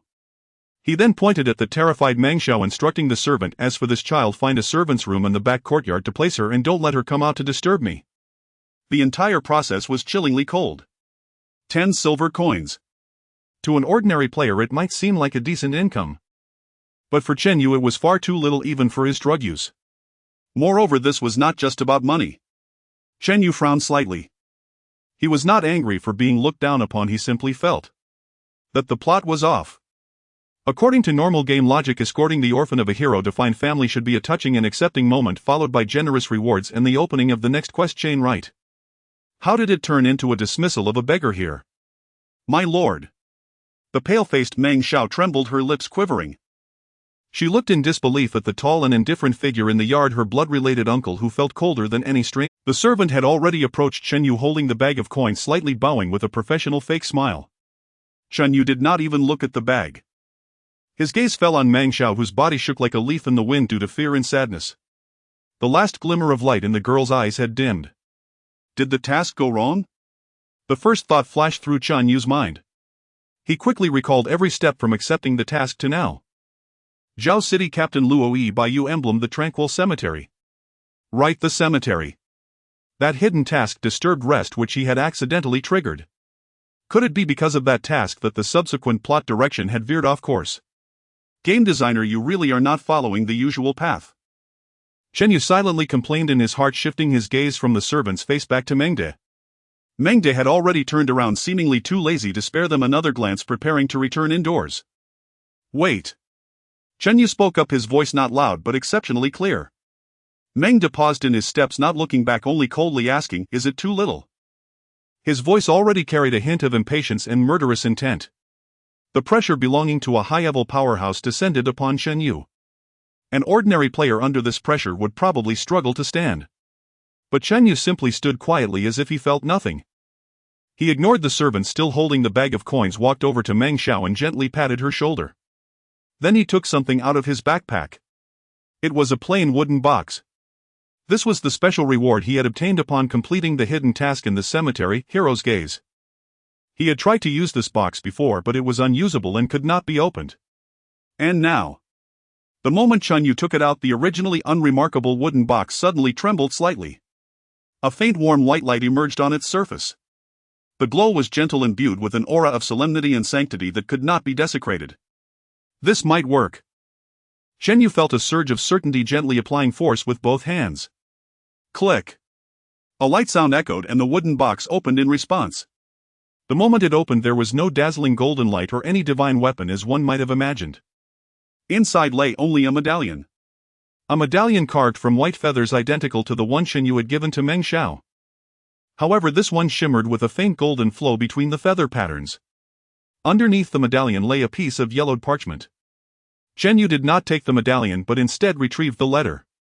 At that moment, Mengde, who was preparing to leave, suddenly froze. He abruptly turned around, fixating on the letter in Chen Yu's hand, a violent emotional fluctuation appearing for the first time in his cold eyes. It was shock, disbelief, and a hint of fleeting resentment. "What is that?" His voice had become hoarse. Chen Yu did not answer him. He slowly unfolded the letter. The letter did not contain handwritten text but rather streams of light intertwining. As the letter unfolded, a phantom light shadow projected from it. Under the cold moonlight, it coalesced into a slightly blurred figure. It was a man dressed in standard Zhao City armor with an ordinary face but an exceptionally resolute gaze, a slight gentle smile gracing his lips. It was Meng Xiao's father, Meng Tu. "Brother." The figure of Meng Tu spoke, his voice carrying a hint of weariness yet remaining warm. "Brother." A soft call seemed to transcend the boundaries of life and death, echoing faintly in the cold backyard. Mengde's body stiffened as if struck by lightning. He stared fixedly at the phantom made of shimmering paper, his lips moved but no sound escaped. The wind in the courtyard seemed to freeze at that moment. Chen Yu stood calmly aside, observing this belated reunion of brothers. The phantom of Meng Tu looked at his brother, familiar yet strange, with a complex expression. On that ordinary face was written exhaustion and helplessness. "I know you hate me." The phantom of Meng Tu spoke, his voice soft yet clearly entering the ears of everyone present. "You hate me for taking Qing'er away, hate me for bringing you humiliation, hate me for being this useless brother, making you a laughingstock of Qianguang City." Meng De's body trembled violently, the veins on his forehead bulging. The cold hard mask on his face shattered inch by inch, replaced by a grimace of pain and anguish. "Shut up." He finally squeezed out 2 words from his throat. The phantom of Meng Tu only looked at him sadly, continuing to speak to himself. "Brother, you are mistaken. I took Qing'er away not to compete with you but to protect her." "And to protect you." The light flickered slightly as if it would dissipate at any moment. "Our Meng family's bloodline is cursed." This statement struck Meng De's chest like a heavy hammer. "Do you remember? When we were young, our father would lock himself in the ancestral hall at midnight and we could hear his painful howls." "Do you remember?" Grandfather, clearly the strongest warrior of the family, suddenly went mad in his prime and took his own life before the ancestor's tomb. Did you think that was the price of pursuing power? The phantom of Meng Tu shook his head, his gaze becoming extremely serious. No, it is because our Meng family's bloodline flows with an inescapable shadow. In the cemetery on the northern outskirts of Zhao City, I was targeted by a powerful vengeful spirit attempting to invade my body and occupy my bloodline. In the struggle I glimpsed a sliver of truth. Our Meng ancestors had made a pact with some evil existence, using the blood of close kin from future generations as offerings to exchange for power. The stronger the power, the more terrifying the backlash of the curse. It will distort your mind, turning you brutal and bloodthirsty, ultimately forcing you to kill your dearest ones to complete the blood sacrifice. The gaze of Meng Tu pierced through the void, landing on Meng De with endless sorrow. Brother, your talent is superior to mine and your thirst for power is stronger than mine. If Qinger stayed by your side with your love for her, she would inevitably become the first sacrifice. Thus I had no choice but to take her away. I would rather have you hate me for a lifetime than see you walk down that irreversible path. Cough, cough. The phantom of Meng Tu began to cough violently, the light dimming further. The source of the curse lies within a stone tablet deep in our Meng family's ancestral tomb. Brother, you are already so strong, you must be very careful. Do not let power blind your eyes. His voice grew weaker. Also, Xiao Xiao, my daughter. The light turned towards the crying little girl, filled with reluctance. I'm sorry. Father cannot accompany you anymore. The light glanced at Chen Yu one last time as if wanting to say something, but ultimately faded into specks of light dissipating in the cold moonlight. The letter in Chen Yu's hand also turned to ashes. The entire backyard fell into a deathly silence. Meng De stood there dazed like a stone statue. The last words of his brother echoed in his mind. Those long-sealed resentments, unwillingness and pain were ruthlessly torn open at this moment, revealing the bloody truth beneath. So it was like this. He was not abandoned but protected. The powerful strength he took pride in was merely a death warrant hanging over him. Meng De let out an extremely suppressed roar, his voice filled with regret, pain and confusion. He slammed his fist hard against the weapon rack beside him, the iron-crafted rack instantly twisting and deforming, the heavy battle knife humming ominously. Chen Yu watched this scene with no emotional fluctuation, even feeling a bit amused. Well, what a standard melodrama. The story of a macho lord and his brother's wife that must be told. Meng Da. As expected of you. Just then a new system prompt finally arrived. Ding. The hidden clue for the task Hero's Orphan has been updated. You have uncovered the secret of the Meng family, triggering the hidden epic task, Curse of the Bloodline. Task objective: go to the ancestral tomb of the Meng clan, find the stone tablet mentioned in Meng Tu's letter and investigate the source of the curse. Task reward 50000 experience points, Qianguang City reputation 5000. Chen Yu looked at the task description and couldn't help but speculate. Tomb. Could it be another dungeon? The cutscene is over, time to take action. He walked over to Meng Xiao, crouched down and gently wiped away the tears from the little girl's face. Don't cry anymore. Meng Xiao lifted her tearful eyes to look at Chen Yu, choked up, and said, Big brother. My father. He really left. Chen Yu fell silent for a moment. He wasn't very good at comforting people. So he changed his approach, directly taking out a Peiyuan Dan, treating it like candy and stuffing it into the little girl's mouth. Is it sweet? Meng Xiao held the pill in her mouth, momentarily stunned, and nodded dazedly. Then that's fine. Chen Yu stood up, put the box away, then turned and walked towards the dazed lord. He looked at Meng De, his voice not loud yet exceptionally clear, breaking the suffocating atmosphere. Lord, where is the ancestral tomb? No unnecessary roundabout. Meng De slowly raised his head, his red eyes fixating on Chen Yu. They were filled with chaos, pain, and a hint of an indescribable madness. You want to go? This is my task. Chen Yu replied succinctly. Task? Meng De laughed in a neurotic manner. You treat this as a task? Foolish adventurer. You have no idea what you are about to face. He suddenly stood up, his towering figure exuding a powerful pressure as he stepped closer to Chen Yu. His breath became extremely dangerous, the air thick with a strong killing intent. My foolish brother placed his hope on you. Meng De's gaze landed on Chen Yu's calm face, suddenly breaking into a smile. All right. If you want to go to the tomb, you can. But you must first prove to me that you are qualified. He extended a finger, his eyes cold and insane. Take one of my blades. If you survive, you can go wherever you wish. At the moment his words fell, the entire world seemed to be dipped in ink, rapidly blurring and spreading. The cold moonlight, the distorted weapon racked Meng Xiao and the terrified servant. Everything quickly faded and blurred from sight, ultimately transforming into pure gray and white. The surrounding environment was reshaped by an invisible force field. The ground was no longer cobblestone but a circular stone platform shimmering with runic light. Surrounded by endless void, only the chilling wind howled past his ears, carrying an oppressive aura of death. Ding! You have entered a special combat scene, Court of the Inner Demon. Before him the figure of Meng De regained its solid form. A visible crimson aura surged from his burly body, dyeing the grayish-white space in a layer of scarlet. His eyes were completely consumed by a frenzied bloodlight, and a heavy battle knife appeared in his hand, buzzing ominously. A bright red health bar marked with a sinister boss label floated above his head. Meng De level LV20 Elite Lord Health 100, 001, 0000 Status Bloodline Curse Beginner Attack Power 50 Defense 20 Sanity continuously diminishing. Chun Yu glanced at the data, his expression peculiar. Level 20. Is this it? For an ordinary player just arriving at Qianguang City, an Elite Lord at level 20 was undoubtedly a nightmare that required a team. But in Shen Yu's eyes it didn't seem much different from the giant chicken at the entrance of the novice village. Adventurer.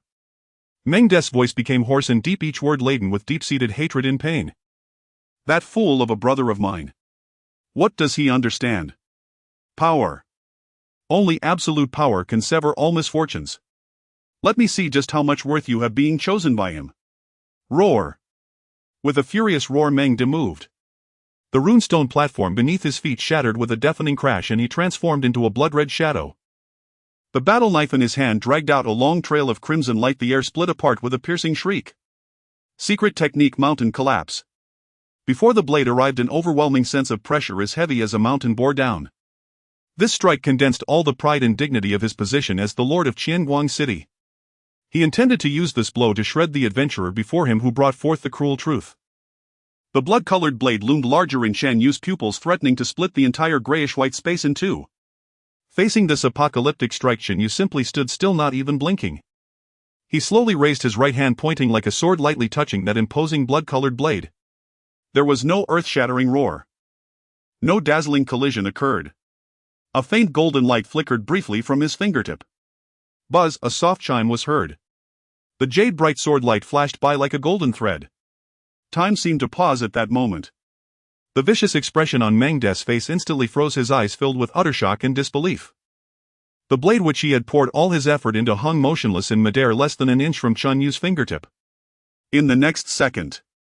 Crack! A crisp sound of shattering echoed. The blood-colored blade, infused with boundless malevolence, shattered like broken glass. Starting from its tip, it crumbled inch by inch into countless red light dots scattering in the air.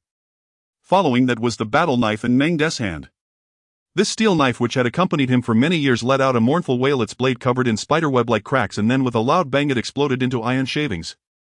8,986. Piercing.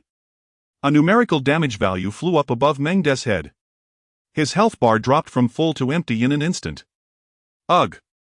Meng De let out a labored groan from his throat.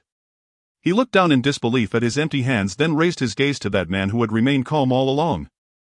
The blood-red madness in his eyes was finally replaced by endless fear at that moment. What did he do? Did he take it? No, he didn't even see the other party strike. You really have some skill. Meng De used the last of his strength to squeeze out a classic boss line.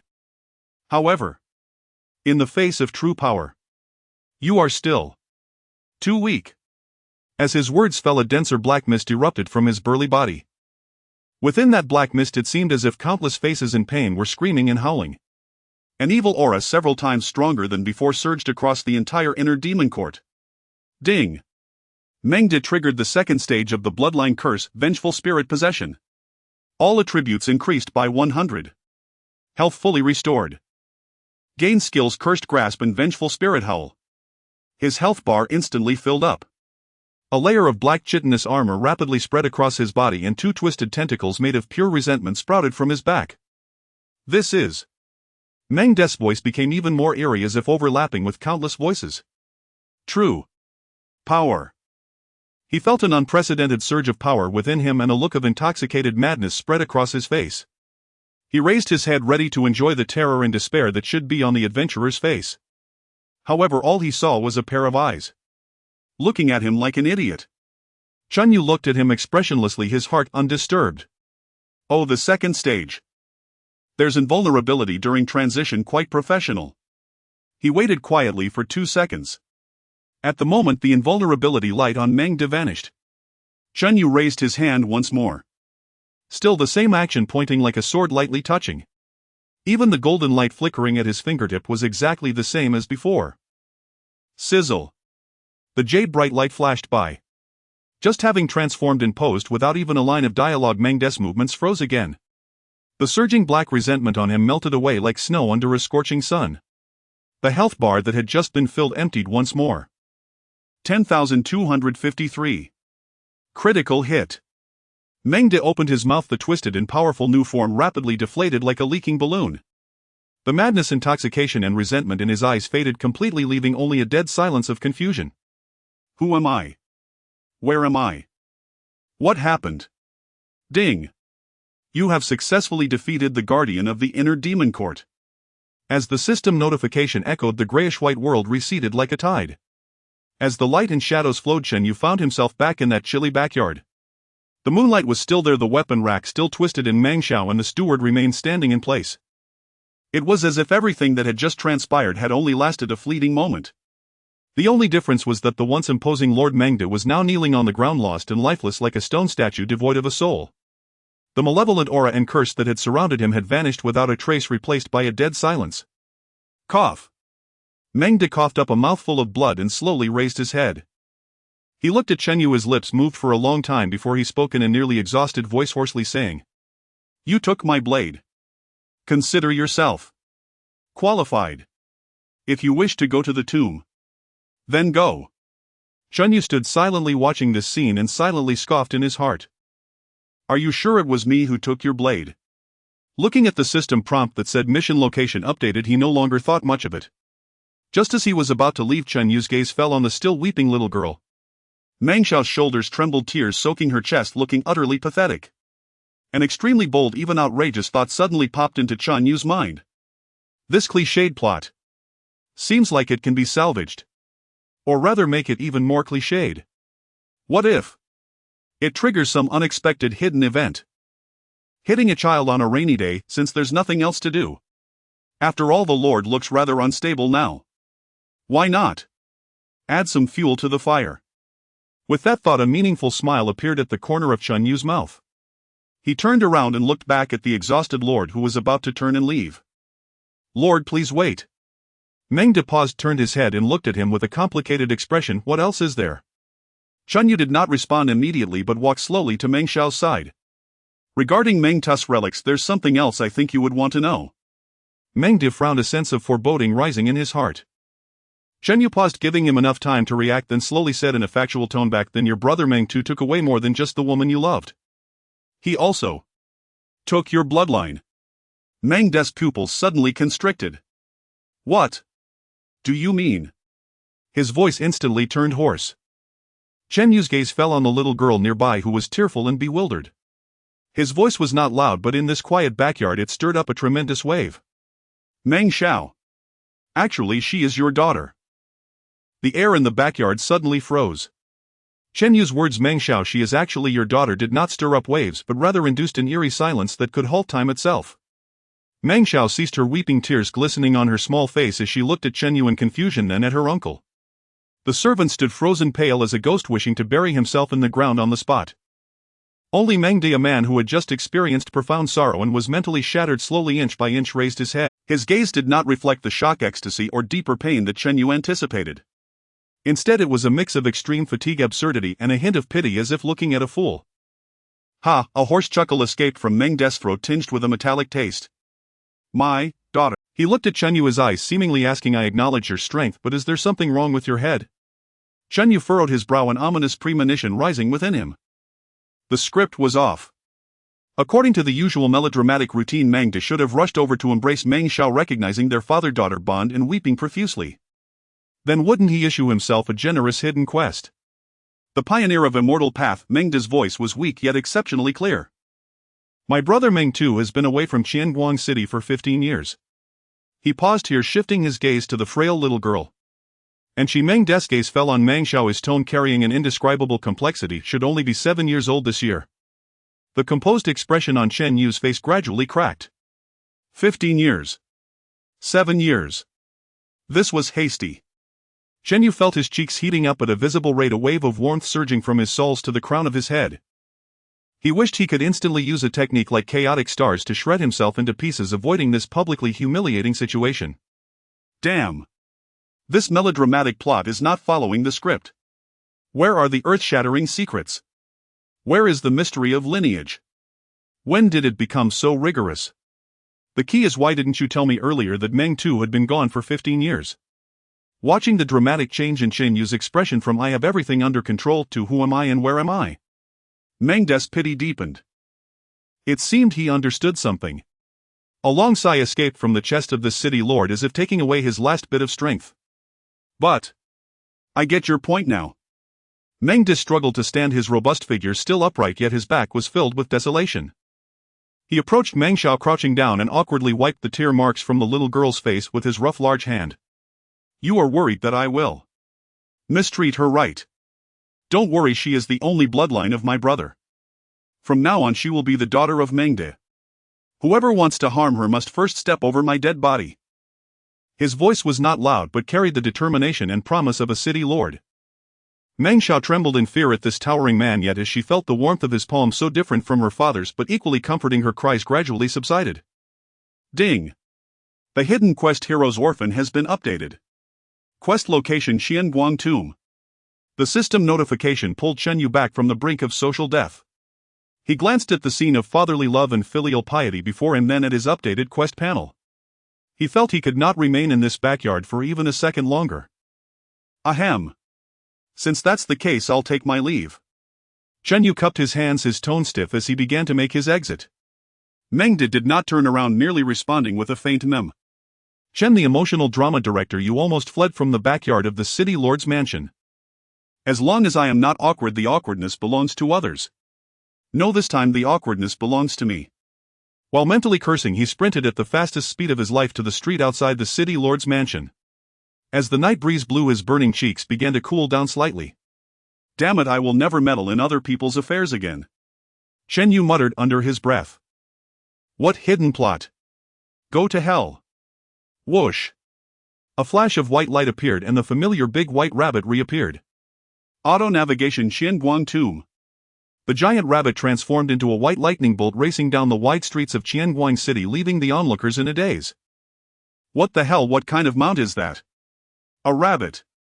So fast. This speed is at least rare level. That man riding the rabbit. Why does he look familiar? Outside the eastern gate of Qianguang City lies a continuous expanse of hills. Here the rocks are jagged, the grass is withered, and the air is filled with a stale, cold atmosphere. The Meng family ancestral tomb is located deep within these hills.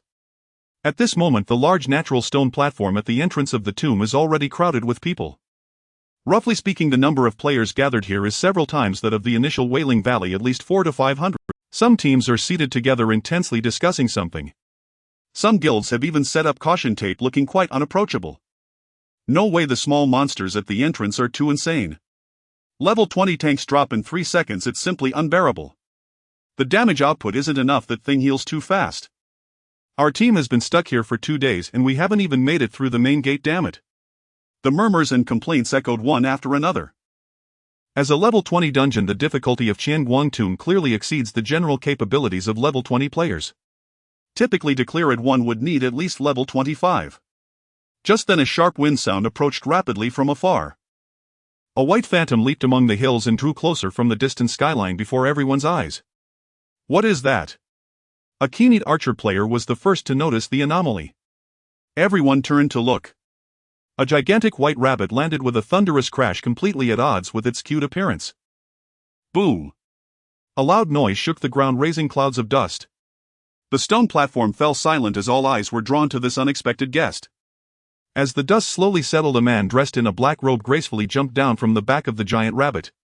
He put away his mount, not even glancing around, and walked straight towards the ominous large stone door of the dungeon.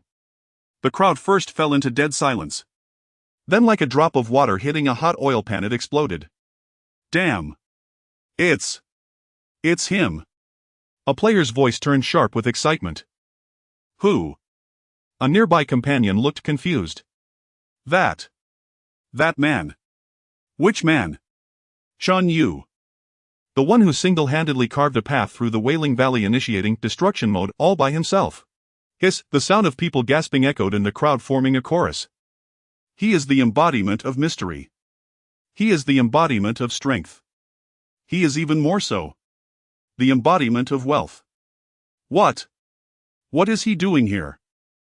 No kidding. He must be here to clear the dungeon. By himself. Is he going to solo Qianguang Tomb? Has he gone mad? Mad. Have you forgotten how he cleared the Wailing Valley? This can't be the same. There are few vengeful spirits in Qianguang Tomb, and the exorcism talismans won't work well. The players instinctively retreated, automatically clearing a wide path.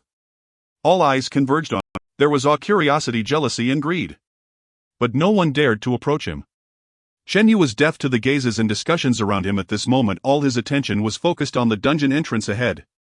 It was an archway built of massive black stones with the ancient characters Qianguang Tomb carved prominently on it. Next to it stood a stone tablet.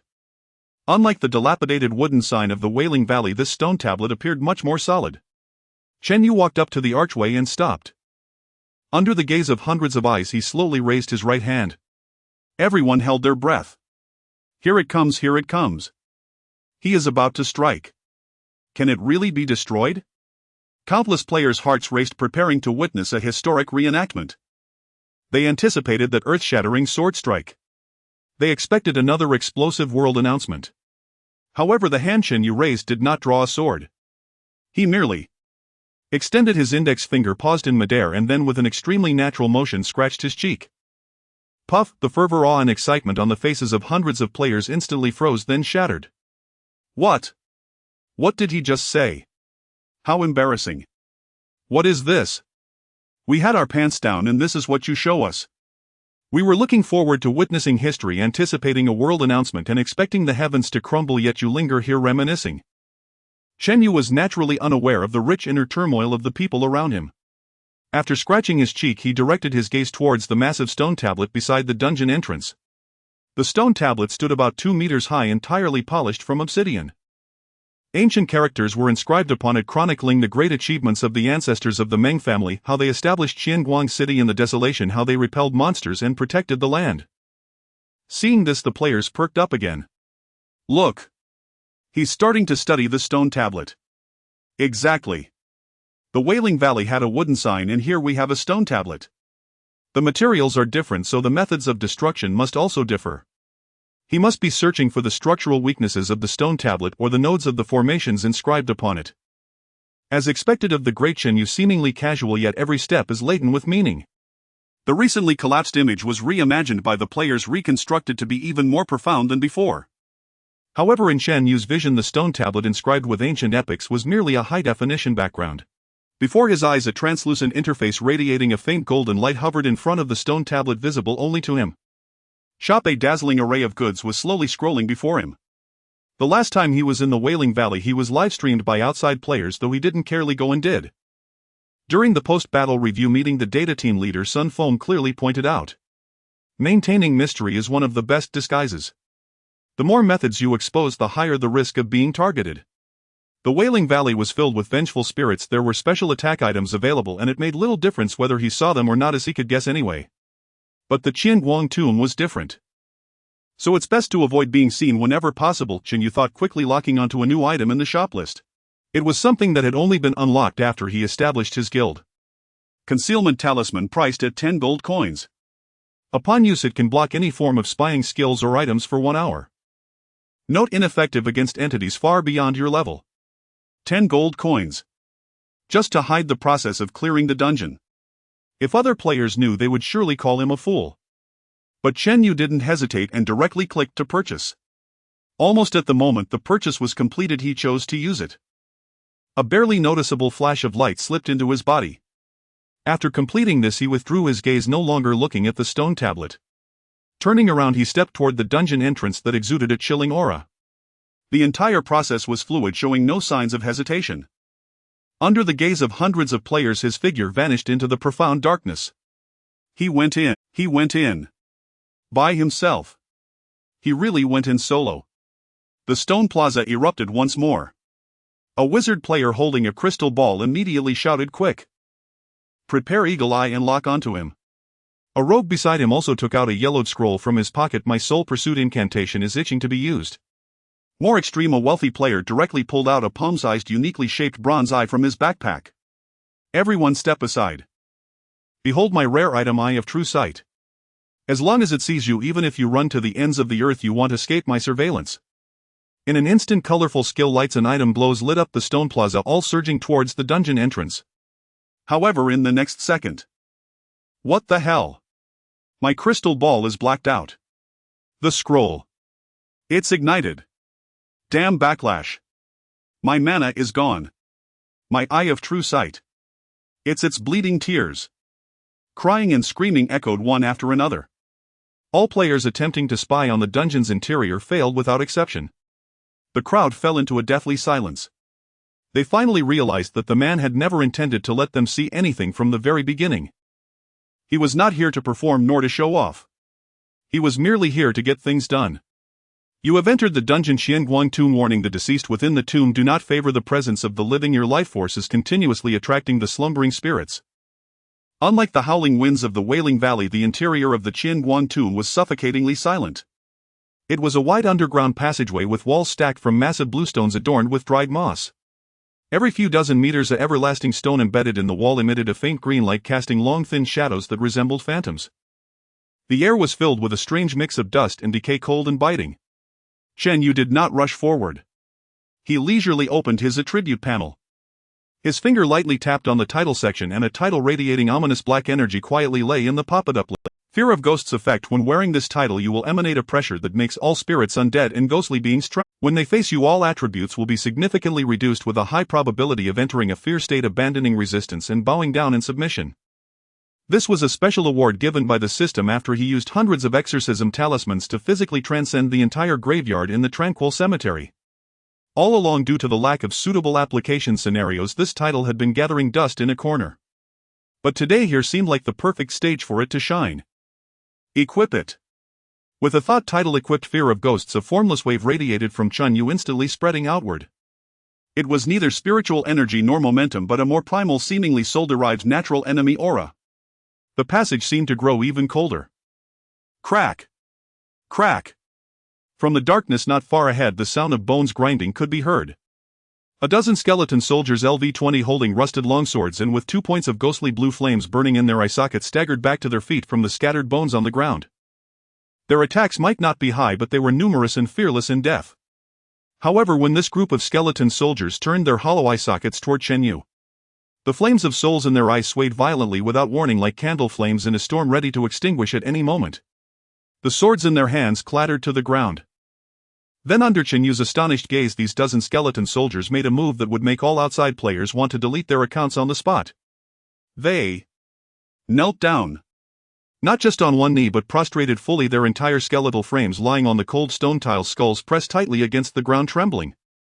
That posture was as if they were bowing to their supreme king. Chen Yu raised an eyebrow. This effect is even better than I imagined. Chen Yu quickly regained his composure. He was even too lazy to check how much the attributes of these skeletal soldiers had been diminished. It was meaningless. After all, it was just a matter of a single sword strike. He simply took a step forward and continued deeper into the corridor. The sound of his footsteps echoed in the dead silence of the tomb, clear and rhythmic. With his advance, the dozen or so prostrate skeletal soldiers not only did not rise, but trembled even more violently. Their skulls pressed against the ground collided with the stone bricks, producing a soft crackling sound. Chen Yu remained steadfast, passing between them. The chaotic sword energy directly harvested. Shoo! Shoo!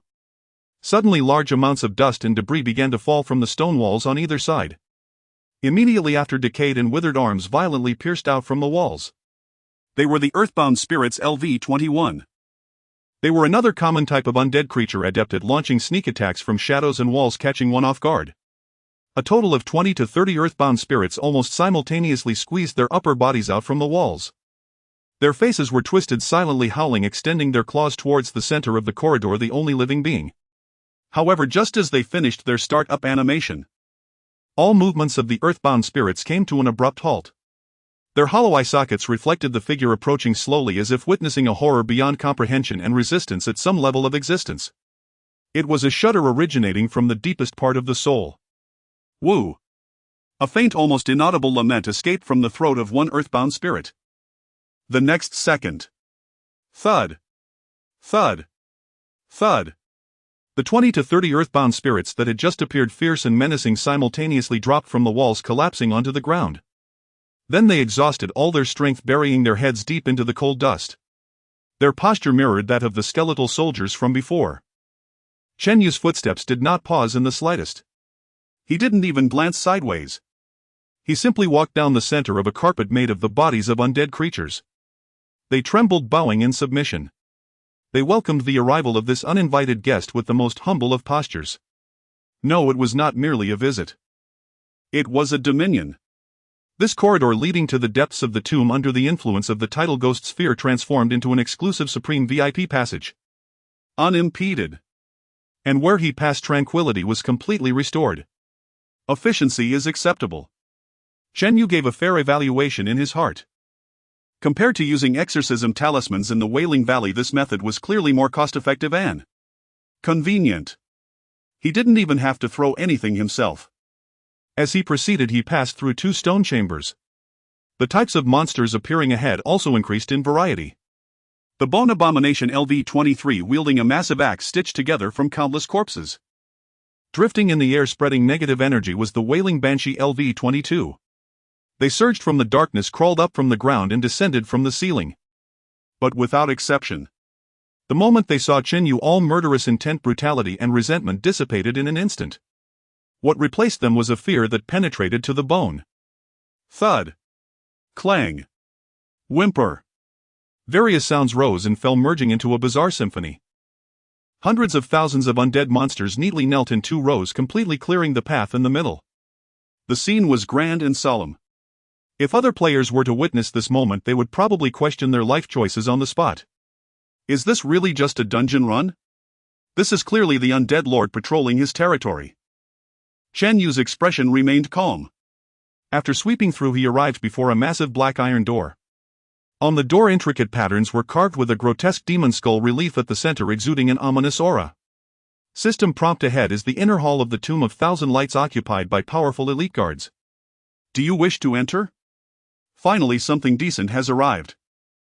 Chen Yu murmured to himself. He did not hesitate in the slightest, reaching out to gently push. Boom! The heavy door creaked open, stirring up a cloud of dust. Behind the door was a vast circular hall. In the center of the hall stood a colossal figure over 5 meters tall. It wore tattered ancient general armor, wielding a massive rusted broadsword. In its hollow eye sockets burned not the ghostly blue flames of souls, but 2 orbs of dark red, almost tangible fire. Beneath it lay the remains of hundreds of skeletal soldiers strewn haphazardly. Bone General Meng Han LV-25 Elite Lord. Description: a powerful ancestor of the Meng family whose lingering will transformed into the guardian of the tomb, possessing the ability to command low-level undead. The moment Chen Yu stepped into the hall, the Bone General suddenly turned its head, the 2 dark red soul flames locking onto Chen Yu firmly. A pressure far greater than that of ordinary undead instantly enveloped the entire hall. In the collision between its pressure and Chen Yu's ghost sphere tidal, the air in the hall seemed to solidify. The bones of the Bone General emitted a creaking sound under the unbearable weight, its arm holding the broadsword trembling violently. Its soul fire flickered madly, half of it fueled by anger and combat intent as a guardian. The other half stemmed from an uncontrollable fear of its nemesis. It did not kneel like the smaller monsters outside. It was resisting. Roar.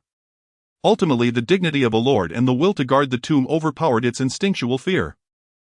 The Bone General let out a deafening roar, raising the broadsword high, dark red energy gathering on the blade. Skill: soul severing slash. Oh. It didn't kneel. A hint of seriousness finally appeared on Chen Yu's face. But that was all. Faced with a strike imbued with terrifying power capable of killing any tank player at this stage in a single blow, he didn't even budge an inch. Just with a thought. Buzz. Two brilliant golden streams of light suddenly shot out from behind him. Yu Huang. The dual sword separated from his body, not charging directly at the Bone General. One of the Yu Huang swords traced an arc in the air, instantly splitting into hundreds of sharp sword shadows resembling a rapidly spinning golden star ring surrounding Chenyu. The second form of the heaven-breaking sword art, chaotic stars. Defend. The other Yu Huang sword paused in midair, its tip pointing directly at the colossal Bone General, the sword body shining brilliantly, dazzling like a condensed sun. The first form of the heaven-breaking sword art, startling swan. Attack. Almost at the same moment, the Bone General's broadsword was about to descend. Whoosh. The sword executing startling swan transformed into a golden lightning bolt too fast for the naked eye to capture, instantly tearing through the air and piercing through space. Puff. The golden lightning named Ginghong made no thunderous noise, only a faint sound akin to a blade slicing through decayed wood. The Bone General's raised saber, along with the dark red energy capable of tearing through space, suddenly solidified. It slowly lowered its head. On its chest plate engraved with runes, an unexpected fist-sized hole had appeared. However, Yu Huang did not stop but instead moved back and forth. As the sword light flickered, the Bone General's health bar plummeted like a free-falling elevator. In the blink of an eye, it was completely emptied. Boom! The massive bone body collapsed with a thunderous crash, shattering into a pile of bones and metal fragments. Meanwhile, the Yu Huang sword, which had unleashed Jinghong, slowly appeared in the air several meters behind it, its golden light subdued. It then quietly flew back to Chen Yu's side, hovering alongside another Yu Huang sword transformed into the Falling Star's sword will, like the most loyal of guardians. From the moment the Bone General roared and struck to its transformation into a pile of shattered bones, the entire process took no more than 3 seconds. Chen Yu didn't even stir his robes. Ding! You have successfully killed the elite Lord Bone General Meng Hun. You gained 5,000 experience points. You obtained Meng Hun's soul-severing blade broken X1. You gained Bone Core X3. Ding! Congratulations, you have successfully cleared the dungeon 1000 Light Tomb. Experience gain 10,000. You gain 1000 Light City reputation 1000. Ding! You have achieved the No Damage Clear achievement for 1000 Light Tomb. Ding! The destruction conditions for 1000 Light Tomb have been met. A series of system notifications flashed before his eyes. However, a hint of surprise appeared on Chen Yu's face. He slightly furrowed his brows. Cleared it. He opened the task panel. Main quest: The Orphan of Heroes in progress. Quest objective: go to the tomb of the Meng ancestors, find the stone tablet mentioned in Meng Tu's legacy, and investigate the source of the curse.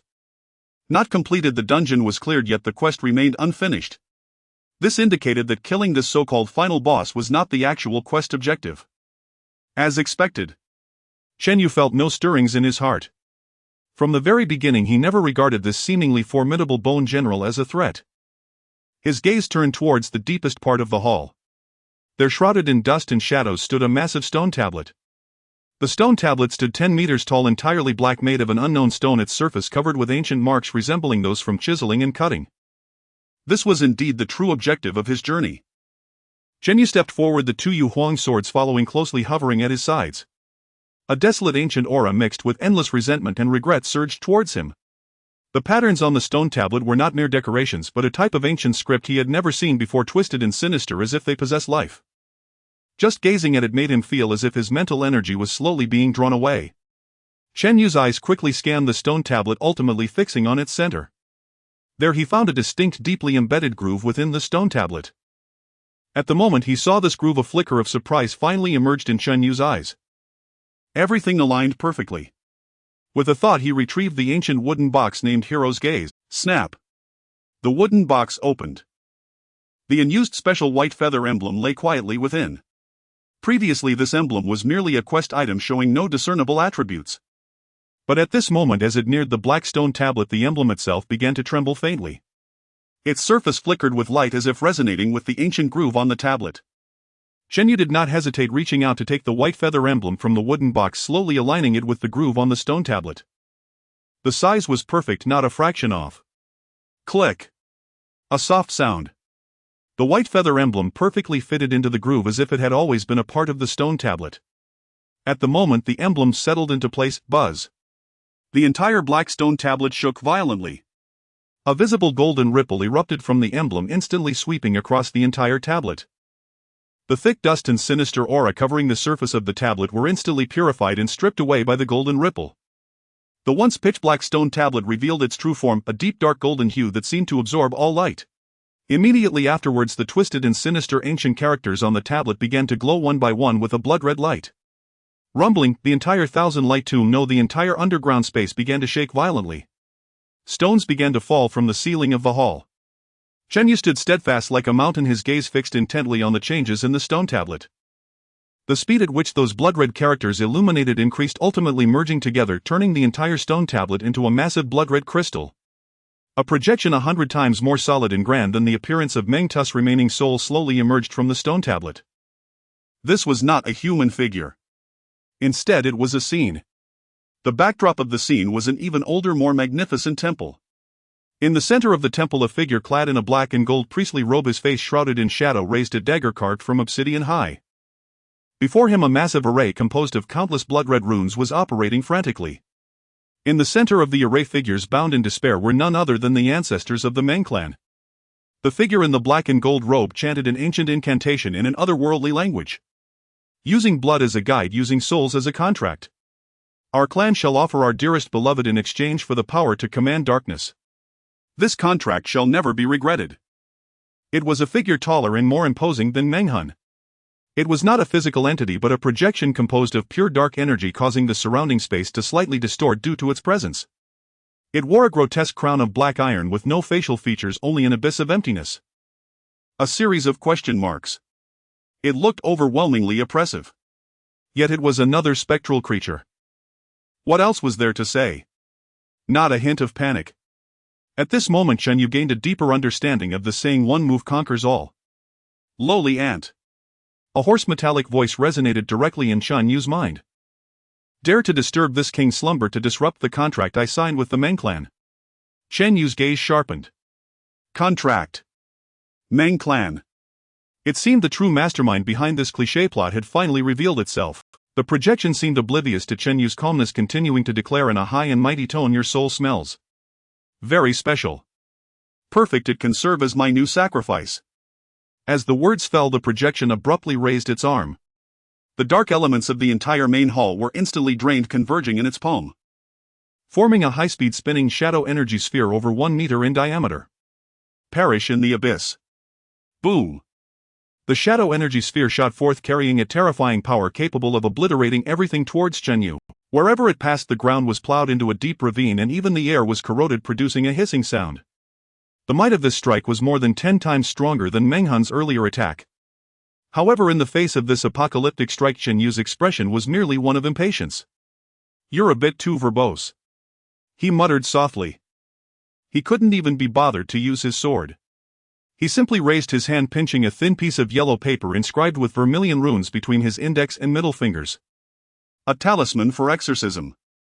A familiar formula, a familiar scent. He flicked his fingers.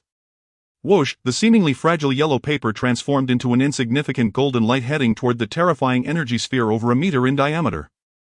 The two met in midair. The anticipated earth-shattering explosion did not occur. A flash of golden light appeared.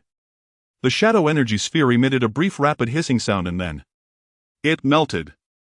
The massive dark energy was swiftly neutralized, purified and disintegrated by that small golden light. It ultimately transformed into countless pure glowing points, dissipating in the air like fireflies.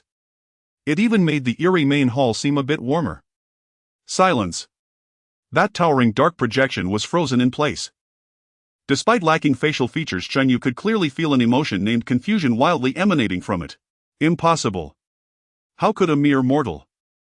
What kind of power is this? The hoarse voice in Chen Yu's mind roared in disbelief and horror. Chen Yu dug at his ear, his impatience growing more evident on his face. Since you asked so sincerely, he murmured, then pulled out a large stack of stacked exorcism talismans. Chen Yu looked at the projection, his gaze resembling that of someone about to crush a cockroach. This is a mysterious power from the east. As the words left his mouth, he flicked his wrist. Swish, the exorcism talismans flew out like celestial maidens scattering flowers, instantly igniting midair and transforming into a dazzling golden orb. These orbs showed no signs of stopping, converging in the air into a brilliant golden torrent carrying immense heavenly might sweeping towards the dark projection. No.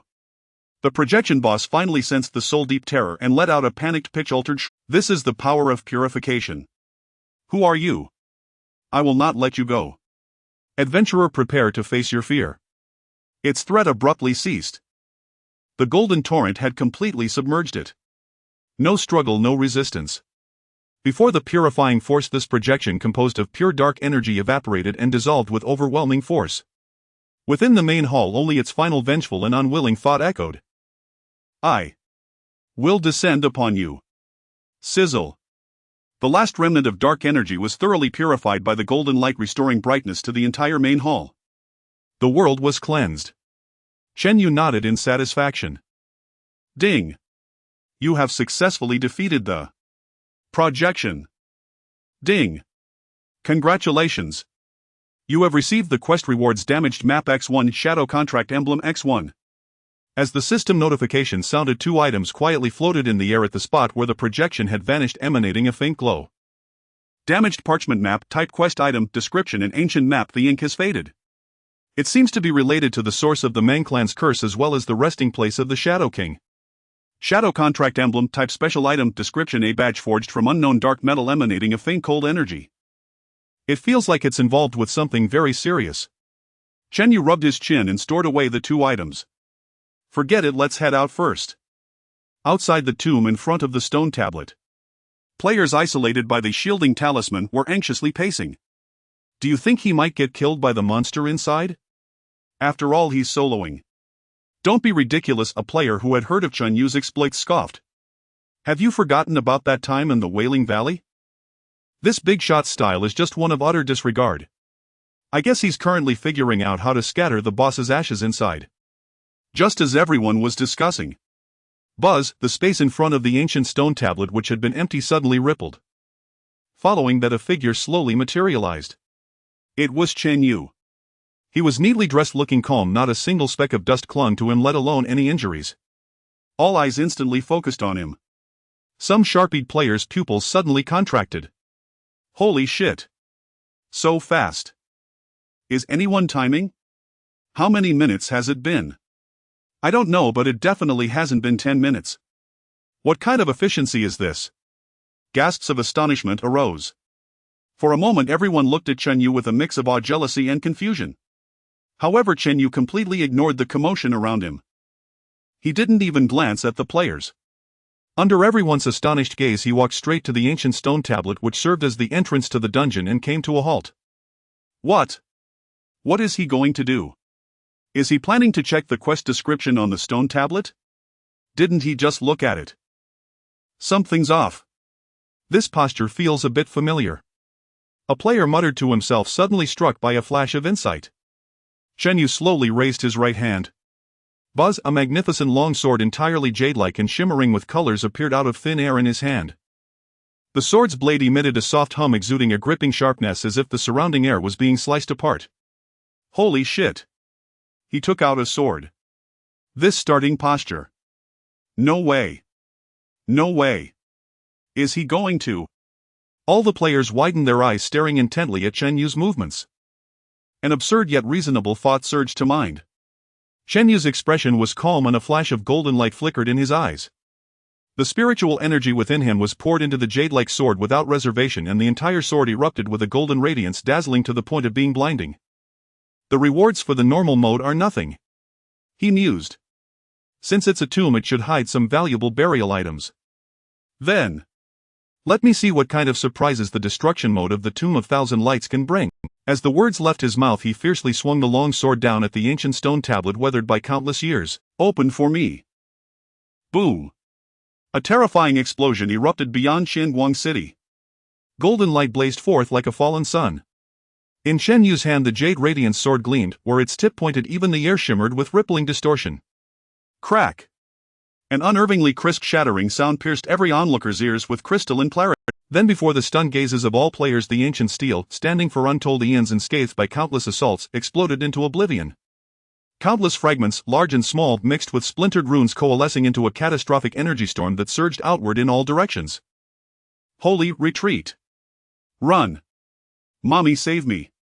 Players nearest the blast scrambled backward in panic, tumbling head over heels. Even so, many were hurled to the ground by the violent shockwave, their heads flashing a string of 1-1.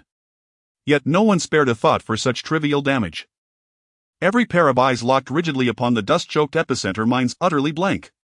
Shattered. Truly shattered. That very steel, tested repeatedly by legions of players yet never once dented, deemed an indestructible set prop within the world.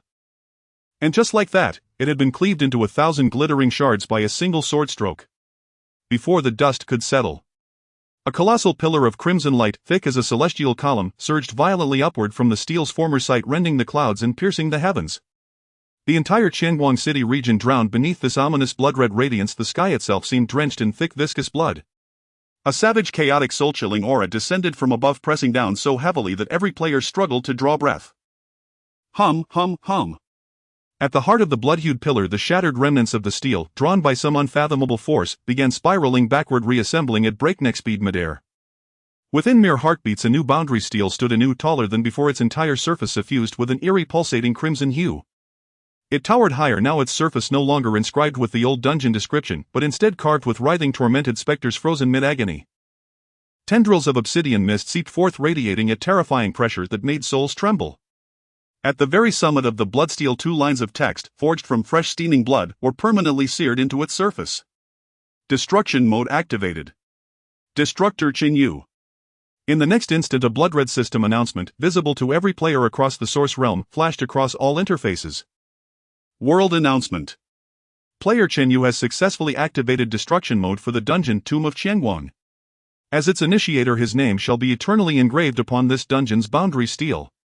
Destruction mode is an ultra-high difficulty challenge variant. Monster strength and spawn density are dramatically increased, rendering completion exceptionally arduous. However, rewards are extraordinarily generous, and there exists an extremely low probability of obtaining unique artifacts.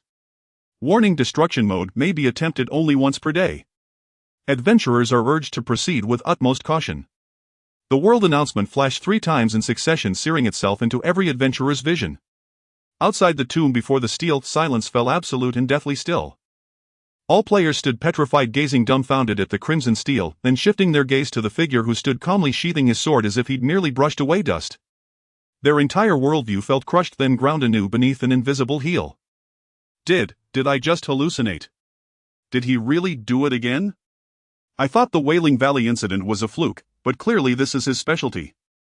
This senior expert is basically the World Announcement Department's full-time employee. Is that really the point? The steel, that's the point. A warrior player's voice trembled as he pointed at the crimson steely. Do you have any idea how indestructible that thing is?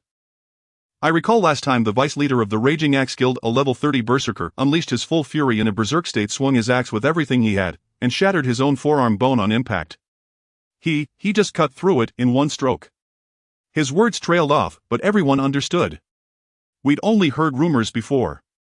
Now we've seen it with our own eyes. I feel certain he isn't playing the same game as us. A mage murmured softly, the unspoken truth echoing in every mind. While the crowd remained paralyzed in awe, and you didn't spare the steel, now bearing his name, even a second glance. He turned without hesitation and strode directly toward the dungeon entrance wreathed in crimson light. Might as well go in now, I'm already here. No need to make another trip later. He mused inwardly. Let's see how much tougher this level 20 destruction mode really is. He's going in again. He activates destruction mode and dives straight into the run. He's lost his mind. Utterly insane. Under countless gazes interwoven with reverence, dread, and feverish awe, you stepped forward unwavering and vanished into the blood-tinged spatial ripple. Re-entering the tomb felt profoundly different. A faint but palpable pressure hung in the air. Though the aura of his tidal ghost trembler still held sway, its effect was markedly diminished. The skeletal sentinels lining the corridor no longer prostrated themselves instantly. Instead, they quivered in place, their hollow eye sockets flickering with unstable, violently wavering soulfire, struggling for several seconds before reluctantly dropping their weapons and kneeling. Difficulty truly increased. Chen Yu's brow lifted slightly, but his pace never faltered. To him, kneeling after a brief struggle or collapsing instantly made little difference. He walked with unruffled grace. Unimpeded, unhurried. Under destruction mode, monster density surged, the corridor teemed with undead of every variety. Yet their sole fate remained unchanged. The moment Chen Yu approached, they collapsed into grand involuntary acts of worship before shattering into scattered bone. In under 5 minutes. Chen Yu reached the central hall once more and stood face-to-face with an old acquaintance, General Meng Han, the skeletal commander. Now Meng Han's frame had swelled nearly twice its former size. His tattered armor was shrouded in dense roiling black qi. The soulfire in his eyes had deepened into fathomless blood-red embers. His level had soared from level 25 Elite Lord to LV 30 Elite Lord Enhanced. A swirling aura of grudge corruption emanated from him, inflicting slowness upon all nearby beings. Roar! Upon spotting Chen Yu, Meng Han did not flinch, not even a tremor. Instead, he unleashed a roar thick with boundless resentment and raised his massive blade without hesitation. Clearly, Destruction Mode's enhancement had amplified his grudge to overpower the primal fear instilled by Ghost Trembler. Somewhat interesting. Chen Yu's expression remained unchanged. With a mere thought, he invoked Sky-Shattering Sword Art, Stellar Flash. A dazzling golden blade light tore through the air, slicing reality itself as it streaked unerringly toward Meng Han's skull. Clang! A thunderous impact. Meng Han, reacting with uncanny speed, intercepted the strike perfectly with his greatsword. Sparks exploded like miniature stars. The sheer force fractured the stone tiles beneath Meng Han's feet, but he held firm. 3,862. A staggering damage number bloomed above his head, yet he was not slain. Rather sturdy. Chen Yu registered mild surprise. Meanwhile, having blocked the blow, Meng Han convulsed as if struck by revelation, his blood-red pupils contracting sharply, black qi erupting violently from his form. Greenish flames, sickly and cold, ignited along his greatsword's edge. With crushing momentum, he launched his ultimate technique, soul-severing slash. Yet Chen Yu didn't even lift his eyelids. Behind him, a second Jade Radiant sword materialized silently, humming once, before transforming instantly into a radiant whirling sword wheel. Sky-Shattering Sword Art's second form, Starry Chaos. The wheel spun, encircling him in flawless defense, parrying every blow with a rapid metallic chorus of ding ding ding ding. Simultaneously, the first Jade Radiant sword blazed gold again, releasing Stellar Flash once more. Attack and defense, woven seamlessly, flawlessly harmonized. Schlit! This time Meng Han could not withstand it. The golden light pierced his forehead like a hot knife through soft butter. The blade light flickered relentlessly. Meng Han's health bar plummeted. In moments, his towering skeletal frame collapsed, disintegrating into a heap of shattered bone. From engagement to annihilation, less than 20 seconds. Ding! You have successfully defeated General Meng Han Enhanced. You have successfully cleared the dungeon Tomb of Qianguan Destruction Mode. You have earned the solo first clear reward for Tomb of Qianguan Destruction Mode. Experience 300000. Your level has increased to LV 19. Ding! Congratulations, you have obtained Shattered Core of the Tomb of Qianguan 1. A cascade of system notifications appeared, but Chen Yu's face betrayed no joy. Instead, a subtle anxiety flickered in his eyes. He couldn't one-shot them anymore. It took over 10 seconds to defeat a minor boss. His firepower deficiency phobia had resurfaced. If this boss resisted instant death, what would happen when the next one faced him? No. He needed seclusion. Cultivation until foundation establishment. Level 4 Qi refinement, still far too weak. Having resolved this, Chen Yu finally turned his attention to his newly acquired reward. Shattered Core of the Tomb of Qianguan. Type Realm Core Fragment. Description: a shard infused with the primordial essence of a sealed realm, appears compatible with fusion alongside other fragments of its kind. Collect 10 such Realm Core fragments, then visit any major city's blacksmith forge to craft the unique world artifact Shattered World Stone. Chen Yu paused, momentarily taken aback. Large things require smaller ones to assemble, smaller ones built from yet smaller pieces. An endless lineage of fragments, generation upon generation. Was this mechanic inspired by some bargain basement puzzle game? As he stowed the fragment and opened his interface to exit the dungeon, he noticed a new message waiting. It was from Yu Zhishir. In the city of Eternal Night within the territory of the Moonlight Guild, Yu Zhi Arrow stared blankly at the blood-red world announcement, her delicate face filled with astonishment. Player Chen Yu has successfully activated the Dungeon Thousand Light Tomb in Destruction Mode. She was stunned for a good 10 seconds before slowly blinking, confirming that she hadn't misread it. What about our planned team-up? Here I am urgently arranging manpower to search the entire map for the mysterious merchant, and over there you just send out a world announcement. I haven't even gotten in the car yet. What startled her even more was that he really went to Thousand Light City. That was the sphere of influence of the Roman divine clan, where the elf divine clan had little say. A profound sense of helplessness surged in her heart. After hesitating for a long time, she took a deep breath, suppressing the irritation within, and opened her friend list. She sent a message to that man. Yuji Arrow, President Chen, do you still remember our agreement? After sending the message, it felt like a stone sinking into the ocean. 1 minute. 3 minutes. A pure energy arrow flickered into visibility at the tip of Yuji Arrow's fair fingers, shimmering with uncertain light, exposing her inner anxiety. Just as she was about to lose her patience, the communication interface finally lit up. Chen Yu, of course I remember, President Yu. Yuji Arrow nearly choked at the reply. Remember. You immediately activated another destruction mode without saying a word. She suppressed the urge to question him, carefully choosing her words, trying to regain some initiative. Yuji Arrow, President Chen, you're really quick to act. We are still doing our utmost to find the mysterious merchant, yet I didn't expect you've already. Chen Yu, if you help me find the mysterious merchant, I will take your team through a run. That was the agreement we made earlier. Implicitly, if you haven't found him, this deal doesn't stand. Why should I wait for you? Yuji Arrow stared at this reply, momentarily rendered speechless. Indeed, logically, there was no fault in that. If she hadn't found the mysterious merchant, the deal couldn't be established. It was only natural for Chen Yu to run the dungeon himself. But it felt too frustrating. She had thought that with Chen Yu's ability to activate destruction mode, it would definitely be a unique strategic resource. He would surely hold out for a better deal, at least maintaining good communication with her as a potential strategic partner. However, it turned out she was overthinking. To Chen Yu, it seemed as casual as going out for groceries.